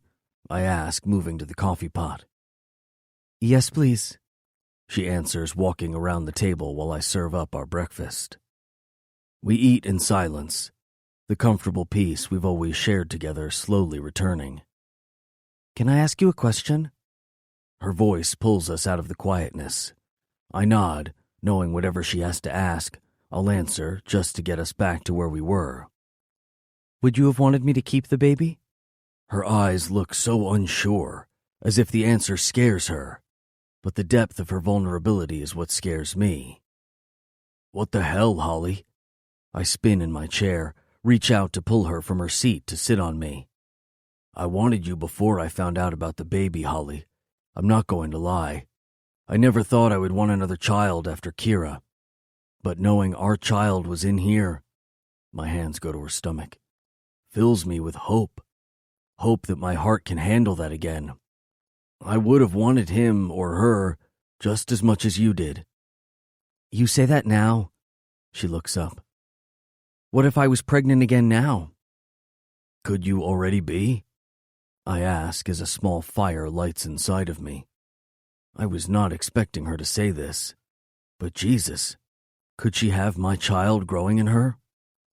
I don't think so. I mean, it could be possible. We've done it a couple of times without protection, but I think we're safe, she says, and a small part of me hopes she's wrong. Okay, so we be safe and we'll see how we go, I tell her, not sure how I feel about that. Well, if you stop coming in me, we would be safe. She stands from my lap and takes our plates to the sink. Now, Holly, don't be like that. You love it, I tell her, not even caring my heart is leading me now. Sai, we need to stop. I'm certain we will be fine with the dates, but no more. What if I don't want to stop? I ask, following her. She turns back, looking at me like I've lost my damn mind. And maybe I have. But the thought of us trying for a baby doesn't scare me like I thought it would. You have to. We can't keep risking it. She turns back to the sink. She's saying that now, but all I can think about was the haunted look in her eyes when Cadence said she was pregnant. I move in behind her. What if I want to fill this belly again? I ask, bringing my arms around her stomach. I don't know if it's the right thing to say, and I don't care. Her words of possibility have sparked a dormant fire I didn't know I had hidden. Well, that's not going to happen, she says, pushing my hands away. Be serious, Sai. We are not ready for that. Never been more serious about anything, baby. Knowing you had my child in here? Fuck. Knowing we created a life together and we could have been parents makes me realize just how much I do want our own little family. I confess. She doesn't say anything, just watches me carefully. Sai, I don't know if I'm ready. She turns to dry her hands and faces me again. Our relationship has been a tumultuous road. I feel like whenever we get to our next destination, something else happens. Can't we just get to the next step without faltering? I know what she's saying is true. I know we've had a hard time. But that small chance she's carrying my baby is flashing at me like a neon sign, and I can't let it go, even if I wanted to. It was never going to be easy, you and me. We were doomed from the start with what has happened in my past. But look at us here, now. Don't push me away because it scares you, I tell her, knowing what she's doing and refusing to put up with it. You love me. I love you. I pull her to me, bringing her back to my front, my hands finding her flat stomach. If we have a baby in here, I know you will be ready, I tell her, confident she will be. She might be able to brush it off as not wanting to know, but for me, more than anything, I want to find out if my seed is planted in her. My baby. My woman. Mine. Chapter 36. Holly. I know you will be ready. Sai's words echo around my mind the next morning in bed, as I try not to give away that I'm awake. Truth is, I've been awake for what feels like hours. Sai woke me earlier with one of his nightmares again. Only this time, instead of Kiara's name being called out, he was shouting Katie. I don't know what to make of him calling out for his ex-wife. When I first found out about Kira and Katie, Sai only talked about Kira. He refused to talk about Katie, only telling me that they are officially divorced. This new change in him has me concerned. If he doesn't want to talk about it, then I don't know how to help, or if I can help. I feel him shift behind me, but I don't move, still needing more time. I don't know if I'm pretending like I did yesterday morning when I woke up in his arms after crying all night, or if this morning's act is a result of what Sai suggested over breakfast yesterday. Lying in his arms, reliving our conversation over and over in my head, I know he's right. The thought of having a baby nestled back in my belly would be amazing. I just don't know if I'm ready for it, ready to open myself up to that sort of vulnerability. I know I've ached for what we lost, for something I wasn't sure I even wanted in the first place. But when I told Sai I wasn't ready, I meant it. Are you awake? His deep, thick voice breaks through my thoughts. Yeah, I reply, giving up my act and turning over his way. How are you feeling? He smiles down at me as I huddle in against his chest, my hand feeling the beat of his heart. Let's not leave here, I say, telling him how I feel in this moment. We both played hooky yesterday and decided to do the same today. We spent the day lost in our own world, away from everything around us, together trying to repair the broken pieces of what we had built. It's what we have to do to move on from the lies of the past, what needs to be done to try to find our balance again. We have to go back out. You know this, he says, lifting my chin and forcing me to look up at him. He holds my gaze, and I know he can see through my panic. What's going on? Nothing. Just the thought of leaving this apartment is daunting now. You've been acting weird since we talked about the baby, he says, calling me out. Shit. I just don't want to rush into anything. We're still stumbling, just please don't put that pressure on me. On us, I tell him, feeling in over my head. It's just all too much. There's no pressure, baby. Just let it be. He pulls me closer to him. It's you and me. Whatever happens, we do it together. You got that? I nod in response, forcing myself to let it go. He's right. There's no point worrying about it until we have to. I need to put it out of my mind. You need a haircut, I tell him, taking my hand and running it through his longer hair and noticing the messy strands around his ears. Yeah, and I have this hot woman who apparently cuts hair for a living, but she's always too damn busy, he jokes, taking my wrist and kissing the inside of it. I thought you liked cutting it yourself. I did, but now I've got a fine-ass woman like you who does a much better job at it than me. Maybe I want you to cut it. Okay, I can cut it, I tell him, feeling nervous about the task. naked," he adds as I agree. "Naked?" I choke out, and he growls, no doubt picturing it. Could you be any more cliché? His grin tells me he actually finds the idea appealing. The idea of me standing in front of him naked while I cut his hair would be the best vision ever, apparently, if his hard cock pressed up against my thigh is anything to go by. I let out an unladylike snort. "If I cut your hair naked, I would get nothing done," I tell him, seeing the whole thing play out in my mind. "You wouldn't be able to keep your hands to yourself." I speak the truth, knowing more than anything it would end up with me on his lap. Why am I arguing about this again? "I sure as hell will be able to keep my hands to myself, Holly," he scoffs, and I almost believe him. Almost. "Want to bet?" I find myself asking, wanting to prove him wrong. "You're on." He smirks before kissing me hard. 5 minutes later, Cy sits on my dining room chair, my black cape draped around him, while I stand there, naked. Completely naked. "I've never done this before. I can't believe I agreed to this," I say, picking up my clippers. I try not to let his stare break my concentration, but the tension in the room is building by the minute, and I don't know if I'm going to last. "Sweetheart, there have been a lot of things I've done for the first time with you, but this is by far my favorite," he rumbles as his gaze burns through me. "Keep your hands to yourself, Cy," I demand, my heart rate picking up. Turning the clippers on, I come forward and begin. He doesn't move or talk, the buzzing sound filling the room. The vibrations of the clippers run up my arm and all through my body. The sensation is so intense, I don't know if the thick tension in the air is causing it, or if it's from the erotic act as his stare burns through me. But an awareness runs through me that's just as fervid as the buzzing clippers in my hand. I don't ever want it to stop. I try to keep my body away from him, moving around at arm's length so he doesn't touch me. But as I lean over, trying to make sure I get it even, his finger trails along the side of my waist. The featherlight graze sends a tingle down my spine, like spurts of electricity jolt through me, just from one touch. "No touching, Cy."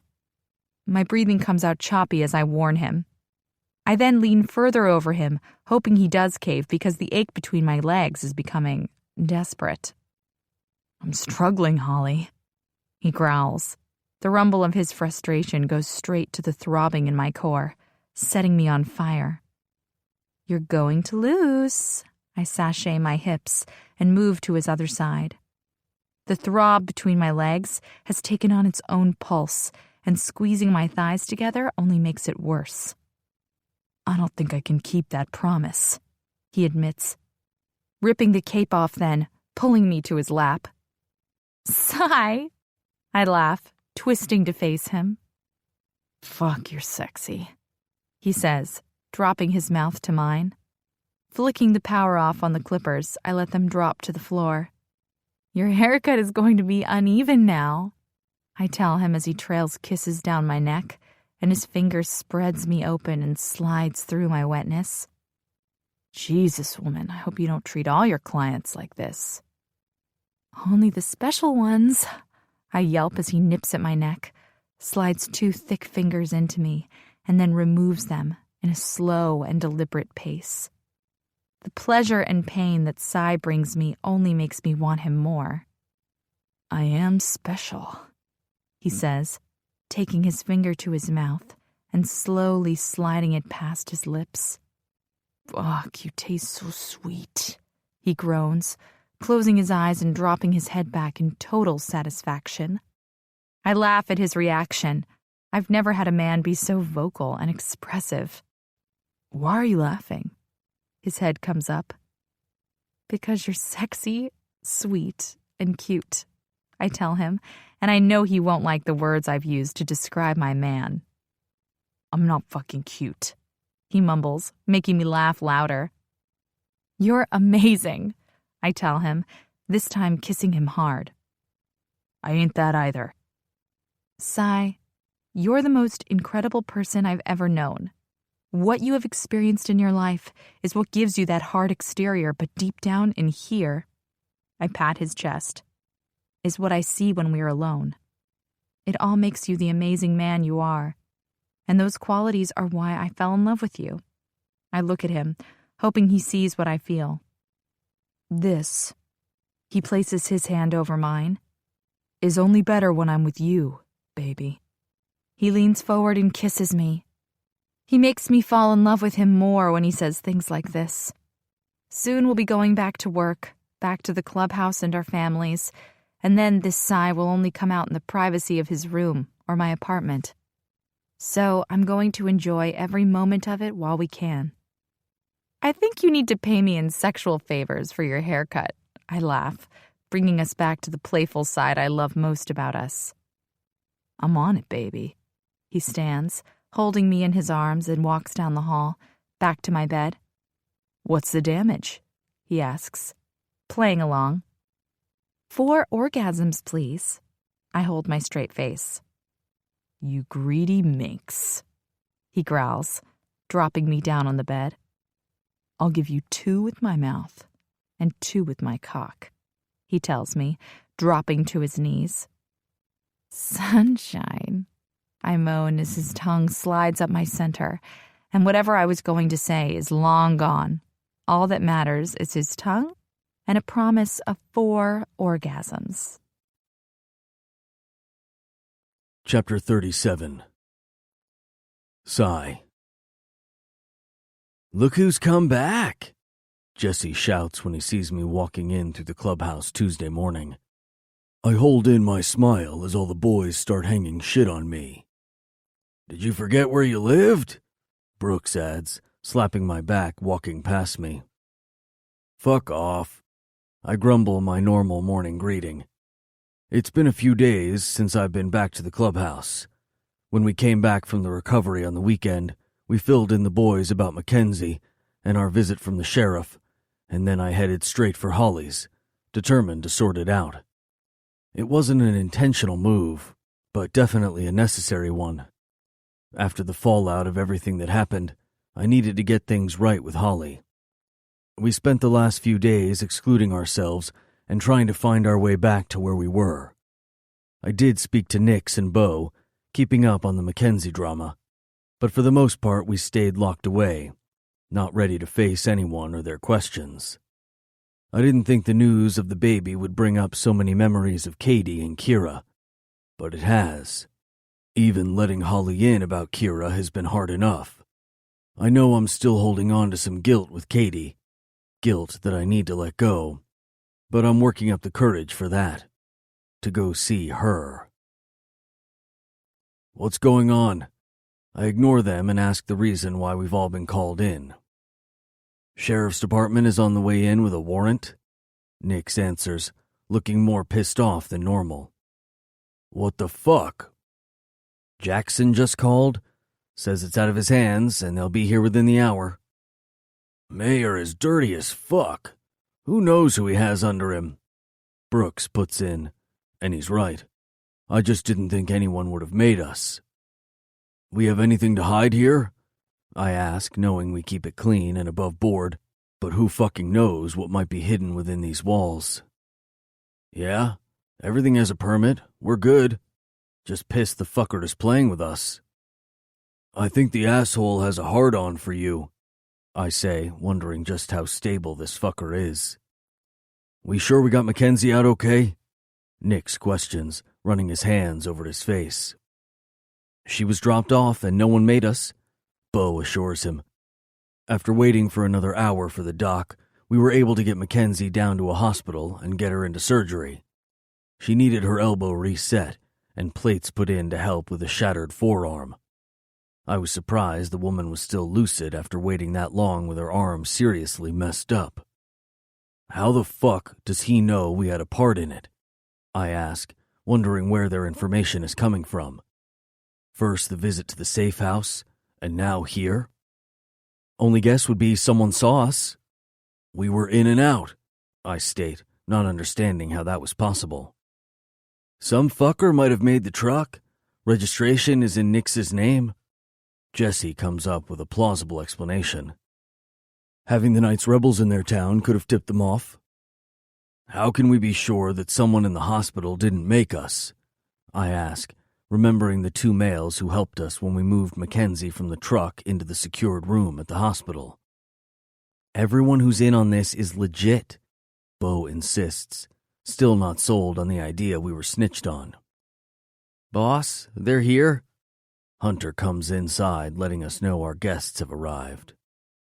Everyone keep their mouths shut. Nix stands and walks out as they pull in. Well, if this isn't a pissing contest, I don't know what is, Brooks says as 2 county sheriff's cruisers and Jackson's truck pulls into the forecourt. 3 officers pile out, followed by Jackson and the fucking asshole Chad Moore. Nix? Jackson greets, walking up and handing over a piece of paper. We have a warrant. I need you to get the guys out so we can search the premises. What the fuck is that fucker doing here? Nix ignores the warrant, but looks over to the asshole who's behind all this. It's not normal protocol, but knowing what we've learned of the fucker, he doesn't go by protocol. We're looking for a Mackenzie Moore. We've got reason to believe she might be here, or you might know her whereabouts, Jackson replies, ignoring Nix's question. Nope. No one here and nothing to hide. We'll check around and be gone then, he informs, not looking happy about it. Nix doesn't say anything, just nods and lets the 3 officers through to do the search. You know this is bullshit, right? I ask, pissed the asshole is in our compound. Just keep your mouths shut and they will be gone soon, Jackson says, lowering his voice so only we can hear. We stand around for a moment longer in silence, waiting for them to search for someone who isn't even here. You didn't show up to family game night, Jackson says to Jesse, breaking the silence. If you didn't know they were brothers, you wouldn't guess it. Where Jesse is blonde and easygoing, Jackson is dark and solemn. Was busy? Jesse replies, shrugging.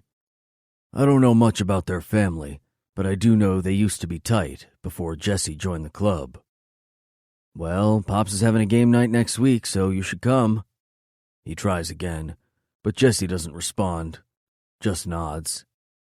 Are you going to be checking to see if my wife is in there, detective, or just chatting about bullshit family game nights? Chad calls, still leaning against the car. Chad, the 3 officers are on it. Jesus, Jackson, you gonna let this fucker speak to you like that? I ask, growing more annoyed by him. Who the fuck is this guy? It's better just to let him think he's got me by the balls. I'll enjoy it more when I take him down, Jackson explains, letting us know where he stands.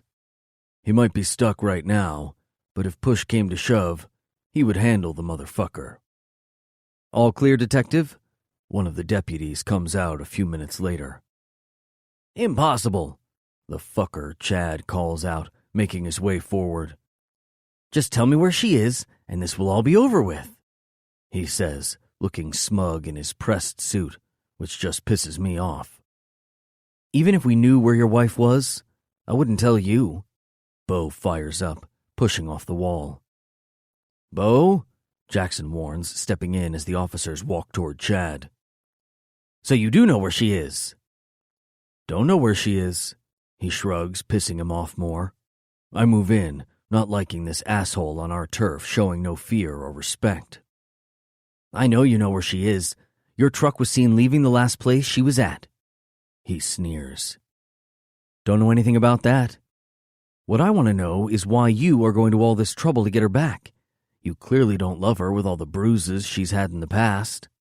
Bo fires back and sits dangerously close to crossing the line. We need to play it cool here, not give him any idea we know anything. Stand down, Bo, Jackson grinds out, stepping in front of him. Can't you see these lowlifes have my wife? Who knows what they are doing with her? Chad had the audacity to accuse. Yeah, fixing her up after he broke her. Couldn't be any worse than what you've done to her, hey Chad? Bo goes at him again, not giving a fuck that there are witnesses around. Bo, calm down, Nix orders, pushing him back out of the firing range. Take a breather, he suggests, pointing over to the side of the parking lot. Chad, get in the fucking car, Jackson snaps, running his hand over his head. I know they have her, he spits, walking back over to the cars. Jesus, Jackson, what a fucking mess, Nix says, shaking his head. Well, this is what you're up against. This guy is fucking dirty as fuck. He has his eye set on you. I'd watch your steps for the next few weeks. He's not giving up. Well, fuck. This guy is a loose cannon, and one we don't want hanging around. We've got it, Nix nods, heeding the warning. And make sure you turn up next week, Jesse, Jackson adds, turning back to his brother. I'll let him know you're coming. He smirks before nodding and turning back to the truck. No, I'll let you know, Jesse argues. Be there, little brother, or we will be having words you won't want to have. There's no room for negotiation in his threat. Fucker, Jesse mumbles, watching his brother get back into his truck. What a clusterfuck, I say, watching them all drive out of the compound, knowing it's not the last time we'll probably deal with this shit. Tell me about it. I fucking hate games night. Always happens on a Saturday night, the best night for pussy. Jesse sulks next to me. Not that, you dickhead, I say, turning and hitting him over the head. Jesus, Jesse, stop thinking about your fucking dick for 1 second. Following everyone else, I head back inside. So we lay low until this blows over, Nix says when we get back inside. You got a contact for Mackenzie? I ask, wondering if we'll know if she needs help. None. That's not how this works. We recovered her. She won't come back now. She's been trying to get out for the last 2 years. This was her only chance at getting free. She's scared of the fucker. Fuck. Well, let's hope this blows over. Maybe he'll get a new lead and leave us alone, Nix says, getting his shit together to head out. We done here? I ask, needing to head over to Ink Me. After taking the last couple of days off, I need to check in. Where are you going? Jesse asks, being a nosy fucker. I was planning on going to check on Ink Me. Then, if it's okay with you, I was going to head back to fuck my woman. Need to know anything else? I ask, walking down the hall to get a bag. I'm staying with her, and if I have it my way, I won't be leaving, so I'm going to need some clean clothes. Ha ha ha, fucker. Will you be back for the club meet tonight? He asks. I'll be back with Holly later. Don't worry, I tell him. As much as I want to stay in bed with my woman, I need to make sure she's included in the club life. I think I preferred it when you weren't getting laid, he calls out, needing to have the last say. That's because you're a jealous fucker. I laugh my ass off down the hall. Fuck me. He's a goner, Brooks. Look, he's even fucking laughing these days. I hear him having a go, but I don't respond, because he's right. I am a goner, and there isn't anything I can do about it. The woman has me by my fucking balls, and she knows it too. God, help me. Holly, I call out, walking through her apartment. I know she's here because her car sits in the same place it was when I left earlier this morning. Holly, I call again, setting down the grocery bags on the countertop and going in search of her. I messaged her to let her know I was coming back and knocked when I got here, but when she didn't answer, I tried the door, realizing she hadn't locked it. We'll be talking about that later. Walking through the apartment, I hear the shower going, and I get excited that I've turned up just in time. Turning the corner, I'm more shocked than I thought I ever would be. What are you doing? I ask, but instantly regret it. I should have kept my mouth shut and stood there watching her. Ah! She screams, my voice freaking her out. What are you doing here? She frantically rushes out, realizing she's been caught in the act. Holly? I drag out her name, smirking at the guilty look on her face. Sai, get out of here! She punches out her demand. I'm not going anywhere. I admire her body relaxing under the flow of the water. Resting back against the wall, my cock grows against my fly. What were you doing with the shower head? I ask again and watch a slight blush grow over her cheeks in embarrassment. But I'm not going to let her off so easy. Don't stop 'cause I'm here. You want to watch me get off? Sweetheart, that's a fucking dumb question. Shut up, Sai. Go away. No, I'm not going anywhere. Continue what you were doing, 'cause it's sure as fuck hot. She looks hesitant, but only for a second as she moves the shower head down between her thighs. She parts her pussy lips, the soft pink flesh begging for me to come and take over. But I don't move. I stay rooted in my spot as the hard flow of the water hits her right where she needs it. Wait. She pauses and looks up. If I do this, I want to see you do it too. She challenges, but she doesn't have to tell me twice. I pop the buttons on my jeans and reach in and grab my throbbing cock. Her eyes go to my hand while I watch her bring herself to an orgasm. Oh God, this is so fucking hot. She breathes out, her face flushed and her hair stuck to her forehead. Fuck, she is beautiful. Her lips part, her head falls back, and her hand comes to the glass that separates us, holding her stance as the beginning of her orgasm takes her. Look at me, I growl, wanting to admire her face as the pleasure consumes her.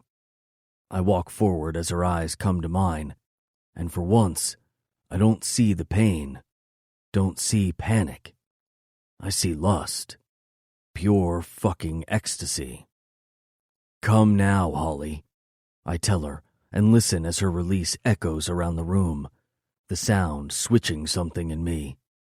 I pull the glass door open just as my release takes me over. My cum hits her naked, wet body, but her eyes never leave mine. I step into the shower, still fully clothed, and take her mouth, catching the last soft moans as her orgasm slows. The taste of her on my lips brings me back to the happiness I crave from her.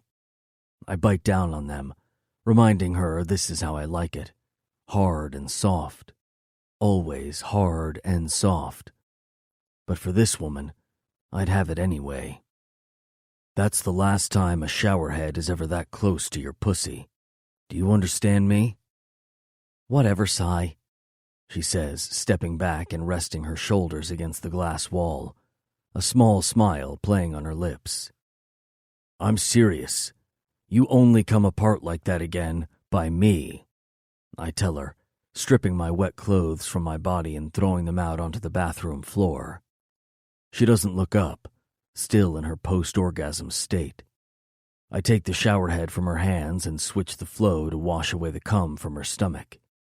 Seeing it stirs my cock again. Leaning down, I take her nipple in my mouth, the temptation too great to ignore. You can't order me to not masturbate again, she sasses, but her argument is invalid when she moans as I roll her sweet nipple between my teeth. Yeah, I can, sweetheart. You touch your sweet pussy again when I'm not here, and you won't be able to sit for a week. I answer back, meaning every word. What the fuck you doing in here anyway? I only ate your pussy this morning. I wonder while lathering up some soap to wash her back. I was horny because I was thinking about this morning, she explains.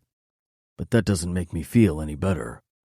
You told me you wouldn't be back till tonight, she says, tilting her neck back as I lay kisses on her body. You should have called me, baby. I would have dropped anything to feast on your pussy. I tease, my mouth watering, wanting to taste her. Yeah, like that's gonna happen? Hi, Sai. I know I've just had you in my lair for the last few days, but my vagina is throbbing for your tongue. Please drop what you were doing and come and eat me out. She jokes, but there's no telling my cock that. Her words bring him to attention, Even after just emptying myself on her, the need to bury my cock deep inside her is strong. You ready for me again? I ask, moving my hand down to her smooth lips. Yes. She spreads her legs, giving me better access. Good, 'cause I'm gonna fuck you raw, fill you with my cum, and then wash you clean. You understand me? I ask, watching her quiver at my words. Sigh, she breathes. We're risking it? Her words fight it, but her body is ready to obey me in an instant. Good. Now bend over and show me that pretty pussy, I demand, my control slipping when she does as she's told. Spread them wider, I instruct, watching her feet inch further apart. Her tight little asshole stares back at me, and even though we've never talked about it, the thought of taking her there has my balls aching. My hand moves on its own accord, trailing up along the inside of her thigh, and grazing her pussy lips before running a slow and deliberate trail to her back entrance. I see the muscle flexing at my touch. You want me to take you there, baby? 'Cause I'm going to. I promise her with the intent to fulfill it soon. No, she answers, but I hear the interest behind her words. Yes, you do. Don't lie. It's going to hurt, she complains, tensing up when I add some pressure. Not if I do it right, I tell her as I slide my finger down to her pussy and drag her wetness up to her ass. Fuck, what I would do just to fuck her there. Okay, she breathes out, moving her body in motion with my lazy strokes.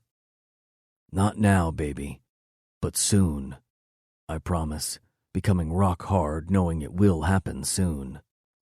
Okay, she moans when I slide the tip of my finger past the entrance to her ass. Fuck, woman, don't tempt me now. I inch my finger further in. More, she begs as I slowly slide my finger out. Stepping forward, I line my cock up with her pussy and let her heat take me. Fuck, you feel tight, I murmur, letting the tightness of her pussy grip my cock. I don't know what feels better, her tight cunt or the warmth of her asshole around my finger as I sink further into her. Keep still, she instructs, holding on to the shower seat. She spreads a little wider and leans forward, slowly sliding off my dick. I want to follow her, stay planted deeply, but her command stops me. Sigh, let me. She slowly sinks back onto my cock, repeating the process in a deliberate rhythm. She might be riding me at the slowest pace, but it couldn't feel any fucking better. Fuck, I can't even begin to describe how fucking awesome that feels, I tell her as she continues to glide along my cock. I want to dig my hands into her side, grab on and just bang the fuck out of her. But the feeling of her slowly milking me is holding me off. I follow her movements with my finger, slowly easing in and out of her ass, at the same pace my cock slides out of her pussy. Sigh, she murmurs, keeping her rhythm up. I'm not lying. I've never felt anything like it before. The overwhelming need to explode sits at the base of my spine, but the slow movements as she slides forward then back just holds me off. I don't know what you're doing with that cunt of yours, but I don't ever want it to stop. I groan as she clenches around me, drawing out her orgasm. Fuck! I shout as stars burst from behind my eyes when I release one of the most intense orgasms I've ever had. Woman, you're too much, I admit, fumbling with my feelings. I feel like I've just been taken to the edge and don't ever want to come back. How the hell did I end up here, wanting to completely surrender to her? You're so fucking amazing, Holly, I tell her when she stands to full height. Right back at you. She turns, and her eyes light up with her smile. It's a smile that lets me know all is right in our world. Chapter 38. Holly. I'll have the chicken melt, please, I order, handing the menu back to the waitress. And for you? She turns to ask Cadence. I'll get a double cheeseburger with bacon and a side of loaded fries, and I'll have a chocolate milkshake and strawberry milkshake. She smiles sweetly. 2 milkshakes?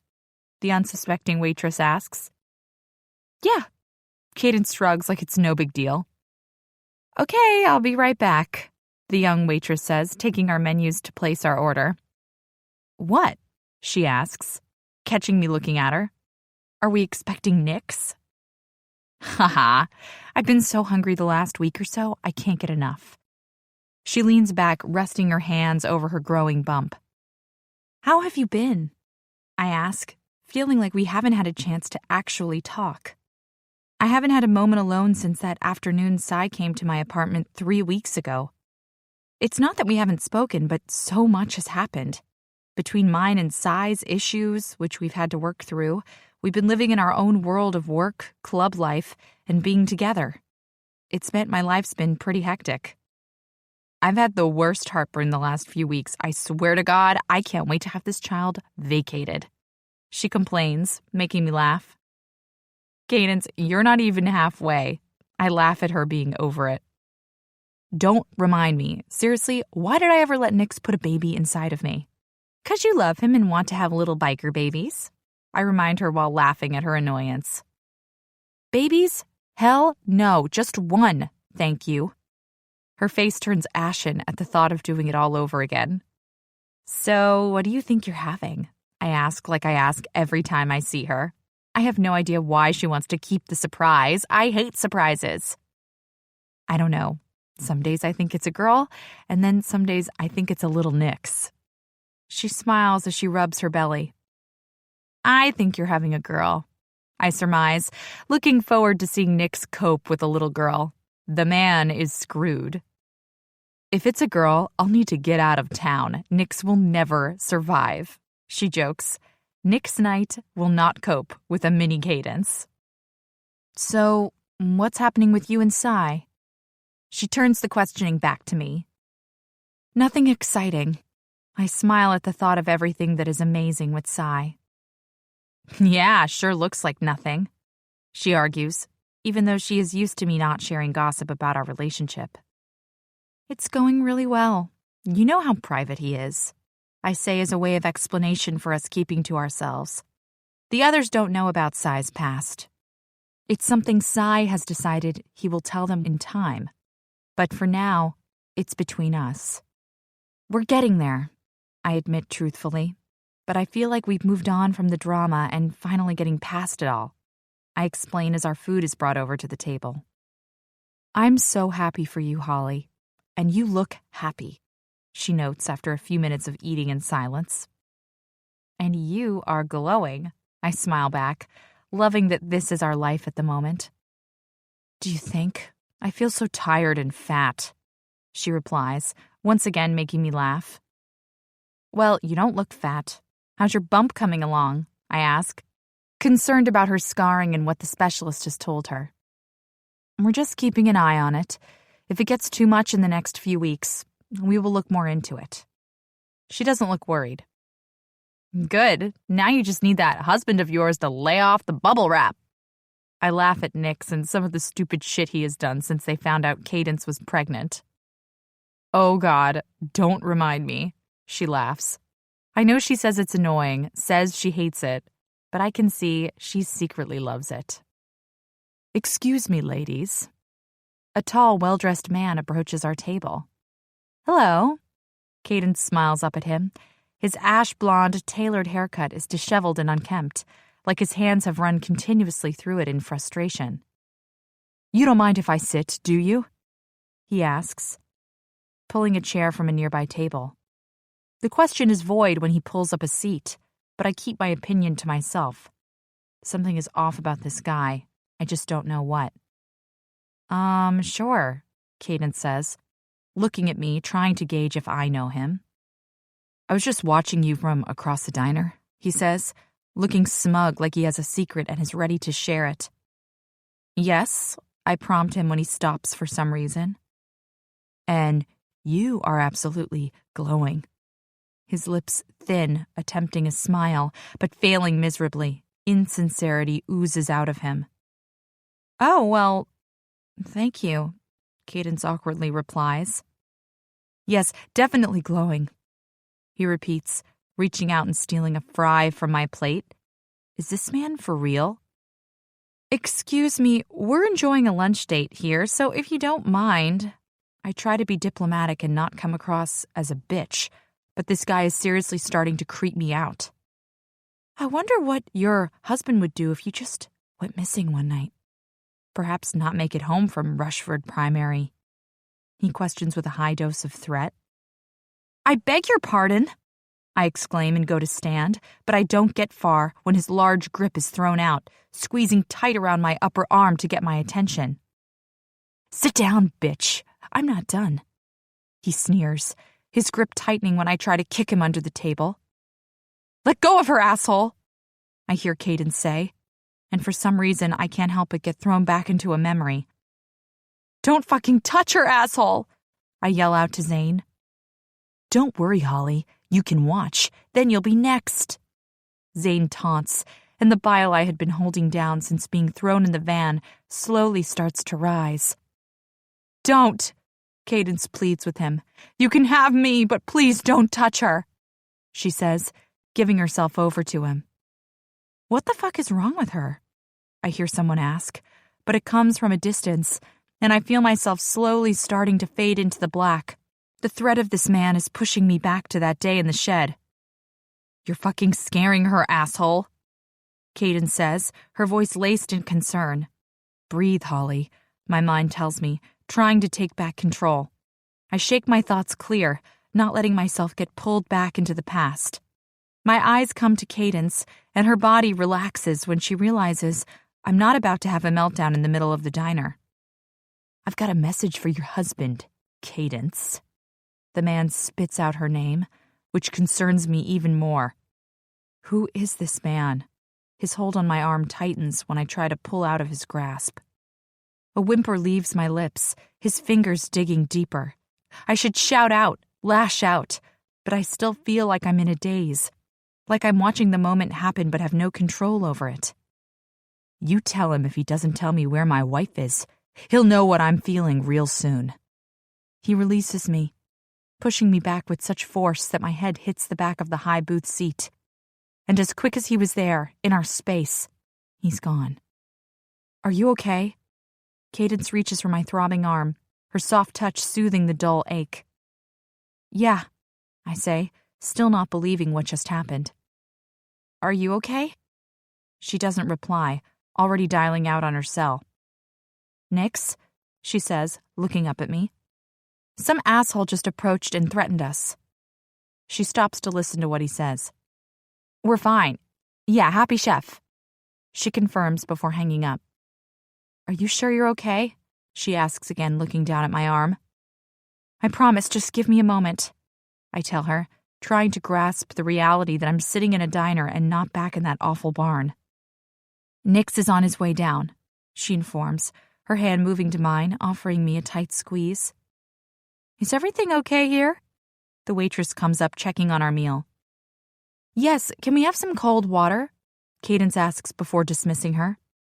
Want to tell me what's happening? She asks after a few more minutes of me trying so hard not to be dragged down into the dark part of my mind. I have fought day and night these last few months not to be held hostage in those memories, and with one touch, I've spiraled back into it. Enough is enough. I'm good, I finally say, coming out of the moment. Okay, good. Kasai was with Nix, and even I know he's going to be pissed with what's happened. She points to the outline of the 5-fingered death grip the asshole just left me with. Oh, shit. Tell me exactly what he said, Nix asks, sitting next to Cadence, his temper rising by the minute. 3 of them walked in 30 seconds ago, exactly 10 minutes after Cadence called out the SOS. Sai, Nix, and Hunter. He said to tell him where his wife is, or you'll know what he feels like. She relays the message back, but I don't hear his response. I'm too lost in Sai's stare. Sai? I ask, hoping he doesn't lose it. I'm trying to let him work out whatever is going through his mind, but I can see him struggling.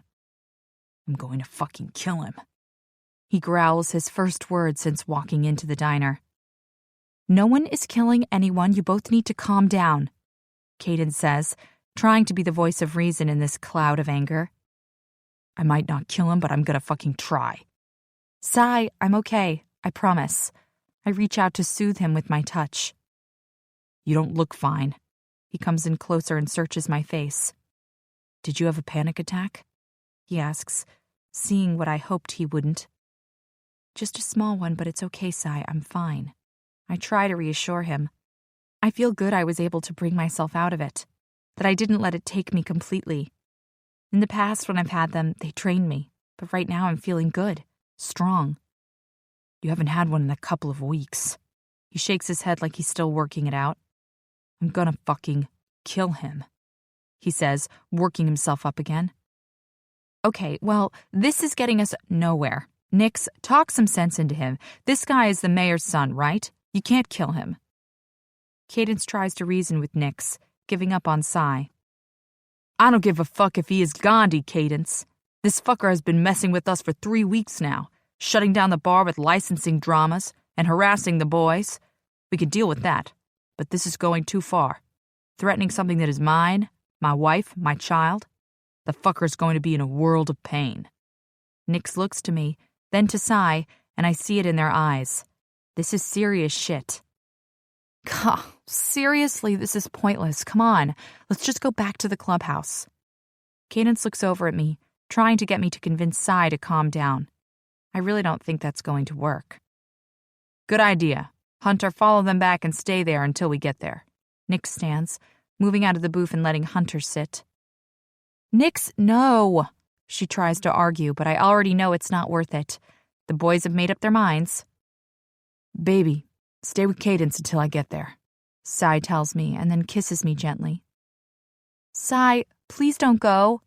I try to get him to see reason. Holly, this is one of the times where you just have to turn the other way. He put his hands on you, marked you. Don't ask me not to do anything about it. He leans back in and quickly kisses me again, then pulls back. Sigh, I call. But he's already moving out through the diner to go who knows where to do who knows what. Watch her, Hunter, Sigh says, holding his gaze, and something passes between them before he pushes through the door out to his bike. Nix follows behind, and we look through the glass shop front as they climb on their rides and roll out. What the hell just happened? I ask Hunter, feeling like nothing but a world of trouble is heading our way. You fuck with Sigh, this is what happens, Holly. Trust them to do what they need to do. He leans forward and eats from Cadence's plate. It was kinda hot, Cadence says, lost in the moment. Well, let's hope they don't end up in jail, I reply, concerned at what they are about to do. God, that would be even hotter. Cadence fans herself, making Hunter groan. I swear, the further I get along in this pregnancy, the hornier I become, she continues. Not fazed Hunter is sitting with us. I laugh, but it's forced, because I can't get out of my head that what the boys have gone to do is a mistake. I just hope it doesn't blow back on us. Chapter 39. Sigh. You want to do this? Nix asks me again as we take the elevator up to the 15th floor to the office of Barton Associates, Inc.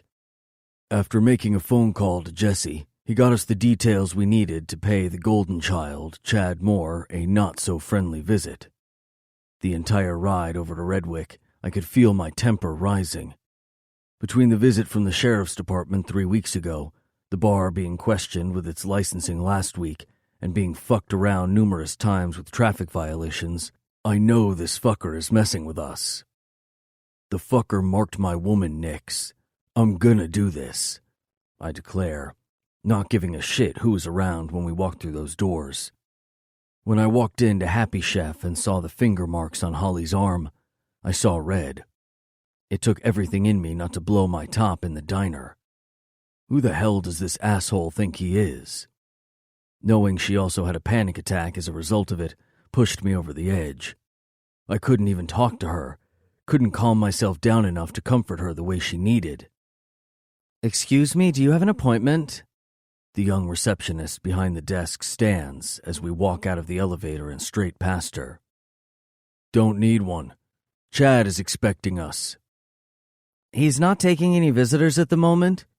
She calls out, but it doesn't stop us. "Open up, motherfucker," Nix shouts, pounding on the locked door. He doesn't give him a chance to reply before kicking the door in. "What the fuck?" Chad stands from behind his desk. "Kathy, call the police," he orders, looking past us to the woman who followed us in.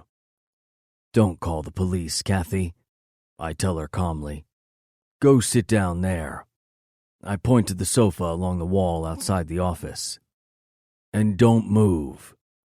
She looks between the two of us, then must realize the right decision and obeys without a fuss. "What the hell do you want, Knight?" He finally asks, knowing he has to deal with us without hiding behind his father or the law. "Got your message," Nix informs him, walking in and taking a seat in front of his big, fancy-ass table. The office is a decent size for someone with Chad's experience. 2 deep burgundy leather sofas sit either side of a glass coffee table in the center of the room, and the far wall is lined with a glass bookshelf. Chad stays behind his desk, his jaw ticking as he assesses his options. I stay at the door, nowhere near as calm as Nix. I swear if I move a muscle right now, I'll fucking kill him. "Yes, well, I hope you take it seriously." The asshole swallows, trying to stay composed. "Not so tough now, fucker. The only thing I'm taking seriously right now is you. You and your hands that were on my woman, motherfucker," I say, stepping farther into the room. I want to go to him, smash his face down on his expensive fucking desk, but this needs to be played out carefully. "Listen, your woman has a mouth on her. I can't be held responsible if she doesn't know when to shut it." His smug smile is all it takes to push me over the edge. So much for staying calm. I stalk toward him, watching as he retreats back at my approach. I'll teach him how to shut it. "You touch me and I'll have you locked up." He backs himself into the wall and tries to throw his weight around, but his threats mean nothing to me. "I don't think he gives a fuck, Chad," Nix says behind me. My hand comes out fast, grabbing him around the throat and pulling him closer. "You want to put your hands on anyone, you put them on me, asshole." I sneer and smash his head back into the wall. He grabs his head in pain, which opens him up for an attack to the side. My fist connects with his ribs, doubling him over in pain. The hit doesn't make me feel better when my woman's arm is holding his mark, but it slows some of the anger speeding through my veins. "This is your warning, Chad," Nix says when I pull him up by the neck again, pinning him to the wall. His fist comes out, connecting with my kidney, but not hard enough to have me doubling over. He starts screaming, so I shut him up with my forehead down on the bridge of his nose. Blood gushes out everywhere, with what I assume is now a broken nose. Let me try again. This is your final warning, Chad. You need to forget about your wife, about the Knights Rebels, and you need to forget we were even here. Because if you fuck with us again, fuck with our places of work, or if one hair on my wife or size woman's head is touched, the next visit will end differently. Do you understand? Nix asks, still sitting casually in the chair, arms crossed and looking like he's enjoying Chad's position. Chad holds my gaze as his blood pours from his nose. I will find my wife. Fuck you both. It's official. The motherfucker is a dumb fuck. My mind doesn't think. Dragging him forward by the scruff of his shirt, I spin and use all my power, throwing him through the glass bookshelf against the wall. Wrong answer, asshole. I spit out as he looks up at me, dazed. My boot comes to his throat and digs in a little bit harder. Do you fucking understand? I repeat Nix's question. Yes, he spurts out. I didn't fucking hear you. Yes, he shouts louder, and I release my boot. Good. Glad we could come to an agreement, Nix says, standing. We'll see ourselves out, I state, leaving him in a puddle of his own blood. We walk out, past the poor woman on the sofa. Is he dead? She asks nervously. No, he just had a fall. Just clean him up and he'll sort the rest out, I say, leaving her with the mess. I don't know if what we just did was wise, but the fucker touched my woman. I don't give a fuck who he is. He's going to deal with me. You okay, Cy? Nix asks, watching me closely when we get downstairs and mount our rides to head back to the girls. He's never seen me lose my cool before. He missed the day I put a bullet through Zane's head. I might not have been able to stop Zane from hurting my girl, but I'll be damned if I let it happen again. No one is taking my sunshine. Never felt better, I reply. So next order of business is we need to vote on patching in Hunter. We keep putting that shit off and he's getting antsy, Nix says the next afternoon in our church meeting. After Nix and I paid Chad a visit, we came back to the girls. Holly was keeping her shit together, and by the time I got back, there was no sign of the earlier panic. That didn't stop me from throwing her over my shoulder and taking her to my room to make sure she was okay. She was more concerned for the club and what Chad would do. So far, there has been no retaliation from it. I hope Chad took the warning and realized he was messing with the wrong people. But something tells me he isn't smart enough. I saw it in his eyes when he was looking up at me with my boot pressed into his throat. The man is desperate, and angry men like that are dangerous. We knew this was coming, been talking about it for months, but with everything going on, we haven't had a chance to vote on it. Does anyone have any objections? He asks the table. As long as he stops fucking feeding my woman alcohol to get her to flirt with him, I have no problem, I joke. Fuck, again with the jokes. The boys look at me like I've grown a second head. Whether because I just cracked a joke or that I don't have a problem with Hunter, I don't know. But as much as the fucker pisses me off and I give him shit about it, I like him and trust his commitment to the club. He's been a prospect for the last 2 years and he's family. The boy grew up in the club. His family still lives and breathes the brotherhood, so he knows the score. Cy, you might want to tell your woman to quit with her flirting, then maybe it won't get the runt into so much trouble. Jesse grins, trying to get a reaction out of me. Fucker. She's just fucking friendly. I defend her like it even matters. They all laugh and I can't help the grin that breaks free. Assholes. Let's just fucking vote. I've got a pregnant woman waiting for me out there. All in favor of Hunter taking a patch? Nix calls out. Going around the table, we all vote unanimously, and Nix calls it. Calling Hunter in, he gives him the speech he gave me, and probably the speech his father gave my father. The words hold true meaning to the club. The brotherhood is tight. They're your family who supports you through everything. Loyalty goes a long way, and respect is earned. You ready to party? Jesse stands to congratulate our newest brother on his new right to wear the sanctified jacket patch. Hell yeah, Hunter says, taking all our pats on the back. Then let's fucking party, Brooks hollers, draping his arm over Hunter's shoulders and walking him out. Fuck, I remember my patch-in party. Booze, pussy, and more pussy. Shit is going to get messy. Chapter 40. Holly. Where you been, baby? I've been waiting for you. Cy's bourbon breath hits my nose, letting me know he's already started drinking. I just pulled up and found him waiting for me by the entrance. Cy called a couple of hours ago, telling me Hunter was patched in, so they were throwing a party. Rearranging my workday tomorrow so I could party late.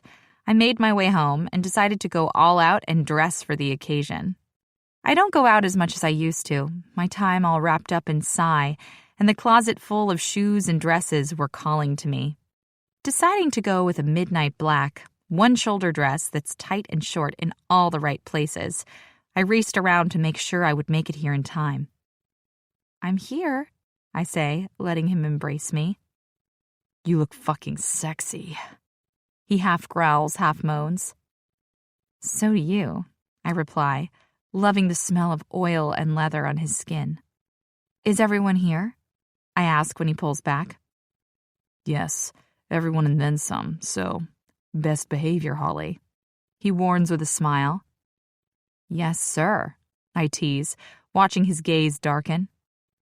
"Sir, I think I like it." He leans into my space, kissing me deeply. I don't fight it, letting the kiss deepen to the point that we could skip the party and go straight to bed. "Come on before I fuck you right out of this dress," he groans, taking my hand and walking me inside. The clubhouse is full. The music is blaring and the drinks are flowing. We walk past people who I've never met before. Some smile, some check me out, but most just nod. Hunter sits at the bar with two whores on his knees, going between kissing one and groping the other. "Are you sure you want me here?" I ask, looking around at all the women who are barely wearing any clothes. "Why wouldn't I want you here, Holly?" He turns to face me, and I look around the clubhouse feeling out of my element. The women and men are practically fucking each other on the table. What the fuck? I've never seen it like this before. "Don't even worry about anyone here. Just you and me, remember?" he asks, coming forward and kissing me. "Holly!" Cadence moves forward, taking my hand and dragging me away from Psy.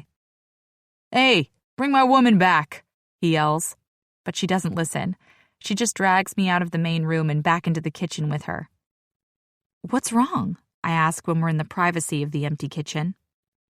"Just warning you, this is a patch-in party. Kelly told me they've been known to get crazy, like crazy. She raises her brows, looking concerned. "Cadence, it's a biker club. Of course it's going to get crazy." I laugh at her, but she doesn't laugh, just looks panicked. "Yeah, and I've partied with them before, and they were a little crazy, and I couldn't handle it." "That's because you're not me. Relax. Don't worry about me, okay? Come, let's get me a drink. I need one if I'm going to survive." I turn and head back out the bar. I might feel out of my element, but I'm going to have a good time. "Holly, you're here!" Hunter shouts when we walk up to the bar. "Watch it, Hunter. You cross over the line tonight and I'll lay you out at your patch-in party." Psy warns from his spot on the stool.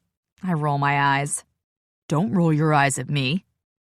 Psy grabs my arm and pulls me to his lap. "Psy, the man has whore 1 and whore 2 on his lap. Leave him alone," I say, looking up at Tina and another whore I've yet to meet. "Make sure you wrap it tonight, Hunter. Who knows what you'll be catching." I curl my lip at the nastiness that is Tina. I mean, seriously, this is who he chooses to celebrate getting a patch with? Excuse me. Tina uses her fake whiny voice. I'm sure she thinks it's cute, but it's just plain annoying. "I'm clean. Just ask Psy. He's eaten out plenty of times." "What the actual fuck?" Psy growls from behind me and stands. I lose my seat, but I don't let him defend me. I've got this bitch. "What did you just say?"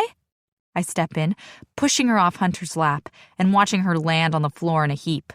My heart does this double beat as her words start to penetrate. I know neither Psy nor I were virgins, but I don't need that shit thrown in my face. "Please tell me your mouth did not eat her." I turn, throwing my arm out to the bitch and looking at Psy. "Fuck no," he says, his face telling me he's disgusted by the thought. "You fucked me, Psy. Don't lie," the whore says, standing from the floor, making me want to knock her down again. "Bitch, I fucked you once, one night, 10 months ago. Don't fucking spew your fucked up bullshit to my old lady. I didn't fucking put you in my bed, and I sure as fucking hell didn't taste your dirty cooch. You were a hole, a loose one at that, when I was too fucking lazy to pull it off. Don't confuse it for anything else. Sai sounds angrier by the minute as the clubhouse quietens. Well, there you have it. She has a loose hole. Who would have thought that? I joke, breaking the silence. Fuck you, Holly, Tina says when the catcalls start up. I don't even care if that was a bitchy thing to say. The woman deserves it. Run along, skank, I say, ready for her to be gone. If you ever speak about my man fucking you again, I will cut you. Do you understand me? I get right up in her face. I don't know where this crazy fire is coming from, but knowing this 2-bit whore had Sai's cock inside of her isn't helping. Whoa there, firecracker. Sai pulls me back against him. You're sexy when you're angry, but you ain't cutting anyone. Oh, catfight, Sai, let them go, Jessie calls out. Fuck off, Tina. Get out before I take you out, he demands, not letting me at her. I'm out anyway. I don't need this shit, she says, walking to the exit. Call me when you get tired of this trash. She throws one last insult back at me. Are you kidding me? Sai rumbles, ready to stalk after her, but Nix's voice stops him. Don't fucking come back, Tina. You know the fucking rules. You don't disrespect one of our own or his old lady. Get gone. He dismisses her, going back to talking to Cadence, who was watching me carefully. I know she warned me, but I wasn't expecting the bitch to be so blatant.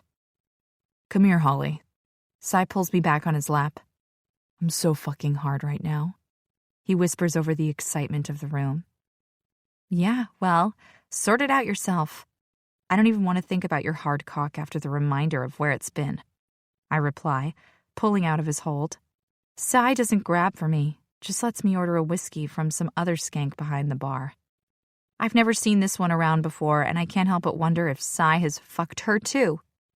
Regretting the choice of only one shot, I order a double and hope it kicks in soon. You know she doesn't mean anything to me. She was just a fuck. Sai pulls me back onto his lap. Oh, I know. I just don't want it thrown in my face. Fucking bitch just caught me off guard, I tell him, forcing myself to calm down. I'm not one to get jealous. I know what women like Tina are around for. Just the mental picture she gave me was enough. And for the record, not even a good fuck. Sai, I don't want to know about it, I protest, growing pissed off again. Your pussy is all I ever wanted. He kisses my neck. Sweetest pussy I've ever tasted, he continues, not even caring who can hear. Shut up and drink. I shove his beer in his hands, ignoring the laughter aimed at us. I honestly don't even give a shit who he's fucked, but I don't want to hear about it either. I certainly don't want to look at the bitch knowing she's had what's mine. You owe me, Holly. Now I don't get a threesome, Hunter slurs, already off his face. Hunter, I doubt you could even get it up tonight. Plus, I'm sure I just saved your dick. I smirk and hear Sai growl behind me. What? I'm only warning the young rookie. If my man couldn't be saved, someone's should be. I smirk back at Sai. Excuse me? This comes from whiny whore number 2, her voice sounding offended. She shouldn't be. It's the truth. Careful, Sai warns, making me laugh, but I don't push it. The last thing we need tonight is more drama. Instead, I sit back on my man's lap and enjoy my first patch-in party. I've already sent a whore packing. I wonder what else will happen. Let's play a game, I say a few hours later. The party is quietened down, and the rest of us are sitting around drinking and laughing. Hunter passed out an hour ago, his whore laying drunk next to him. The party too much for the young rookie. The night has progressed uneventfully. No catfights, fistfights, no orgy, nothing. What sort of game? Jesse smiles, his mind no doubt running off with him. Pool, I say, nodding over to the table. But let's make it interesting, I tease, thinking about how far I can push this. Cadence looks at me, a small smile dancing on her features. She knows I play a mean game of pool, something my dad and brother taught me growing up. I'm game. Jesse stands, rubbing his hands together. He has no idea what he is getting himself into right now. Okay, how about men versus women? For every sunken ball, the opposite team takes a shot. I stand and walk over to the table, my mind ticking over about how we can play this and win. I watch Cy grin. He must be thinking that the men have this. I'm in, Cadence agrees. Me too, Kelly adds. It's hardly a fair game. Cy stands, coming to join us. What's the matter, Cy? You don't think we can win? Fuck no. Jesse is the master of the pool table. Well, looks like you have nothing to worry about then, I say, keeping my face neutral. Okay, let's do this. Do you want us to break? Nix chimes in, smirking like they have this in the bag. Do you girls know how to break? I turn to face them. No, they say in unison. It's not my strong point, so you guys can, I say, watching Jesse snigger while he sets up the table. Oh, is that how you do it? I continue to play up to it. I might be laying it on thick, but if these men think they have us figured out, they have another thing coming. Jesse hits first, breaking the balls and sinking the 7-ball first. Drink up, ladies, he smirks as we pour our first shot. Cadence is on the water, Kelly and me on the tequila. Wow, beginner's luck, I claim before I throw back my shot. No, sweetheart, you're playing with a pro, he smoothly replies. It takes everything in me not to laugh out loud. Get ready to throw back another one. He bounces his brows, taunting us. He follows through with his prediction, sinking another one before missing the next. Your turn. Need any tips? He grins before handing me the cue. No, I think I understand it, I reply, setting up my shot.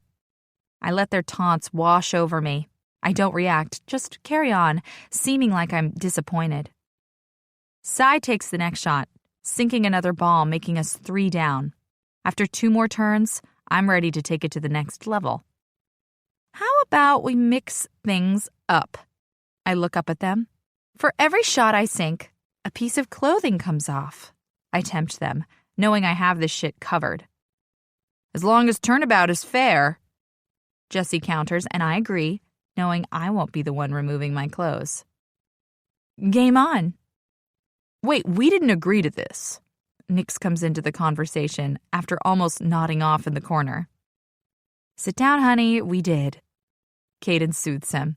Nix is so far gone, he believes her. You better be wearing panties, Holly, 'cause that dress is coming off. Cy threatens, but I don't let him shake me. I have my heels to take off first. I line up my shot, sinking it into the top left corner. Oh my God, did it go in? I ask, acting it up. Fuck, Jesse curses, dropping his cut to the chair. Cy and Nix, with the help of Cadence, follow suit. Lining up my second shot, I sink it in the middle left pocket. The girls cheer, and this time Cy curses. She knows how to play, Jesse accuses, pulling his shirt off. She's playing us, Cy adds, taking his off. Fuck me, he's gorgeous. Brooks, take yours off too, baby. Kelly calls out to a sleeping Brooks on the sofa. Hot damn, Jesse, I didn't know you were walking around hiding all that, Cadence announces, fanning herself at his impressive abs. I'm not liking this game anymore, Cy remarks, crossing his arms over his chest. I swear, the man is the sexiest male specimen I've ever seen. His full-body tattoos are the biggest turn-on. What's the matter, baby? Scared we're going to beat you? I stop checking him out and start with the taunts. You're not going to beat us, Jesse cuts me off. If you stop drooling over your man here and take your shot, I'll be able to take the next one and beat your ass. His cocky attitude reappears. Jesse, it seems, doesn't like to lose. Okay, Jesse. I placate him, holding in my inner eye roll. Come on, Holly, you can do it! Cadence claps to cheer me on. Assessing my choices, I decide to sink my ball in the top right corner. 2-ball top right, I call out, letting them know I mean business. I take the shot and watch Jesse's face fall when it rolls in the pocket. Ha! Drop 'em, boys. I can't help to smile as it spreads across my face. What's happening? Nick stirs, causing us girls to laugh. Drop the pants. Sigh. I repeat, watching him. Carefully and slowly, he releases his belt and unbuttons himself, but not looking happy about it. You should strip it all off, sexy, I tease. Give us a taste of what you stopped us from having at Cadence's bachelorette party, I cheekily suggest, but playful Cy doesn't join us. No, he just drops his denims to the floor and steps out of them. Jesus, the man is a sex god, standing there in his dark boxer briefs, fully inked body, and looking every bit pissed. Pay attention, Holly, Cadence demands, throwing Nix's pants at his face when he grabs for her, thinking he's getting some. We want them naked, Kelly cheers, clapping her hands while her husband snores on the sofa. Too late, Jesse says, dropping his pants, revealing no underwear, his naked ass on display for all. What the fuck, Jesse? Cy stalks straight to me when he gets a look at Jesse's cock. Game fucking over. You win, he says, picking me up and throwing me over his shoulder. But I'm not done, I laugh, watching Jesse smile down at his cock. Oh my God, Jesse, stop that, Cadence squeals, turning around. I can't get a proper look, but I can see his hands behind his head and him swinging his body around. I can't stop the laughter from erupting. It's too easy to imagine what the man slut is doing. This is not funny, Holly. I can't unsee that shit, he growls, throwing his bedroom door open and kicking it shut. Oh, relax, I laugh when he throws me down on the bed. You need to make me feel better. Make me forget you just got to look at Jesse's cock, he tells me as he loses his boxers and climbs into bed with me. Did you see how big he was? I joke, gasping when Cy bites down on my thigh. Don't fucking tease me, he warns, making me laugh harder. I love you. Do you know that? I say, enjoying our night together in the clubhouse. I do. And I love you. Now strip, climb on, and ride my face to make me feel better, like a good fucking girl, he demands in his unique Cy way. Not wasting any time, I slip out of my dress and do as I'm told. Because I'm Cy's good girl. Chapter 41. Cy. Katie! I shout. It's the same dream I've had so many times, but instead of Kira walking away from me, it's Katie, and she's taking Kira with her. Katie, don't leave with her. Please don't leave me. Cy? Holly's voice breaks through the fog of my dream. Dream or nightmare. Are you okay? She sits up, looking down at me, concern etched all over her face. Fuck. Another one. I'm good. I climb out of bed, leaving her there, and walk to the bathroom. Turning on the water, I splash some on my face and look up into the mirror. Cy? Holly's voice asks from the doorway. She's wearing my worn club shirt and her panties.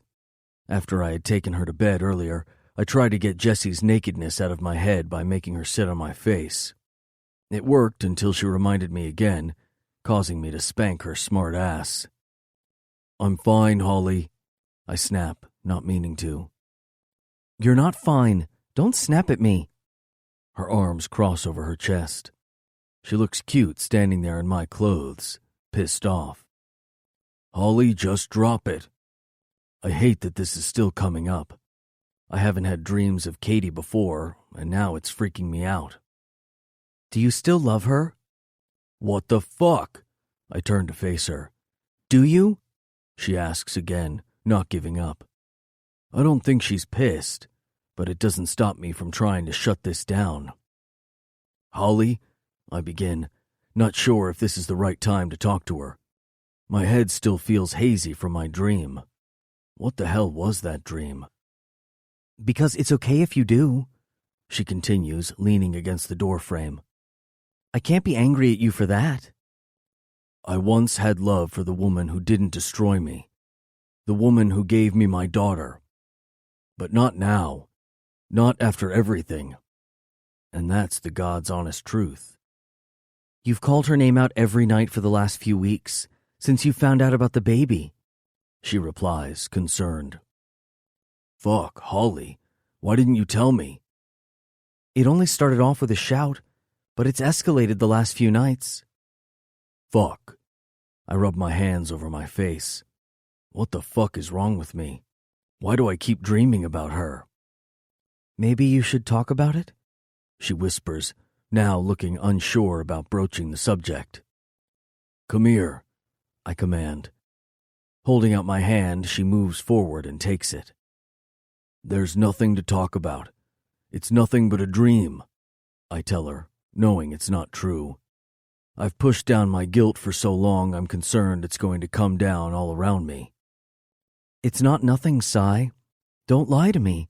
Talk to me. When was the last time you saw her? She looks up and her hand cups my cheek. What does that have to do with anything? Sai? She holds my stare. A little over 2 years, I admit. I still can't believe it's been over 2 years since I rode away, leaving her behind. Do you know where she is? What she is doing? No, never kept in contact with her, I tell her, sounding like an asshole. I think you should find her. Go to her and give yourself some peace, Sai. She looks dejected, and for a moment I think she feels that for me. For Katie and me. First of all, the last real conversation I had with Katie was when I walked away from her when she was finally getting her life on track. She was clean and she came to me needing to talk. I turned and walked away from her for the second time. She won't want to talk to me. I don't even know if I want to talk to her. Why did you walk away? She asks the one question I've never let myself answer. Why did I walk out? Why did I give up in the end? I just don't know, Holly, I tell her, too afraid of the truth. I know you, Sai. You wouldn't have left her for no reason. You could have walked away sooner, but you fought. Something made you stop fighting, she surmises accurately. You're right. I walked away because she gave up. I step back from her. If I'm going to do this now, I can't have her touching me. She gave up when I was willing to stay, even after Kira died, even after I had forgiven her. In the beginning, I was angry at her betrayal, but I refused to discuss anything about her cheating or who Kira's biological father was. I had to put all my energy into Kira, caring for her, living and breathing for her. I didn't want to think about it. I take a breath, needing a moment before I continue. Holly doesn't move. She waits for me to speak. When Kira died, I didn't want to lose that connection with her. We were a family, and I couldn't walk away from them. So I fought with everything I had to make it work. But it wasn't enough for Katie. I wasn't fighting the same demons she was. She had all this guilt, and as much as I had tried to get her to let go of it, she wouldn't give it up. In the end, I couldn't be strong for her when I was barely staying strong for me. All I wanted to do was mourn the loss of my child and deal with the breakdown of my marriage. I fucking tried so hard to pull her back, tried to get her out of it, but I failed. The guilt that eats at me comes back, whispering in my ear that I didn't try hard enough. Maybe she didn't need saving, Sai, but needed to heal on her own. Holly interrupts, taking a step toward me. We all heal and grieve differently. Each journey is unique, Sai, and sometimes along the way we hurt the ones we love, the ones who love us. If you left when you could no longer help her, then it doesn't mean you failed. It means you just couldn't hold on anymore. You had to save yourself too, Sai. You had to heal too. Her hand reaches out and takes mine, leading me back to my room. I don't fight it. The comfort of her touch makes it too hard to pull away. She walks me to the bed without a word and sits down on the edge, pulling me to sit down next to her. She's right. I had to heal too. Sai, Someone once told me giving up is self-defeat, while letting go is self-care. There was nothing more you could have done. You did everything you could to help Katie. You can't tell her how to grieve or how to live. It isn't your decision. She had to decide what her life should look like, and so did you. Fuck. I love you, Holly. I pull her to me and fall back, taking her with me. The words she just gave me are the most honest words anyone has spoken to me. I don't deserve you. I kiss her because if I don't, my emotions will overcome me. Don't say that. Ever. Her hand takes my jaw, making me look at her. No, Holly. You are a promise I never thought I would ever get again. A promise that there is goodness and light. I watch as slow tears fall from her eyes. Don't cry, baby. I turn and cover her body, placing my arms on either side of her head to take my weight. Go see her. Let it all go, she encourages, looking up at me with hope and faith. Something I haven't seen in such a long time, staring back at me. Let me think about it, I tell her, not ready to commit to anything. My heart and my head still arguing with each other in fear of what I may find. But the desperate need to feel free is strong. I love you, she whispers, letting it go, giving me her light. If I hadn't already known what unconditional love looked like, I'd be staring at it for the first time. I love you, baby. Shit. Can I do this? I look up at the ivory 2-story brick home. 2 weeks ago, when I held Holly in my arms that night and admitted I didn't need to feel guilty for walking away, I made a vow to myself that I would see this out, one way or another. I knew I had to come here, had to talk to Katie, but as I stand at the front of my ex-wife's house, I want to take it all back. It's been a battle, and one I don't know what the outcome will be, but I know Holly is right. I had to save myself, and I can't be held accountable for that. It's just taken me 2 weeks to see it. When I finally made peace, I made a call to Katie's parents. To say they were shocked to hear from me would be an understatement. I don't think they were ever expecting to hear from me again, and I didn't expect to get through on their old number. After catching up with them for a few minutes, I asked for her address and hung up. I didn't ask how she was or what she was doing. I didn't want to be swayed. I needed to do this regardless of what I would find. Silas? Katie asks, opening the door before I can knock. Hey. I greet her awkwardly, not expecting her to open the door so suddenly. She looks good. Really good. Her long blonde hair now rests on her shoulders, totally throwing me off for a minute. Wow, I'm shocked you're here, she says, shaking her head, looking as affected as I feel. Did you want to come in? She smiles, and I'm thrown headfirst into the deep end of our past. Mama? A small girl comes running up and attaches herself to her leg, and it's like a sucker punch. Her small face looks up, and all time stops. Kira. My body recoils. No, it's not Kira. Fuck. I shouldn't have come. I turn, leaving her standing in the open doorway. I need to get out of here. I don't know what I was expecting when I came here, but seeing Katie with a daughter was not one of them. Silas, wait, she calls after me. Wait, she pleads again, so I stop. I stop and wait to see if the shock of seeing that little girl leaves me. It doesn't. I really shouldn't have come, I say again. Well, why did you? She asks. I needed to see how you were doing. To let go, maybe, I admit. You haven't let go, she asks, shocked. I thought I had, but I think this was my final step. She nods, watching me carefully. Please come in. We can talk, she offers gently. I don't know if I can. I point back to the house, back to her daughter. She looks like her, doesn't she? Jesus, I thought I was dreaming it. I let out a shaky breath. Try living with it. She smiles, but it's not a sad smile. Some days it's hard, other days it's amazing. I nod, not understanding it, but I don't tell her that. So, you're married? I ask, spying the wedding band on her left ring finger. Yeah, last year, she smiles. He's inside. I know he'd like to meet you. He knows about me? I think I almost choke. Of course. He knows everything, Sai, she replies. Please come in. I'll ask Derek to take Sienna to the park. She waits for me to confirm, but I can't. Maybe we could go to Kira? I suggest, not feeling so sure about meeting Katie's family sitting in her home.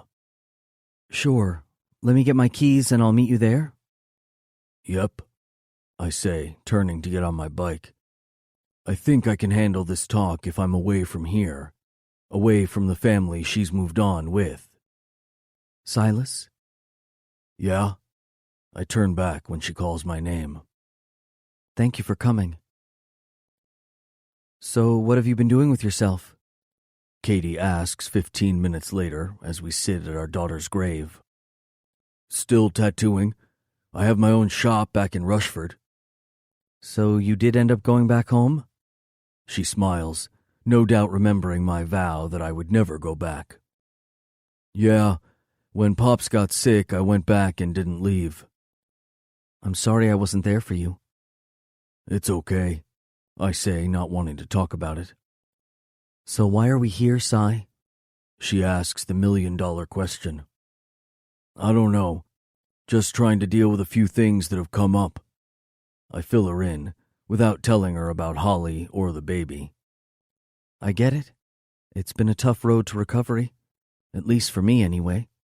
She sits back, looking up at the sky. This woman sitting across from me is not the woman I left 2 years ago. And if I'm being honest, not even the same woman I fell in love with. There's something about her that wasn't there before. I just don't know what.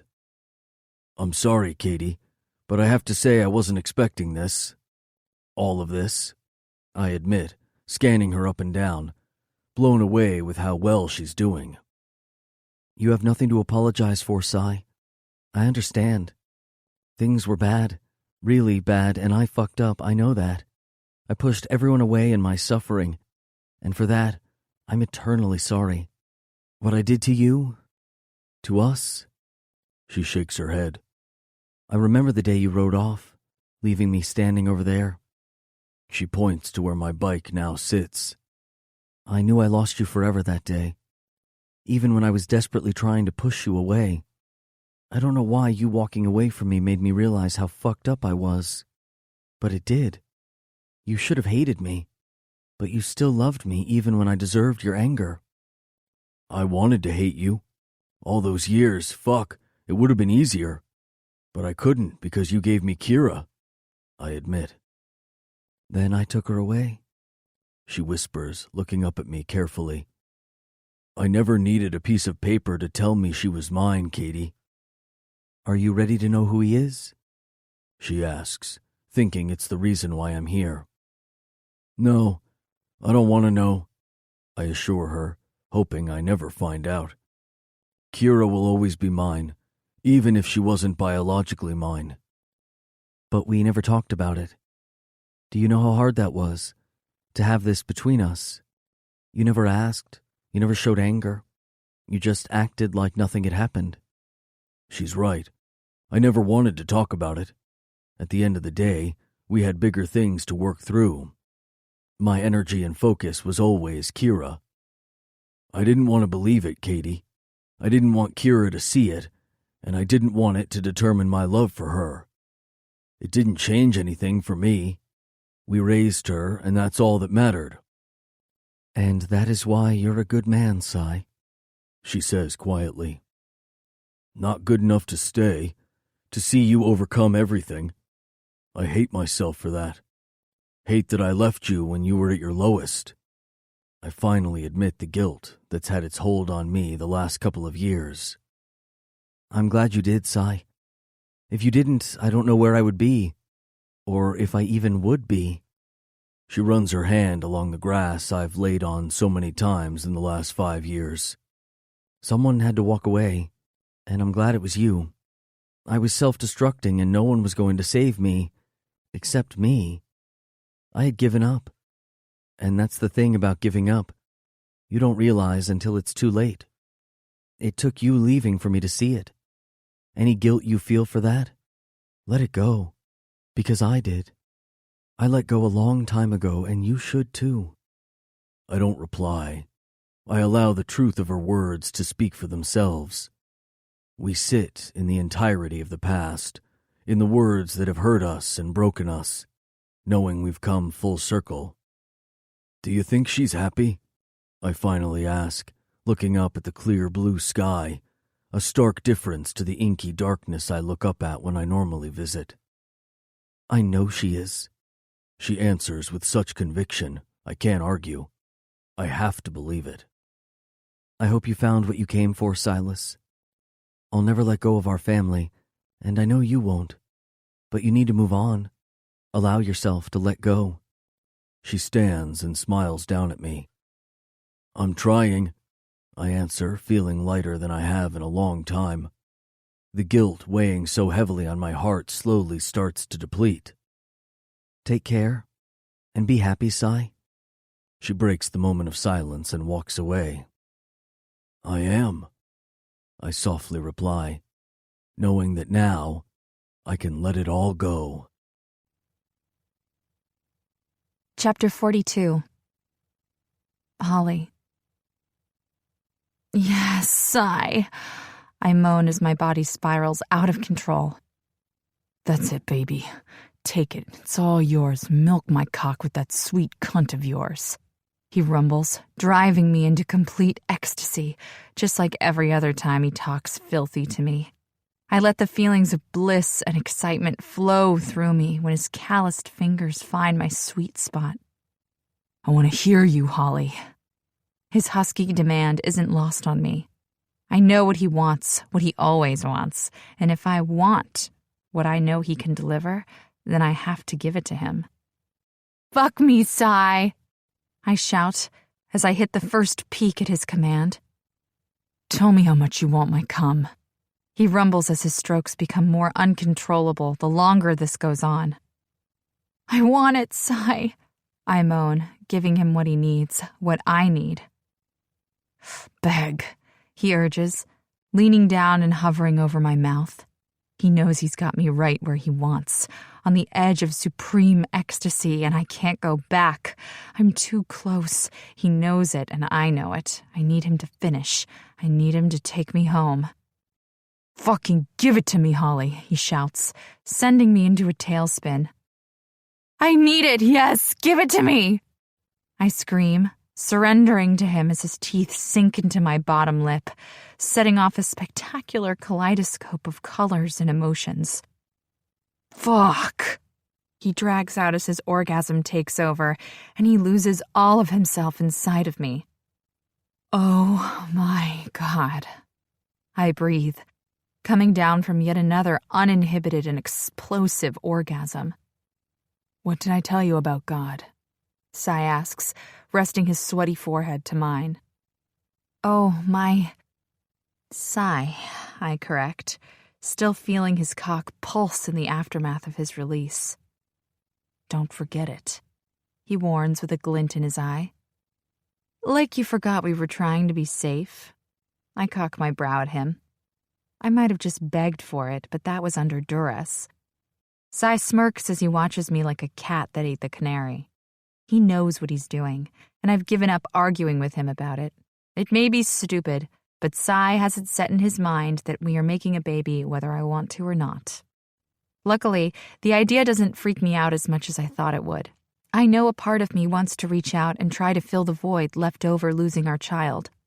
But I know deep down, even if it was to be filled entirely with a new baby, it would still remain as something else. Something I wouldn't want to lose because I wouldn't ever want to relinquish the knowledge that we had suffered a loss which was part of us. I wouldn't want to replace one child for another, but the thought of carrying again, Makes me feel like it could help stitch the hole in my heart that feels so empty. Fuck, I love you, he says, dropping his weight on me. I love it when he gets like this, when even just holding himself up after making love is too much for him. I love you too, I wheeze out. Now get off me, you heavy ass. I can't breathe, I complain, breaking our moment. It's okay, baby. You stop breathing, I'll breathe life right back into you. He kisses me again, only this time taking a real breath out of me. I love you, Sai. I love you more than anything. I hold his face and mean every single ounce of it. In the last few weeks, something has changed in him. Ever since he went back to visit Katie, there has been a peace to him. The anger and fear he kept hidden seems to have lifted. He still hasn't opened up to the club about his past, but I respect his decision, and when the time is right, he will tell them. You want a shower, or you want me to clean you up? He asks slowly, letting himself fall from me. Shower. If we don't get up, we'll end up staying in bed all day, and I need to get ready for Jesse's party soon. Okay, he says, moving over me and kissing me until my phone ringing interrupts him. Fuck. He reaches over to answer it. Just leave it, I say, wanting to get in the shower, but it's too late. He's already answering it. What? He shouts out in the way of answering. I hold back my smile, knowing Sai is hard and almost always harsh, yet when we are alone, he's anything but. Now? He barks, pulling away from me and sitting back. She's busy right now, he growls, rubbing his face in frustration. What's going on? I ask, trying to get my phone off him. I'll let her know, he says before hanging up. You can't just answer my phone, Sai. Who was it? Cadence, he growls, resting his weight back on me. Well, what did she want? I ask, waiting for a response when he starts kissing me instead of telling me. She said the cake is ready and needs to be picked up. Ah, shit. I curse, completely forgetting about it. I'll go and pick it up for you, he offers, knowing I have heaps to do today. It's Jesse's surprise party, and I'm the sucker who agreed to help organize it. No shower, then? I ask, disappointed. We'll have one later, when I make you dirty again, he promises, climbing off me to run my errand. Can't you do that now? Quickly? I ask innocently, wishing that the damn party hadn't taken up all my time in the last few weeks. It was Cadence's idea to throw the damn party in the first place. As soon as she heard it was Jesse's birthday, she wanted to do something for him, but in the last week she hasn't felt well, so I was stuck with the hard work. Baby, I just fucked you and made you dirty, and you want to go again? He asks, moving back to the bed. I moan when his hand trails between my legs. Please? I whimper, feeling his finger drag through our combined cum that's slowly starting to leak out. My cum is still dripping out of you, and you want to go again. You have a greedy pussy, Holly, he accuses, sinking his finger back into me. Oh my God. Don't say that. You make me sound like a dirty whore when I just want you, I cry, bringing the covers over my head. Don't act cute. You'll make it harder for me to leave. He crawls over me, pulls the covers off, and kisses me. I don't let the kiss drag me in, only letting it give me just enough to keep me sated until I see him again. Go. I push him away when I feel my composure slip. He huffs when he climbs back out of the bed and walks away. Miss me? I grin as he opens the door. Already do, he calls back. And if the smile on my face is anything to go by, I know all is right in our world. Come on, Holly, Sai pleads, trying to pull me back to bed. Sai, I'm going to be late. I push him back, trying to get away from him. I don't know why we can't just have a fucking party at the clubhouse, Sai complains, sitting up and watching me. After going to get the cake for me and dropping it off at Liquid for the party, he came back and decided he would complain about everything that's happening tonight. Because it seems fitting that we have it at Jesse's favorite place. Besides, Jesse's family is coming, and they thought it would be better if we had it at Liquid. Fuck, are they all going to be there? He questions, making me stop and look up. I think so. Why? I panic when I see the look on his face. I'm just surprised, he says, looking floored. I don't tell him that I spoke to Jesse's dad, who was adamant he wouldn't come if the party were at the clubhouse. I didn't want to argue with him or any of his family, who all voiced the same demands. Don't be. It's Jesse we're talking about here. Everyone loves him. It's going to be great, but I have to go, I advise him, almost tripping over one of his boots. Sigh, I whine, recovering and kicking it out of my way. What? Your shit is on the floor, I groan, pointing down to his riding boots and the clothes scattered all over the floor. Yeah? So? Well, it's annoying and I keep tripping over it. I simplify what I think is pretty self-explanatory. I don't have time for this right now, but I need to get this out. Well, give me somewhere to put my shit and I'll put them away, he replies, sitting up. You want, like, a drawer? Yeah, or half your closet. Either way is good. You mean move in? Sure, thanks for asking, he jokes, making me laugh. Is that what you want, Sunshine? I walk over to the bed. We haven't discussed this subject, but since that night when he held me as we cried over the baby we lost, he hasn't left my side. Either we sleep here or we're at the clubhouse, but we've never talked about moving all our stuff into one place.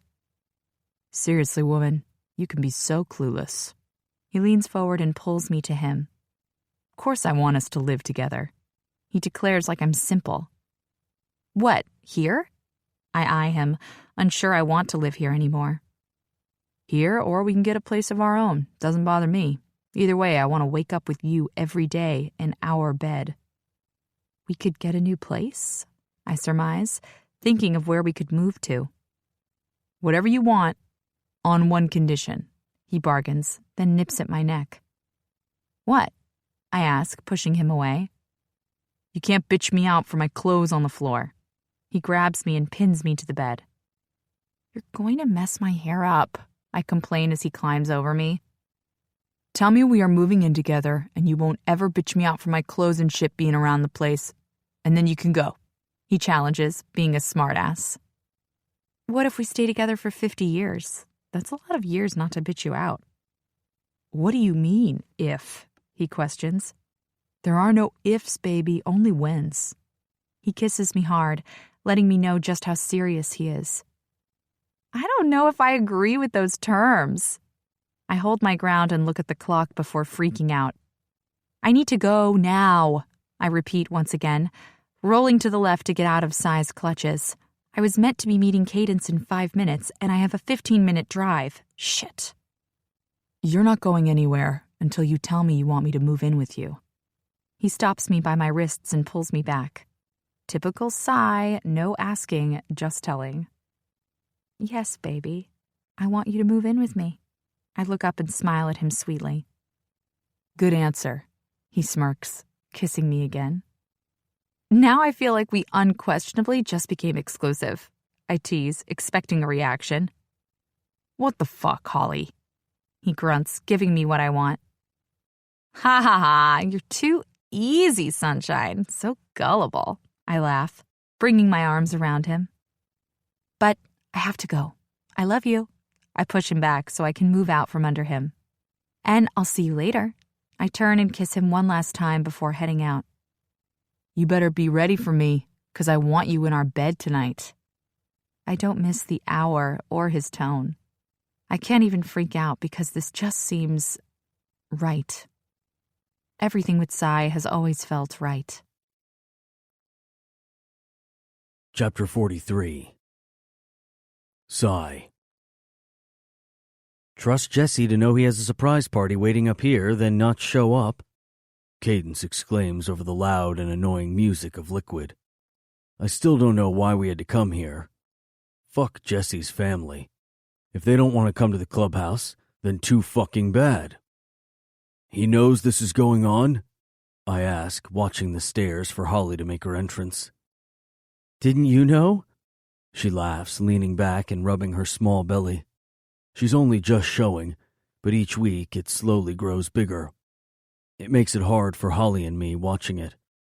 I know Holly doesn't let it get her down, and I know I'm trying to get her pregnant again. But sometimes I see Holly looking at Cadence's belly, and the look in her eyes just breaks me. Well, if he knows, what the hell is Holly doing with him? I ask, annoyed he's pulling this shit. Holly was dragged into organizing this party 2 weeks ago, and it's bullshit. I want her all to myself, but everyone keeps stealing her from me. It's not his fault. His family said something to him, but we shouldn't ruin the surprise because of it. She shrugs like it's no big deal. Fuck, Jesse's family are a pain in the ass. She's down there when she doesn't have to be? I ask, growing uneasy. Calm down, Sai. She's with Jesse, which means she will text before they come up, she says when she sees me watching the stairs. Knowing Jesse, he found a quick lay and pissed off on her. I turn back to the table, trying not to worry. Since Chad and his father had the clubhouse searched and paid the girls a visit, we've all been laying low. I haven't let Holly out of my sight. I know I'm probably overreacting, but between the asshole who took her and Chad who hurt her, I'm not taking any chances. Looks like your woman is fine down there. Bo points down to the bottom dance floor, where Holly and Jesse are dancing away. Together. Are you fucking kidding me? I try to control my anger at seeing her sexy as fuck body sway to the music while a bunch of men look on. She always was a tease, something that attracted me to her in the first place. And I know she's only doing it to get a reaction, but every time I see it, it not only makes me see red, but feel it. Holly! I shout over the music, but she doesn't hear. Holly!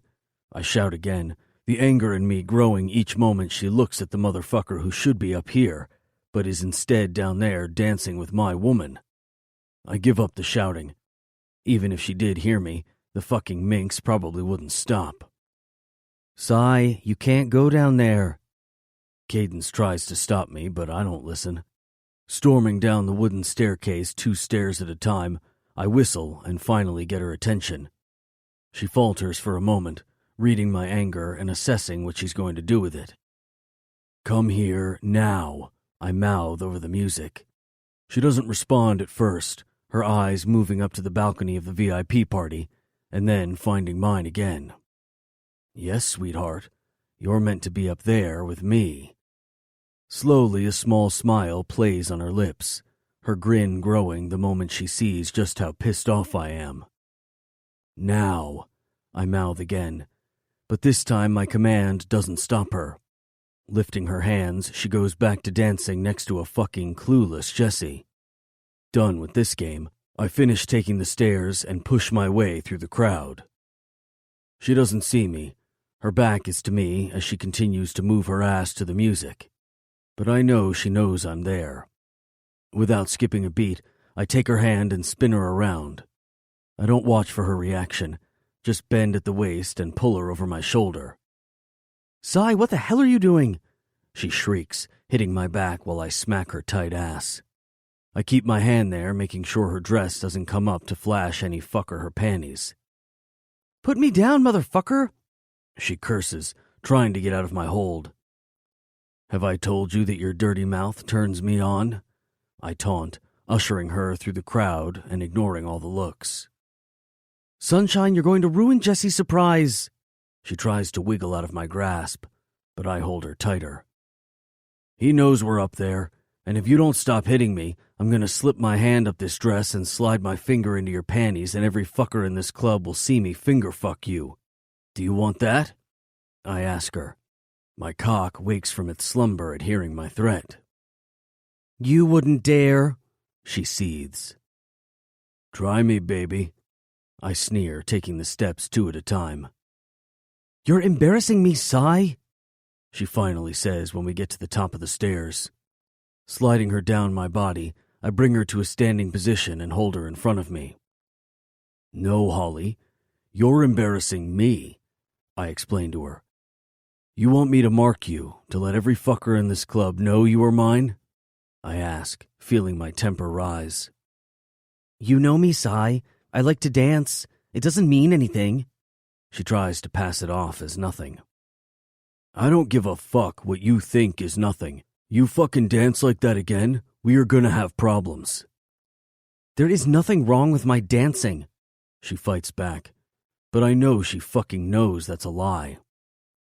You want me to tell you what the fuck is wrong with your moves? I ask, watching her. Oh, please, enlighten me. She starts throwing her attitude around. Taking her hand, I yank her to me, making her feel the hardness of my cock. Every fucker down there watching that little fucking show is hiding one of these, I say, grabbing my cock for added effect. The only time you dance like that is for me, in our bedroom, naked, I threaten, waiting for her to mentally picture it. Whatever, Sai. You're not the dancing police. She pulls her hand back. Fuck me. She is a fucking pain in my ass. No, but I'm your fucking man, and if I tell you to quit dancing or I'll spank you, you should listen. She holds my gaze, anger dancing behind her beautiful blue eyes, but I can't let her see me cave. I can't let her know that I fucking love it when she argues, when she pushes me to the point of this reaction. Can I go back and get Jessie now? She queries, ignoring my command, and I fucking love it. Not until you tell me you love me. I pull her close to me. I don't love you, you big bully. She lies, but I can see the truth behind her lies. You want to try that answer again? I pinch her tight ass, nudging her further into me. Fine, I love you, but hate your bossy, sexy ass. You love my ass, I tell her, knowing that for a fact.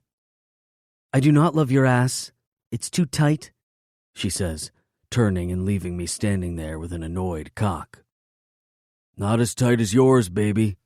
I call back and watch as a mortified expression fills her features. If you don't be careful, your ass will be mine, I call out, watching her race down the stairs to retrieve Jessie. You're so pussy-whipped, Bo accuses behind me. Fuck off. I am not. I sit down, trying to hide my semi-hard cock. I don't know. I think he might be worse than Nick's.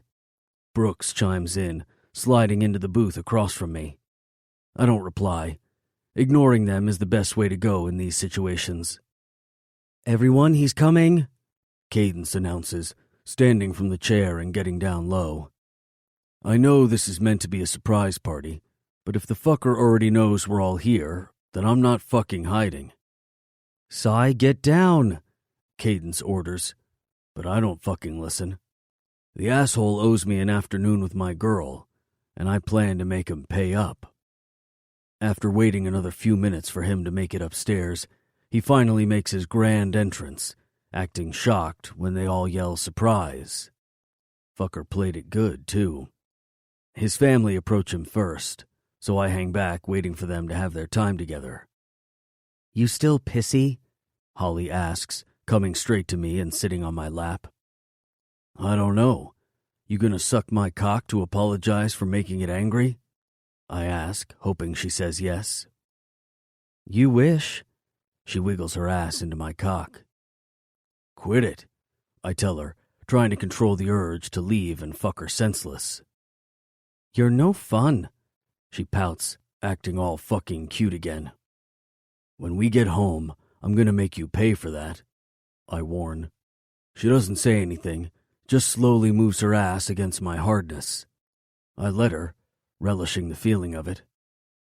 I'm going to get a drink, she says when Bo and Brooks start talking about some new bike. Do you want anything? She turns to face me. Bourbon, baby. I order and then watch her walk her ass down the stairs. You know there's a bar up here, Brooks laughs, watching her descend down the stairs.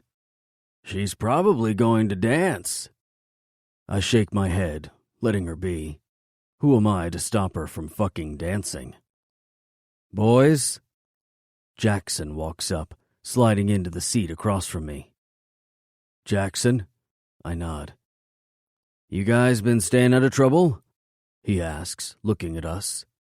If he's talking about any of the recoveries or pickups, we haven't had any since Mackenzie.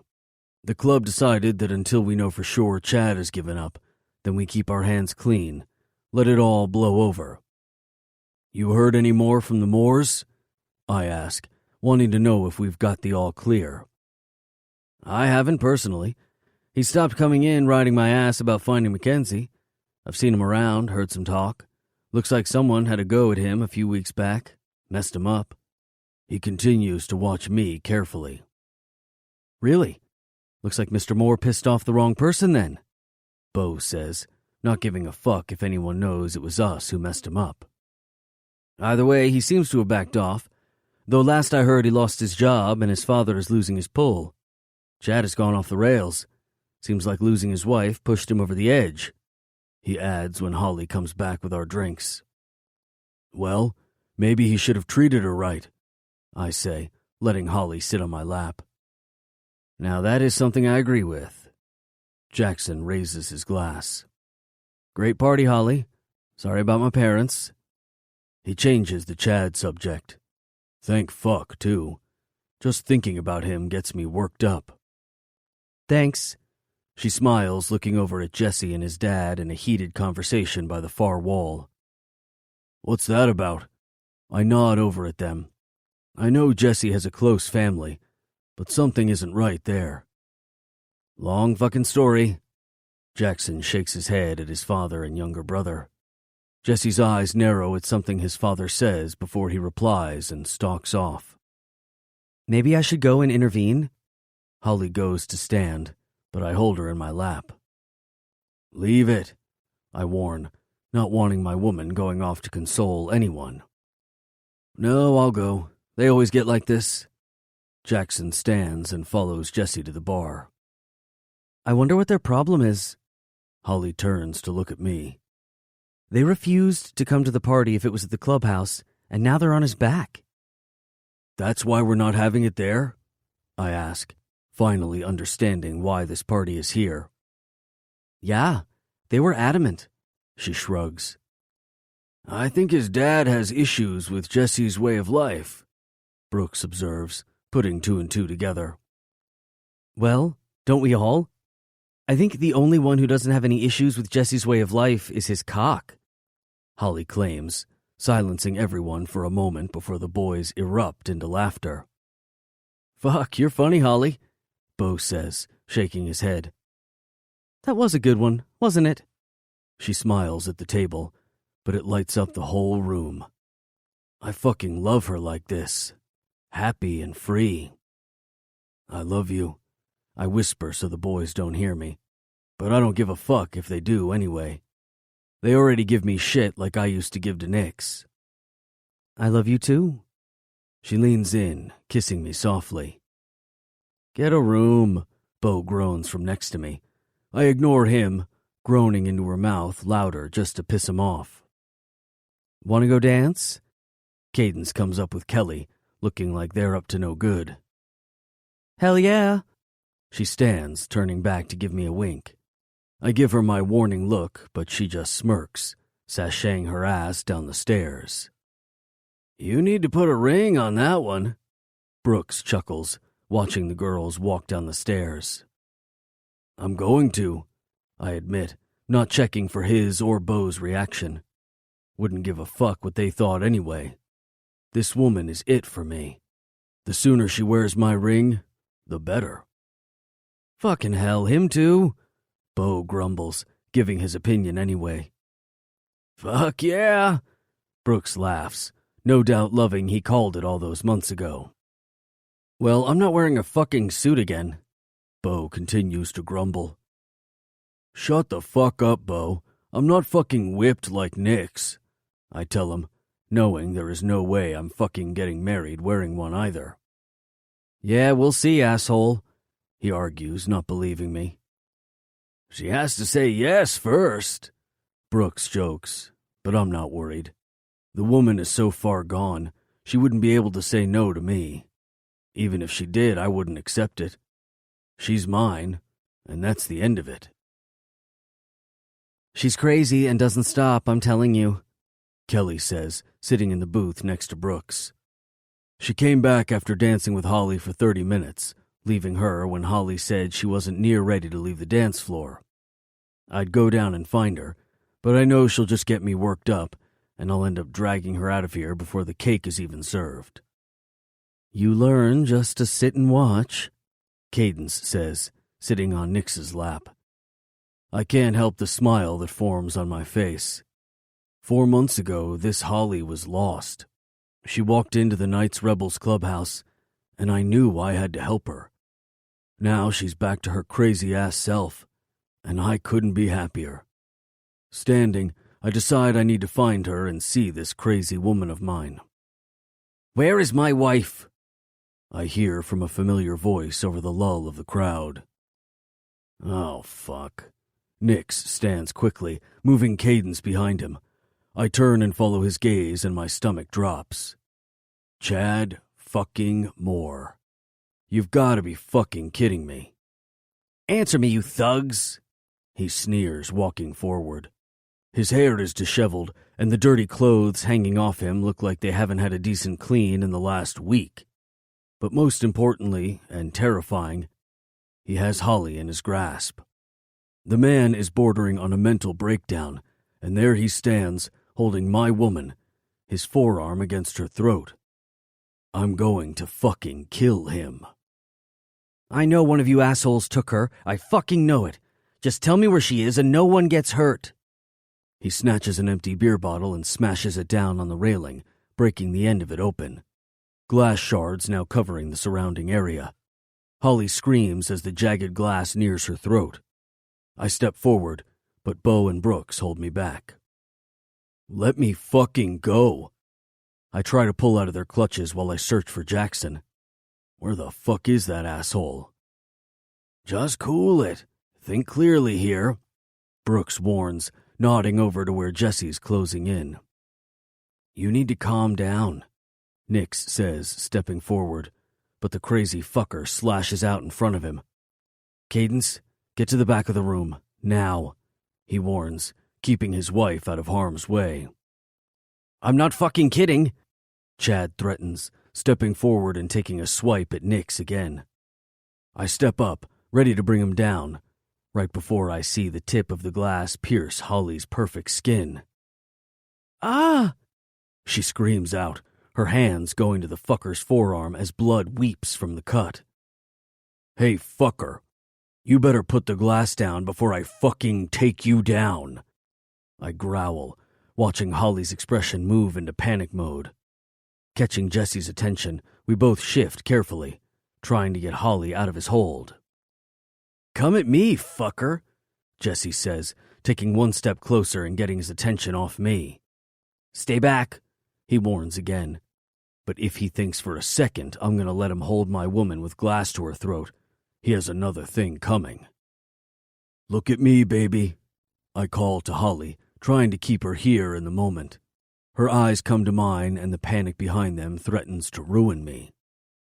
If you fucking hurt her, I swear I'll reach down your throat and rip your fucking heart out of your chest.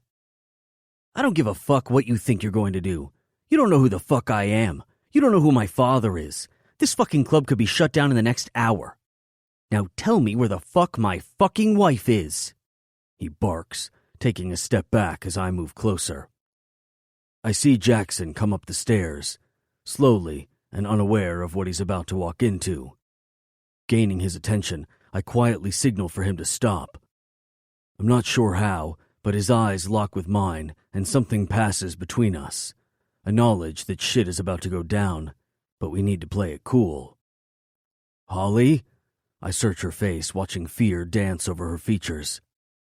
Look at me, Holly, I instruct, the authority of my voice calling her back from the darkness.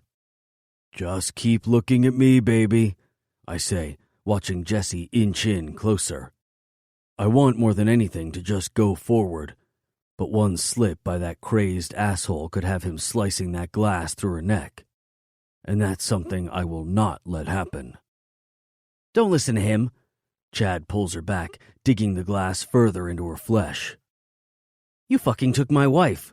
Tell me where she is, he repeats, pulling her harder against him. But I don't respond. I keep my gaze only on Holly. I know this is coming to an end, but I can't control my rage at not being able to help when she is less than 10 feet from me. Sigh, Holly says. I know she is slipping, but I can't go to her yet. Hold on, baby. I calm her, and then I see him falter. Next, I see Nix, Bo, and Brooks come forward, and right as Jesse walks up to him, I give Jackson the go-ahead. Now, I shout, instructing Jesse to lunge in from the side, the attack taking him unawares. Spinning around to lash out at Jesse, he loses his hold on Holly. It feels like it's happening in slow motion. The broken bottle comes out swinging between Holly and Jesse pushing her out of the way and taking a cut to the neck. Then the opposite happens. Everything moves fast. The boys jump on Chad while I try to reach for Holly as she loses her footing on the top step. Her hand comes out, reaching for me, but I miss her by an inch as she collides with Jackson, and she falls backward down the wooden stairs. Running down after her, I'm left helpless as I watch her fall, tumble, and land in a heap at the bottom. Crashing down to her side, my heart beats dangerously out of rhythm when I realize she's out cold. Call an ambulance, I shout to the people standing around as I feel for her pulse. Is she okay? Bo collapses down next to me, checking her neck where blood seeps out. It's okay, baby. You're going to be fine, I promise, not knowing if it's a promise I can keep, but I make it nonetheless, praying to God he doesn't play another shitty trick on me. Chapter 44. Holly. I want to know why my fucking wife isn't waking up. I hear a familiar voice pull me from a dream of meadows and sunsets and a little girl with dark curly hair running off into the distance. Mr. Dean, you need to calm down. Throwing your weight around isn't going to wake her up. Like I told you, her vitals are fine. She just needs some time to wake up. A woman's voice I've never heard before tries her best to calm Sigh from his raging outburst. Sigh? I croak out, letting the small bits of light flitter under my lids. Oh, God, my head hurts. Holly? He turns, rushing forward to where I lie, and takes my hand. Where am I? I ask, confused for a second, as I try to remember the last thing that happened. You're in the hospital. You fell. He clues me in while running his finger along my brow. I can tell he has been stressing by the scowl he's wearing. I did? I try to remember what happened. You don't remember? No. I strain to think, trying hard to recall how I ended up here. What's the last thing you remember? He asks, searching my face. I don't know. I try to figure out why my brain won't focus on the lost memories. What the hell is going on? Sai turns back to the nurse, demanding an answer. I've already asked you to calm down. I will escort you out of the room if need be. She scolds him and moves to the next bed. I'm not going anywhere. Sai stands, looking down at the small nurse. Can you tell me what happened? She asks, picking up my wrist and finding my pulse point. She fell, I already told you this. Sai answers for me. I don't know what's happened, but things feel tense in here. I'm not asking you, Mr. Dean, I'm asking your wife. Wife? I ask, starting to freak out. How much has happened that I don't remember? Do you know what day it is? She places my arm back down and fills out something on her clipboard. Saturday, I answer, knowing today is Jesse's party. Okay, dear, the doctor will be in shortly. Everything looks fine. Sit tight, she states, smiling gently before turning a hard stare in Sai's direction. Thank God you're okay, baby. I was so fucking worried. He leans toward me and kisses my forehead. We're married? I ask, freaking out that I don't remember. No, baby, I just said that to get back here. He looks down at me sheepishly.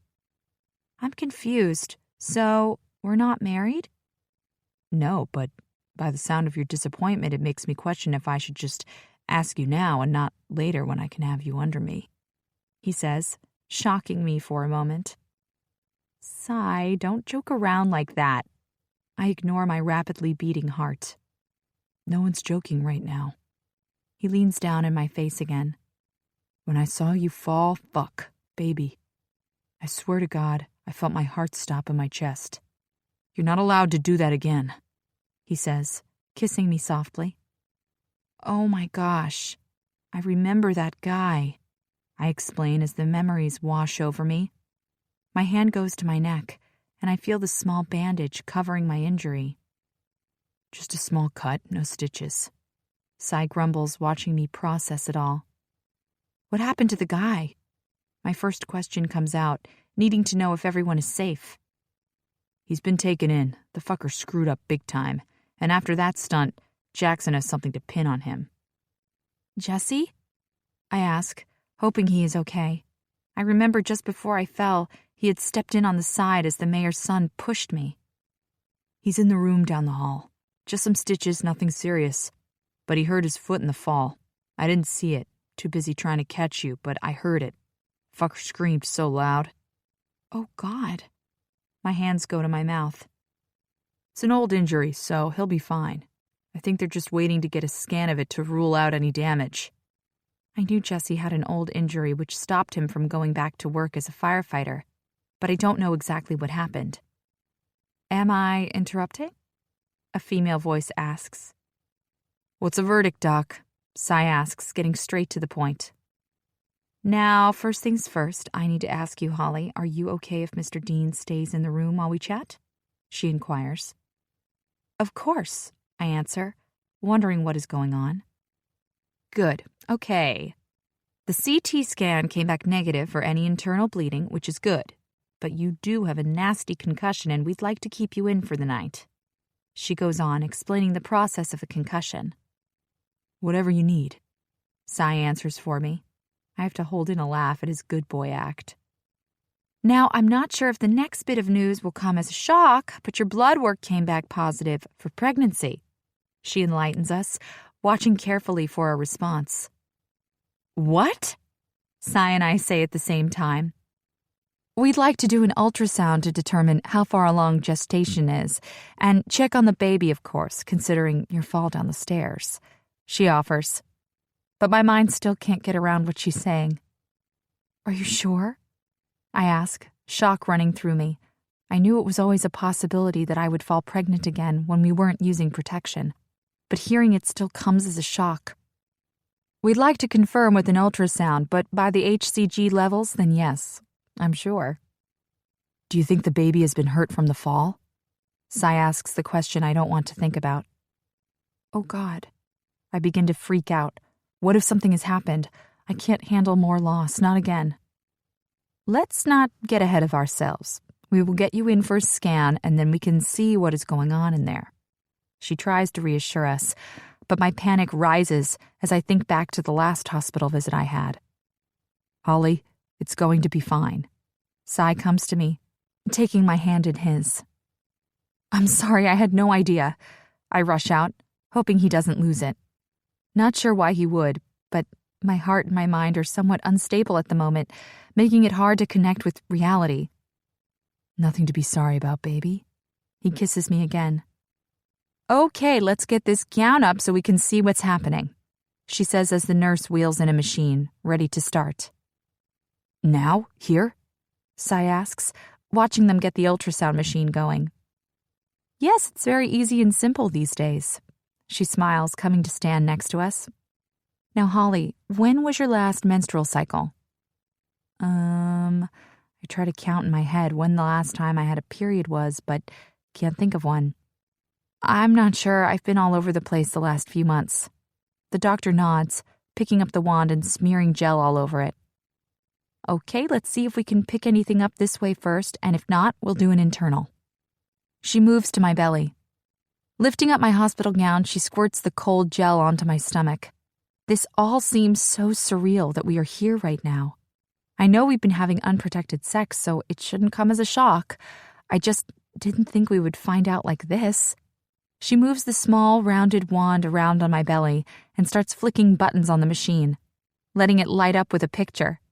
I struggle to see the dark screen, but then she presses a button and the room fills with the soft sound of a beating heart.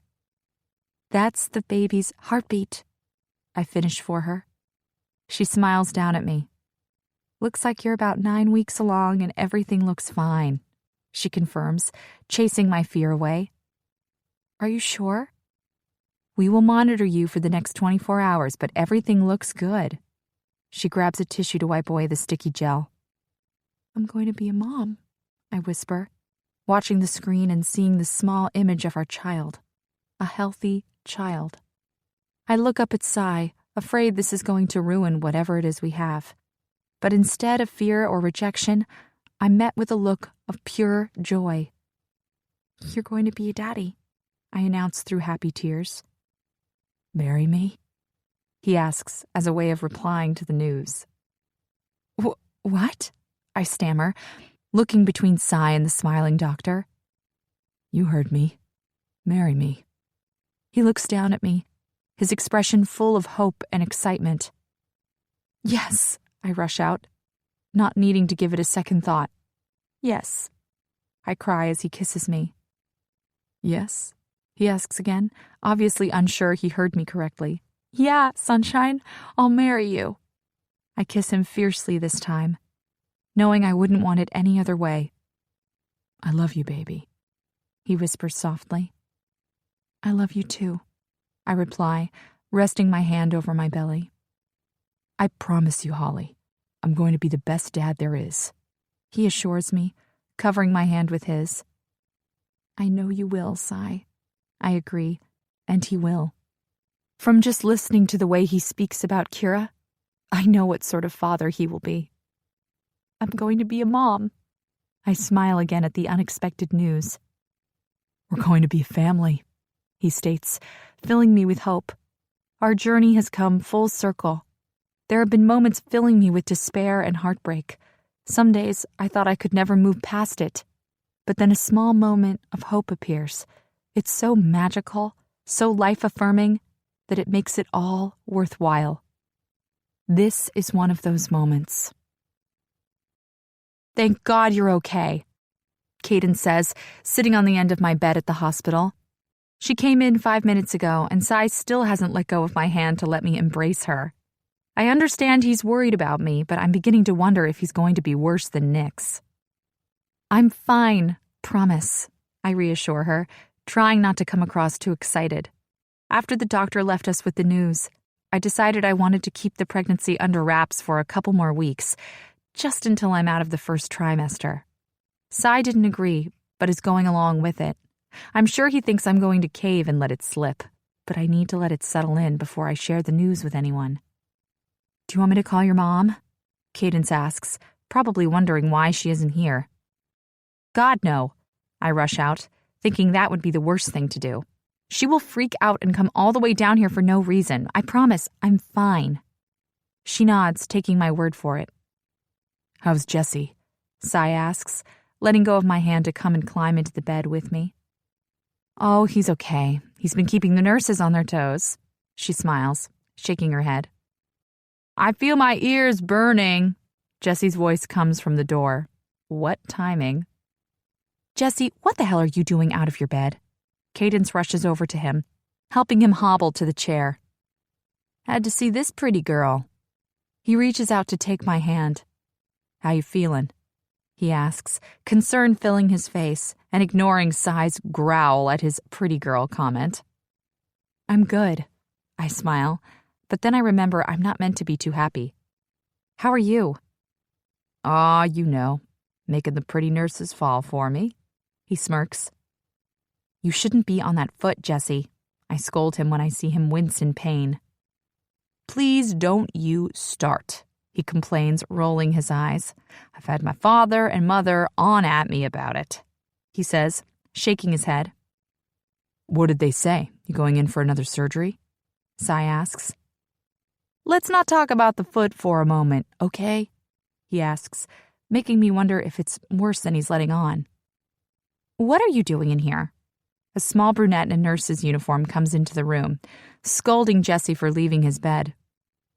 Oh, the one nurse who is immune to my charms. Isn't that right, Nurse Bell? He wiggles his brows at the poor woman. You need to go back to your room. Your mother and father are looking for you, she replies as a light blush coats her cheeks. I will marry you if you tell them I left, he says, which makes me laugh. Mr. Carter, stop asking me to marry you if I get rid of them. You're a grown man. You tell them to leave, Nurse Bell says, shaking her head at Jesse's immaturity. I remember you, Cadence says, coming into the conversation. You were on when I was in here, she observes. That's where I know you from. Jesse slaps his hand down onto his knee, like it all comes back to him. I swear with the attitude you've been throwing around, I thought I had fucked you once and forgot about it, he responds, sending the poor girl's blush to a deep red. Mr. Carter, I won't say this again. You need to go back to your room. She ignores his last remark and crosses her arms. I look at her closely and watch as she tries to hide her frustration. Will you take me back to my room and give me a sponge bath? He teases, knowing she's affected by him and trying even harder for a satisfying reaction. No, let's go, she insists, coming forward and helping him out of the chair. You shouldn't be on your leg. You need to use the crutches, she scolds him as they walk off back to his room. Bye, Holly. He looks over his shoulder, giving me a wink. Thanks for helping me, Jesse. I answer back as he leaves. I should go too, Cadence says, coming to kiss my cheek. I'm so glad you're okay. I was so worried about you. She pulls back. I'm good, Cadence. Thank you for coming and staying with me, I say, knowing she has Nix waiting for her outside. I'll come by tomorrow once you're discharged. She's going to be at the clubhouse, Cy adds, bossing me around again, only this time making the decisions himself. I don't comment, just let him have his say, but make a mental note to talk with him later. If he thinks he is going to wrap me in bubble wrap like Nix has done with Cadence, then he better think again. Yes, we will be talking later, he whispers so only I can hear. Gah, he even orders me around when he thinks I'm bossing him in my head. Seriously, the man is a headache. Okay, say thanks to Nix. I ignore Cy as Cadence leans forward to kiss my cheek. Are you sure you're okay? She asks again. I'm fine, I reassure her again. It's not like I don't want to tell her. I do. I want to scream it out for people to know. Something is holding me back. I need it to be just Cy and me for a small moment. I want us to get used to the news before everyone else knows. Okay, I'll talk to you tomorrow. She smiles and steps back. I love you, girl. She waves before walking out the door. Love you, I reply, and then turn to Cy. You wanted to tell her, he accuses, coming to sit on the side of my hospital bed. She's my best friend, I defend myself. You're the one who wanted to keep it to us. I don't mind, he shrugs. Well, I would like to tell my parents first, I admit, knowing if we tell anyone straight away, it will be them. Baby, like I said, I don't mind. Now lay back, you need your rest. I don't want anything to happen to you, he says, already fussing. I lean back, the day catching up with me. Sunshine, I whisper, letting my heavy eyes blink once, twice. Yeah, baby? You're gonna be a daddy, I tell him, just as sleep comes. I'm searching for a girl in my dreams. Something about her reminds me of someone, and her laugh is so infectious, I want to hear her again. As sleep takes me, the sunset comes into view, and then I see her. Kira. Chapter 45. Sigh. You hear back from Jackson? I ask, packing up the shop after my last client for the day. I just finished my first day back after Jesse's party, and I'm eager to get home to see Holly. Yeah, they dropped the charges, Bo says, watching me carefully. What the fuck? I stop what I'm doing and look up at him and Nix. Nothing Jackson could do. It was out of his hands. Nix nods, but I still can't get my head around it. The asshole attacked Holly in front of Jackson, in front of 50 witnesses. Don't fuck with me. I tell them, growing more pissed by the second. I'm not fucking with you. Why do you think I'm here? Nix says, resting his hip against the counter. The fucker almost killed my woman. Tell me how they aren't pressing charges. He pleaded out, so lesser charges were laid, and he walks away with a misdemeanor in community service. My blood is boiling in rage as I realize the asshole just got off for endangering my woman, my unborn child.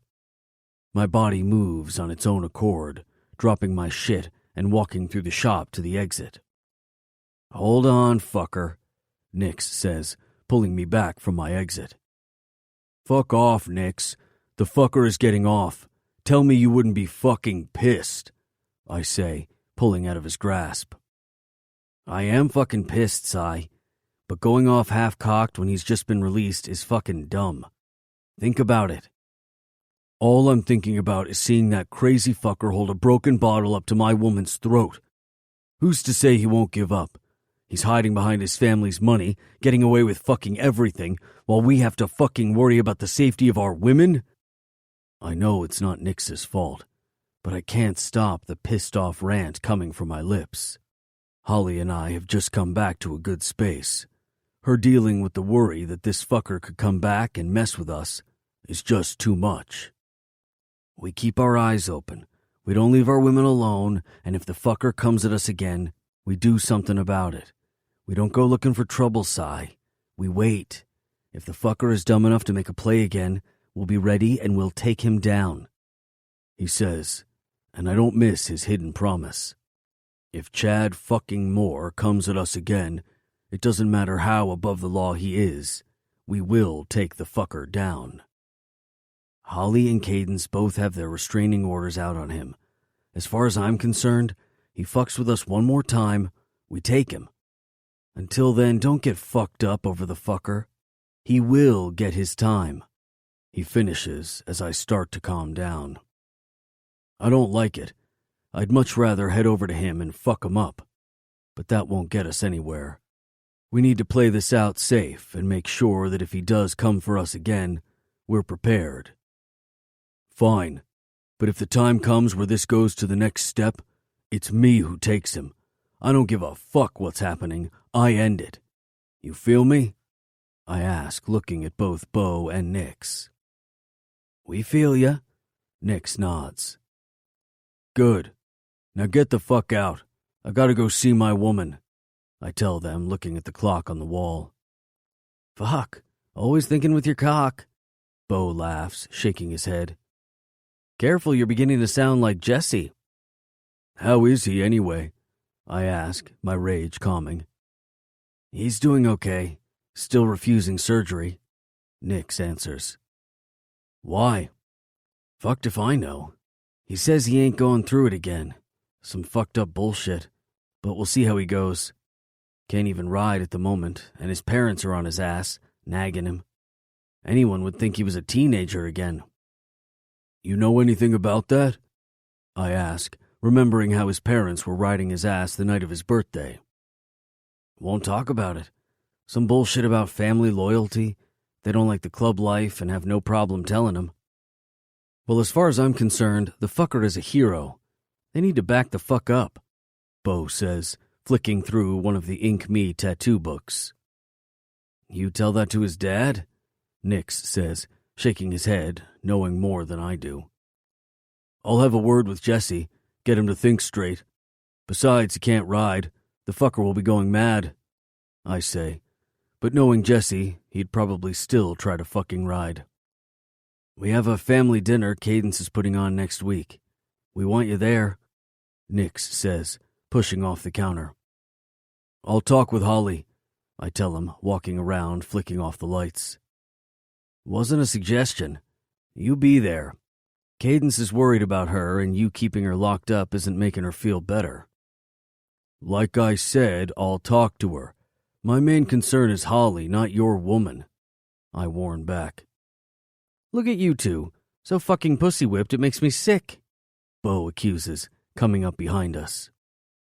Fuck off, Bo, we both warn while still holding each other's gaze. You talk to your woman, And I'll talk to mine. Nix compromises, and I agree. Glad we sorted that out. Now can we quit fucking acting like pussies? Bo adds, slapping us on the back. Yeah, asshole. It'll be you one day, Nix accuses as we follow him out. Never. The day you see me handing my balls to a woman is the day hell freezes over. Never say never, fucker, I tell him as I lock up the shop, realizing just how far my life has changed in the last year. Never in my wildest dreams would I see myself settling down with a woman again, my child growing in her belly. Fuck me, I didn't even think I would let anyone in. Holly changed all that for me, changed the direction of my course. And if that had to happen with an exchange of my balls, I don't even give a fuck. I couldn't be happier. I'll remember this day, Bo, Nix warns, mounting his bike. And when you start walking around ballless, we'll all remind you how fucking pussy-whipped you really are. He laughs and I join him. The fucker has no idea, and the day it comes, I can't wait to give him shit over it. So, Mom and Dad are having a family dinner next weekend, Holly says, resting against the counter, watching me make pancakes the next morning. It's been 10 days since her concussion, and finding out about the baby. What sort of dinner? I turn to look over at her. I love waking up in her place, walking around her kitchen, making her pancakes while she sits on the counter chatting. I was hoping it could be a "we're getting married, Mom and Dad, oh, and you're going to be grandparents too" dinner. Do you think you would like to come? She asks, looking nervous. We've held off telling her parents for the last week, with Holly wanting to wait until she was 12 weeks along. The safe period, she tells me. Are you asking me on a date? I smirk, walking up and standing between her legs. Ha, smartass, she says, squeezing my nipple. I repay the action by pinching hers back. You want to come out to your mom and dad at a family dinner? I question, starting to freak out a little. Fuck, I didn't think this through. Yeah, I need them to know about my baby daddy. She smiles big at me. You want to feed me to your parents? I tease her softly. And my brother, she adds. Oh shit, that bullhead brother of yours? Oh, he thinks that about you too. She smiles with a guilty smirk on her face. Fucking great, I sigh, not looking forward to that meeting. Don't worry, he's found himself a new girl. He's totally pussy-whipped. She laughs, hooking my neck in her grasp as she pulls me toward her. Kind of like you. She murmurs against my lips. I don't respond to her little bite, just take the kiss deeper and pull her closer to me. She wraps her legs around my waist, her hot pussy rubbing against me. You think I'm pussy-whipped? I finally ask. Her eyes are glazed over and her lips are red from our rough kiss. It's the second time I've been accused in the last 24 hours. Not at all, she sweetly replies. Holly, I'm not whipped, I tell her, stepping back out of her grasp to finish breakfast. No, I believe you, she says, sliding off the counter. What are you doing? I ask, watching her lift her dress. She hooks her thumb into the sides of her panties and seductively drags them down her thighs. Oh, nothing much. I just want to see how not pussy-whipped you are. She kicks her panties up at me and jumps back up on the kitchen counter. Removing your panties isn't going to make me cave, I tell her, catching them and bringing them to my nose to breathe in her scent. Did you just sniff my panties? She laughs, watching me pocket them in the back of my pants. I shrug, going back to watching her. Of course you didn't, 'cause you're not pussy-whipped, baby. She purrs, her voice sexy as fuck, while her fingers trail up her pale, soft thigh. Jesus. Her legs spread, giving me the perfect view of her bare pussy. She's a temptation, I'll give her that. You don't play fair, I admit, forcing myself not to give in. I've got this. She won't win. You know, baby, if you were pussy whipped, you wouldn't be able to handle this right now. She continues to tease me as her fingers dance over her lips, spreading them to show me just how wet she is. Fuck me. A growl erupts from my throat at seeing her spread out for me. Are you hungry, baby? Her raspy voice all but breaks me. So fucking hungry, I reply, watching her fingers slide into where I desperately ache to sink myself. Then come and get something to eat. Sigh. She all but begs. She doesn't have to ask twice. I step forward, drop to my knees, and bury my face in her sweet cunt. Her scent invades me, intoxicating me. Her moans fill her kitchen, the cries of passion only spurring me forward. Her hands come to my head, her short nails rake along my scalp. Fuck, I love your tongue, she moans, her hips riding my face. Thrust and whimper, thrust and whimper. I flick, suck, and nip harder, focusing on her tiny ball of nerves. Yes, yes, yes, she chants as her orgasm runs through her. I don't relent, pushing her further into the bliss she's living right now. Her cries fade and her movements slow as I lazily slide my tongue up and down through her wetness. Again, she demands, her voice hoarse from her screams. You've got a greedy pussy, you know that? I voice, looking up at her sexy as fuck just orgasmed look. Only for you? She smirks, still in her post-euphoric state. I kiss the inside of her thigh, adjusting myself so my cock doesn't feel like it's straining in my jeans. I think you're totally whipped over my greedy pussy, she sasses. Is that what you think? It's what I know, she shrugs. You know, I think you're right. This greedy cunt is my kryptonite. Well, what are we going to do about that, Superman? Superman? I laugh at her joke. How about Super Psy? I say and hold back my snort as I take her naked ass and throw her over my shoulder. Fuck me. I am pussy whipped. Are you scared? Her voice breaks through the darkness of our room later that night. I'm scared of your dad, I joke, knowing she's asking about being a father, but trying to make light of it. You should be. He will so take you on. She giggles, but I hear the concern in her voice. I'm a little nervous, I answer truthfully. As much as I wanted this, now that I've had time to let it sink in, my stress levels are getting a workout. Me too, she admits, running her hand along her flat stomach. I don't know what it's like for you, Sai, and I don't ever want to know, but this fear that something is going to go wrong is eating me up.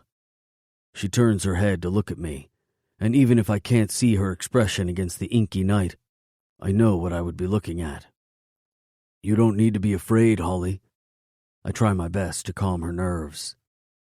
How can you say that, after everything you and I have been through? I can say that because I have faith. I trust we are going to be okay, that nothing is going to happen to our child, and I have to believe that. I have to believe in the good. It's just hard when it has been taken away from us before, she admits, and I know what she's saying. I understand it, but we can't live through this pregnancy worrying about what-ifs. If we have a second chance at it, we need to take it. We shouldn't be getting lost in something we can't control. I know it's easier said than done, but we have to try, for our baby's sake. Sweetheart, everything good in life involves some level of risk. You have to be prepared to take a risk to achieve an amazing end. I can't promise you nothing bad is going to happen, Holly. I can't do that. But I can promise you right now, if something does happen, I will do everything in my power to fight to make it right. But have some faith, baby. Have faith that we have a healthy little person growing inside of you. Know, when she arrives, she is going to be more than perfect. And believe you are going to be an incredible mother. I kiss her and run my hand over her belly. She asks. Or he. I'd like to think Kira would like a little sister, I say. But I have no problem either way, as long as our baby is healthy. That would be nice, she smiles. I love you, Sai. Her hand comes over mine, connecting us as a family. I love you too, baby. Catch me. Kira? I call when I hear her high-pitched laugh echoing through the field. Daddy, you came, she replies like every time she has come to me. But something is different this time. You're here? I whisper, looking into her dark brown eyes. Look at that sunset, Daddy. She smiles, the breeze carrying the sweet sound of her voice all around me. I miss you, I say, wishing this moment was real. Don't leave me again, I plead, hoping I can hold her again. Hold her forever. You have to look after my baby brother, Daddy. She laughs, shaking her head, swaying her dark curls from side to side. Brother? I ask as she slowly walks away from me.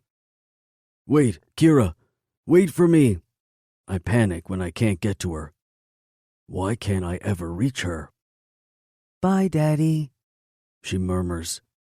Only this time, I know it's the last time she'll visit me. She stands silhouetted against all the colors of the universe as the afternoon sun sets behind her. Her favorite place. Bye, baby. Epilogue. Holly. Why do we even have to be here? Jesse asks, coming through the kitchen still limping on his bad leg. It's been 4 months since his birthday, and his foot is still not back to full movement. After holding off for 4 weeks, the boys were able to convince him to have the surgery to try and repair some of the damage done when he fell. He did say earlier he's looking at another surgery to fix some scar tissue that could be messing around with it. Regardless, he's been cranky, moody, and not the Jesse we all know and adore. "'Cause you're gonna be an uncle, dickhead," Sai laughs at his expense. "Where are all the chicks?" he sulks, looking out over the back decking where the current party is being held. "Out the back," I say, pointing to all the women who have turned up for Cadence's baby shower. "No, we're all the sexy single women, not the Stepford moms or the pregnant women." He looks out, trying to find someone he can flirt with. "Keep it in your pants, Jesse," Nick scolds from his spot on the sofa. Even though it's Cadence's baby shower, all the guys are here watching the game. Being so close to her due date, and the doctor putting her on bed rest due to her scarring, Nick's refused to leave her alone for the event. They've been told to stay inside and not to bother the festivities happening outside. So far, they've behaved, the game keeping their attention. "This blows," Jesse groans as he gets another beer from the fridge and hobbles back to the living area. "You okay, baby?" Sai asks, coming up behind me as I finish the final touches to the baby shower cake I made for Cadence. "I am." I tilt my head back, smiling up at him. This is the Sai I have been living with the last few months. Attentive, protective, and horny. Something about my pregnant body has turned Sai into a crazed sex maniac. Not that I'm complaining. It's a hell of a lot better than the protective Sai.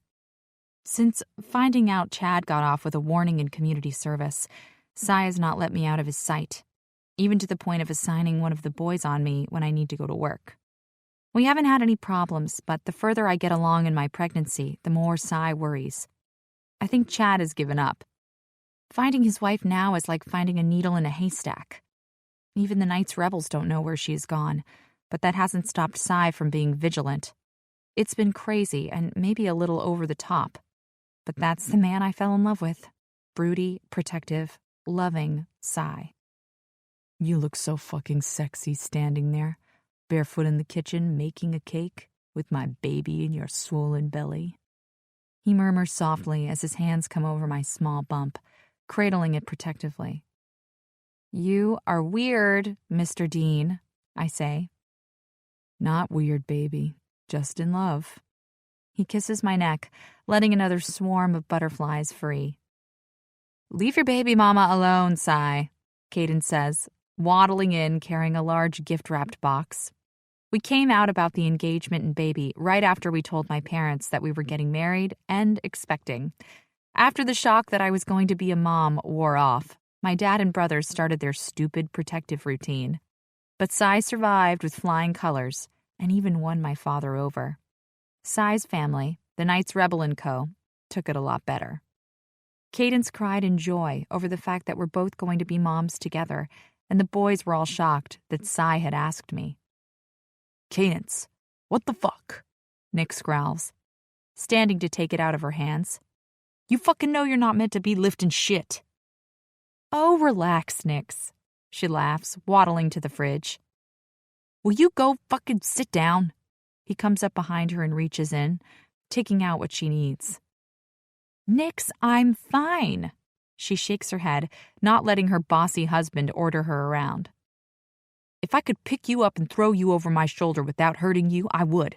Instead, I'm going to take your hand and walk you back to your chair, and you're going to plant your ass on it for the rest of the party. Do you understand me? He growls. I can't even tell Nyx off with his badass baby daddy routine, because he's right. She is so close to popping that baby out, she needs to take it easy. Nyx, quit it. Her last word breaks off as her body doubles over. What is it, Cadence? Nyx shouts, throwing the tray of sandwiches to the table, sending them flying everywhere. At first I think she's just playing, just teasing Nyx. But when I see the water leaking down her legs, I know she's not joking around. Oh, I think my water's just broke, she pants, still bent over. Fuck, how do we fix it? Nyx says, looking around at all of us. You can't fix it, you ass! It means the baby is coming, she manages to say, still struggling with some pain. The baby's coming right now? Nyx asks again, looking at us for answers. If I weren't concerned for Cadence still breathing through her first contraction, I would laugh at the big bad biker freaking out. Cadence, has it stopped yet? I ask, coming forward, getting down low, and looking up at her pained face. No, she squirms. Oh, God, is this normal? She asks. I don't reply. Instead, I let her try to breathe through it, but counting as I go. After another 30 seconds, I look up at Cy, trying to relay that something isn't right. Oh, my God, she shouts again. Call an ambulance, I finally say, making the decision to voice my concerns. Cadence is still leaning over, and Nyx stands frozen, being absolutely no help at all. Ambulance? Nyx finally registers what's happening. I don't think she can move far between the contractions. We won't get her to the car, I explain, walking to the sofa and pulling off the cushions. She can't fucking have it here, he bellows out, finally realizing his biker baby is ready to make an appearance. Cadence, can you walk? I ignore his freakout, zoning in on only her. I don't think I can. Her voice is filled with strain and panic. Something is wrong, Holly, she cries in between moaning. Nyx, pick her up and bring her here, I instruct, watching her struggle. I look to Cy and watch as he places the call to 911. Ah! Cadence screams as Nyx picks her up, bringing her to the floor in their living room. Fucking hell, what is going on? We need to get her to the fucking hospital now, he says, placing her down on the sofa cushions. I'm serious, guys. This isn't normal, Cadence moans. Something is wrong. She looks up with a pained expression, and I know this isn't a drill. I can see it in her eyes. I don't think she's going to make it there, Nyx, I tell him, moving around to help pull her panties down her legs. The baby's coming, she says, freaking out. What the fuck, Holly? Nyx asks, trying to stop me. Nyx, I need to check her, see if she's right. I look to him, hoping he understands my meaning. If the baby is coming now, we need to prepare. He must see the seriousness in my statement, or see the urgency in my eyes as his expression turns from panic to fear. Everyone get the fuck out, he yells, letting me continue to slide her panties down. Nyx, get me some towels, lots of them, I instruct when I see the blood. Cy, how far away are they? I ask, looking back over to where he stands. 10 minutes, he says from behind me. Oh my God, Holly, don't judge my hairy vajayjay. I can't see over my belly. Cadence rushes out, explaining her unkempt lady parts. Girl, all I can see is your baby's head. Trust me, it's the least of our worries. I assure her before looking up to Sai, wondering how the hell we are going to deliver a baby. The head is there already? Nix races back in, his arms carrying blankets and towels. Sai, get the fuck out of here. I don't want you to see my woman, he says, noticing Sai is still in the room. Nix, he can help us, I suggest, holding onto her hand to help her breathe through another contraction. Yeah, I've seen a delivery before, Sai says into the phone, ignoring us and focusing on what the operator says to him. I can see Nix and Cadence both look at each other before looking to me for some kind of an answer to their unspoken question. Oh God, I want to push! Cadence screams as another contraction tears through her. Yeah, she feels like she needs to, Sai replies. Okay, he says, looking up at Nix. Nix, I'm gonna have to do this, brother, unless you want to do it, he asks. But I can see the struggle on Nix's face. It's something between fear and confusion. The poor man is a hot mess. Nix, come here. Get behind her, I order, trying to help him get his head around the fact that his child is about to be born on the living room floor with one of his brother's hands between his wife's legs. He moves around, sitting in behind her, and links his hand with hers. Oh, God, it's coming! Cadence pants before letting out an almighty scream. Cadence, you need to stop pushing. Hold it there. Sai pauses, listening to more instructions. I need to push.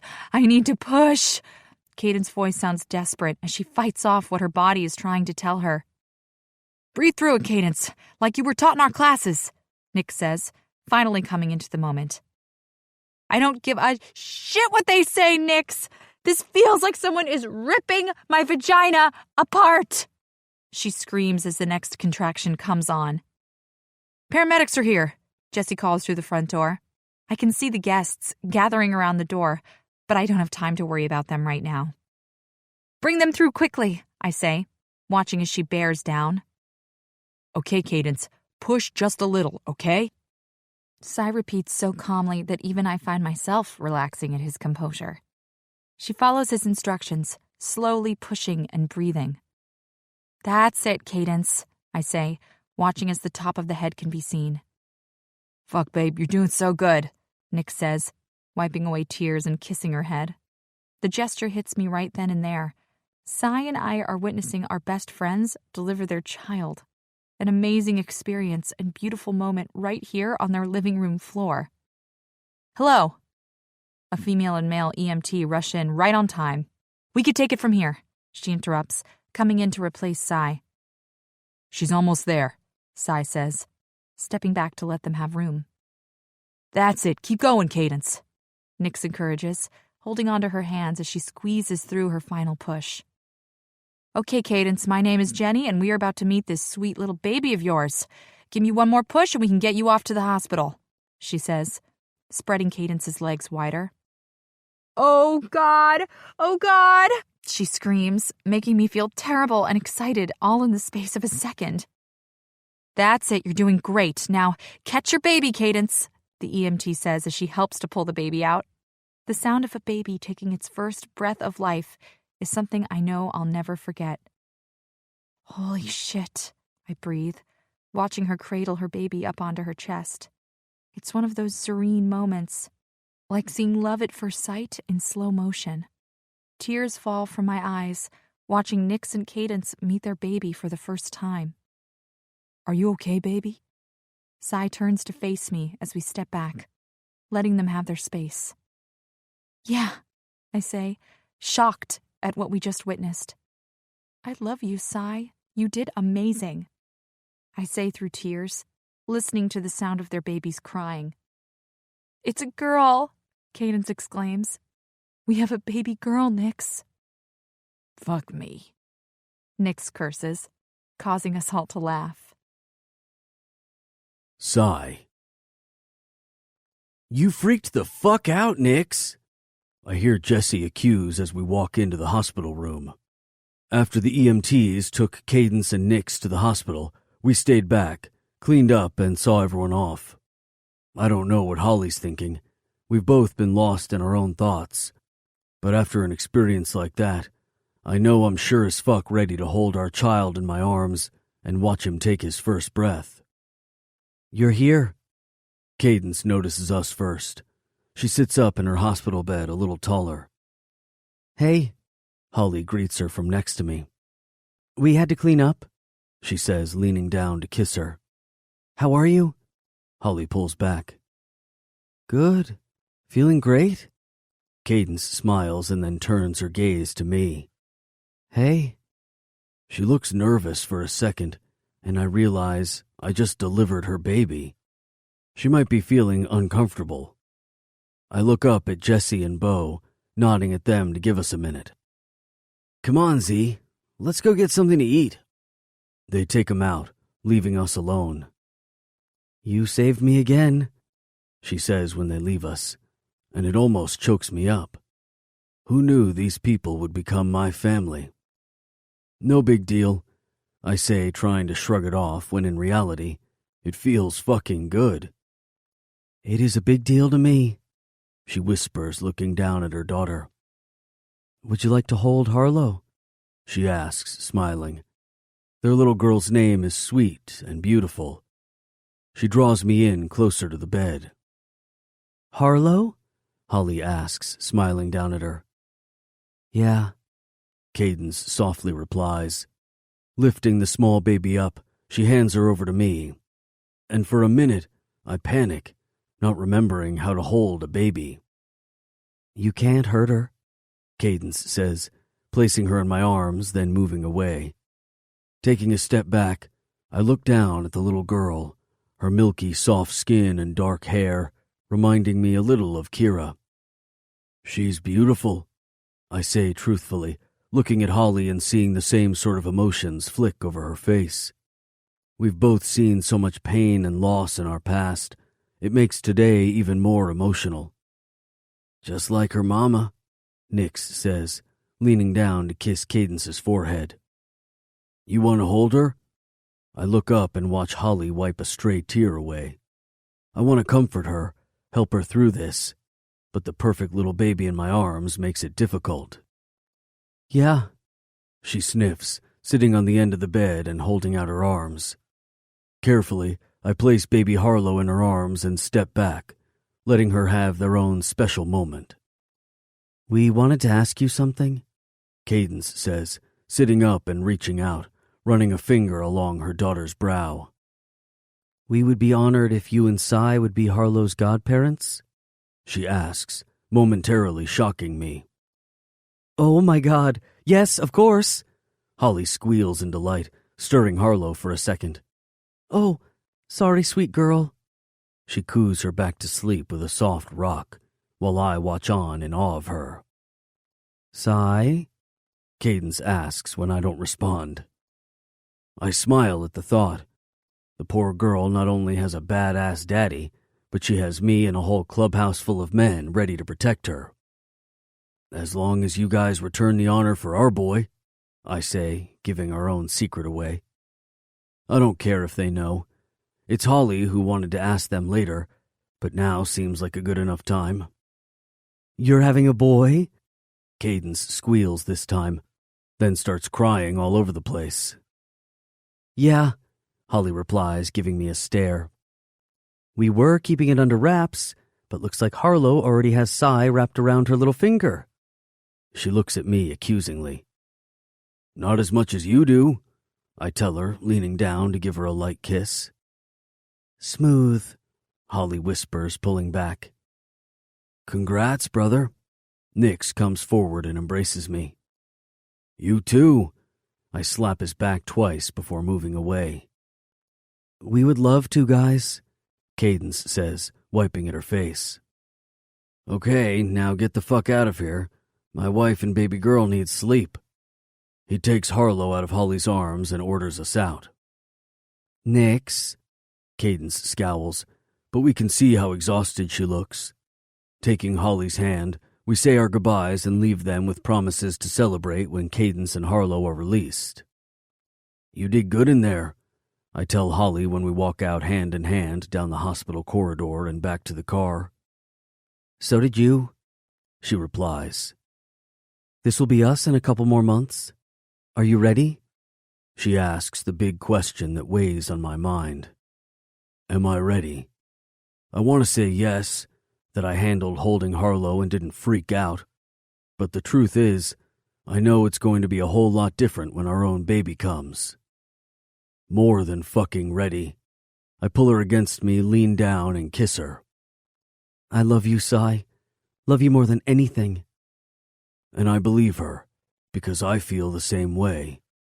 She chased away my darkness, allowing me to absorb her special kind of sunshine. Without her love, I wouldn't have been able to step out of the dark and see the possibility of a future where the sun only shines brightly. This concludes Affliction by River Savage, narrated by Joe Arden and Lydia Dornay. Copyright 2014 by River Savage.